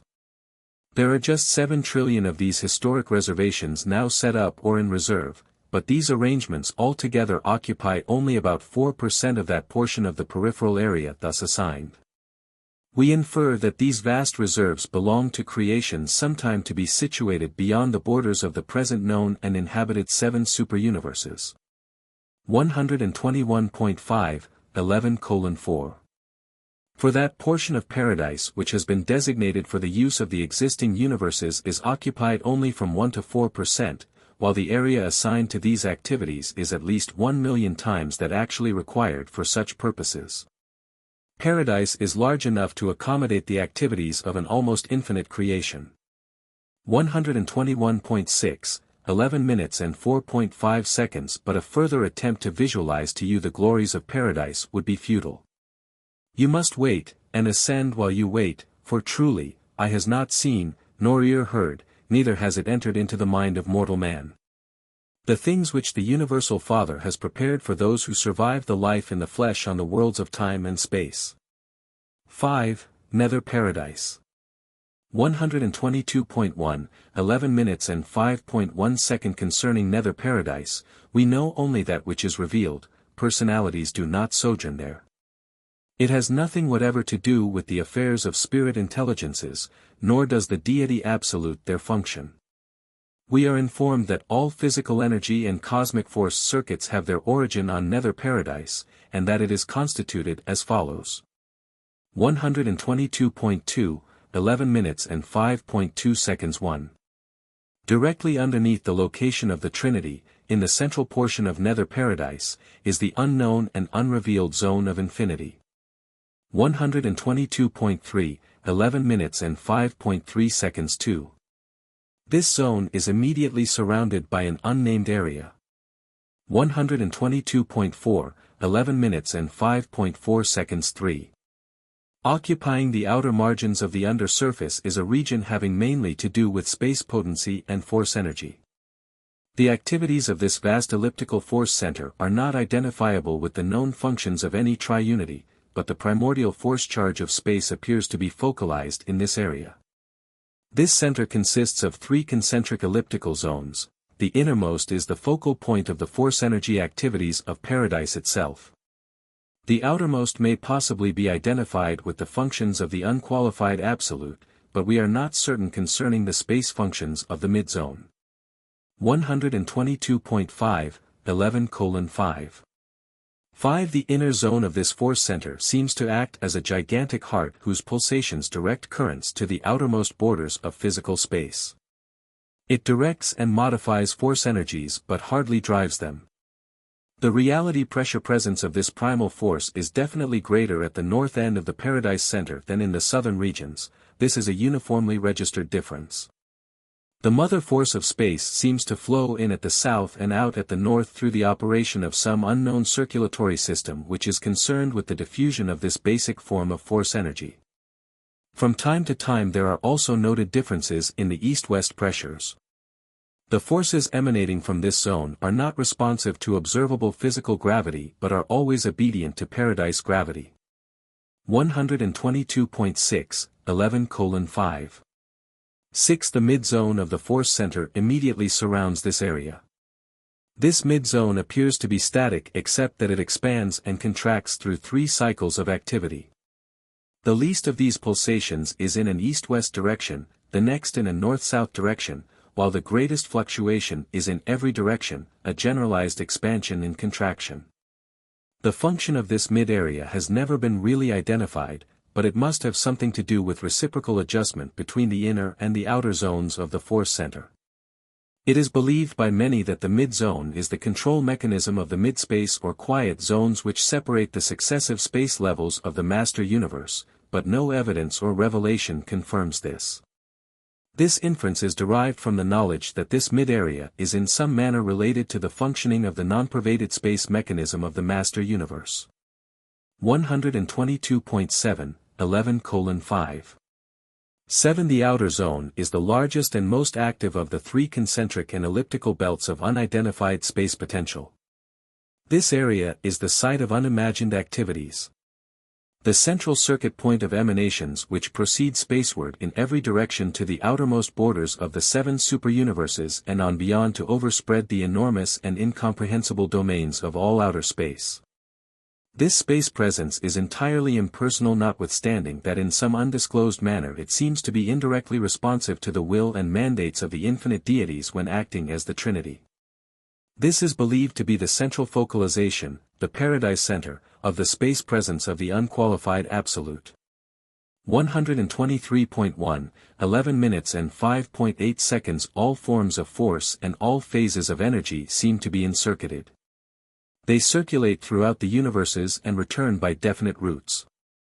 But with the emanations of the activated zone of the unqualified absolute there appears to be either an outgoing or an incoming, never both simultaneously. This outer zone pulsates in age-long cycles of gigantic proportions. For a little more than 1 billion Urantia years the space force of this center is outgoing, then for a similar length of time it will be incoming. And the space force manifestations of this center are universal, they extend throughout all pervadable space. 123.2, 11 minutes and 5.9 seconds. All physical force, energy, and matter are one. All force energy originally proceeded from nether paradise and will eventually return thereto following the completion of its space circuit.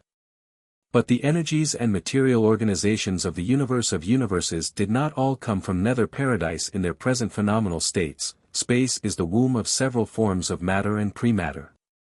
Though the outer zone of the paradise force center is the source of space energies, space does not originate there. Space is not force, energy, or power. Nor do the pulsations of this zone account for the respiration of space, but the incoming and outgoing phases of this zone are synchronized with the 2 billion-year expansion-contraction cycles of space. 6. Space respiration. 123.3, 11:6. 1. We do not know the actual mechanism of space respiration, we merely observe that all space alternately contracts and expands. This respiration affects both the horizontal extension of pervaded space and the vertical extensions of unpervaded space which exist in the vast space reservoirs above and below paradise. In attempting to imagine the volume outlines of these space reservoirs, you might think of an hourglass. 123.4, 11:6. 2. As the universes of the horizontal extension of pervaded space expand, the reservoirs of the vertical extension of unpervaded space contract and vice versa. There is a confluence of pervaded and unpervaded space just underneath nether paradise. Both types of space there flow through the transmuting regulation channels, where changes are wrought making pervadable space non-pervadable and vice versa in the contraction and expansion cycles of the cosmos. 123.5, 11:6. 3. Unpervaded space means, unpervaded by those forces, energies, powers, and presences known to exist in pervaded space. We do not know whether vertical, reservoir, space is destined always to function as the equipoise of horizontal, universe, space. We do not know whether there is a creative intent concerning unpervaded space. We really know very little about the space reservoirs, merely that they exist, and that they seem to counterbalance the space expansion-contraction cycles of the universe of universes. 123.6, 11:6. For the cycles of space respiration extend in each phase for a little more than 1 billion Urantia years. During one phase the universes expand, during the next they contract. Pervaded space is now approaching the midpoint of the expanding phase, while unpervaded space nears the midpoint of the contracting phase, and we are informed that the outermost limits of both space extensions are, theoretically, now approximately equidistant from paradise. The unpervaded space reservoirs now extend vertically above upper paradise and below nether paradise just as far as the pervaded space of the universe extends horizontally outward from peripheral paradise to and even beyond the fourth outer space.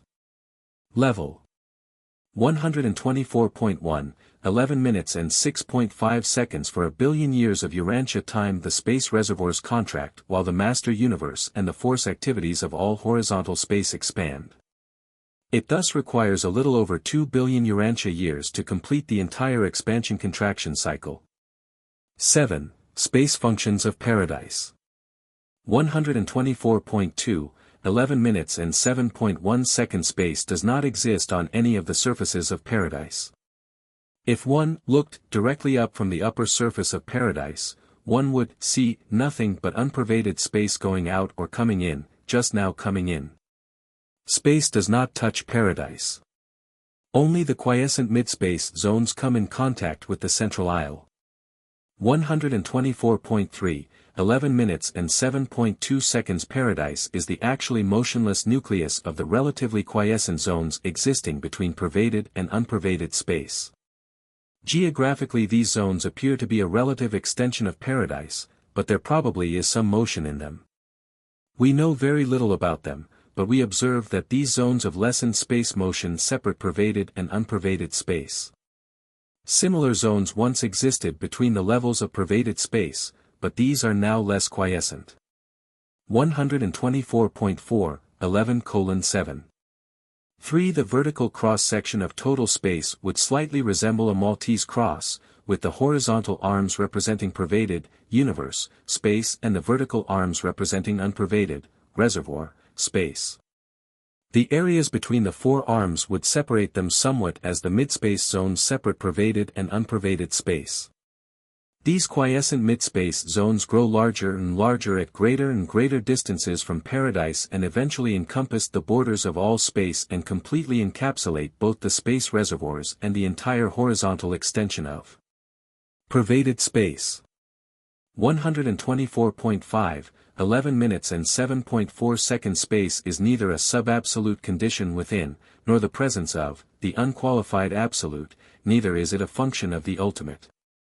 It is a bestowal of paradise, and the space of the grand universe and that of all outer regions is believed to be actually pervaded by the ancestral space potency of the unqualified absolute. From near approach to peripheral paradise, this pervaded space extends horizontally outward through the fourth space level and beyond the periphery of the master universe, but how far beyond we do not know. 124.6, 11:7. 5. If you imagine a finite, but inconceivably large, V-shaped plane situated at right angles to both the upper and lower surfaces of paradise, with its point nearly tangent to peripheral paradise. And then visualize this plane in elliptical revolution about paradise, its revolution would roughly outline the volume of pervaded space.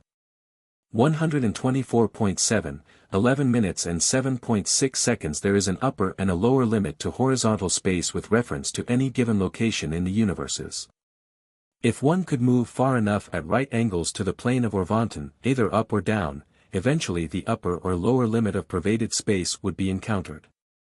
Within the known dimensions of the master universe, these limits draw farther and farther apart at greater and greater distances from paradise. Space thickens, and it thickens somewhat faster than does the plane of creation, the universes. 125. 1, 11 minutes and 7.7 seconds. The relatively quiet zones between the space levels, such as the one separating the 7 superuniverses from the first outer space level, are enormous elliptical regions of quiescent space activities.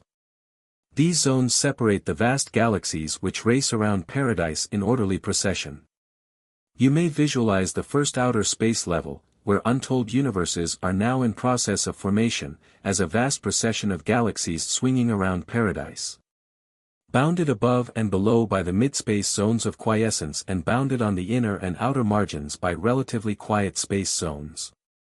125.2, 11 minutes and 7.8 seconds. A space level thus functions as an elliptical region of motion surrounded on all sides by relative motionlessness. Such relationships of motion and quiescence constitute a curved space path of lessened resistance to motion which is universally followed by cosmic force and emergent energy as they circle forever around the Isle of Paradise. 125.3, 11:7. 9. This alternate zoning of the master universe, in association with the alternate clockwise and counterclockwise flow of the galaxies, is a factor in the stabilization of physical gravity designed to prevent the accentuation of gravity pressure to the point of disruptive and dispersive activities. Such an arrangement exerts anti-gravity influence and acts as a brake upon otherwise dangerous velocities. 8. Paradise gravity.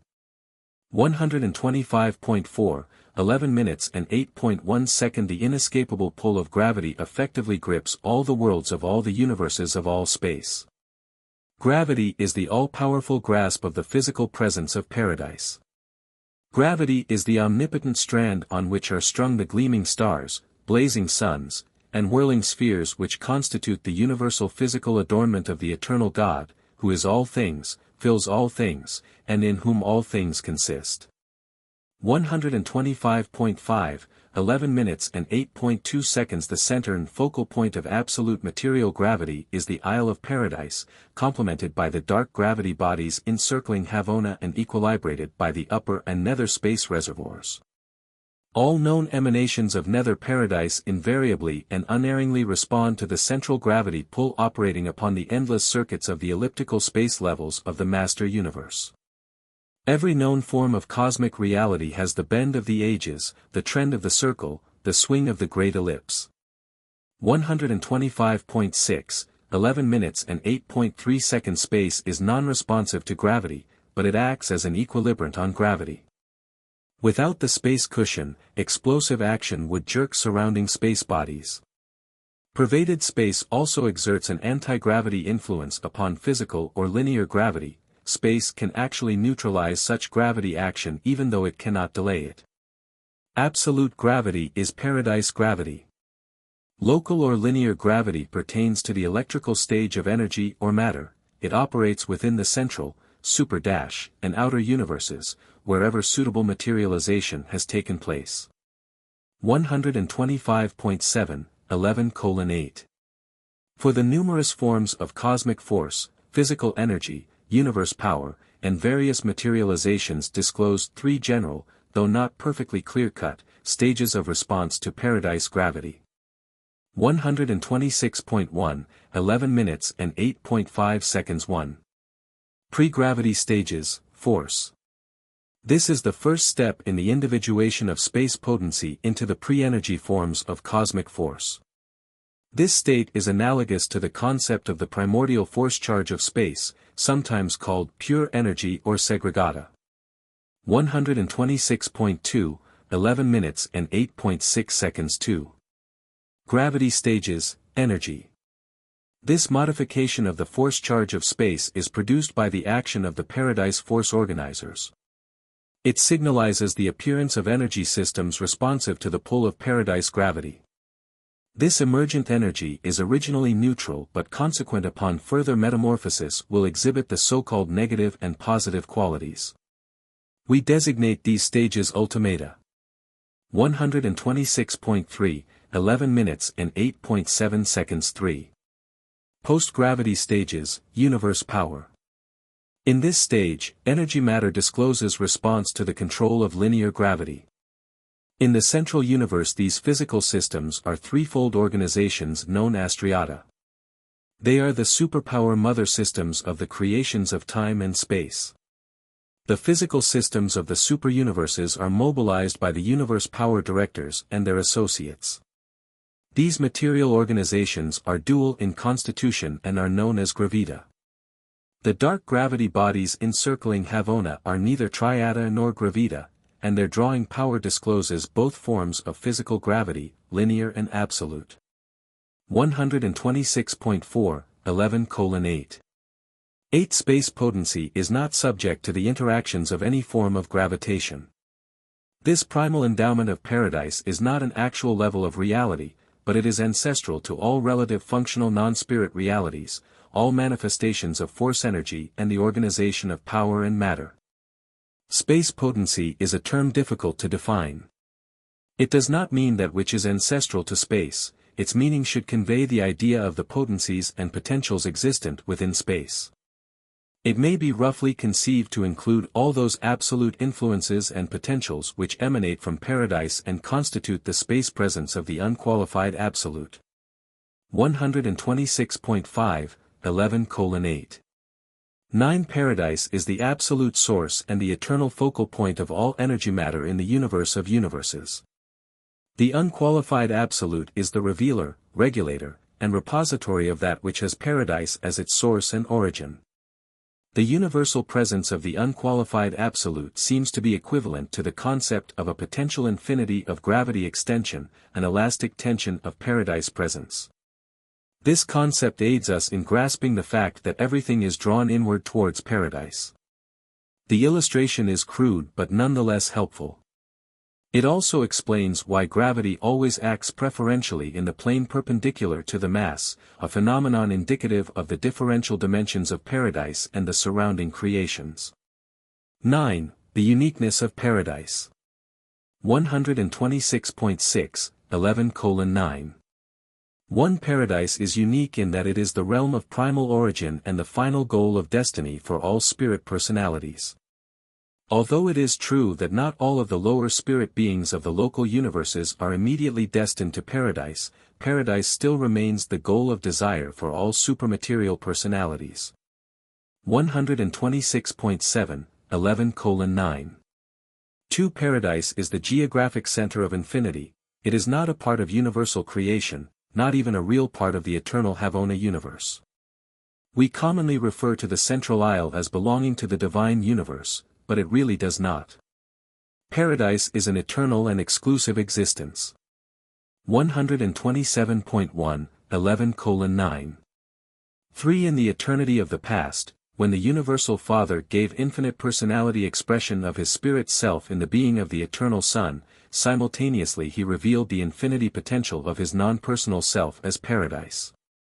Non-personal and non-spiritual paradise appears to have been the inevitable repercussion to the Father's will and act which eternalized the original Son. Thus did the Father project reality in two actual phases, the personal and the non-personal, the spiritual and the non-spiritual. The tension between them, in the face of will to action by the Father and the Son, gave existence to the conjoint actor in the central universe of material worlds and spiritual beings. 127.2, 11:9. For when reality is differentiated into the personal and the non-personal, eternal Son and paradise, it is hardly proper to call that which is non-personal deity unless somehow qualified. The energy and material repercussions of the acts of deity could hardly be called deity. Deity may cause much that is not deity, and paradise is not deity. Neither is it conscious as mortal man could ever possibly understand such a term. 127. 3, 11 minutes and 9.5 seconds. Paradise is not ancestral to any being or living entity, it is not a creator. Personality and mind-spirit relationships are transmissible, but pattern is not. Patterns are never reflections, they are duplications, reproductions. Paradise is the absolute of patterns. Havona is an exhibit of these potentials in actuality. 127.4, 11 minutes and 9.6 seconds. God's residence is central and eternal, glorious and ideal. His home is the beauteous pattern for all universe headquarters worlds. And the central universe of his immediate indwelling is the pattern for all universes in their ideals, organization, and ultimate destiny. 127.5, 11:9. 7. Paradise is the universal headquarters of all personality activities and the source center of all force space and energy manifestations. Everything which has been, now is, or is yet to be, has come, now comes, or will come forth from this central abiding place of the eternal gods. Paradise is the center of all creation, the source of all energies, and the place of primal origin of all personalities. 127.6, 11:9. 8. After all, to mortals the most important thing about eternal paradise is the fact that this perfect abode of the Universal Father is the real and far distant destiny of the immortal souls of the mortal and material sons of God. The ascending creatures of the evolutionary worlds of time and space. Every God-knowing mortal who has espoused the career of doing the Father's will has already embarked upon the long, long paradise trail of divinity pursuit and perfection attainment. And when such an animal origin being does stand, as countless numbers now do, before the gods on paradise, having ascended from the lowly spheres of space. Such an achievement represents the reality of a spiritual transformation bordering on the limits of supremacy. 127.7, 11 minutes and 9.9 seconds, presented by a perfecter of wisdom commissioned thus to function by the Ancients of Days on Uversa. Paper 12. The Universe of Universes. 128.1, 12 minutes and 0.1 second. The immensity of the far-flung creation of the Universal Father is utterly beyond the grasp of finite imagination. The enormousness of the Master Universe staggers the concept of even my order of being. But the mortal mind can be taught much about the plan and arrangement of the universes. You can know something of their physical organization and marvelous administration. You may learn much about the various groups of intelligent beings who inhabit the 7 superuniverses of time and the central universe of eternity. 128.2, 12 o'clock. 2. In principle, that is, in eternal potential, we conceive of material creation as being infinite because the Universal Father is actually infinite, but as we study and observe the total material creation, we know that at any given moment in time it is limited, although to your finite minds it is comparatively limitless, virtually boundless. 128.3, 12 o'clock. 3. We are convinced, from the study of physical law and from the observation of the starry realms, that the infinite Creator is not yet manifest in finality of cosmic expression. That much of the cosmic potential of the infinite is still self-contained and unrevealed. To created beings the master universe might appear to be almost infinite, but it is far from finished.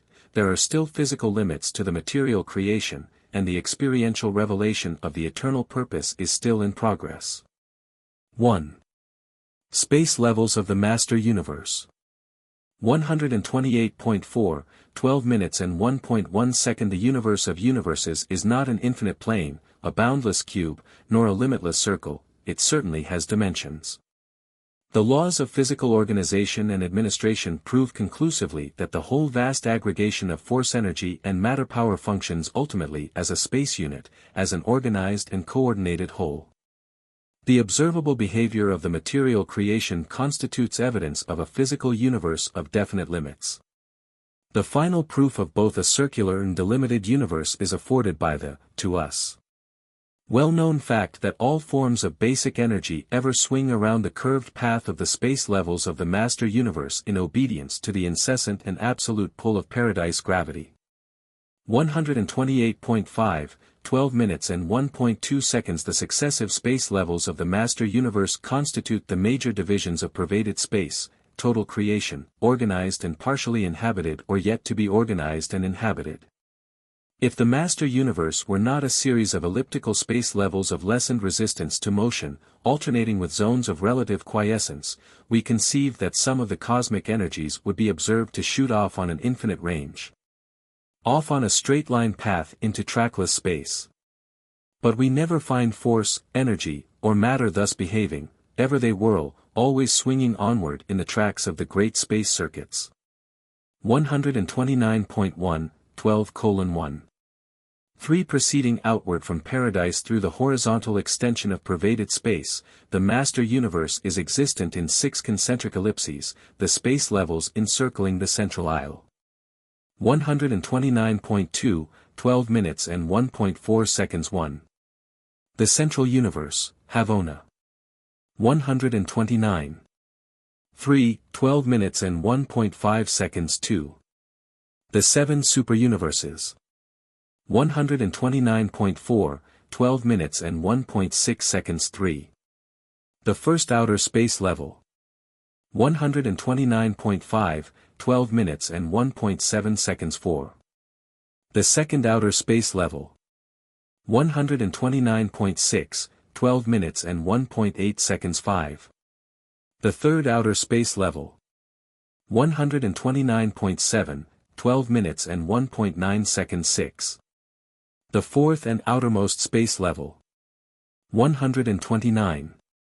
8, 12 minutes and 1.10 seconds Havona, the central universe, is not a time creation, it is an eternal existence. This never-beginning, never-ending universe consists of 1 billion spheres of sublime perfection and is surrounded by the enormous dark gravity bodies. At the center of Havona is the stationary and absolutely stabilized Isle of Paradise, surrounded by its 21 satellites. Owing to the enormous encircling masses of the dark gravity bodies about the fringe of the central universe, the mass content of this central creation is far in excess of the total known mass of all 7 sectors of the grand universe. 129. 9, 12 minutes and 1.11 seconds The Paradise Havona system, the eternal universe encircling the eternal isle, constitutes the perfect and eternal nucleus of the master universe. All 7 of the superuniverses and all regions of outer space revolve in established orbits around the gigantic central aggregation of the Paradise satellites and the Havona spheres. 129.10, 12:1. 12 The 7 superuniverses are not primary physical organizations, nowhere do their boundaries divide a nebular family, neither do they cross a local universe, a prime creative unit. Each superuniverse is simply a geographic space clustering of approximately 1/7 of the organized and partially inhabited post-Havona creation, and each is about equal in the number of local universes embraced and in the space encompassed. Nebadon, your local universe, is one of the newer creations in Orvanton, the 7th superuniverse. 129.11, 12 minutes and 1.13 seconds The grand universe is the present organized and inhabited creation. It consists of the 7 superuniverses, with an aggregate evolutionary potential of around 7 trillion inhabited planets, not to mention the eternal spheres of the central creation.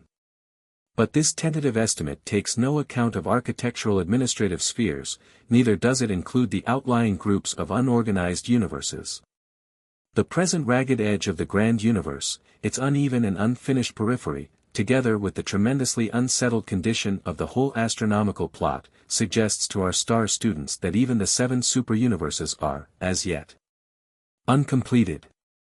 As we move from within, from the divine center outward in any one direction, we do, eventually, come to the outer limits of the organized and inhabited creation, we come to the outer limits of the grand universe. And it is near this outer border, in a far-off corner of such a magnificent creation, that your local universe has its eventful existence. 129.12, 12 minutes and 1.14 seconds The outer space levels. Far out in space, at an enormous distance from the 7 inhabited superuniverses, there are assembling vast and unbelievably stupendous circuits of force and materializing energies. Between the energy circuits of the 7 superuniverses and this gigantic outer belt of force activity, there is a space zone of comparative quiet, which varies in width but averages about 400,000 light-years.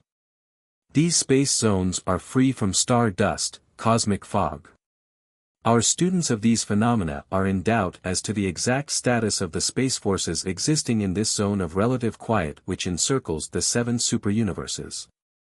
But about 1/2 million light-years beyond the periphery of the present grand universe we observe the beginnings of a zone of an unbelievable energy action which increases in volume and intensity for over 25 million light-years. These tremendous wheels of energizing forces are situated in the first outer space level, a continuous belt of cosmic activity encircling the whole of the known, organized, and inhabited creation. 130.1, 12:1. 15 still greater activities are taking place beyond these regions. For the Uversa physicists have detected early evidence of force manifestations more than 50 million light-years beyond the outermost ranges of the phenomena in the first outer space level. These activities undoubtedly presage the organization of the material creations of the second outer space level of the master universe. 130.2, 12 minutes and 1.16 seconds The central universe is the creation of eternity. The 7 superuniverses are the creations of time. The 4 outer space levels are undoubtedly destined to eventuate evolve the ultimacy of creation. And there are those who maintain that the infinite can never attain full expression short of infinity. And therefore do they postulate an additional and unrevealed creation beyond the 4th and outermost space level, a possible ever-expanding, never-ending universe of infinity. In theory we do not know how to limit either the infinity of the Creator or the potential infinity of creation, but as it exists and is administered, we regard the master universe as having limitations. As being definitely delimited and bounded on its outer margins by open space. 2. The domains of the unqualified absolute. 130.3, 12:2. 1. When Urantia astronomers peer through their increasingly powerful telescopes into the mysterious stretches of outer space and there behold the amazing evolution of almost countless physical universes. They should realize that they are gazing upon the mighty outworking of the unsearchable plans of the architects of the master universe. True, we do possess evidences which are suggestive of the presence of certain paradise personality influences here and there throughout the vast energy manifestations now characteristic of these outer regions. But from the larger viewpoint the space regions extending beyond the outer borders of the 7 superuniverses are generally recognized as constituting the domains of the unqualified absolute.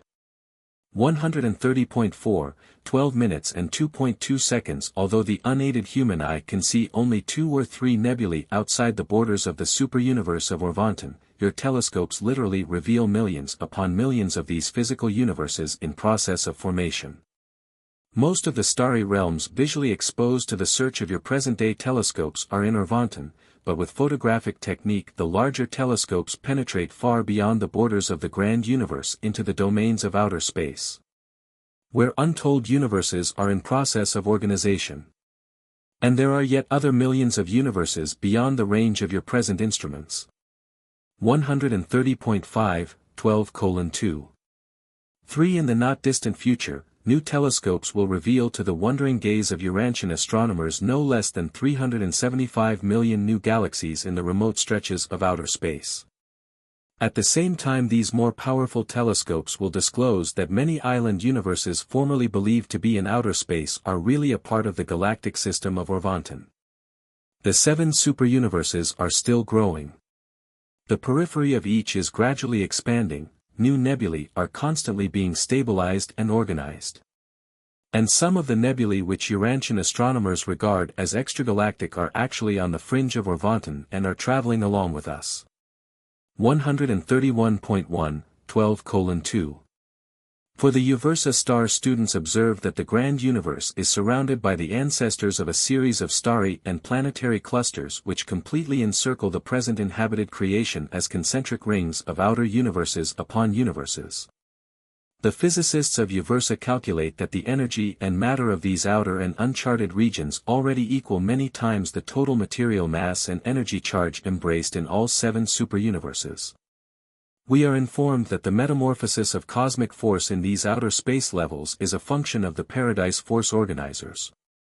We also know that these forces are ancestral to those physical energies which at present activate the grand universe. The Urantian power directors, however, have nothing to do with these far distant realms, neither are the energy movements therein discernibly connected with the power circuits of the organized and inhabited creations. 131.2, 12:2. 5. We know very little of the significance of these tremendous phenomena of outer space. A greater creation of the future is in process of formation. We can observe its immensity, we can discern its extent and sense its majestic dimensions, but otherwise we know little more about these realms than do the astronomers of Urantia. As far as we know, no material beings on the order of humans, no angels or other spirit creatures, exist in this outer ring of nebulae, suns, and planets. This distant domain is beyond the jurisdiction and administration of the superuniverse governments. 131.3, 12:2. 6. Throughout Urantia it is believed that a new type of creation is in process, an order of universes destined to become the scene of the future activities of the assembling core of the finality. And if our conjectures are correct, then the endless future may hold for all of you the same enthralling spectacles that the endless past has held for your seniors and predecessors. 3. Universal Gravity. 131.4, 12:3. 1. All forms of force energy, material, mindao, or spiritual, are alike subject to those grasps, those universal presences, which we call gravity. Personality also is responsive to gravity, to the Father's exclusive circuit. But though this circuit is exclusive to the Father, he is not excluded from the other circuits. The universal Father is infinite and acts over all 4 absolute gravity circuits in the Master Universe. 131.5, 12 minutes and 3.2 seconds 1. The personality gravity of the universal Father. 131.6, 12 minutes and 3.3 seconds 2.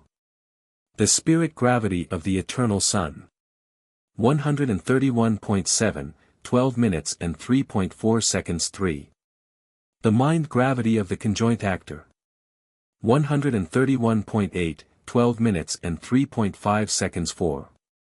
The cosmic gravity of the Isle of Paradise.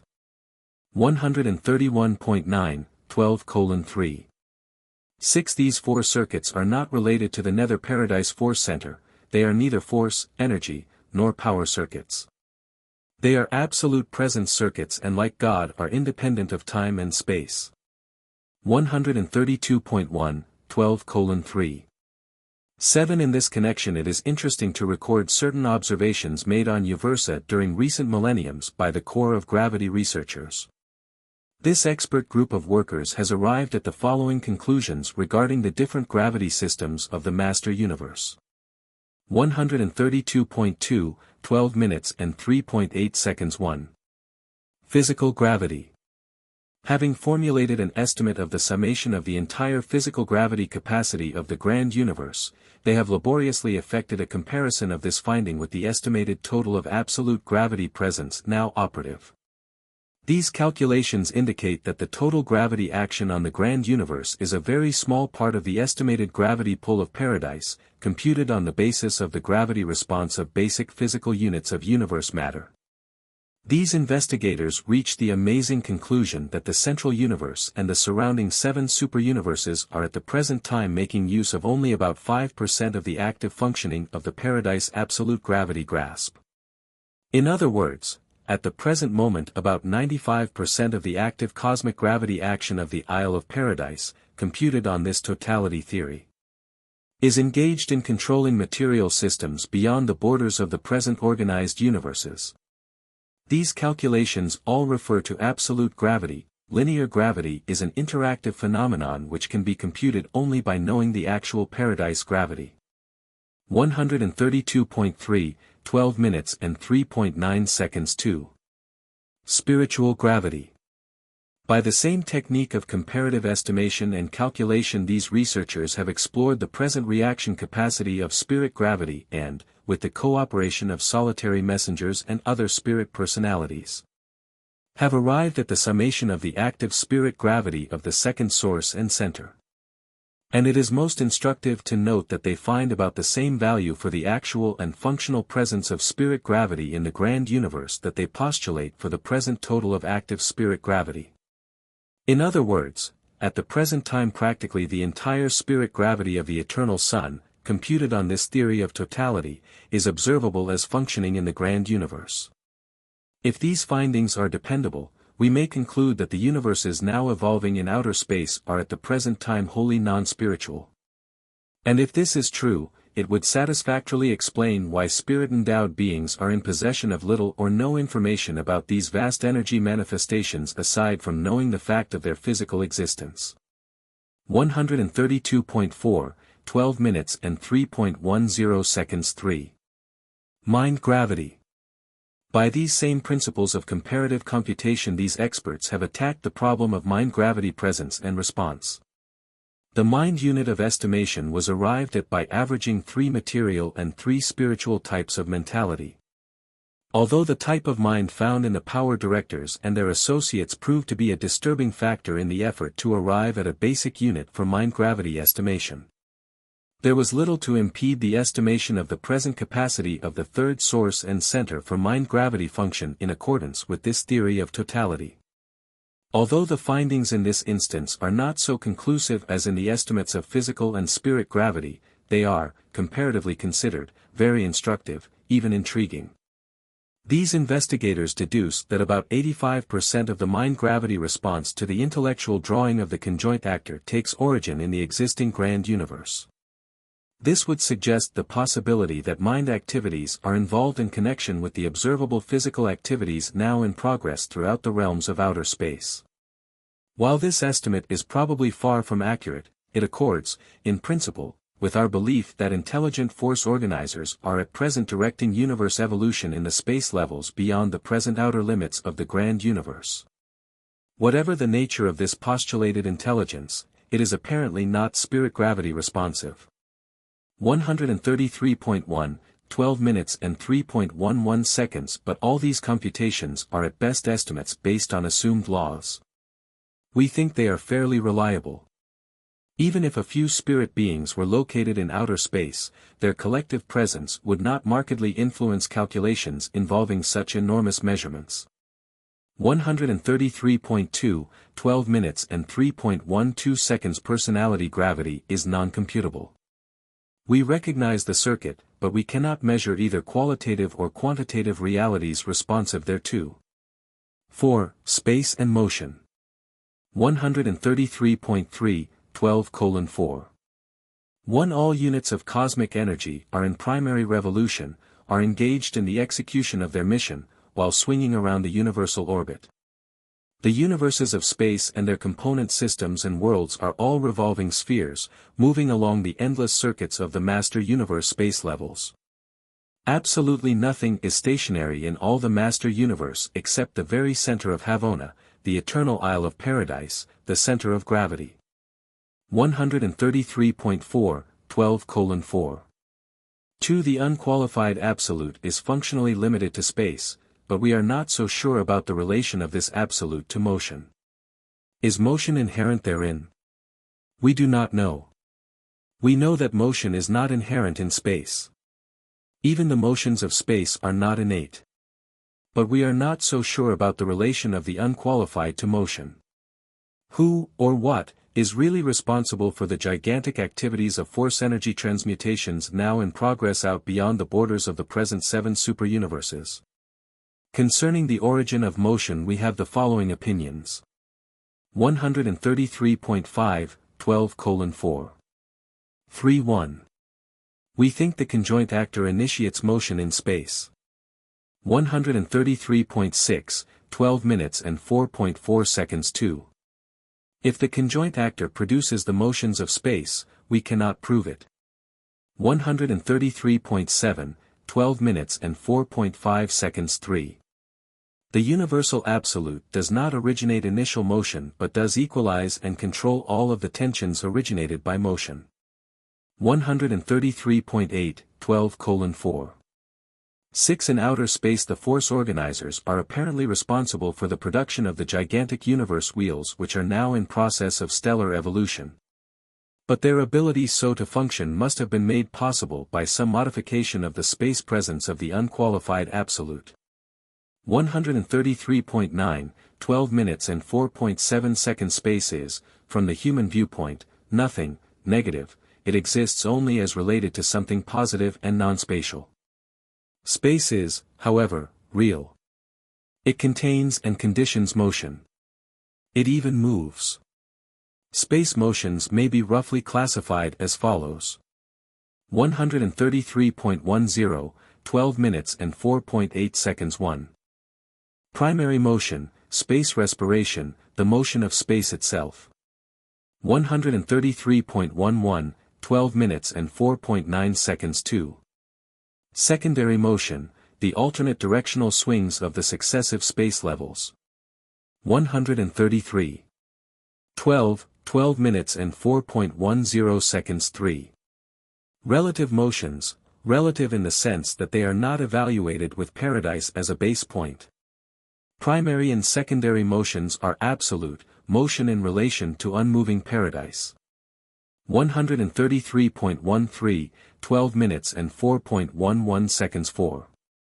Compensatory or correlating movement designed to coordinate all other motions. 134.1, 12:4. 12. The present relationship of your Sun and its associated planets, while disclosing many relative and absolute motions in space, tends to convey the impression to astronomic observers that you are comparatively stationary in space, and that the surrounding starry clusters and streams are engaged in outward flight at ever-increasing velocities as your calculations proceed outward in space. But such is not the case. You fail to recognize the present outward and uniform expansion of the physical creations of all pervaded space. Your own local creation, Nebadon, participates in this movement of universal outward expansion. The entire 7 superuniverses participate in the 2 billion-year cycles of space respiration along with the outer regions of the master universe. 134.2, 12:4. 13. When the universes expand and contract, the material masses in pervaded space alternately move against and with the pull of paradise gravity. The work that is done in moving the material energy mass of creation is space work but not power energy work. 134.3, 12:4. 14. Although your spectroscopic estimations of astronomic velocities are fairly reliable when applied to the starry realms belonging to your superuniverse and its associate superuniverses, such reckonings with reference to the realms of outer space are wholly unreliable. Spectral lines are displaced from the normal towards the violet by an approaching star, likewise these lines are displaced towards the red by a receding star. Many influences interpose to make it appear that the recessional velocity of the external universes increases at the rate of more than 100 miles a second for every million light-years increase in distance. By this method of reckoning, subsequent to the perfection of more powerful telescopes, it will appear that these far-distant systems are in flight from this part of the universe at the unbelievable rate of more than 30,000 miles a second. But this apparent speed of recession is not real. It results from numerous factors of error embracing angles of observation and other time-space distortions. 134.4, 12:4. 15. But the greatest of all such distortions arises because the vast universes of outer space, in the realms next to the domains of the 7 superuniverses, seem to be revolving in a direction opposite to that of the grand universe. That is, these myriads of nebulae and their accompanying suns and spheres are at the present time revolving clockwise about the central creation. The 7 superuniverses revolve about paradise in a counterclockwise direction. It appears that the second outer universe of galaxies, like the 7 superuniverses, revolves counterclockwise about paradise. And the astronomic observers of Urantia think they detect evidence of revolutionary movements in a third outer belt of far-distant space which are beginning to exhibit directional tendencies of a clockwise nature. 134.5, 12:4. 16. It is probable that these alternate directions of successive space precessions of the universes have something to do with the intramaster universe gravity technique of the universal absolute, which consists of a coordination of forces and an equalization of space tensions. Motion as well as space is a complement or equilibrant of gravity. 5. Space and time. 134.6, 12 minutes and 5.1 second. Like space, time is a bestowal of paradise, but not in the same sense, only indirectly. Time comes by virtue of motion and because mind is inherently aware of sequentiality. From a practical viewpoint, motion is essential to time, but there is no universal time unit based on motion except in so far as the Paradise Havona standard day is arbitrarily so recognized. The totality of space respiration destroys its local value as a time source. 135.1, 12 minutes and 5.2 seconds. Space is not infinite, even though it takes origin from paradise, not absolute, for it is pervaded by the unqualified absolute. We do not know the absolute limits of space, but we do know that the absolute of time is eternity. 135.2, 12 minutes and 5.3 seconds. Time and space are inseparable only in the time-space creations, the 7 superuniverses. Non-temporal space, space without time, theoretically exists, but the only truly non-temporal place is paradise area, non-spatial time, time without space, exists in mind of the paradise level of function. 135.3, 12:5. For the relatively motionless mid-space zones impinging on paradise and separating pervaded from unpervaded space are the transition zones from time to eternity. Hence the necessity of paradise pilgrims becoming unconscious during this transit, and it is to culminate in paradise citizenship. Time-conscious visitors can go to paradise without thus sleeping, but they remain creatures of time. 135.4, 12 minutes and 5.5 seconds. Relationships to time do not exist without motion in space, but consciousness of time does. Sequentiality can consciousize time even in the absence of motion. Man's mind is less time-bound than space-bound because of the inherent nature of mind. Even during the days of the earth life in the flesh, though man's mind is rigidly space-bound, the creative human imagination is comparatively time-free. But time itself is not genetically a quality of mind. 135.5, 12:5. 6. There are three different levels of time cognizance. 135.6, 12 minutes and 5.7 seconds. 1. Mind perceived time, consciousness of sequence, motion, and a sense of duration. 135.7, 12 minutes and 5.8 seconds. 2. Spirit perceived time, insight into motion Godward and the awareness of the motion of ascent to levels of increasing divinity. 135.8, 12 minutes and 5.9 seconds. 3. Personality creates a unique time sense out of insight into reality plus a consciousness of presence and an awareness of duration. 135.9, 12 minutes and 5.10 seconds. Unspiritual animals know only the past and live in the present. Spirit-indwelt man has powers of provision, insight, he may visualize the future. Only forward-looking and progressive attitudes are personally real. Static ethics and traditional morality are just slightly superanimal. Nor is Stoicism a high order of self-realization. Ethics and morals become truly human when they are dynamic and progressive, alive with universe reality. 135.10, 12 minutes and 5.11 seconds. The human personality is not merely a concomitant of time and space events. The human personality can also act as the cosmic cause of such events. 6. Universal overcontrol. 135.11, 12 minutes and 6.1 seconds. The universe is non-static. Stability is not the result of inertia but rather the product of balanced energies, cooperative minds, coordinated Urantias, spirit overcontrol, and personality unification. Stability is wholly and always proportional to divinity. 135.12, 12:6. 2. In the physical control of the Master Universe, the Universal Father exercises priority and primacy through the Isle of Paradise. God is absolute in the spiritual administration of the cosmos in the person of the Eternal Son. Concerning the domains of mind, the Father and the Son function coordinately in the conjoint actor. 136.1, 12:6. 3. The third source and center assists in the maintenance of the equilibrium and coordination of the combined physical and spiritual energies and organizations by the absoluteness of his grasp of the cosmic mind and by the exercise of his inherent and universal physical and spiritual gravity complements. Whenever and wherever there occurs a liaison between the material and the spiritual, such a mind phenomenon is an act of the infinite spirit.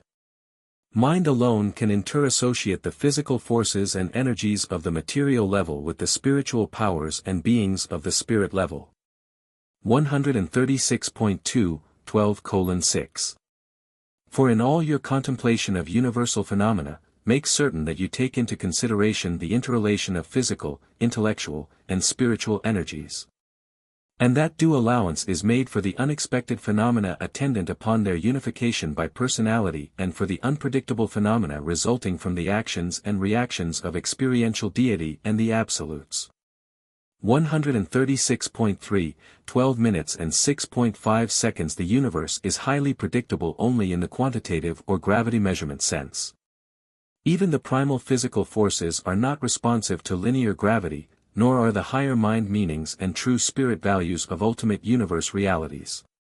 Qualitatively, the universe is not highly predictable as regards new associations of forces, either physical, Mindao, or spiritual. Although many such combinations of energies or forces become partially predictable when subjected to critical observation. When matter, mind, and spirit are unified by creature personality, we are unable fully to predict the decisions of such a free will being. 136.4, 12:6. 6. All phases of primordial force, nascent spirit, and other non-personal ultimates appear to react in accordance with certain relatively stable but unknown laws and are characterized by a latitude of performance and an elasticity of response which are often disconcerting when encountered in the phenomena of a circumscribed and isolated situation. What is the explanation of this unpredictable freedom of reaction disclosed by these emerging universe actualities? These unknown, unfathomable unpredictables, whether pertaining to the behavior of a primordial unit of force, the reaction of an unidentified level of mind, or the phenomenon of a vast pre-universe in the making in the domains of outer space, probably disclose the activities of the ultimate and the presence performances of the absolutes, which antedate the function of all universe creators. 136.5, 12:6. 7. We do not really know, but we surmise that such amazing versatility and such profound coordination signify the presence and performance of the absolutes. And that such diversity of response in the face of apparently uniform causation discloses the reaction of the absolutes, not only to the immediate and situational causation, but also to all other related causations throughout the entire master universe. 136.6, 12 minutes and 6.8 seconds. Individuals have their guardians of destiny, planets, systems, constellations, universes, and superuniverses. Each have their respective rulers who labor for the good of their domains. Havona and even the grand universe are watched over by those entrusted with such high responsibilities. But who fosters and cares for the fundamental needs of the master universe as a whole, from paradise to the fourth and outermost space level? Existentially, such overcare is probably attributable to the paradise Trinity, but from an experiential viewpoint the appearance of the post-Havona universes is dependent on 136.7, 12 minutes and 6.9 seconds. 1. The absolutes in potential. 136.8, 12 minutes and 6.10 seconds. 2. The ultimate in direction. 137.1, 12 minutes and 6.11 seconds. 3. The supreme in evolutionary coordination. 137.2, 12 minutes and 6.12 seconds. 4. The architects of the master universe in administration prior to the appearance of specific rulers. 137.3, 12:6. 13. The unqualified absolute pervades all space. We are not altogether clear as to the exact status of the deity and universal absolutes, but we know the latter functions wherever the deity and unqualified absolutes function. The deity absolute may be universally present but hardly space present. The ultimate is, or sometime will be, space present to the outer margins of the fourth space level. We doubt that the ultimate will ever have a space presence beyond the periphery of the master universe, but within this limit the ultimate is progressively integrating the creative organization of the potentials of the three absolutes. 7. The part and the whole. 137.4, 12 minutes and 7.1 seconds. There is operative throughout all time and space and with regard to all reality of whatever nature an inexorable and impersonal law which is equivalent to the function of a cosmic providence. Mercy characterizes God's attitude of love for the individual, impartiality motivates God's attitude toward the total. The will of God does not necessarily prevail in the part, the heart of any one personality, but his will does actually rule the whole, the universe of universes. 137.5, 12:7. 2. In all his dealings with all his beings it is true that the laws of God are not inherently arbitrary. To you, with your limited vision and finite viewpoint, the acts of God must often appear to be dictatorial and arbitrary. The laws of God are merely the habits of God, his way of repeatedly doing things, and he ever does all things well. You observe that God does the same thing in the same way, repeatedly, simply because that is the best way to do that particular thing in a given circumstance. And the best way is the right way, and therefore does infinite wisdom always order it done in that precise and perfect manner. You should also remember that nature is not the exclusive act of deity. Other influences are present in those phenomena which man calls nature. 137.6, 12 minutes and 7.3 seconds. It is repugnant to the divine nature to suffer any sort of deterioration or ever to permit the execution of any purely personal act in an inferior way. It should be made clear, however, that, if, in the divinity of any situation, in the extremity of any circumstance, in any case where the course of supreme wisdom might indicate the demand for different conduct, if the demands of perfection might for any reason dictate another method of reaction, a better one, then and there would the all-wise God function in that better and more suitable way. That would be the expression of a higher law, not the reversal of a lower law. 137.7, 12 minutes and 7.4 seconds. God is not a habit-bound slave to the chronicity of the repetition of his own voluntary acts. There is no conflict among the laws of the infinite. They are all perfections of the infallible nature, they are all the unquestioned acts expressive of faultless decisions. Law is the unchanging reaction of an infinite, perfect, and divine mind. The acts of God are all volitional notwithstanding this apparent sameness. In God there is no variableness, neither shadow of changing. But all this which can be truly said of the Universal Father cannot be said with equal certainty of all his subordinate intelligences or of his evolutionary creatures. 137.8, 12:7. 5. Because God is changeless, therefore can you depend, in all ordinary circumstances, on his doing the same thing in the same identical and ordinary way. God is the assurance of stability for all created things and beings. He is God. Therefore he changes not. 138.1, 12 minutes and 7.6 seconds. All this steadfastness of conduct and uniformity of action is personal, conscious, and highly volitional, for the great God is not a helpless slave to his own perfection and infinity. God is not a self-acting automatic force, he is not a slavish law-bound power. God is neither a mathematical equation nor a chemical formula. He is a free will and primal personality. He is the Universal Father, a being surcharged with personality and the universal fount of all creature personality. 138.2, 12:7. 7. The will of God does not uniformly prevail in the heart of the God-seeking material mortal, but if the time frame is enlarged beyond the moment to embrace the whole of the first life, then does God's will become increasingly discernible in the spirit fruits which are born in the lives of the spirit-led children of God. And then, if human life is further enlarged to include the Urantia experience, the divine will is observed to shine brighter and brighter in the spiritualizing acts of those creatures of time who have begun to taste the divine delights of experiencing the relationship of the personality of man with the personality of the Universal Father.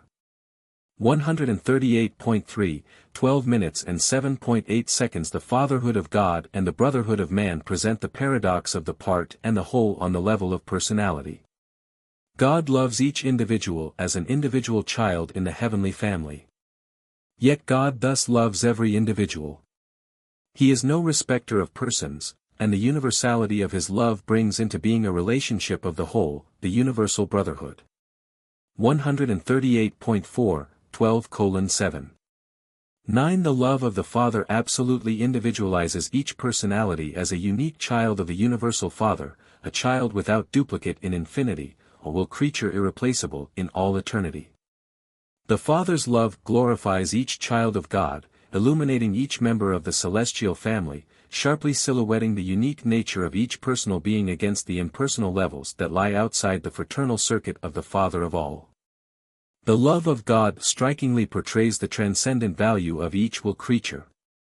Unmistakably reveals the high value which the Universal Father has placed upon each and every one of his children, from the highest creator personality of paradise status to the lowest personality of will dignity among the savage tribes of men in the dawn of the human species on some evolutionary world of time and space. 138.5, 12 minutes and 7.10 seconds. This very love of God for the individual brings into being the divine family of all individuals, the universal brotherhood of the free will children of the Paradise Father. And this brotherhood, being universal, is a relationship of the whole. Brotherhood, when universal, discloses not the each relationship, but the all relationship. Brotherhood is a reality of the total and therefore discloses qualities of the whole in contradistinction to qualities of the part. 138.6, 12 minutes and 7.11 seconds. Brotherhood constitutes a fact of relationship between every personality in universal existence. No person can escape the benefits or the penalties that may come as a result of relationship to other persons. The part profits or suffers in measure with the whole. The good effort of each man benefits all men. The error or evil of each man augments the tribulation of all men. As moves the part, so moves the whole. As the progress of the whole, so the progress of the part. The relative velocities of part and whole determine whether the part is retarded by the inertia of the whole or is carried forward by the momentum of the cosmic brotherhood. 139.1, 12:7. 12. It is a mystery that God is a highly personal self-conscious being with residential headquarters, and at the same time personally present in such a vast universe and personally in contact with such a well-nigh infinite number of beings. That such a phenomenon is a mystery beyond human comprehension should not in the least lessen your faith. Do not allow the magnitude of the infinity, the immensity of the eternity, and the grandeur and glory of the matchless character of God to overawe, stagger, or discourage you, for the Father is not very far from any one of you. He dwells within you, and in him do we all literally move, actually live, and veritably have our being. 139.2, 12:7. 13. Even though the Paradise Father functions through his divine creators and his creature children, he also enjoys the most intimate inner contact with you, so sublime, so highly personal, that it is even beyond my comprehension, that mysterious communion of the Father fragment with the human soul and with the mortal mind of its actual indwelling. Knowing what you do of these gifts of God, you therefore know that the Father is in intimate touch, not only with his divine associates, but also with his evolutionary mortal children of time. The Father indeed abides on paradise, but his divine presence also dwells in the minds of men. 139.3, 12:7. 14. Even though the Spirit of a Son be poured out upon all flesh, even though a Son once dwelt with you in the likeness of mortal flesh, even though the seraphim personally guard and guide you. How can any of these divine beings of the second and third centers ever hope to come as near to you or to understand you as fully as the Father, who has given a part of himself to be in you, to be your real and divine, even your eternal, self? 8. Matter, mind, and spirit. 139.4, 12 minutes and 8.1 second. God is spirit, but paradise is not. The material universe is always the arena wherein take place all spiritual activities. Spirit beings and spirit ascenders live and work on physical spheres of material reality. 139.5, 12 minutes and 8.2 seconds. The bestowal of cosmic force, the domain of cosmic gravity, is the function of the Isle of Paradise. All original force energy proceeds from paradise, and the matter for the making of untold universes now circulates throughout the master universe in the form of a supergravity presence which constitutes the force charge of pervaded space. 139. 6, 12:8. 3. Whatever the transformations of force in the outlying universes, having gone out from paradise, it journeys on subject to the never-ending, ever-present, unfailing pull of the eternal isle. Obediently and inherently swinging on forever around the eternal space paths of the universes. Physical energy is the one reality which is true and steadfast in its obedience to universal law. Only in the realms of creature volition has there been deviation from the divine paths and the original plans. Power and energy are the universal evidences of the stability, constancy, and eternity of the central Isle of Paradise. 139.7, 12:8. For the bestowal of spirit and the spiritualization of personalities, the domain of spiritual gravity, is the realm of the eternal Sun. And this spirit gravity of the Sun, ever drawing all spiritual realities to himself, is just as real and absolute as is the all-powerful material grasp of the Isle of Paradise. But material-minded man is naturally more familiar with the material manifestations of a physical nature than with the equally real and mighty operations of a spiritual nature which are discerned only by the spiritual insight of the soul. 140. 1. 12 minutes and 8.5 seconds. As the mind of any personality in the universe becomes more spiritual, godlike, it becomes less responsive to material gravity. Reality, measured by physical gravity response, is the antithesis of reality as determined by quality of spirit content. Physical gravity action is a quantitative determiner of non-spirit energy. Spiritual gravity action is the qualitative measure of the living energy of divinity. 140.2, 12:8. 6. What paradise is to the physical creation, and what the eternal Sun is to the spiritual universe, the conjoint actor is to the realms of mind, the intelligent universe of material, morontial, and spiritual beings and personalities. 140.3, 12:8. 7. The conjoint actor reacts to both material and spiritual realities and therefore inherently becomes the universal minister to all intelligent beings, beings who may represent a union of both the material and spiritual phases of creation. The endowment of intelligence, the ministry to the material and the spiritual in the phenomenon of mind, is the exclusive domain of the conjoint actor, who thus becomes the partner of the spiritual mind, the essence of the Urantia mind, and the substance of the material mind of the evolutionary creatures of time. 140.4, 12 minutes and 8.8 seconds. Mind is the technique whereby spirit realities become experiential to creature personalities. And in the last analysis the unifying possibilities of even human mind, the ability to coordinate things, ideas, and values, is supermaterial. 140.5, 12:8. 9. Though it is hardly possible for the mortal mind to comprehend the 7 levels of relative cosmic reality, the human intellect should be able to grasp much of the meaning of 3 functioning levels of finite reality. 140.6, 12 minutes and 8.10 seconds. 1. Matter. Organized energy which is subject to linear gravity except as it is modified by motion and conditioned by mind. 140.7, 12 minutes and 8.11 seconds. 2. Mind. Organized consciousness which is not wholly subject to material gravity, and which becomes truly liberated when modified by spirit. 140.8, 12 minutes and 8.12 seconds. 3. Spirit. The highest personal reality. True spirit is not subject to physical gravity but eventually becomes the motivating influence of all evolving energy systems of personality dignity. 140.9, 12 minutes and 8.13 seconds. The goal of existence of all personalities is spirit. Material manifestations are relative, and the cosmic mind intervenes between these universal opposites. The bestowal of mind and the ministration of spirit are the work of the associate persons of deity, the infinite spirit and the eternal Sun. Total deity reality is not mind but spirit-mind, mind-spirit unified by personality. Nevertheless the absolutes of both the spirit and the thing converge in the person of the Universal Father.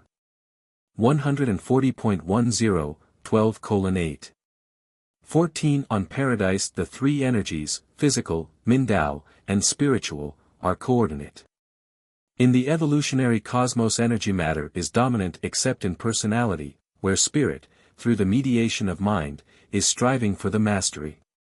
Spirit is the fundamental reality of the personality experience of all creatures because God is spirit. Spirit is unchanging, and therefore, in all personality relations, it transcends both mind and matter, which are experiential variables of progressive attainment. 140.11, 12:8. 15. In cosmic evolution, matter becomes a philosophic shadow cast by mind in the presence of spirit luminosity of divine enlightenment, but this does not invalidate the reality of matter energy. Mind, matter, and spirit are equally real, but they are not of equal value to personality in the attainment of divinity. Consciousness of divinity is a progressive spiritual experience. 141.1, 12:8. 16. The brighter the shining of the spiritualized personality, the Father in the universe, the fragment of potential spirit personality in the individual creature, the greater the shadow cast by the intervening mind upon its material investment. In time, man's body is just as real as mind or spirit, but in death, both mind, identity, and spirit survive while the body does not. A cosmic reality can be non-existent in personality experience. And so your Greek figure of speech, the material as the shadow of the more real spirit substance, does have a philosophic significance. 9. Personal realities. 141.2, 12:9. One spirit is the basic personal reality in the universes, and personality is basic to all progressing experience with spiritual reality. Every phase of personality experience on every successive level of universe progression swarms with clues to the discovery of alluring personal realities. Man's true destiny consists in the creation of new and spirit goals and then in responding to the cosmic allurements of such supernal goals of non-material value. 141.3, 12 minutes and 9.2 seconds. Love is the secret of beneficial association between personalities. You cannot really know a person as the result of a single contact. You cannot appreciatingly know music through mathematical deduction, even though music is a form of mathematical rhythm. The number assigned to a telephone subscriber does not in any manner identify the personality of that subscriber or signify anything concerning his character. 141.4, 12:9. 3. Mathematics, material science, is indispensable to the intelligent discussion of the material aspects of the universe. But such knowledge is not necessarily a part of the higher realization of truth or of the personal appreciation of spiritual realities. Not only in the realms of life but even in the world of physical energy, the sum of two or more things is very often something more than, or something different from, the predictable additive consequences of such unions. The entire science of mathematics, the whole domain of philosophy, the highest physics or chemistry, could not predict or know that the union of two gaseous hydrogen atoms with one gaseous oxygen atom would result in a new and qualitatively superadditive substance, liquid water. The understanding knowledge of this one physiochemical phenomenon should have prevented the development of materialistic philosophy and mechanistic cosmology.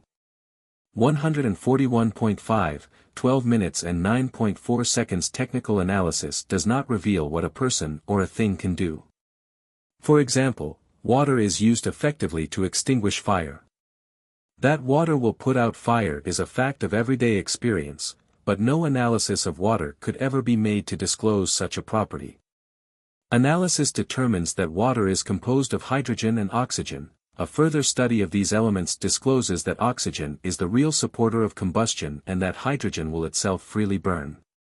141.6, 12:9. 5. Your religion is becoming real because it is emerging from the slavery of fear and the bondage of superstition. Your philosophy struggles for emancipation from dogma and tradition. Your science is engaged in the age-long contest between truth and error while it fights for deliverance from the bondage of abstraction, the slavery of mathematics, and the relative blindness of mechanistic materialism. 142.1, 12:9. 6. Mortal man has a spirit nucleus. The mind is a personal energy system existing around a divine spirit nucleus and functioning in a material environment. Such a living relationship of personal mind and spirit constitutes the universe potential of eternal personality. Real trouble, lasting disappointment, serious defeat, or inescapable death can come only after self-concepts presume fully to displace the governing power of the central spirit nucleus, thereby disrupting the cosmic scheme of personality identity. 142.2, 12 minutes and 9.7 seconds, presented by a perfecter of wisdom acting by authority of the Ancients of Days. Paper 13. The Sacred Spheres of Paradise.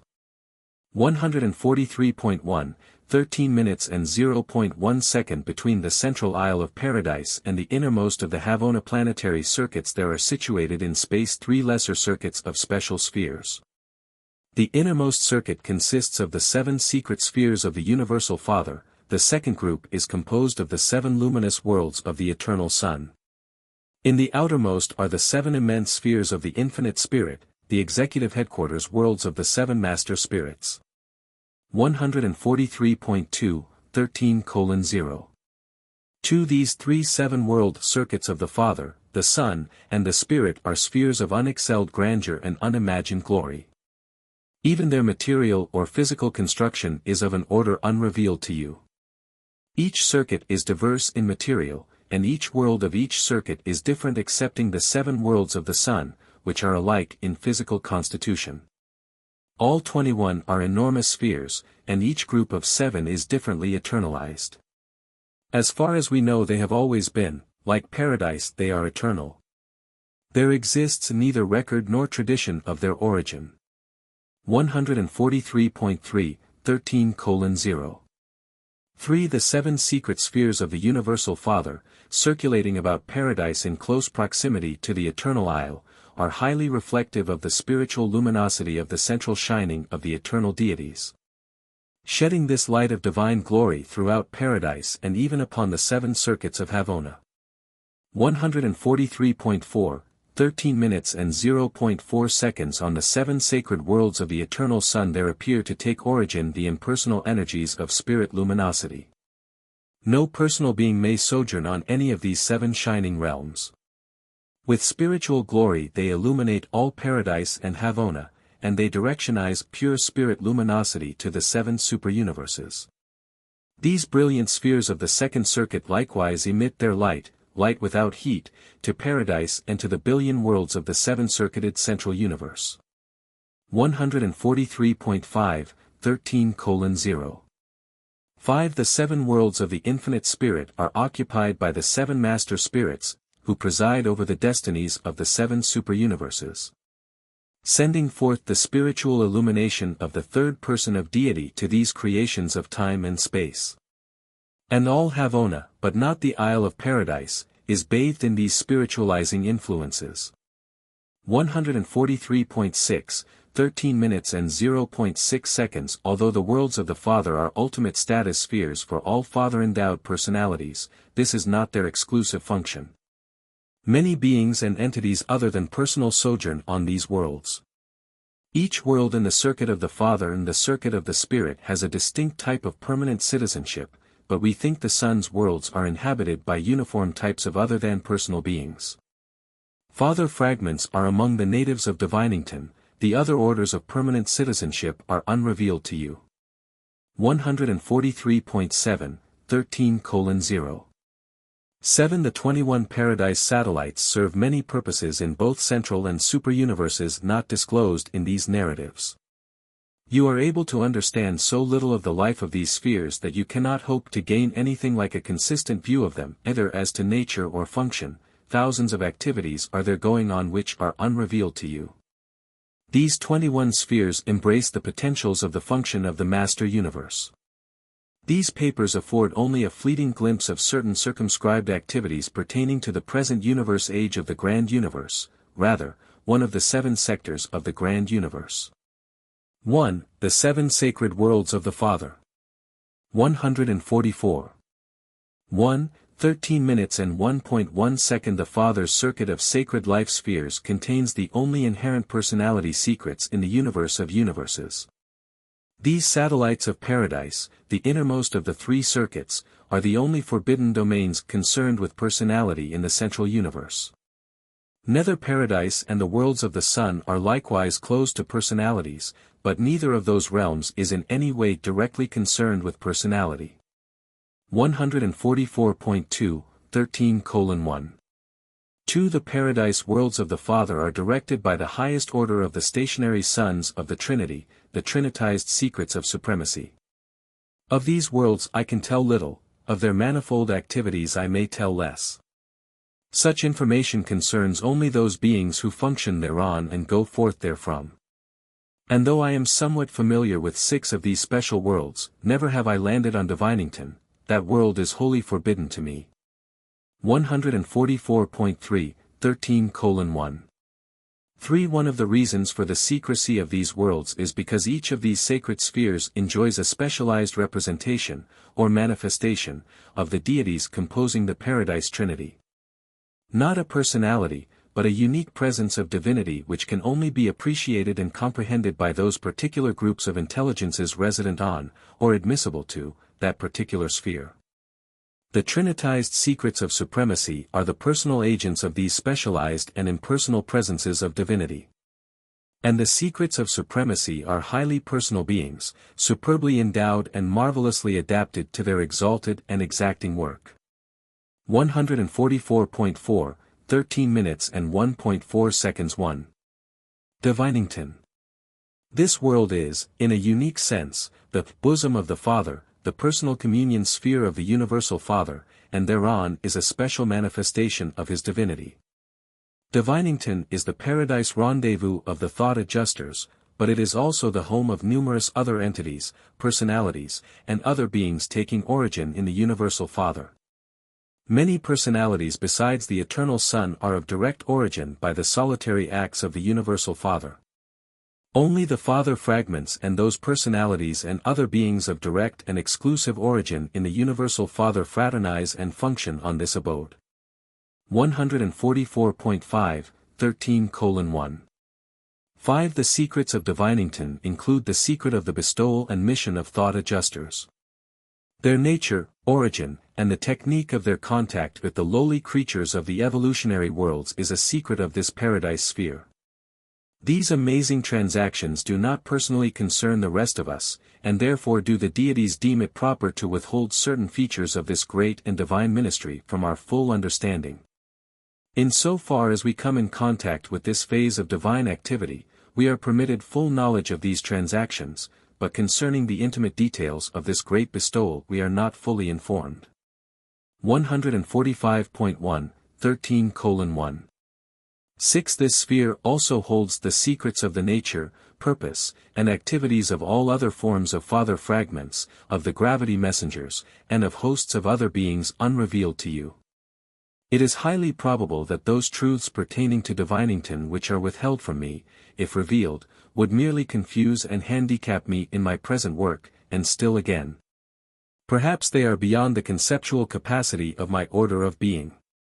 145.2, 13 minutes and 1.7 seconds. 2. Sonorington. This sphere is the bosom of the Son, the personal receiving world of the Eternal Son. It is the paradise headquarters of the descending and ascending sons of God when, and after, they are fully accredited and finally approved. This world is the paradise home for all sons of the Eternal Son and of his coordinate and associate sons. There are numerous orders of divine sonship attached to this supernal abode which have not been revealed to mortals since they are not concerned with the plans of the ascension scheme of human spiritual progression through the universes and on to paradise. 145.3, 13 minutes and 1.8 seconds. The secrets of Sonorington include the secret of the incarnation of the divine sons. When a son of God becomes a son of man, is literally born of woman, as occurred on your world 1900 years ago, it is a universal mystery. It is occurring right along throughout the universes, and it is a Sonorington secret of divine sonship. The adjusters are a mystery of God the Father. The incarnation of the divine sons is a mystery of God the Son. It is a secret locked up in the 7th sector of Sonorington, a realm penetrated by none save those who have personally passed through this unique experience. Only those phases of incarnation having to do with your ascension career have been brought to your notice. There are many other phases of the mystery of the incarnation of the Paradise Sons of unrevealed types on missions of universe service which are undisclosed to you. And there are still other Sonorington mysteries. 145.4, 13 minutes and 1.9 seconds 3. Spiritington. This world is the bosom of the Spirit, the paradise home of the high beings that exclusively represent the infinite Spirit. Here foregathered the seven master spirits and certain of their offspring from all universes. At this celestial abode may also be found numerous unrevealed orders of spirit personalities. Beings assigned to the manifold activities of the universe not associated with the plans of upstepping the mortal creatures of time to the paradise levels of eternity. 145.5, 13 minutes and 1.10 seconds. The secrets of Spiritington involve the impenetrable mysteries of reflectivity. We tell you of the vast and universal phenomenon of reflectivity, more particularly as it is operative on the headquarters worlds of the seven superuniverses, but we never fully explain this phenomenon, for we do not fully understand it. Much, very much, we do comprehend, but many basic details are still mysterious to us. Reflectivity is a secret of God the Spirit. You have been instructed concerning reflectivity functions in relation to the ascension scheme of mortal survival, and it does so operate. But reflectivity is also an indispensable feature of the normal working of numerous other phases of universe occupation. This endowment of the infinite Spirit is also utilized in channels other than those of intelligence gathering and information dissemination. And there are other secrets of Spiritington. 145.6, 13 minutes and 1.11 seconds 4. Vicegerington. This planet is the bosom of the Father and the Son, and is the secret sphere of certain unrevealed beings who take origin by the acts of the Father and the Son. This is also the paradise home of many glorified beings of complex ancestry, those whose origin is complicated because of the many diverse techniques operative in the seven superuniverses. Many groups of beings foregather on this world whose identity has not been revealed to Urantia mortals. 146.1, 13:1. 12. The secrets of Vicegerington include the secrets of Trinitization, and Trinitization constitutes the secret of authority to represent the Trinity, to act as vicegerents of the gods. Authority to represent the Trinity attaches only to those beings, revealed and unrevealed, who are trinitized, created, eventuated, or eternalized by any two or all three of the Paradise Trinity. Personalities brought into being by the trinitizing acts of certain types of glorified creatures represent no more than the conceptual potential mobilized in that trinitization. Albeit such creatures may ascend the path of deity embrace open to all of their kind. 146.2, 13 minutes and 1.13 seconds. Non-trinitized beings do not fully understand the technique of trinitization by either two or three creators or by certain creatures. You will never fully understand such a phenomenon unless, in the far distant future of your glorified career, you should essay and succeed in such an adventure, because otherwise these secrets of Vicegerington will always be forbidden you. But to me, a high Trinity origin being, all sectors of Vicegerington are open. I fully understand, and just as fully and sacredly protect, the secret of my origin in destiny. 146.3, 13:1. 14. There are still other forms and phases of trinitization which have not been brought to the notice of the Urantia peoples, and these experiences, in their personal aspects, are duly protected in the secret sector of Vicegerington. 146.4, 13:1. 15.5. Solitarington. This world is the bosom of the Father and the Spirit, and is the rendezvous of a magnificent host of unrevealed beings of origin in the conjoint acts of the Universal Father and the Infinite Spirit. Beings who partake of the traits of the Father in addition to their spirit inheritance. 146.5, 13 minutes and 1.16 seconds. This is also the home of the solitary messengers and of other personalities of the superangelic orders. You know of very few of these beings. There are vast numbers of orders unrevealed on Urantia.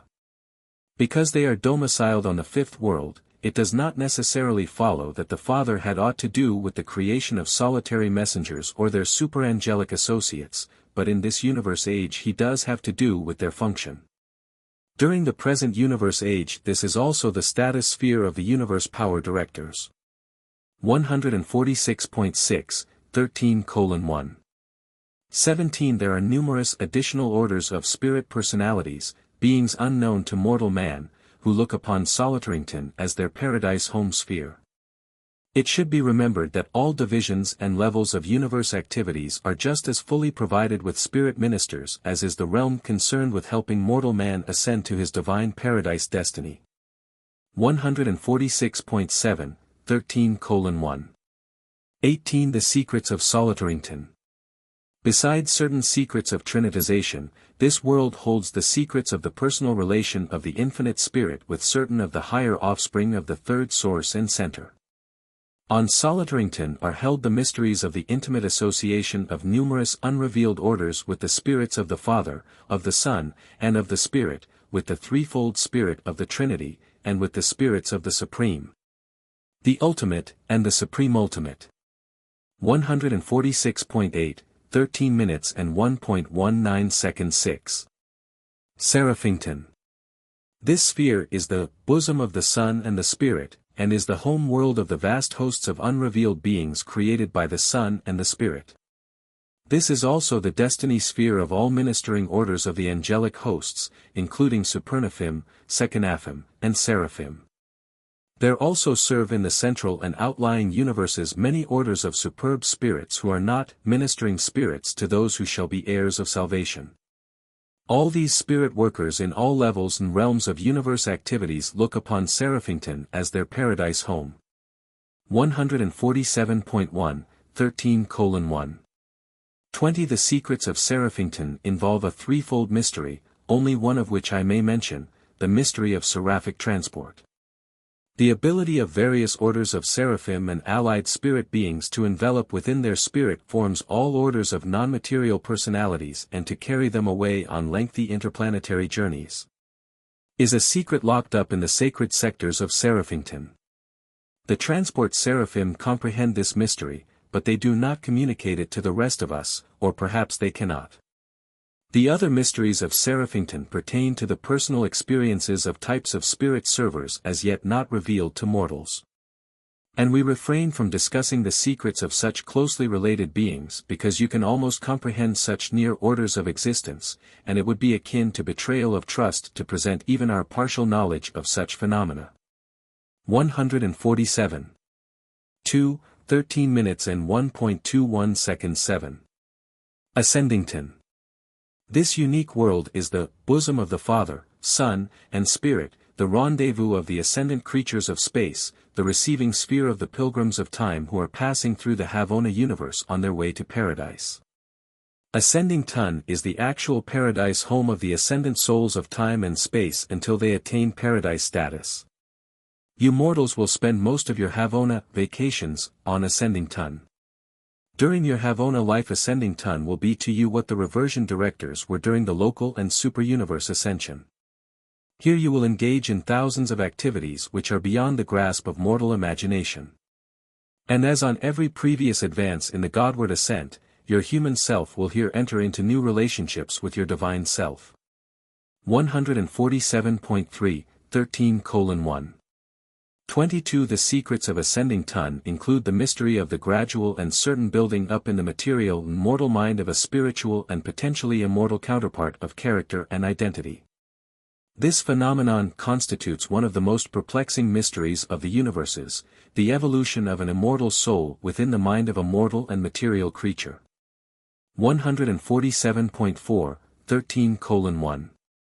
23 You will never fully understand this mysterious transaction until you reach Ascendington. And that is just why all Ascendington will be open to your wondering gaze. 1/7 of Ascendington is forbidden to me, that sector concerned with this very secret which is, or will be, the exclusive experience and possession of your type of being. This experience belongs to your human order of existence. My order of personality is not directly concerned with such transactions. It is therefore forbidden to me and eventually revealed to you. But even after it is revealed to you, for some reason it forever remains your secret. You do not reveal it to us nor to any other order of beings. We know about the eternal fusion of a divine adjuster and an immortal soul of human origin, but the ascendant Fina leaders know this very experience as an absolute reality. 2. Father-world relationships. 147.5, 13 minutes and 2.1 seconds. These home worlds of the diverse orders of spiritual beings are tremendous and stupendous spheres, and they are equal to paradise in their matchless beauty and superb glory. They are rendezvous worlds, reunion spheres, serving as permanent cosmic addresses. As Fina leaders you will be domiciled on paradise, but Ascending Ton will be your home address at all times, even when you enter service in outer space. Through all eternity you will regard Ascending Ton as your home of sentimental memories and reminiscent recollections. When you become 7th stage spirit beings, possibly you will give up your residential status on paradise. 148.1, 13:2. 2. If outer universes are in the making, if they are to be inhabited by time creatures of ascension potential, then we infer that these children of the future will also be destined to look upon Ascending Ton as their paradise home world. 148.2, 13:2. 3. Ascending Ton is the only sacred sphere that will be unreservedly open to your inspection as a paradise arrival. Vicegerington is the only sacred sphere that is wholly and unreservedly open to my scrutiny. Though its secrets are concerned in my origin, in this universe age I do not regard Vicegerington as my home. Trinity origin beings and trinitized beings are not the same. 148.3, 13:2. For the Trinity origin beings do not fully share the Father's worlds, they have their sole homes on the Isle of Paradise in close proximity to the most holy sphere. They often appear on Ascending Ton, the bosom of the Father-Son Spirit, where they fraternize with their brethren who have come up from the lowly worlds of space. 148.4, 13:2. 5. You might assume that Creator sons, being of Father-Son origin, would regard Vicegerington as their home, but such is not the case in this universe age of the function of God the Sevenfold. And there are many similar problems that will perplex you, for you are sure to encounter many difficulties as you attempt to understand these things which are so near paradise. Nor can you successfully reason out these questions, you know so little.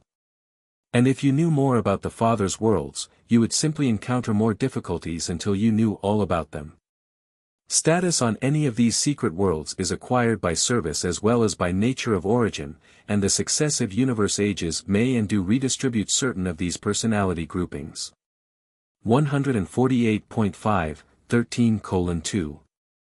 6. The worlds of the inner circuit are really fraternal or status worlds more than actual residential spheres. Mortals will attain some status on each of the Father's worlds save one. For example, when you mortals attain Havona, you are granted clearance for Ascending Ton, where you are most welcome, but you are not permitted to visit the other 6 sacred worlds. Subsequent to your passage through the Paradise regime and after your admission to the core of the finality, you are granted clearance for Sonnerington since you are sons of God as well as Ascenders, and you are even more. But there will always remain 1/7 of Sonnerington, the sector of the incarnation secrets of the Divine Sons, which will not be open to your scrutiny. Never will those secrets be revealed to the Ascendant Sons of God. 148.6, 13:2. 7. Eventually you will have full access to Ascending Ton and relative access to the other spheres of the Father except Divinington. But even when you are granted permission to land on 5 additional secret spheres, after you have become a Fina leader, you will not be allowed to visit all sectors of such worlds.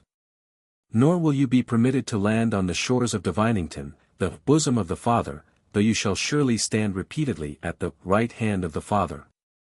Never throughout all eternity will there arise any necessity for your presence on the world of the thought adjusters. 149.1, 13:2. 8. These rendezvous worlds of spirit life are forbidden ground to the extent that we are asked not to negotiate entrance to those phases of these spheres which are wholly outside our realms of experience. You may become creature perfect even as the Universal Father is deity perfect, but you may not know all the experiential secrets of all other orders of universe personalities. When the Creator has an experiential personality secret with his creature, the Creator preserves that secret in eternal confidence. 149.2, 13 minutes and 2.9 seconds. All these secrets are supposedly known to the collective body of the Trinitized secrets of supremacy. These beings are fully known only by their special world groups, they are little comprehended by other orders. After you attain paradise, you will know and ardently love the 10 secrets of supremacy who direct ascending ton. Accepting divinington, you will also achieve a partial understanding of the secrets of supremacy on the other worlds of the Father, though not so perfectly as on ascending ton. 149.3, 13:2. 10. The Trinitized secrets of supremacy, as their name might suggest, are related to the Supreme. They are likewise related to the ultimate and to the future supreme ultimate. These secrets of supremacy are the secrets of the Supreme and also the secrets of the ultimate, even the secrets of the supreme ultimate. 3. The sacred worlds of the Eternal Son. 149.4, 13:3. 1. The 7 luminous spheres of the Eternal Sun are the worlds of the 7 phases of pure spirit existence. These shining orbs are the source of the threefold light of paradise and Havona, their influence being largely, but not wholly, confined to the central universe. 149.5, 13 minutes and 3.2 seconds. Personality is not present on these paradise satellites. Therefore is there little concerning these pure spirit abodes which can be presented to the mortal and material personality. We are taught that these worlds teem with the otherwise then personal life of the beings of the Eternal Son. We infer that these entities are being assembled for ministry in the projected new universes of outer space.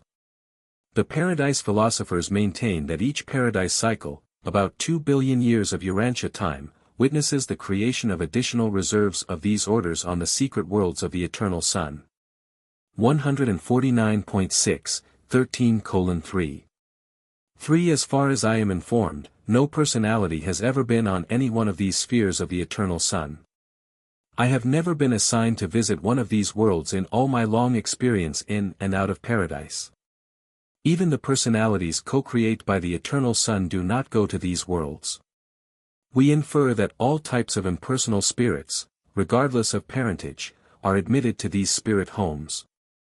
As I am a person and have a spirit form, no doubt such a world would seem empty and deserted even if I were permitted to pay it a visit. High spirit personalities are not given to the gratification of purposeless curiosity, purely useless adventure. There is at all times altogether too much intriguing and purposeful adventure to permit the development of any great interest in those projects which are either futile or unreal. 4. The worlds of the infinite spirit. 149.7, 13:4. 1. Between the inner circuit of Havona and the shining spheres of the Eternal Sun there circle the 7 orbs of the infinite spirit, worlds inhabited by the offspring of the infinite spirit, by the trinitized sons of glorified, created personalities, and by other types of unrevealed beings concerned with the effective administration of the many enterprises of the various realms of universe activities. 150.1, 13 minutes and 4.2 seconds. The 7 master spirits are the supreme and ultimate representatives of the infinite spirit. They maintain their personal stations, their power focuses, on the periphery of paradise. But all operations concerned with their management and direction of the grand universe are conducted on and from these 7 special executive spheres of the infinite spirit. The 7 master spirits are, in reality, the mind-spirit balance wheel of the universe of universes, an all-embracing, all-encompassing, and all-coordinating power of central location. 150.2, 13:4. 3. From these 7 special spheres the master spirits operate to equalize and stabilize the cosmic mind circuits of the grand universe. They also have to do with the differential spiritual attitude and presence of the deities throughout the grand universe. Physical reactions are uniform, unvarying, and always instantaneous and automatic. But experiential spiritual presence is in accordance with the underlying conditions or states of spiritual receptivity inherent in the individual minds of the realms. 150.3, 13:4. For physical authority, presence, and function are unvarying in all the universes, small or great. The differing factor in spiritual presence, or reaction, is the fluctuating differential in its recognition and reception by will creatures. Whereas the spiritual presence of absolute and existential deity is in no manner whatever influenced by attitudes of loyalty or disloyalty on the part of created beings. At the same time, it is true that the functioning presence of sub-absolute and experiential deity is definitely indirectly influenced by the decisions, choices, and will attitudes of such finite creature beings, by the loyalty and devotion of the individual being, planet, system, constellation, or universe. But this spiritual presence of divinity is not whimsical nor arbitrary, its experiential variance is inherent in the free will endowment of personal creatures. 150.4, 13:4. 5. The determiner of the differential of spiritual presence exists in your own hearts and minds and consists in the manner of your own choosing, in the decisions of your minds, and in the determination of your own wills. This differential is inherent in the free will reactions of intelligent personal beings, beings whom the Universal Father has ordained shall exercise this liberty of choosing. And the deities are ever true to the ebb and flow of their spirits in meeting and satisfying the conditions and demands of this differential of creature choice. Now bestowing more of their presence in response to a sincere desire for the same and again withdrawing themselves from the scene as their creatures decide adversely in the exercise of their divinely bestowed freedom of choice. And thus does the spirit of divinity become humbly obedient to the choosing of the creatures of the realms. 150.5, 13:4. 6. The executive abodes of the seven master spirits are, in reality, the paradise headquarters of the seven superuniverses and their correlated segments in outer space. Each master spirit presides over one superuniverse, and each of these seven worlds is exclusively assigned to one of the master spirits. There is literally no phase of the sub-paradise administration of the seven superuniverses which is not provided for on these executive worlds. They are not so exclusive as the spheres of the Father or those of the Son, and though residential status is limited to native beings and those who work thereon. These seven administrative planets are always open to all beings who desire to visit them, and who can command the necessary means of transit.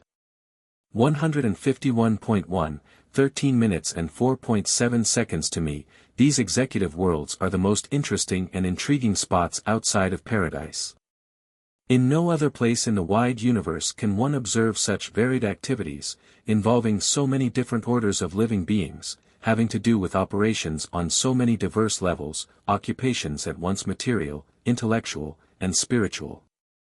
When I am accorded a period of release from assignment, if I chance to be on Paradise or in Havona, I usually proceed to one of these busy worlds of the seven master spirits, there to inspire my mind with such spectacles of enterprise, devotion, loyalty, wisdom, and effectiveness.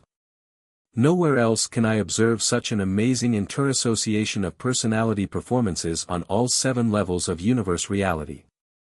And I am always stimulated by the activities of those who well know how to do their work, and who so thoroughly enjoy doing it. 151.2, 13 minutes and 4.8 seconds, presented by a perfecter of wisdom commissioned thus to function by the Ancients of Days on Uversa. Paper 14. The Central and Divine Universe. 152.1, 14 minutes and 0.1 second. The perfect and divine universe occupies the center of all creation, it is the eternal core around which the vast creations of time and space revolve. Paradise is the gigantic nuclear isle of absolute stability which rests motionless at the very heart of the magnificent eternal universe. This central planetary family is called Havona and is far distant from the local universe of Nebadon. It is of enormous dimensions and almost unbelievable mass and consists of 1 billion spheres of unimagined beauty and superb grandeur, but the true magnitude of this vast creation is really beyond the understanding grasp of the human mind. 152. 2, 14 minutes and 0.2 seconds. This is the one and only settled, perfect, and established aggregation of worlds. This is a wholly created and perfect universe, it is not an evolutionary development. This is the eternal core of perfection, about which swirls that endless procession of universes which constitute the tremendous evolutionary experiment, the audacious adventure of the Creator sons of God, who aspire to duplicate in time and to reproduce in space the pattern universe, the ideal of divine completeness, supreme finality, ultimate reality, and eternal perfection. 1. The Paradise Havona System. 152.3, 14 minutes and 1.1 second. From the periphery of paradise to the inner borders of the 7 superuniverses there are the following 7 space conditions and motions. 152.4, 14 minutes and 1.2 seconds. 1. The quiescent mid-space zones impinging on paradise. 152.5, 14 minutes and 1.3 seconds. 2. The clockwise processional of the 3 paradise and the 7 Havona circuits. 152.6, 14 minutes and 1.4 seconds. 3.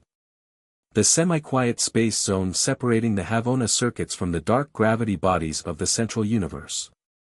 152.7, 14 minutes and 1.5 seconds. 4. The inner, counterclockwise moving belt of the dark gravity bodies. 152.8, 14 minutes and 1.6 seconds. 5. The second unique space zone dividing the 2 space paths of the dark gravity bodies. 152.9, 14 minutes and 1.7 seconds. 6. The outer belt of dark gravity bodies, revolving clockwise around paradise. 152.10, 14 minutes and 1.8 seconds. 7. A third space zone, a semi-quiet zone, separating the outer belt of dark gravity bodies from the innermost circuits of the 7 superuniverses. 152.11, 14:1. 9. The billion worlds of Havona are arranged in 7 concentric circuits immediately surrounding the 3 circuits of paradise satellites. There are upwards of 35 million worlds in the innermost Havona circuit and over 245 million in the outermost, with proportionate numbers intervening. Each circuit differs, but all are perfectly balanced and exquisitely organized, and each is pervaded by a specialized representation of the infinite spirit, one of the 7 spirits of the circuits. In addition to other functions, this impersonal spirit coordinates the conduct of celestial affairs throughout each circuit. 153.1, 14 minutes and 1.10 seconds. The Havona planetary circuits are not superimposed. Their worlds follow each other in an orderly linear procession. The central universe whirls around the stationary Isle of Paradise in one vast plane, consisting of 10 concentric stabilized units, the 3 circuits of paradise spheres and the 7 circuits of Havona worlds. Physically regarded, the Havona and the paradise circuits are all one and the same system, their separation is in recognition of functional and administrative segregation. 153.2, 14 minutes and 1.11 seconds. Time is not reckoned on paradise. The sequence of successive events is inherent in the concept of those who are indigenous to the central isle. But time is germane to the Havona circuits and to numerous beings of both celestial and terrestrial origin sojourning thereon. Each Havona world has its own local time, determined by its circuit.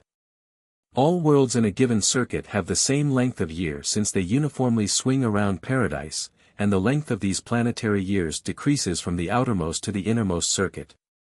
153.3, 14:1.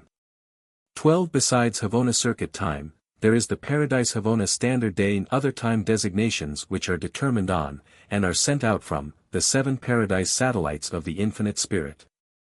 The Paradise Havona Standard Day is based on the length of time required for the planetary abodes of the first or inner Havona circuit to complete one revolution around the Isle of Paradise.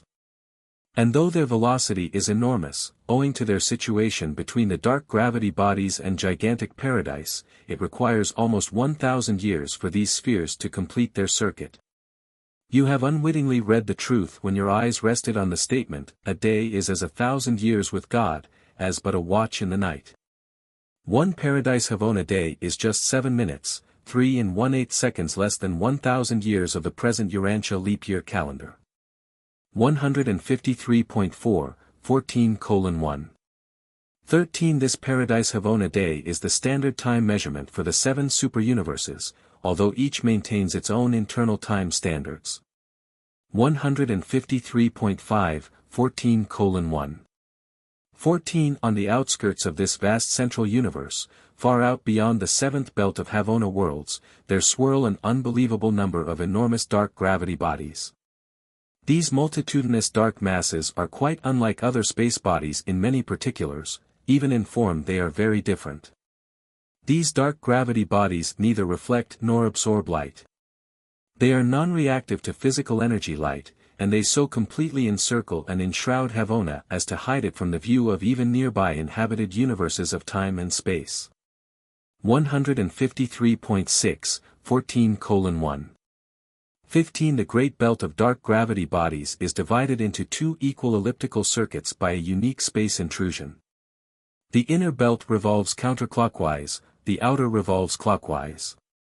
These alternate directions of motion, coupled with the extraordinary mass of the dark bodies, so effectively equalize the lines of Havona gravity as to render the central universe a physically balanced and perfectly stabilized creation. 153. 7, 14 minutes and 1.16 seconds The inner procession of dark gravity bodies is tubular in arrangement, consisting of 3 circular groupings. A cross-section of this circuit would exhibit 3 concentric circles of about equal density. The outer circuit of dark gravity bodies is arranged perpendicularly, being 10,000 times higher than the inner circuit. The up and down diameter of the outer circuit is 50,000 times that of the transverse diameter. 154.1, 14:1. 17 The intervening space which exists between these 2 circuits of gravity bodies is unique in that nothing like it is to be found elsewhere in all the wide universe. This zone is characterized by enormous wave movements of an up and down nature and is permeated by tremendous energy activities of an unknown order. 154.2, 14:1. 18 In our opinion, nothing like the dark gravity bodies of the central universe will characterize the future evolution of the outer space levels. We regard these alternate processions of stupendous gravity-balancing bodies as unique in the master universe. 2. Constitution of Havona. 154.3, 14 minutes and 2.1 seconds Spirit beings do not dwell in nebulous space, they do not inhabit ethereal worlds. They are domiciled on actual spheres of a material nature, worlds just as real as those on which mortals live. The Havona worlds are actual and literal, albeit their literal substance differs from the material organization of the planets of the 7 superuniverses. 154.4, 14:2. 2 The physical realities of Havona represent an order of energy organization radically different from any prevailing in the evolutionary universes of space. Havona energies are threefold. Superuniverse units of energy matter contain a twofold energy charge, although one form of energy exists in negative and positive phases. The creation of the central universe is threefold, Trinity. The creation of a local universe, directly, is twofold, by a creator sun and a creative spirit. 154.5, 14:2. 3 The material of Havona consists of the organization of exactly 1,000 basic chemical elements and the balanced function of the 7 forms of Havona energy. Each of these basic energies manifests 7 phases of excitation, so that the Havona natives respond to 49 differing sensation stimuli. In other words, viewed from a purely physical standpoint, the natives of the central universe possess 49 specialized forms of sensation. The Urantia senses are 70, and the higher spiritual orders of reaction response vary in different types of beings from 70 to 210. 154.6, 14:2. For none of the physical beings of the central universe would be visible to Urantians. Neither would any of the physical stimuli of those faraway worlds excite a reaction in your gross sense organs. If a Urantia mortal could be transported to Havona, he would there be deaf, blind, and utterly lacking in all other sense reactions. He could only function as a limited self-conscious being deprived of all environmental stimuli and all reactions thereto. 154.7, 14:2. 5. There are numerous physical phenomena and spiritual reactions transpiring in the central creation which are unknown on worlds such as Urantia. The basic organization of a threefold creation is wholly unlike that of the twofold constitution of the created universes of time and space. 154.8, 14:2. 6. All natural law is coordinated on a basis entirely different than in the dual energy systems of the evolving creations. The entire central universe is organized in accordance with the threefold system of perfect and symmetrical control. Throughout the whole Paradise Havona system there is maintained a perfect balance between all cosmic realities and all spiritual forces. Paradise, with an absolute grasp of material creation, perfectly regulates and maintains the physical energies of this central universe. The Eternal Sun, as a part of his all-embracing spirit grasp, most perfectly sustains the spiritual status of all who indwell Havona. On Paradise nothing is experimental, and the Paradise Havona system is a unit of creative perfection. 155. 1, 14 minutes and 2.7 seconds. The universal spiritual gravity of the Eternal Sun is amazingly active throughout the central universe. All spirit values and spiritual personalities are unceasingly drawn inward towards the abode of the gods.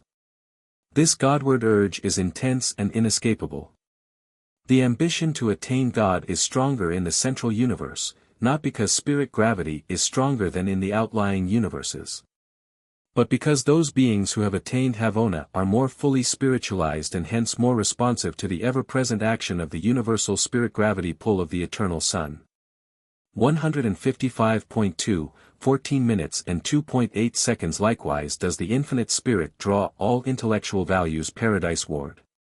Throughout the central universe the mind gravity of the infinite spirit functions in liaison with the spirit gravity of the Eternal Sun, and these together constitute the combined urge of the ascendant souls to find God, to attain deity, to achieve paradise, and to know the Father.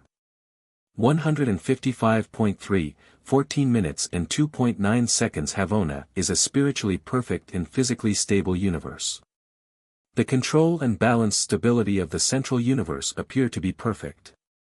Everything physical or spiritual is perfectly predictable, but mind phenomena and personality volition are not.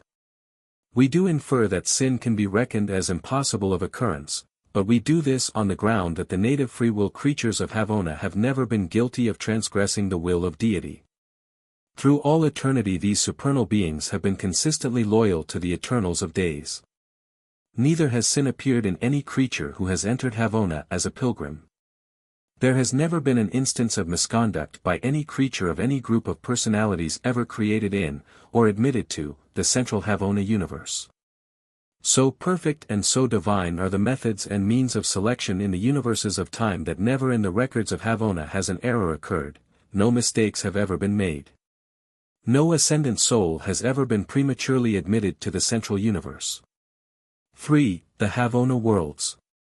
155.4, 14 minutes and 3.1 seconds. Concerning the government of the central universe, there is none. Havona is so exquisitely perfect that no intellectual system of government is required. There are no regularly constituted courts, neither are there legislative assemblies. Havona requires only administrative direction. Here may be observed the height of the ideals of true self-government. 155.5, 14 minutes and 3.2 seconds. There is no need of government among such perfect and near-perfect intelligences. They stand in no need of regulation, for they are beings of native perfection interspersed with evolutionary creatures who have long since passed the scrutiny of the supreme tribunals of the superuniverses. 155.6, 14:3. 3. The administration of Havona is not automatic, but it is marvelously perfect and divinely efficient. It is chiefly planetary and is vested in the resident Eternal of Days, each Havona sphere being directed by one of these Trinity origin personalities. Eternals of Days are not creators, but they are perfect administrators. They teach with supreme skill and direct their planetary children with a perfection of wisdom bordering on absoluteness. 156.1, 14:3. For the billion spheres of the central universe constitute the training worlds of the high personalities native to Paradise and Havona and further serve as the final proving grounds for ascending creatures from the evolutionary worlds of time. In the execution of the Universal Father's great plan of creature ascension, the pilgrims of time are landed on the receiving worlds of the outer or seventh circuit, and subsequent to increased training and enlarged experience, they are progressively advanced inward, planet by planet and circle by circle, until they finally attain the deities and achieve residence on Paradise. 156.2, 14:3. 5. At present, although the spheres of the seven circuits are maintained in all their supernal glory, only about 1% of all planetary capacity is utilized in the work of furthering the Father's universal plan of mortal ascension. About 1/10% of the area of these enormous worlds is dedicated to the life and activities of the core of the finality, beings eternally settled in light and life who often sojourn and minister on the Havona worlds. These exalted beings have their personal residences on Paradise. 156.3, 14 minutes and 3.6 seconds. The planetary construction of the Havona spheres is entirely unlike that of the evolutionary worlds and systems of space. Nowhere else in all the grand universe is it convenient to utilize such enormous spheres as inhabited worlds. Triada physical constitution, coupled with the balancing effect of the immense dark gravity bodies, makes it possible so perfectly to equalize the physical forces and so exquisitely to balance the various attractions of this tremendous creation. Anti-gravity is also employed in the organization of the material functions and the spiritual activities of these enormous worlds. 156.4, 14:3. 7. The architecture, lighting, and heating, as well as the biologic and artistic embellishment, of the Havona spheres, are quite beyond the greatest possible stretch of human imagination. You cannot be told much about Havona. To understand its beauty and grandeur you must see it. But there are real rivers and lakes on these perfect worlds. 156.5, 14 minutes and 3.8 seconds. Spiritually, these worlds are ideally appointed. They are fittingly adapted to their purpose of harboring the numerous orders of differing beings who function in the central universe. Manifold activities take place on these beautiful worlds which are far beyond human comprehension. 4. Creatures of the central universe. 156.6, 14 minutes and 4.1 seconds. There are 7 basic forms of living things and beings on the Havona worlds, and each of these basic forms exists in 3 distinct phases. Each of these 3 phases is divided into 70 major divisions, and each major division is composed of 1,000 minor divisions, with yet other subdivisions, and so on. These basic life groups might be classified as 156.7, 14 minutes and 4.2 seconds. 1. Material. 156.8, 14 minutes and 4.3 seconds. 2. Merantial. 156.9, 14 minutes and 4.4 seconds. 3. Spiritual. 156.10, 14 minutes and 4.5 seconds. 4. Absonite. 156.11, 14 minutes and 4.6 seconds. 5. Ultimate. 156.12, 14 minutes and 4.7 seconds. 6. Coabsolute. 156.13, 14 minutes and 4.8 seconds. 7. Absolute. 157.1, 14:4. 9. Decay and death are not a part of the cycle of life on the Havona worlds. In the central universe the lower living things undergo the transmutation of materialization. They do change form and manifestation, but they do not resolve by process of decay and cellular death. 157.2, 14 minutes and 4.10 seconds. The Havona natives are all the offspring of the Paradise Trinity. They are without creature parents, and they are non-reproducing beings. We cannot portray the creation of these citizens of the central universe, beings who never were created. The entire story of the creation of Havona is an attempt to time-space an eternity fact which has no relation to time or space as mortal man comprehends them. But we must concede human philosophy a point of origin. Even personalities far above the human level require a concept of beginnings. Nevertheless, the Paradise Havona system is eternal. 157.3, 14:4. 11. The natives of Havona live on the billion spheres of the central universe in the same sense that other orders of permanent citizenship dwell on their respective spheres of nativity. As the material order of sonship carries on the material, intellectual, and spiritual economy of a billion local systems in a super-universe, so, in a larger sense, do the Havona natives live and function on the billion worlds of the central universe. You might possibly regard these Havoners as material creatures in the sense that the word material could be expanded to describe the physical realities of the divine universe. 157.4, 14:4. 12. There is a life that is native to Havona and possesses significance in and of itself. Havoners minister in many ways to paradise descenders and to super-universe ascenders, but they also live lives that are unique in the central universe and have relative meaning quite apart from either paradise or the super-universes. 157.5, 14:4. 13. As the worship of the faith sons of the evolutionary worlds ministers to the satisfaction of the universal Father's love, so the exalted adoration of the Havona creatures satiates the perfect ideals of divine beauty and truth. As mortal man strives to do the will of God, these beings of the central universe live to gratify the ideals of the Paradise Trinity. In their very nature they are the will of God. Man rejoices in the goodness of God, Havoners exult in the divine beauty, while you both enjoy the ministry of the liberty of living truth. 157.6, 14 minutes and 4.14 seconds. Havoners have both optional present and future unrevealed destinies. And there is a progression of native creatures that is peculiar to the central universe, a progression that involves neither ascent to paradise nor penetration of the super-universes. This progression to higher Havona status may be suggested as follows. 157.7, 14 minutes and 4.15 seconds. 1. Experiential progress outward from the first to the seventh circuit. 157.8, 14 minutes and 4.16 seconds. 2. Progress inward from the seventh to the first circuit. 157.9, 14:4. 17.3. Intra-circuit progress, progression within the worlds of a given circuit. 157.10, 14:4.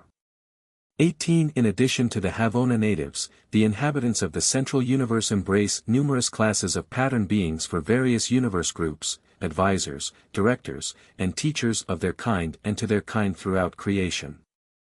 All beings in all universes are fashioned along the lines of some one order of pattern creature living on some one of the billion worlds of Havona. Even the mortals of time have their goal and ideals of creature existence on the outer circuits of these pattern spheres on high. 157.11, 14:4. 19. Then there are those beings who have attained the universal Father, and who are entitled to go and come, who are assigned here and there in the universes on missions of special service. And on every Havona world will be found the attainment candidates, those who have physically attained the central universe, but who have not yet achieved that spiritual development which will enable them to claim paradise residence. 158.1, 14:4. 20. The Infinite Spirit is represented on the Havona worlds by a host of personalities, beings of grace and glory, who administer the details of the intricate intellectual and spiritual affairs of the central universe. On these worlds of divine perfection they perform the work indigenous to the normal conduct of this vast creation and, in addition, carry on the manifold tasks of teaching, training, and ministering to the enormous numbers of ascendant creatures who have climbed to glory from the dark worlds of space. 158.2, 14 minutes and 4.21 seconds. There are numerous groups of beings native to the Paradise Havona system that are in no way directly associated with the ascension scheme of creature perfection attainment. Therefore are they omitted from the personality classifications presented to the mortal races. Only the major groups of superhuman beings and those orders directly connected with your survival experience are herein presented. 158.3, 14:4. 22 Havona teams with the life of all phases of intelligent beings, who there seek to advance from lower to higher circuits in their efforts to attain higher levels of divinity realization and enlarged appreciation of supreme meanings, ultimate values, and absolute reality. 5. Life in Havona. 158.4, 14 minutes and 5.1 second. On Urantia you pass through a short and intense test during your initial life of material existence. On the mansion worlds and up through your system, constellation, and local universe, you traverse the Urantia phases of ascension. On the training worlds of the superuniverse you pass through the true spirit stages of progression and are prepared for eventual transit to Havona. On the 7 circuits of Havona your attainment is intellectual, spiritual, and experiential. And there is a definite task to be achieved on each of the worlds of each of these circuits. 158.5, 14:5. 2 Life on the divine worlds of the central universe is so rich and full, so complete and replete, that it wholly transcends the human concept of anything a created being could possibly experience. The social and economic activities of this eternal creation are entirely dissimilar to the occupations of material creatures living on evolutionary worlds like Urantia. Even the technique of Havona thought is unlike the process of thinking on Urantia.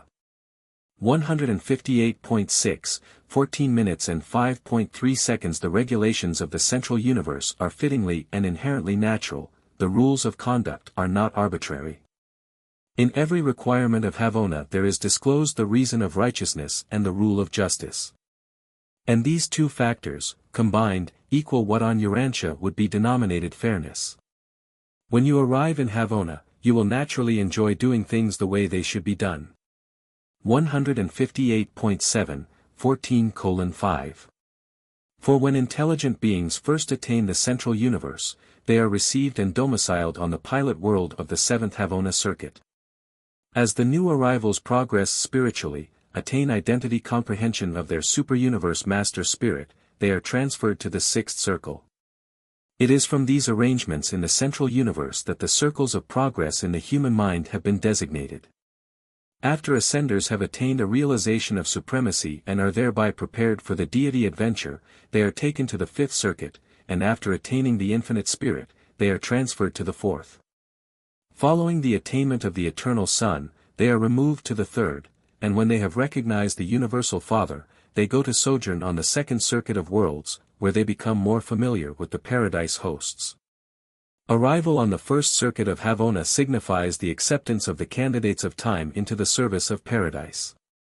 Indefinitely, according to the length and nature of the creature ascension, they will tarry on the inner circuit of progressive spiritual attainment.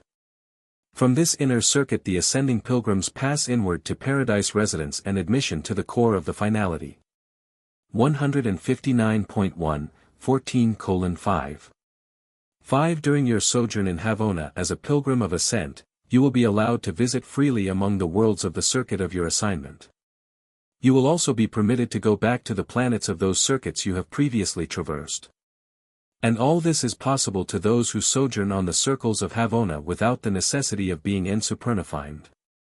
The pilgrims of time are able to equip themselves to traverse achieved space but must depend on the ordained technique to negotiate unachieved space. A pilgrim cannot leave Havona nor go forward beyond his assigned circuit without the aid of a transport supernifim. 159.2, 14 minutes and 5.6 seconds. There is a refreshing originality about this vast central creation. Aside from the physical organization of matter and the fundamental constitution of the basic orders of intelligent beings and other living things, there is nothing in common between the worlds of Havona. Every one of these planets is an original, unique, and exclusive creation. Each planet is a matchless, superb, and perfect production. And this diversity of individuality extends to all features of the physical, intellectual, and spiritual aspects of planetary existence. Each of these billion perfection spheres has been developed and embellished in accordance with the plans of the Resident Eternal of Days. And this is just why no two of them are alike. 159.3, 14:5. 7. Not until you traverse the last of the Havona circuits and visit the last of the Havona worlds, will the tonic of adventure and the stimulus of curiosity disappear from your career. And then will the urge, the forward impulse of eternity, replace its forerunner, the adventure lure of time. 159.4, 14:5. 8. Monotony is indicative of immaturity of the creative imagination and inactivity of intellectual coordination with the spiritual endowment. By the time an ascendant mortal begins the exploration of these heavenly worlds, he has already attained emotional, intellectual, and social, if not spiritual, maturity. 159.5, 14:5. 9. Not only will you find undreamed of changes confronting you as you advance from circuit to circuit in Havona, but your astonishment will be inexpressible as you progress from planet to planet within each circuit. Each of these billion study worlds is a veritable university of surprises. Continuing astonishment, unending wonder, is the experience of those who traverse these circuits and tour these gigantic spheres. Monotony is not a part of the Havona career. 159.6, 14:5. 10. Love of adventure, curiosity, and dread of monotony, these traits inherent in evolving human nature, were not put there just to aggravate and annoy you during your short sojourn on earth, but rather to suggest to you that death is only the beginning of an endless career of adventure, an everlasting life of anticipation, an eternal voyage of discovery. 160.1, 14 minutes and 5.11 seconds. Curiosity, the spirit of investigation, the urge of discovery, the drive of exploration, is a part of the inborn and divine endowment of evolutionary space creatures. These natural impulses were not given you merely to be frustrated and repressed.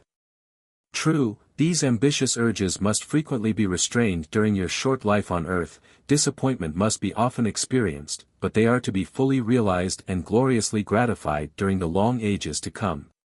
6. The purpose of the Central Universe. 160.2, 14 minutes and 6.1 seconds. The range of the activities of seven-circuited Havona is enormous. In general, they may be described as 160.3, 14 minutes and 6.2 seconds. 1. Havonal. 160.4, 14 minutes and 6.3 seconds. 2. Paradisiacal.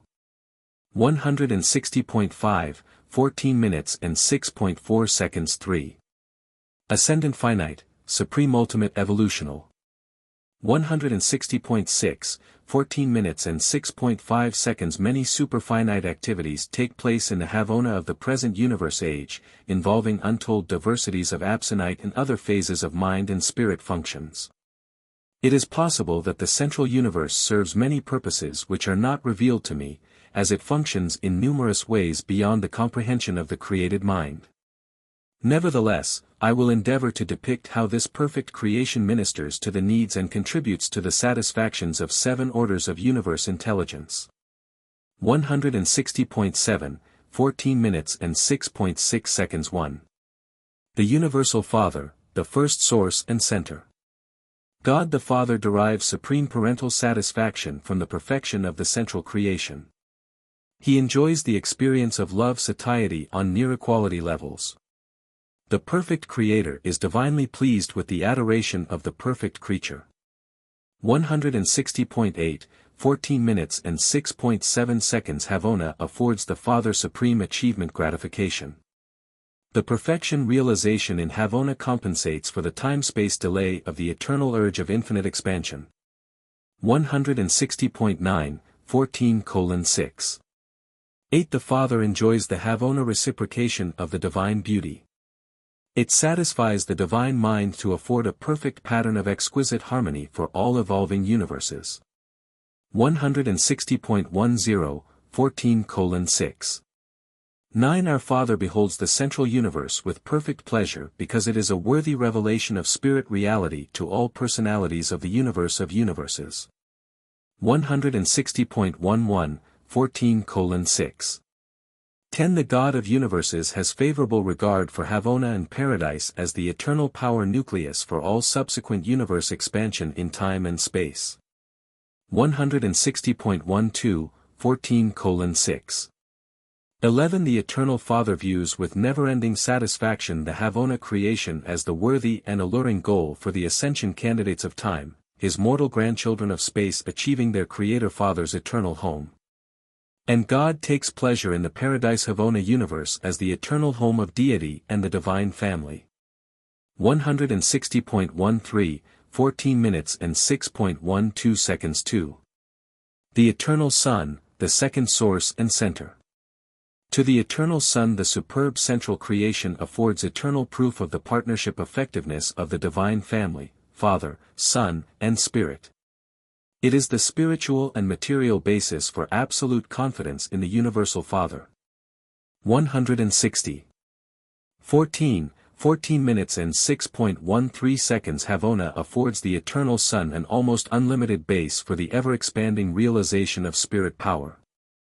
The central universe afforded the Eternal Son the arena wherein he could safely and securely demonstrate the spirit and technique of the bestowal ministry for the instruction of his associate Paradise sons.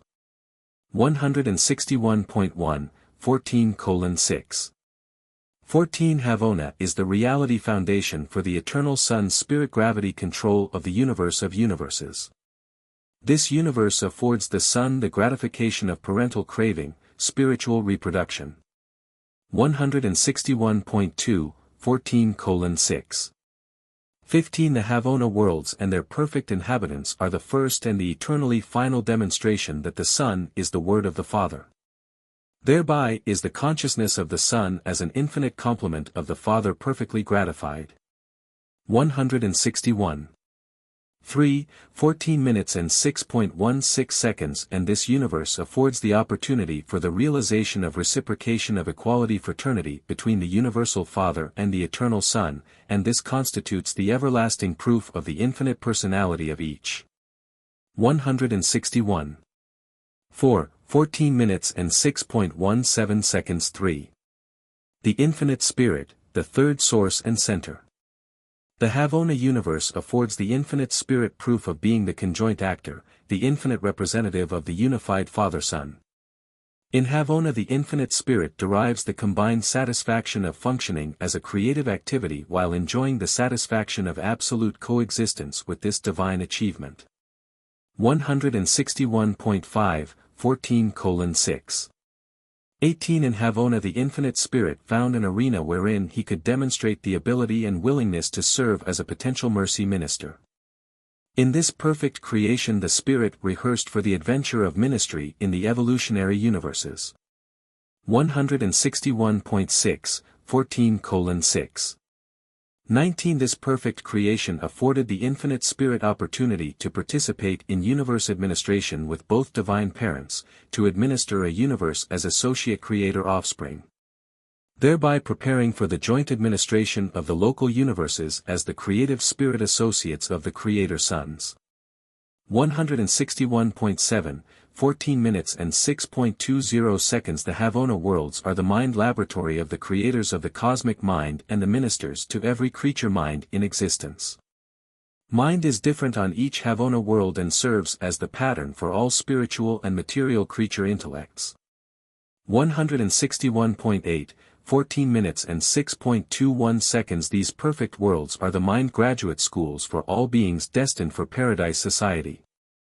They afforded the spirit abundant opportunity to test out the technique of mind ministry on safe and advisory personalities. 161.9, 14:6. 22. Havona is a compensation to the infinite spirit for his widespread and unselfish work in the universes of space. Havona is the perfect home and retreat for the untiring mind minister of time and space. 161.10, 14 minutes and 6.23 seconds 4. The Supreme Being, the evolutionary unification of experiential deity. The Havona creation is the eternal and perfect proof of the spiritual reality of the Supreme Being. This perfect creation is a revelation of the perfect and symmetrical spirit nature of God the Supreme before the beginnings of the power-personality synthesis of the finite reflections of the paradise deities in the experiential universes of time and space. 161.11, 14 minutes and 6.24 seconds. In Havona the power potentials of the Almighty are unified with the spiritual nature of the Supreme. This central creation is an exemplification of the future eternal unity of the Supreme. 161.12, 14:6. 25 Havona is a perfect pattern of the universality potential of the Supreme. This universe is a finished portrayal of the future perfection of the Supreme and is suggestive of the potential of the ultimate. 162.1, 14:6. 26 Havona exhibits finality of spirit values existing as living will creatures of supreme and perfect self-control, mind existing as ultimately equivalent to spirit, reality and unity of intelligence with an unlimited potential. 162.2, 14 minutes and 6.27 seconds. 5. The coordinate creator sons. Havona is the educational training ground where the Paradise Michaels are prepared for their subsequent adventures in universe creation. This divine and perfect creation is a pattern for every creator son.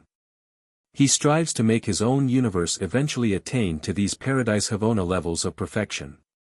162.3, 14 minutes and 6.28 seconds. A creator son uses the creatures of Havona as personality pattern possibilities for his own mortal children and spirit beings.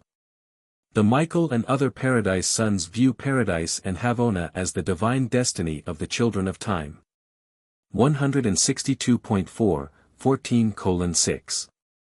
29 The creator sons know that the central creation is the real source of that indispensable universe over control which stabilizes and unifies their local universes. They know that the personal presence of the ever-present influence of the Supreme and of the Ultimate is in Havona. 162.5, 14 minutes and 6.30 seconds. Havona and Paradise are the source of a Michael son's creative power. Here dwell the beings who cooperate with him in universe creation. From Paradise come the universe mother spirits, the co-creators of local universes. 162.6, 14:6. 31 The Paradise sons regard the central creation as the home of their divine parents, their home. It is the place they enjoy returning to ever and anon. 162.7, 14 minutes and 6.32 seconds. 6. The coordinate ministering daughters. The universe mother spirits, co-creators of the local universes, secure their pre-personal training on the worlds of Havona in close association with the spirits of the circuits. In the central universe the spirit daughters of the local universes were duly trained in the methods of cooperation with the sons of Paradise, all the while subject to the will of the Father. 162.8, 14:6. 33 On the worlds of Havona the Spirit and the daughters of the Spirit find the mind patterns for all their groups of spiritual and material intelligences. And this central universe is the sometime destiny of those creatures which a universe mother spirit jointly sponsors with an associated creator son. 162.9, 14 minutes and 6.34 seconds. The universe mother creator remembers Paradise and Havona as the place of her origin and the home of the infinite mother spirit, the abode of the personality presence of the infinite mind. 162.10, 14:6. 35 From this central universe also came the bestowal of the personal prerogatives of creatorship which a universe divine minister employs as complemental to a creator son in the work of creating living will creatures. 162.11, 14:6. 36 And lastly, since these daughter spirits of the infinite mother spirit will not likely ever return to their paradise home, they derive great satisfaction from the universal reflectivity phenomenon associated with the Supreme Being in Havona and personalized in Majestan on Paradise. 162.12, 14 minutes and 6.37 seconds. 7. The evolutionary mortals of the ascending career. Havona is the home of the pattern personality of every mortal type and the home of all superhuman personalities of mortal association who are not native to the creations of time. 162.13, 14 minutes and 6.38 seconds. These worlds provide the stimulus of all human impulses towards the attainment of true spirit values on the highest conceivable reality levels. Havona is the pre-paradise training goal of every ascending mortal. Here mortals attain pre-paradise deity, the Supreme Being. Havona stands before every will creature as the portal to paradise and God attainment. 163.1, 14 minutes and 6.39 seconds. Paradise is the home, and Havona the workshop and playground, of the Fina leaders. And every God-knowing mortal craves to be a Fina leader. 163.2, 14:6. 40. The central universe is not only man's established destiny, but it is also the starting place of the eternal career of the Fina leaders, as they shall sometime be started out on the undisclosed and universal adventure in the experience of exploring the infinity of the Universal Father. 163.3, 14 minutes and 6.41 seconds. Havona will unquestionably continue to function with absolute significance even in future universe ages, which may witness space pilgrims attempting to find God on superfinite levels. Havona has capacity to serve as a training universe for absolute beings. It will probably be the finishing school when the 7 superuniverses are functioning as the intermediate school for the graduates of the primary schools of outer space. And we incline to the opinion that the potentials of eternal Havona are really unlimited, that the central universe has eternal capacity to serve as an experiential training universe for all past, present, or future types of created beings. 163. 4, 14 minutes and 6.42 seconds, presented by a perfecter of wisdom commissioned thus to function by the Ancients of Days on Uversa. Paper 15. The 7 Superuniverses. 164.1, 15 minutes and 0.1 second. As far as the Universal Father is concerned, as a father, the universes are virtually non-existent. He deals with personalities. He is the Father of personalities. As far as the Eternal Son and the Infinite Spirit are concerned, as creator partners, the universes are localized and individual under the joint rule of the Creator Sons and the creative spirits. As far as the Paradise Trinity is concerned, outside Havona there are just 7 inhabited universes, the 7 superuniverses which hold jurisdiction over the circle of the first post-Havona space level. The 7 master spirits radiate their influence out from the central isle, thus constituting the vast creation one gigantic wheel, the hub being the eternal Isle of Paradise, the 7 spokes the radiations of the 7 master spirits. The rim the outer regions of the grand universe.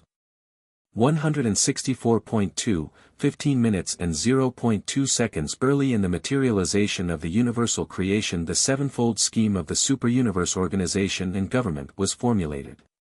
The first post-Havona creation was divided into 7 stupendous segments, and the headquarters worlds of these superuniverse governments were designed and constructed. The present scheme of administration has existed from near eternity, and the rulers of these 7 superuniverses are rightly called Ancients of Days.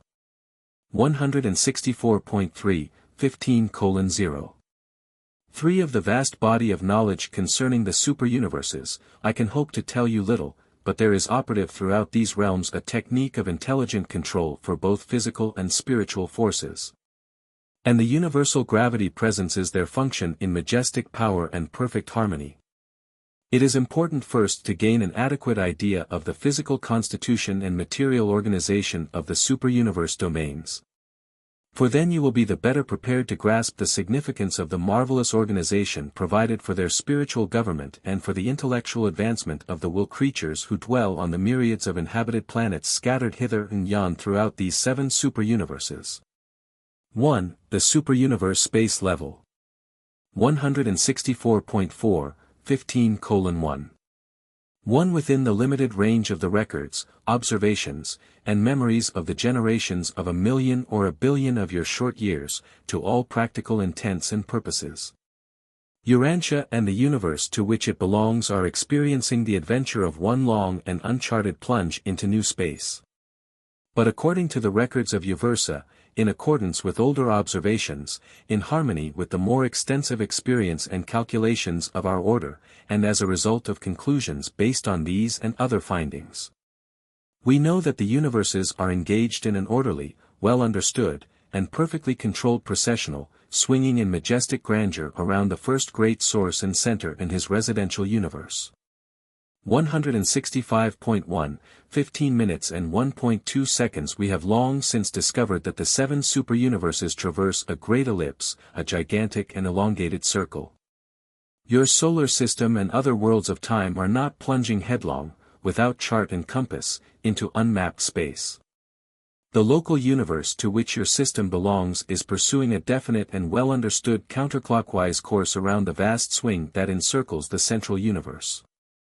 This cosmic path is well charted and is just as thoroughly known to the superuniverse star observers as the orbits of the planets constituting your solar system are known to Urantia astronomers. 165.2, 15:1. 3. Urantia is situated in a local universe and a superuniverse not fully organized, and your local universe is in immediate proximity to numerous partially completed physical creations. You belong to one of the relatively recent universes. But you are not, today, plunging on wildly into uncharted space nor swinging out blindly into unknown regions. You are following the orderly and predetermined path of the superuniverse space level. You are now passing through the very same space that your planetary system, or its predecessors, traversed ages ago. And someday in the remote future your system, or its successors, will again traverse the identical space through which you are now so swiftly plunging. 165.3, 15:1.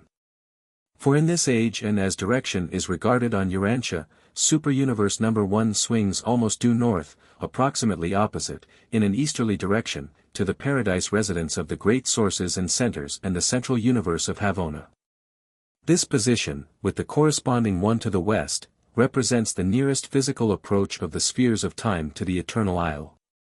Superuniverse number 2 is in the north, preparing for the westward swing, while number 3 now holds the northernmost segment of the great space path, having already turned into the bend leading to the southerly plunge. Number 4 is on the comparatively straightaway southerly flight, the advance regions now approaching opposition to the great centers. Number 5 has about left its position opposite the center of centers while continuing on the direct southerly course just preceding the eastward swing. Number 6 occupies most of the southern curve, the segment from which your superuniverse has nearly passed. 165.4, 15:1. 5. Your local universe of Nebadon belongs to Orvanton, the 7th superuniverse, which swings on between superuniverses 1 and 6, having not long since, as we reckon time, turned the southeastern bend of the superuniverse space level. Today, the solar system to which Urantia belongs is a few billion years past the swing around the southern curvature, so that you are just now advancing beyond the southeastern bend and are moving swiftly through the long and comparatively straightaway northern path. For untold ages Orvanton will pursue this almost direct northerly course. 165.5, 15 minutes and 1.6 seconds. Urantia belongs to a system which is well out towards the borderland of your local universe. And your local universe is at present traversing the periphery of Orvanton. Beyond you there are still others, but you are far removed in space from those physical systems which swing around the great circle in comparative proximity to the great source and center. 2. Organization of the superuniverses. 165.6, 15:2. 1. Only the Universal Father knows the location and actual number of inhabited worlds in space. He calls them all by name and number. I can give only the approximate number of inhabited or inhabitable planets, for some local universes have more worlds suitable for intelligent life than others. Nor have all projected local universes been organized. Therefore the estimates which I offer are solely for the purpose of affording some idea of the immensity of the material creation. 166.1, 15:2. 2. There are 7 superuniverses in the grand universe, and they are constituted approximately as follows. 166.2, 15 minutes and 2.3 seconds. 1. The system. The basic unit of the supergovernment consists of about 1,000 inhabited or inhabitable worlds. Blazing suns, cold worlds, planets too near the hot suns, and other spheres not suitable for creature habitation are not included in this group. These 1,000 worlds adapted to support life are called a system, but in the younger systems only a comparatively small number of these worlds may be inhabited. Each inhabited planet is presided over by a planetary prince, and each local system has an architectural sphere as its headquarters and is ruled by a system sovereign. 166.3, 15 minutes and 2.4 seconds. 2. The constellation. 100 systems, about 100,000 inhabitable planets, make up a constellation. Each constellation has an architectural headquarters sphere and is presided over by 3 Verandadic suns, the Most Highs. Each constellation also has a faithful of days in observation, an ambassador of the Paradise Trinity. 166.4, 15 minutes and 2.5 seconds. 3. The local universe. 100 constellations, about 10 million inhabitable planets, constitute a local universe. Each local universe has a magnificent architectural headquarters world and is ruled by one of the coordinate creator sons of God of the Order of Michael. Each universe is blessed by the presence of a union of days, a representative of the Paradise Trinity. 166.5, 15 minutes and 2.6 seconds. 4. The minor sector. 100 local universes, about 1 billion inhabitable planets, constitute a minor sector of the superuniverse government. It has a wonderful headquarters world, where from its rulers, the regents of days, administer the affairs of the minor sector. There are 3 regents of days, Supreme Trinity personalities, on each minor sector headquarters. 166.6, 15 minutes and 2.7 seconds. 5. The major sector. 100 minor sectors, about 100 billion inhabitable worlds, make one major sector. Each major sector is provided with a superb headquarters and is presided over by 3 perfections of days, Supreme Trinity personalities. 166.7, 15 minutes and 2.8 seconds. 6. The superuniverse. 10 major sectors, about 1 trillion inhabitable planets, constitute a superuniverse. Each superuniverse is provided with an enormous and glorious headquarters world and is ruled by 3 ancients of days. 166.8, 15 minutes and 2.9 seconds. 7. The Grand Universe. 7 superuniverses make up the present organized Grand Universe, consisting of approximately 7 trillion inhabitable worlds plus the architectural spheres and the 1 billion inhabited spheres of Havona. The superuniverses are ruled and administered indirectly and reflectively from paradise by the 7 master spirits. The billion worlds of Havona are directly administered by the Eternals of Days, one such Supreme Trinity personality presiding over each of these perfect spheres. 167.1, 15:2. 10 excluding the Paradise Havona spheres, the plan of universe organization provides for the following units. 167.2, 15 minutes and 2.11 seconds superuniverses. 7. 167.3, 15 minutes and 2.12 seconds major sectors. 70. 167.4, 15:2. 13 minor sectors. 7,000. 167.5, 15 minutes and 2.14 seconds local universes. 700,000. 167.6, 15 minutes and 2.15 seconds constellations. 0.70,000,000. 167.7, 15 minutes and 2.16 seconds local systems. 7 billion. 167.8, 15:2. 17 inhabitable planets. 7 trillion. 167.9, 15 minutes and 2.18 seconds each of the 7 superuniverses is constituted, approximately, as follows. 167.10, 15 minutes and 2.19 seconds one system embraces, approximately. 1000 worlds. 167.11, 15:2. 21 constellation, 100 systems. 100,000 worlds.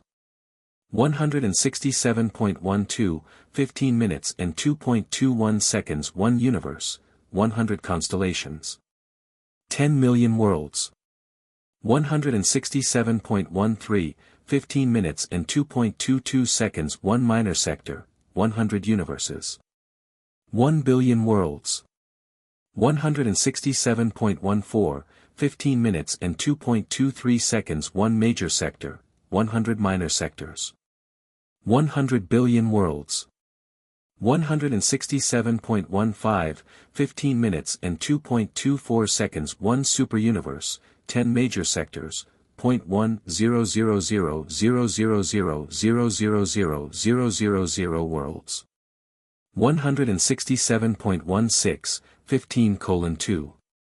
25 All such estimates are approximations at best, for new systems are constantly evolving while other organizations are temporarily passing out of material existence. 3. The superuniverse of Urantia. 167.17, 15:3. 1. Practically all of the starry realms visible to the naked eye on Urantia belong to the 7th section of the grand universe, the superuniverse of Urantia. The vast Milky Way starry system represents the central nucleus of Urantia, being largely beyond the borders of your local universe. This great aggregation of suns, dark islands of space, double stars, globular clusters, star clouds, spiral and other nebulae, together with myriads of individual planets, forms a watch-like elongated circular grouping of about 1/7 of the inhabited evolutionary universes. 167.18, 15:3. 2. From the astronomical position of Urantia, as you look through the cross-section of nearby systems to the great Milky Way, you observe that the spheres of Urantia are traveling in a vast elongated plane. The breadth being far greater than the thickness and the length far greater than the breadth. 167.19, 15 minutes and 3.3 seconds observation of the so-called Milky Way discloses the comparative increase in Urantia's stellar density when the heavens are viewed in one direction, while on either side the density diminishes. The number of stars and other spheres decreases away from the chief plane of our material superuniverse. When the angle of observation is propitious, gazing through the main body of this realm of maximum density, you are looking toward the residential universe and the center of all things. 167.20, 15:3. 4 of the 10 major divisions of Urantia, 8 have been roughly identified by Urantian astronomers. The other 2 are difficult of separate recognition because you are obliged to view these phenomena from the inside. If you could look upon the superuniverse of Urantia from a position far distant in space, you would immediately recognize the 10 major sectors of the 7th galaxy. 168.1, 15:3. 5. The rotational center of your minor sector is situated far away in the enormous and dense star cloud of Sagittarius, around which your local universe and its associated creations all move. And from opposite sides of the vast Sagittarius subgalactic system you may observe 2 great streams of star clouds emerging in stupendous stellar coils. 168.2, 15 minutes and 3.6 seconds. The nucleus of the physical system to which your Sun and its associated planets belong is the center of the one-time Andronover Nebula. This former spiral nebula was slightly distorted by the gravity disruptions associated with the events which were attendant upon the birth of your solar system, and which were occasioned by the near approach of a large neighboring nebula.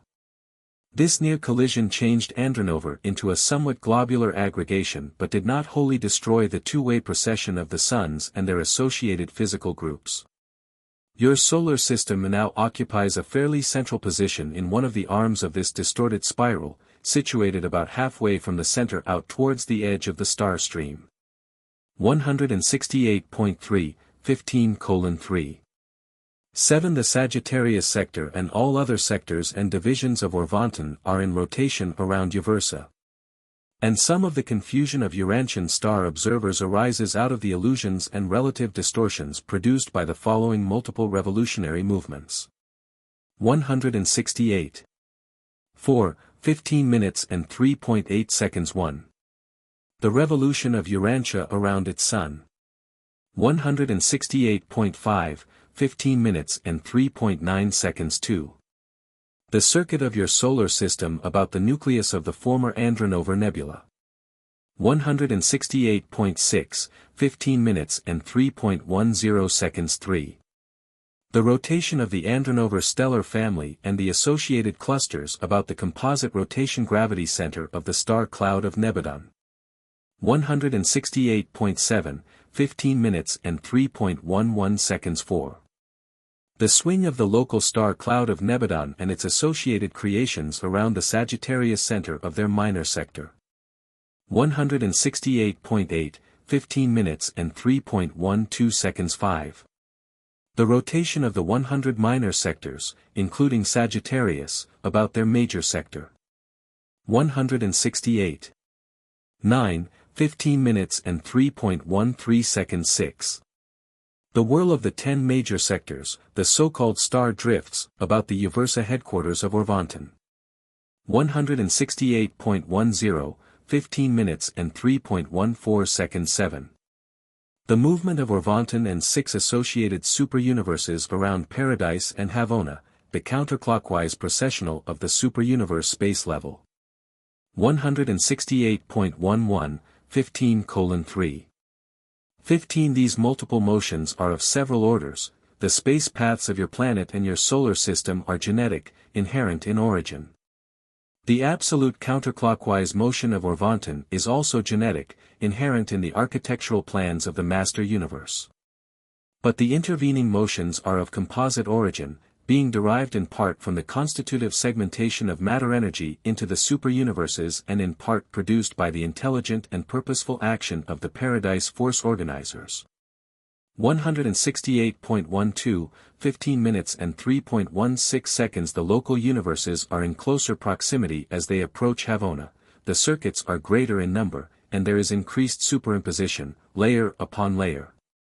But farther out from the eternal center there are fewer and fewer systems, layers, circuits, and universes. 4. Nebulae, the ancestors of universes. 169.1, 15:4. 1. While creation and universe organization remain forever under the control of the infinite creators and their associates, the whole phenomenon proceeds in accordance with an ordained technique and in conformity to the gravity laws of force, energy, and matter. But there is something of mystery associated with the universal force charge of space. We quite understand the organization of the material creations from the ultimatonic stage forward, but we do not fully comprehend the cosmic ancestry of the ultimatons. We are confident that these ancestral forces have a paradise origin because they forever swing through pervaded space in the exact gigantic outlines of paradise. Though non-responsive to paradise gravity, this force charge of space, the ancestor of all materialization, does always respond to the presence of nether paradise, being apparently circuited in and out of the nether paradise center. 169.2, 15:4. 2. The Paradise Force organizers transmute space potency into primordial force and evolve this prematerial potential into the primary and secondary energy manifestations of physical reality. When this energy attains gravity-responding levels, the power directors and their associates of the superuniverse regime appear upon the scene and begin their never-ending manipulations designed to establish the manifold power circuits and energy channels of the universes of time and space. Thus does physical matter appear in space, and so is the stage set for the inauguration of universe organization. 169.3, 15 minutes and 4.3 seconds. This segmentation of energy is a phenomenon which has never been solved by the physicists of Nebadon. Their chief difficulty lies in the relative inaccessibility of the Paradise Force organizers, for the living power directors, though they are competent to deal with space energy. do not have the least conception of the origin of the energies they so skillfully and intelligently manipulate. 169.4, 15 minutes and 4.4 seconds. Paradise Force organizers are nebulae originators. They are able to initiate about their space presence the tremendous cyclones of force which, when once started, can never be stopped or limited until the all-pervading forces are mobilized for the eventual appearance of the ultimate tonic units of universe matter. Thus are brought into being the spiral and other nebulae, the mother wheels of the direct origin suns and their varied systems. In outer space there may be seen 10 different forms of nebulae, phases of primary universe evolution, and these vast energy wheels had the same origin as did those in the 7 superuniverses. 169.5, 15:4. 5 nebulae vary greatly in size and in the resulting number and aggregate mass of their stellar and planetary offspring. A sun-forming nebula just north of the borders of Urantia, but within the superuniverse space level, has already given origin to approximately 40,000 suns, and the mother wheel is still throwing off suns, the majority of which are many times the size of yours. Some of the larger nebulae of outer space are giving origin to as many as 100 million suns. 169.6, 15:4. 6 nebulae are not directly related to any of the administrative units, such as minor sectors or local universes, although some local universes have been organized from the products of a single nebula. Each local universe embraces exactly 1/100,000th part of the total energy charge of a superuniverse irrespective of nebular relationship, for energy is not organized by nebulae, it is universally distributed. 170.1, 15:4. 7 Not all spiral nebulae are engaged in sun-making. Some have retained control of many of their segregated stellar offspring, and their spiral appearance is occasioned by the fact that their suns pass out of the nebular arm in close formation but return by diverse routes, thus making it easy to observe them at one point but more difficult to see them when widely scattered on their different returning routes farther out and away from the arm of the nebula. There are not many sun-forming nebulae active in Urantia at the present time, though Andromeda, which is outside the inhabited superuniverse, is very active. This far-distant nebula is visible to the naked eye, and when you view it, pause to consider that the light you behold left those distant suns almost 1 million years ago. 170.2, 15:4. 8 The Milky Way galaxy is composed of vast numbers of former spiral and other nebulae, and many still retain their original configuration. But as the result of internal catastrophes and external attraction, many have suffered such distortion and rearrangement as to cause these enormous aggregations to appear as gigantic luminous masses of blazing suns, like the Magellanic Cloud. The globular type of star clusters predominates near the outer margins of Urantia. 170.3, 15:4. 9 The vast star clouds of Urantia should be regarded as individual aggregations of matter comparable to the separate nebulae observable in the space regions external to the Milky Way galaxy. Many of the so-called star clouds of space, however, consist of gaseous material only. The energy potential of these stellar gas clouds is unbelievably enormous, and some of it is taken up by nearby suns and redispatched in space as solar emanations. 5. The origin of space bodies. 170.4, 15:5. 1 The bulk of the mass contained in the suns and planets of a superuniverse originates in the nebular wheels. Very little of superuniverse mass is organized by the direct action of the power directors, as in the construction of architectural spheres, although a constantly varying quantity of matter originates in open space. 170.5, 15:5. 2 As to origin, the majority of the suns, planets, and other spheres can be classified in one of the following 10 groups. 170.6, 15 minutes and 5.3 seconds. 1. Concentric contraction rings. Not all nebulae are spiral. Many an immense nebula, instead of splitting into a double star system or evolving as a spiral, undergoes condensation by multiple ring formation. For long periods such a nebula appears as an enormous central sun surrounded by numerous gigantic clouds of encircling, ring-appearing formations of matter. 170.7, 15 minutes and 5.4 seconds 2. The world stars embrace those suns which are thrown off the great mother wheels of highly heated gases. They are not thrown off as rings but in right and left-handed processions. World stars are also of origin in other than spiral nebulae. 170.8, 15 minutes and 5.5 seconds 3. Gravity explosion planets. When a sun is born of a spiral or of a barred nebula, not infrequently it is thrown out a considerable distance. Such a sun is highly gaseous, and subsequently, after it has somewhat cooled and condensed, it may chance to swing near some enormous mass of matter, a gigantic sun or a dark island of space.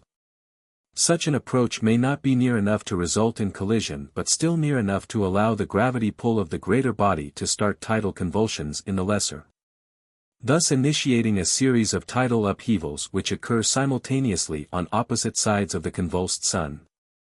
At their height these explosive eruptions produce a series of varying-sized aggregations of matter which may be projected beyond the gravity reclamation zone of the erupting sun, thus becoming stabilized in orbits of their own around one of the two bodies concerned in this episode.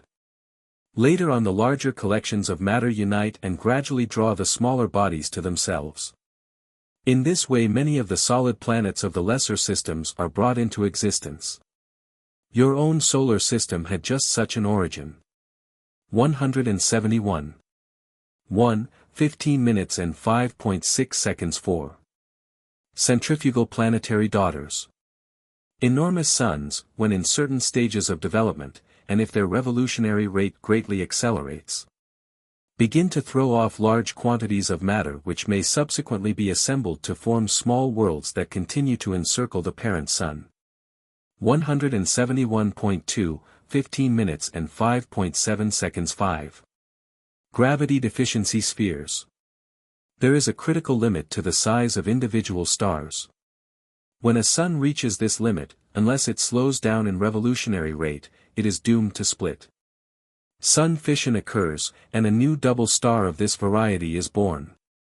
Numerous small planets may be subsequently formed as a byproduct of this gigantic disruption.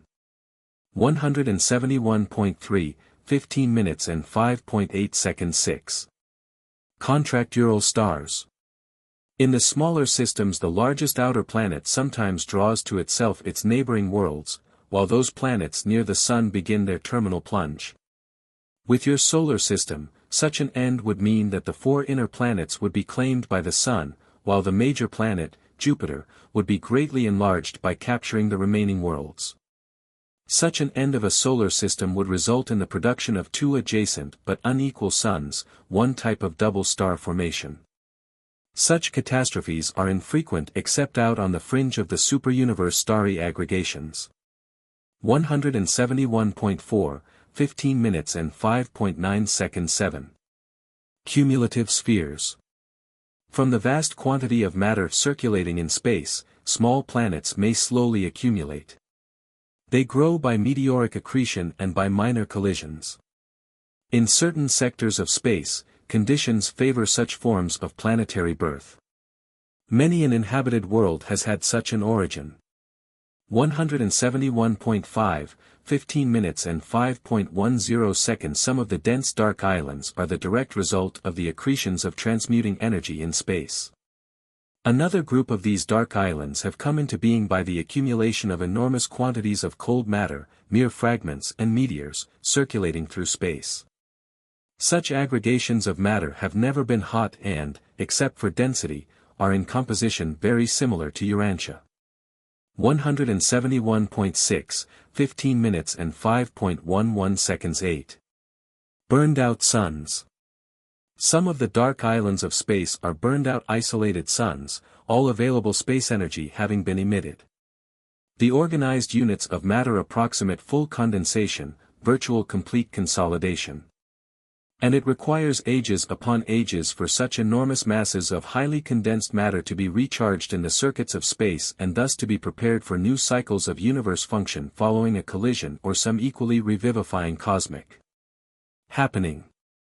171.7, 15 minutes and 5.12 seconds 9.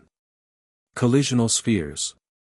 In those regions of thicker clustering, collisions are not uncommon. Such an astronomic readjustment is accompanied by tremendous energy changes and matter transmutations. Collisions involving dead suns are peculiarly influential in creating widespread energy fluctuations. Collisional debris often constitutes the material nucleuses for the subsequent formation of planetary bodies adapted to mortal habitation. 172. 1, 15 minutes and 5.13 seconds 10. Architectural worlds. These are the worlds which are built according to plans and specifications for some special purpose, such as Solvington, the headquarters of your local universe, and Uversa, the seat of government of our superuniverse. 172.2, 15:5. 14. There are numerous other techniques for evolving suns and segregating planets, but the foregoing procedures suggest the methods whereby the vast majority of stellar systems and planetary families are brought into existence.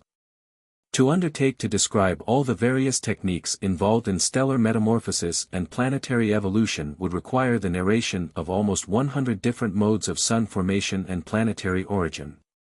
As your star students scan the heavens, they will observe phenomena indicative of all these modes of stellar evolution, but they will seldom detect evidence of the formation of those small, non-luminous collections of matter which serve as inhabited planets, the most important of the vast material creations.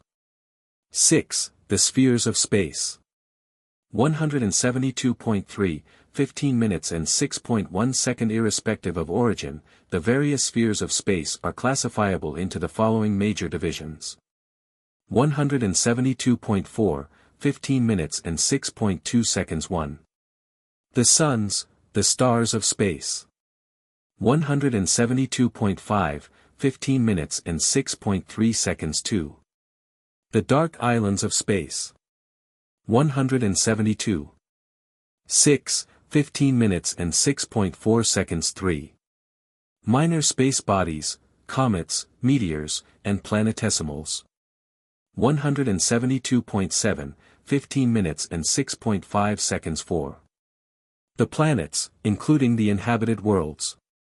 172.8, 15 minutes and 6.6 seconds 5. Architectural spheres, worlds made to order. 172.9, 15:6.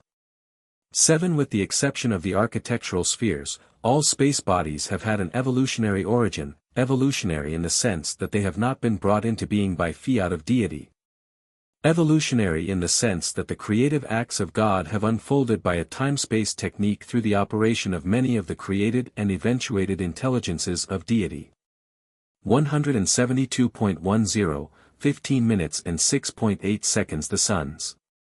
These are the stars of space in all their various stages of existence.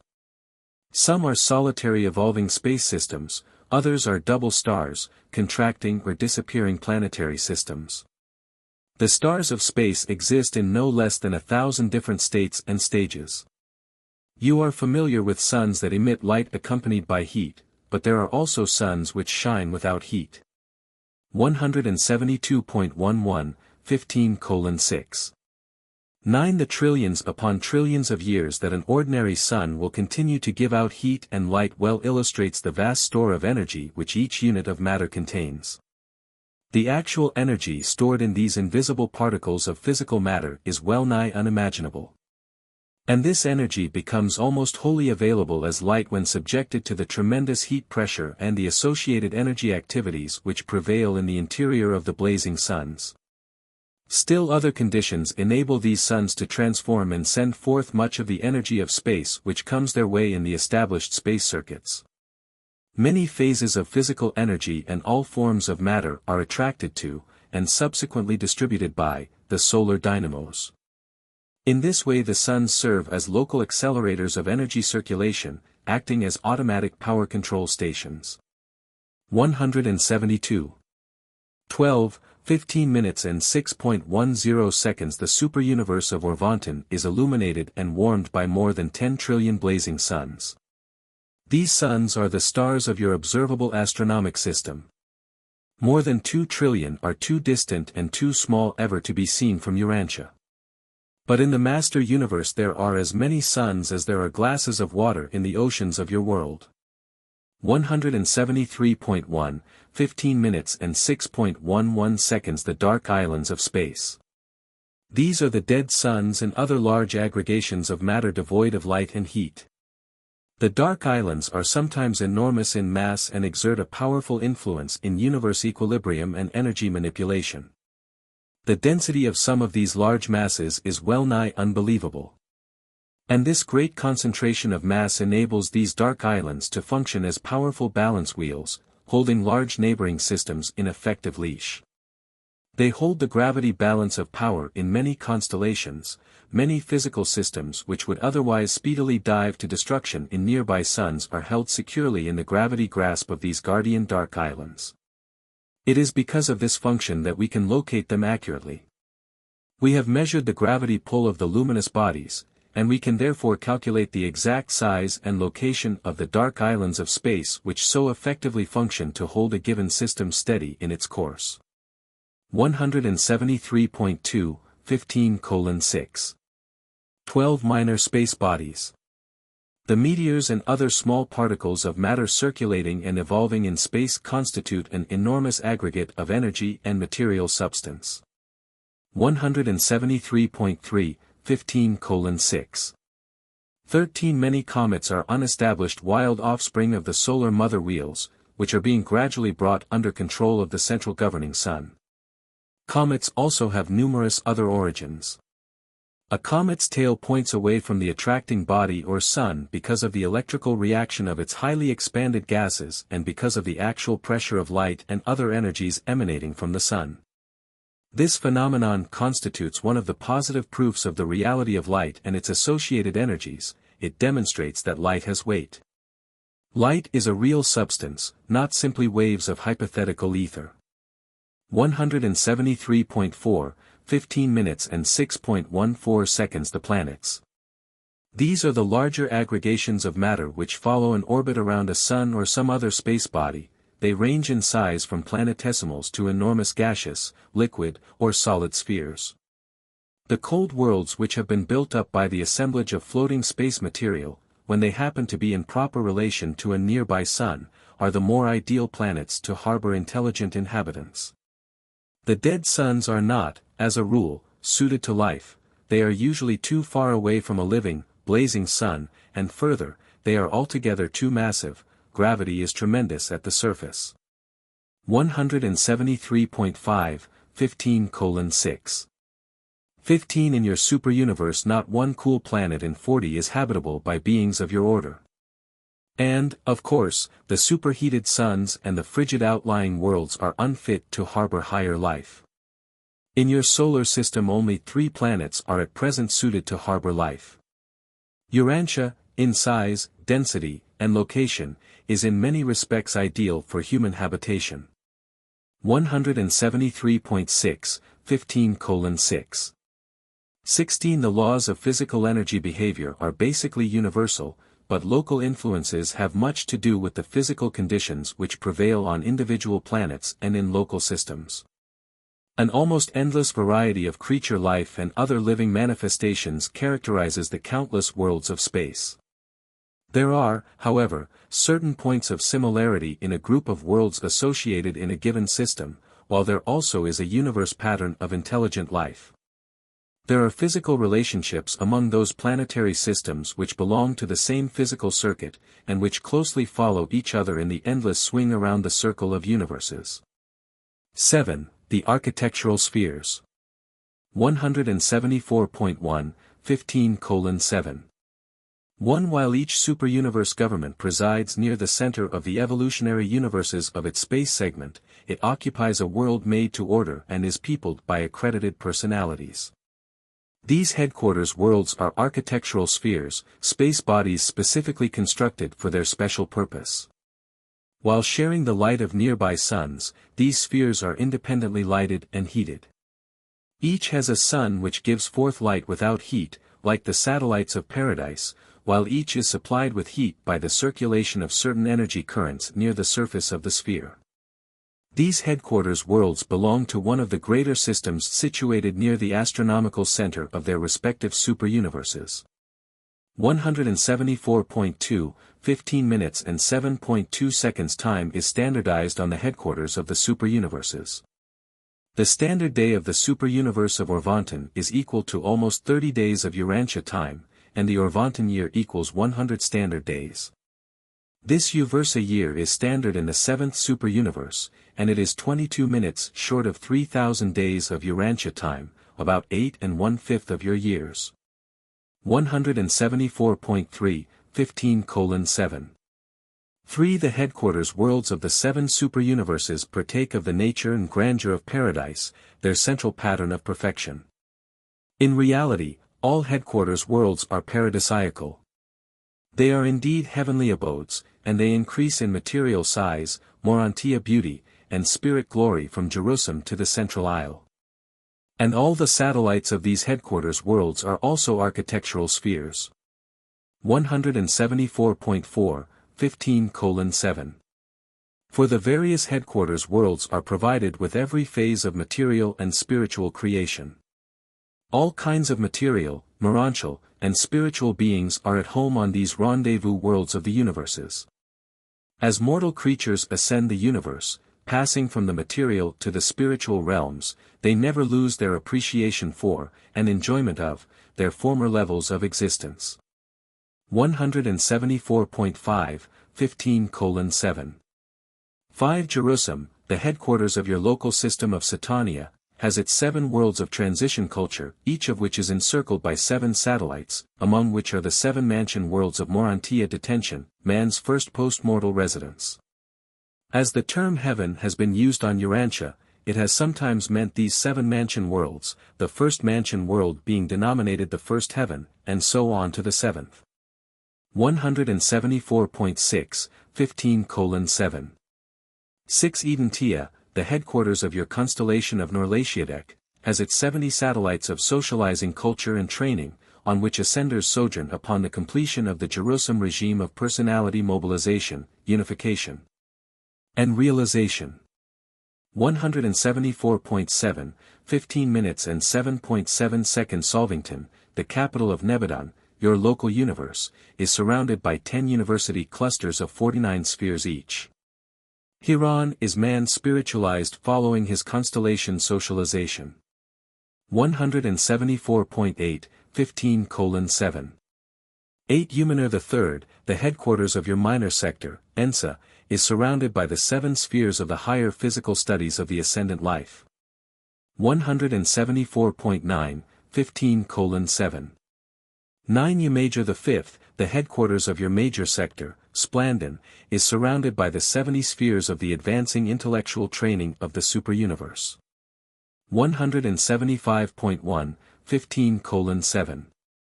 10. Uversa, the headquarters of Urantia, your superuniverse, is immediately surrounded by the 7 higher universities of advanced spiritual training for ascending will creatures.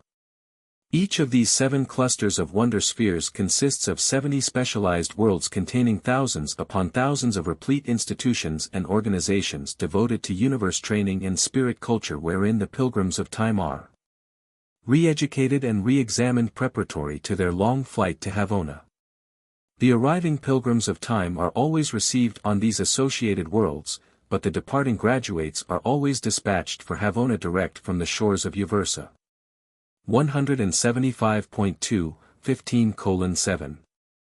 11. Uversa is the spiritual and administrative headquarters for approximately 1 trillion inhabited or inhabitable worlds.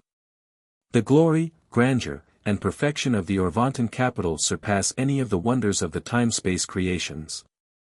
175. 3, 15 minutes and 7.12 seconds. If all the projected local universes and their component parts were established, there would be slightly less than 500 billion architectural worlds in the 7 superuniverses. 8. Energy control and regulation. 175.4, 15:8. 1. The headquarters spheres of the superuniverses are so constructed that they are able to function as efficient power energy regulators for their various sectors, serving as focal points for the directionization of energy to their component local universes. They exert a powerful influence over the balance and control of the physical energies circulating through organized space. 175.5, 15:8. 2. Further regulative functions are performed by the superuniverse power centers and physical controllers, living and semi-living intelligent entities constituted for this express purpose. These power centers and controllers are difficult of understanding. The lower orders are not volitional, they do not possess will, they do not choose, their functions are very intelligent but apparently automatic and inherent in their highly specialized organization. The power centers and physical controllers of the superuniverses assume direction and partial control of the 30 energy systems which comprise the gravita domain. The physical energy circuits administered by the power centers of Uversa require a little over 968 million years to complete the encirclement of the superuniverse. 175.6, 15 minutes and 8.3 seconds. Evolving energy has substance. It has weight, although weight is always relative, depending on revolutionary velocity, mass, and anti-gravity. Mass in matter tends to retard velocity in energy.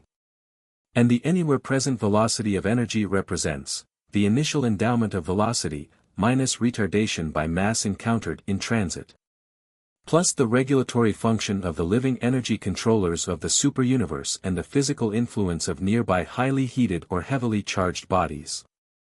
175.7, 15 minutes and 8.4 seconds. The universal plan for the maintenance of equilibrium between matter and energy necessitates the everlasting making and unmaking of the lesser material units. The universe power directors have the ability to condense and detain, or to expand and liberate, varying quantities of energy. 175.8, 15:8. 5. Given a sufficient duration of retarding influence, gravity would eventually convert all energy into matter were it not for 2 factors, first, because of the anti-gravity influences of the energy controllers, and second, because organized matter tends to disintegrate under certain conditions found in very hot stars and under certain peculiar conditions in space near highly energized cold bodies of condensed matter.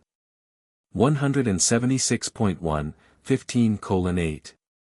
6. When mass becomes overaggregated and threatens to unbalance energy, to deplete the physical power circuits, the physical controllers intervene unless gravity's own further tendency to overmaterialize energy is defeated by the occurrence of a collision among the dead giants of space, thus in an instant completely dissipating the cumulative collections of gravity. In these collisional episodes enormous masses of matter are suddenly converted into the rarest form of energy, and the struggle for universal equilibrium is begun anew. Eventually the larger physical systems become stabilized, become physically settled, and are swung into the balanced and established circuits of the superuniverses. Subsequent to this event no more collisions or other devastating catastrophes will occur in such established systems. 176.2, 15:8. 7. During the times of plus energy there are power disturbances and heat fluctuations accompanied by electrical manifestations. During times of minus energy there are increased tendencies for matter to aggregate, condense, and to get out of control in the more delicately balanced circuits, with resultant tidal or collisional adjustments which quickly restore the balance between circulating energy and more literally stabilized matter. To forecast and otherwise to understand such likely behavior of the blazing suns and the dark islands of space is one of the tasks of the celestial star observers.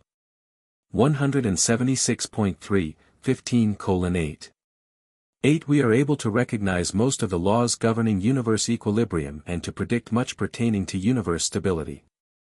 Practically, our forecasts are reliable, but we are always confronted by certain forces which are not wholly amenable to the laws of energy control and matter behavior known to us. The predictability of all physical phenomena becomes increasingly difficult as we proceed outward in the universes from paradise. As we pass beyond the borders of the personal administration of the paradise rulers, we are confronted with increasing inability to reckon in accordance with the standards established and the experience acquired in connection with observations having exclusively to do with the physical phenomena of the nearby astronomic systems. Even in the realms of the seven superuniverses we are living in the midst of force actions and energy reactions which pervade all our domains and extend in unified equilibrium on through all regions of outer space. 176.4, 15:8. 9. The farther out we go, the more certainly we encounter those variational and unpredictable phenomena which are so unerringly characteristic of the unfathomable presence performances of the absolutes and the experiential deities. And these phenomena must be indicative of some universal overcontrol of all things. 176.5, 15 minutes and 8.10 seconds. The superuniverse of Urantia is apparently now running down, the outer universes seem to be winding up for unparalleled future activities. The central Havona universe is eternally stabilized. Gravity in absence of heat, cold, organize and hold matter together. Heat and anti-gravity disrupt matter and dissipate energy. The living power directors and force organizers are the secret of the special control and intelligent direction of the endless metamorphoses of universe making, unmaking, and remaking. Nebulae may disperse, suns burn out, systems vanish, and planets perish, but the universes do not run down. 9. Circuits of the superuniverses. 176.6, 15:9. 1. The universal circuits of paradise do actually pervade the realms of the seven superuniverses. These present circuits are, the personality gravity of the universal Father, the spiritual gravity of the eternal Son, the mind gravity of the conjoint actor, and the material gravity of the eternal Isle. 177.1, 15:9. 2. In addition to the universal paradise circuits and in addition to the presence performances of the absolutes and the experiential deities, there function within the superuniverse space level only two energy circuit divisions or power segregations, the superuniverse circuits and the local universe circuits. 177.2, 15 minutes and 9.3 seconds. The superuniverse circuits.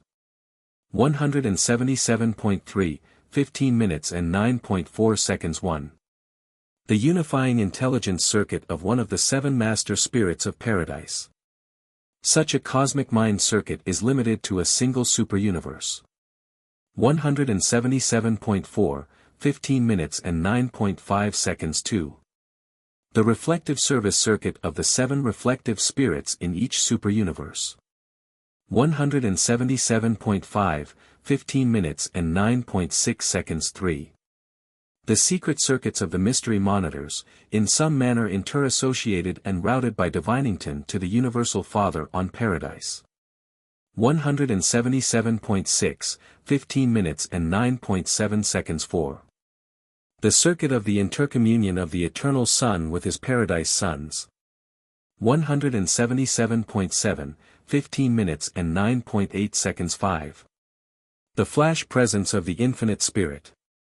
177.8, 15 minutes and 9.9 seconds. 6. The broadcasts of Paradise, the space reports of Havona. 177.9, 15:9. 10.7. The energy circuits of the power centers and the physical controllers. 177.10, 15 minutes and 9.11 seconds. The local universe circuits. 177.11, 15 minutes and 9.12 seconds. 1. The bestowal spirit of the Paradise Sons, the comforter of the bestowal worlds. The spirit of truth, the spirit of Michael on Urantia. 177.12, 15 minutes and 9.13 seconds. 2. The circuit of the divine ministers, the local universe mother spirits, the Holy Spirit of your world. 177.13, 15 minutes and 9.14 seconds. 3.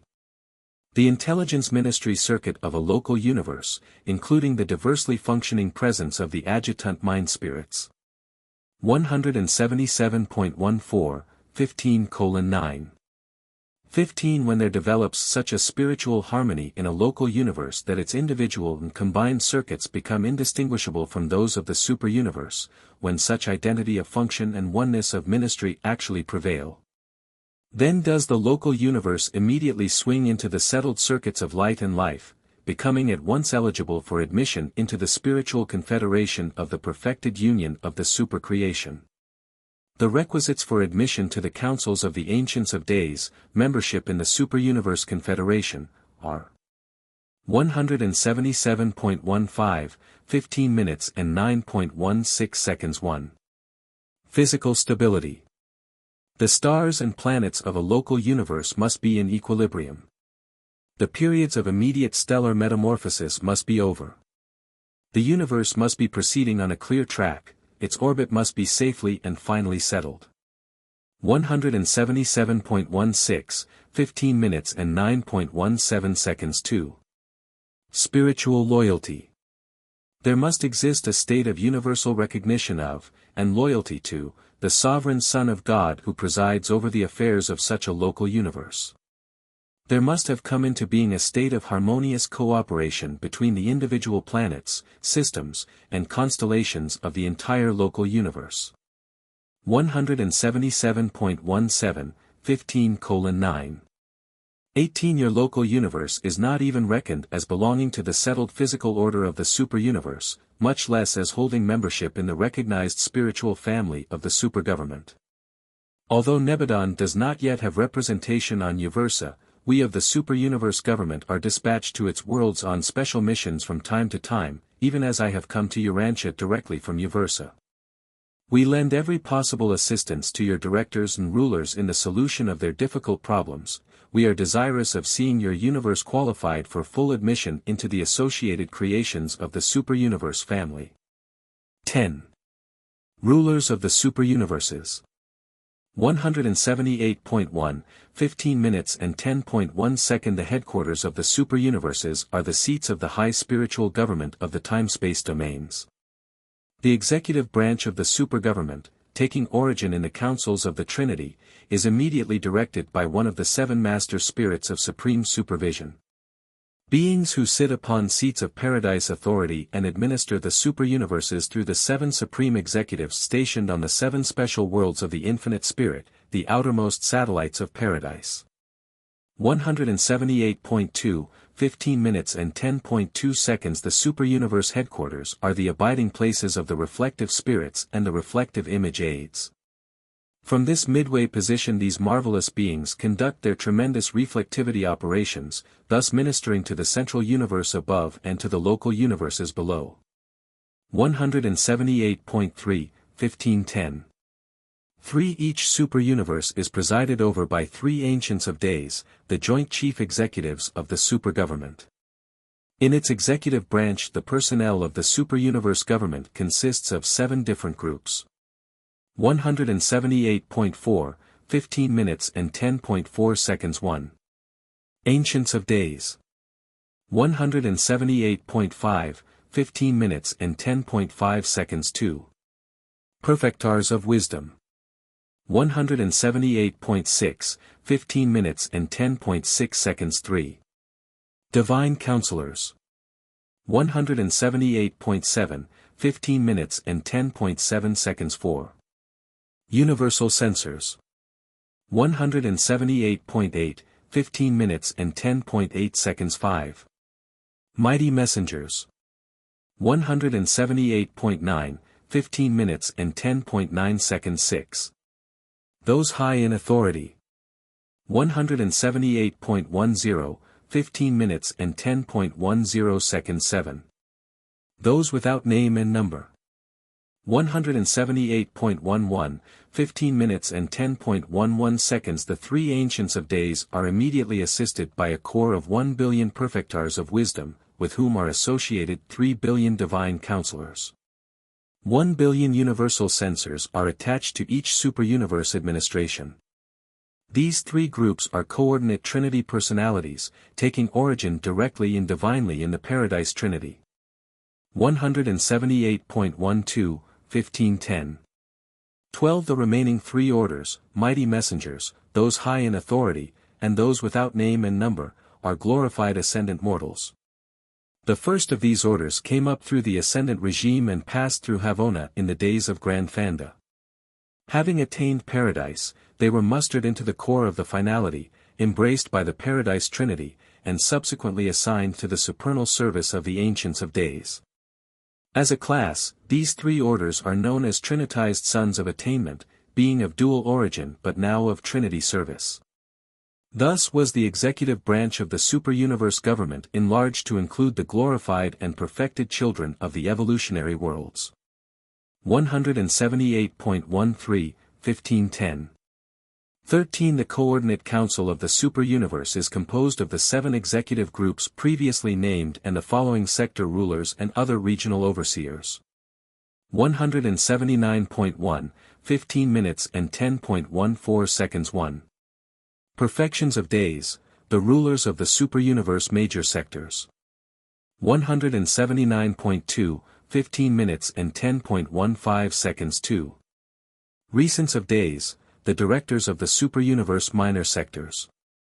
179.3, 15 minutes and 10.16 seconds 3. Unions of days, the paradise advisors to the rulers of the local universes. 179.4, 15 minutes and 10.17 seconds 4. Faithfuls of days, the paradise counselors to the most high rulers of the constellation governments. 179.5, 15 minutes and 10.18 seconds 5. Trinity teacher sons who may chance to be on duty at superuniverse headquarters. 179.6, 15 minutes and 10.19 seconds 6. Eternals of days who may happen to be present at superuniverse headquarters. 179.7, 15 minutes and 10.20 seconds 7. The 7 reflective image aids, the spokesman of the 7 reflective spirits and through them representatives of the 7 master spirits of paradise. 179.8, 1510. 21 The reflective image aids also function as the representatives of numerous groups of beings who are influential in the superuniverse governments, but who are not, at present, for various reasons, fully active in their individual capacities.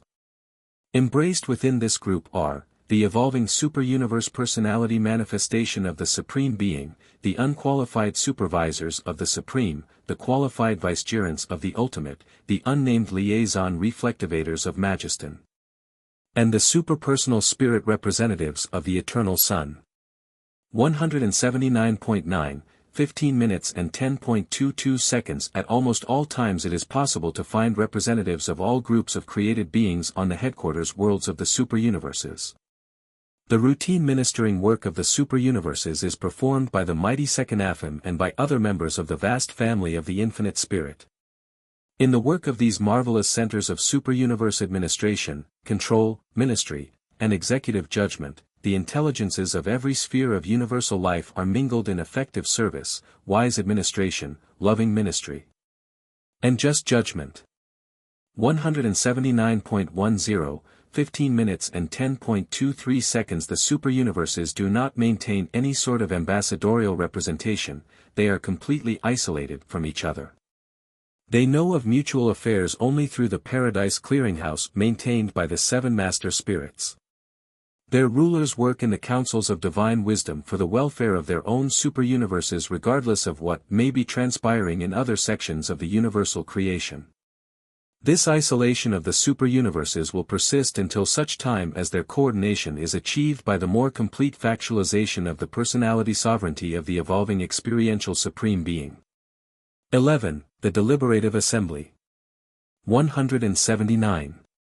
11, 15 minutes and 11.1 second It is on such worlds as Uversa that the beings representative of the autocracy of perfection and the democracy of evolution meet face to face. The executive branch of the supergovernment originates in the realms of perfection. The legislative branch springs from the flowering of the evolutionary universes. 179.12, 15 minutes and 11.2 seconds. The deliberative assembly of the superuniverse is confined to the headquarters world. This legislative or advisory council consists of 7 houses, to each of which every local universe admitted to the superuniverse councils elects a native representative. These representatives are chosen by the high councils of such local universes from among the ascending pilgrim graduates of Orvanton who are tarrying on Uversa, accredited for transport to Havona. The average term of service is about 100 years of superuniverse standard time. 180.1, 15 minutes and 11.3 seconds. Never have I known of a disagreement between the Orvanton executives and the Uversa assembly. Never yet, in the history of our superuniverse, has the deliberative body ever passed a recommendation that the executive division of the supergovernment has even hesitated to carry out. There always has prevailed the most perfect harmony and working agreement. All of which testifies to the fact that evolutionary beings can really attain the heights of perfected wisdom which qualifies them to consort with the personalities of perfect origin and divine nature. The presence of the deliberative assemblies on the superuniverse headquarters reveals the wisdom, and foreshadows the ultimate triumph, of the whole vast evolutionary concept of the Universal Father and His Eternal Son. 12. The Supreme Tribunals. 180.2, 1512. 1. When we speak of executive and deliberative branches of the Uversa government, you may, from the analogy of certain forms of Urantian civil government, reason that we must have a third or judicial branch, and we do. But it does not have a separate personnel. Our courts are constituted as follows. There presides, in accordance with the nature and gravity of the case, an Ancient of Days, a Perfecter of Wisdom, or a Divine Counselor. The evidence for or against an individual, a planet, system, constellation, or universe is presented and interpreted by the censors. The defense of the children of time and the evolutionary planets is offered by the mighty messengers, the official observers of the superuniverse government to the local universes and systems. The attitude of the higher government is portrayed by those high in authority. And ordinarily the verdict is formulated by a varying-sized commission consisting equally of those without name and number and a group of understanding personalities chosen from the deliberative assembly. 180.3, 1512. 2. The courts of the Ancients of Days are the high review tribunals for the spiritual adjudication of all component universes. The sovereign sons of the local universes are supreme in their own domains. They are subject to the supergovernment only in so far as they voluntarily submit matters for counsel or adjudication by the Ancients of Days except in matters involving the extinction of will creatures. Mandates of judgment originate in the local universes, but sentences involving the extinction of will creatures are always formulated on, and executed from, the headquarters of the superuniverse. The sons of the local universes can decree the survival of mortal man, but only the Ancients of Days may sit in executive judgment on the issues of eternal life and death. 180.4, 1512. 3. In all matters not requiring trial, the submission of evidence, the Ancients of Days or their associates render decisions, and these rulings are always unanimous. We are here dealing with the councils of perfection. There are no disagreements nor minority opinions in the decrees of these supreme and superlative tribunals. 180.5, 1512. For with certain few exceptions the supergovernments exercise jurisdiction over all things and all beings in their respective domains. There is no appeal from the rulings and decisions of the superuniverse authorities since they represent the concurred opinions of the Ancients of Days and that Master Spirit who, from Paradise, presides over the destiny of the superuniverse concerned. 13. The sector governments. 181.1, 15 minutes and 13.1 seconds. A major sector comprises about 1/10 of a superuniverse and consists of 100 minor sectors, 10,000 local universes, about 100 billion inhabitable worlds. These major sectors are administered by 3 perfections of days, supreme Trinity personalities. 181.2, 1513. 2. The courts of the perfections of days are constituted much as are those of the Ancients of Days except that they do not sit in spiritual judgment upon the realms. The work of these major sector governments has chiefly to do with the intellectual status of a far-flung creation. The major sectors detain, adjudicate, dispense, and tabulate, for reporting to the courts of the Ancients of Days. All matters of superuniverse importance of a routine and administrative nature which are not immediately concerned with the spiritual administration of the realms or with the outworking of the mortal ascension plans of the paradise rulers. The personnel of a major sector government is no different from that of the superuniverse. 181.3, 1513. 3. As the magnificent satellites of Uversa are concerned with your final spiritual preparation for Havona, so are the 70 satellites of Umajor the Fifth devoted to your superuniverse intellectual training and development.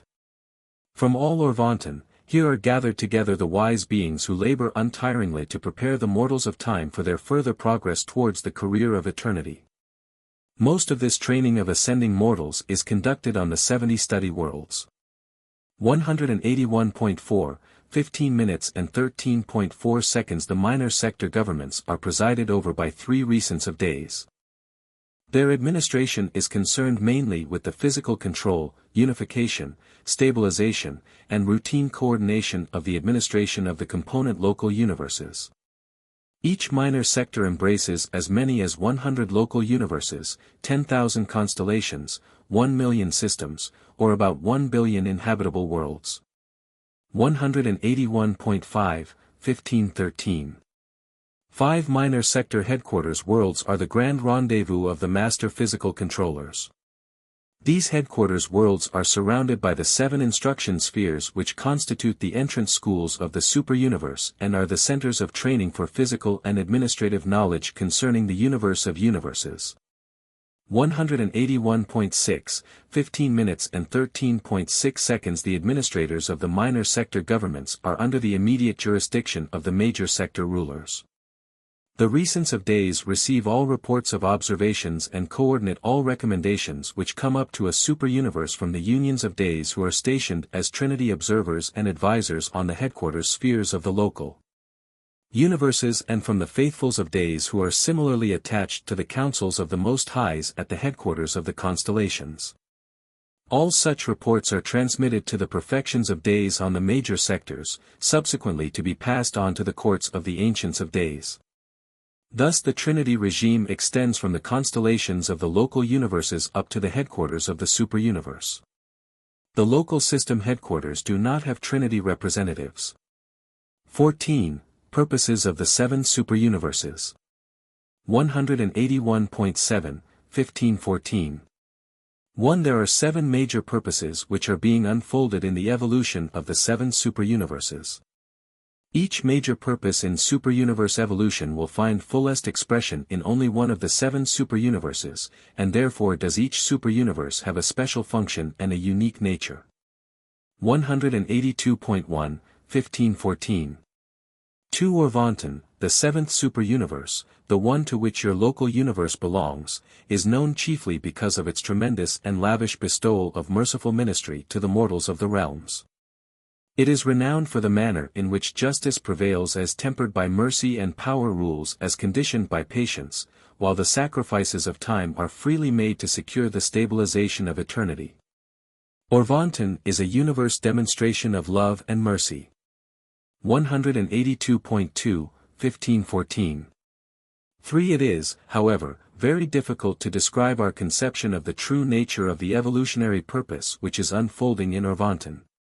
But it may be suggested by saying that in this supercreation we feel that the 6 unique purposes of cosmic evolution as manifested in the 6 associated supercreations are here being interassociated into a meaning of the whole.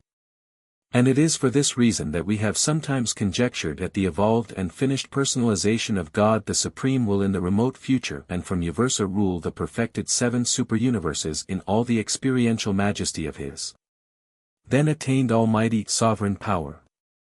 182.3, 15 minutes and 14.4 seconds. As Orvanton is unique in nature and individual in destiny, so also is each of its 6 associated superuniverses.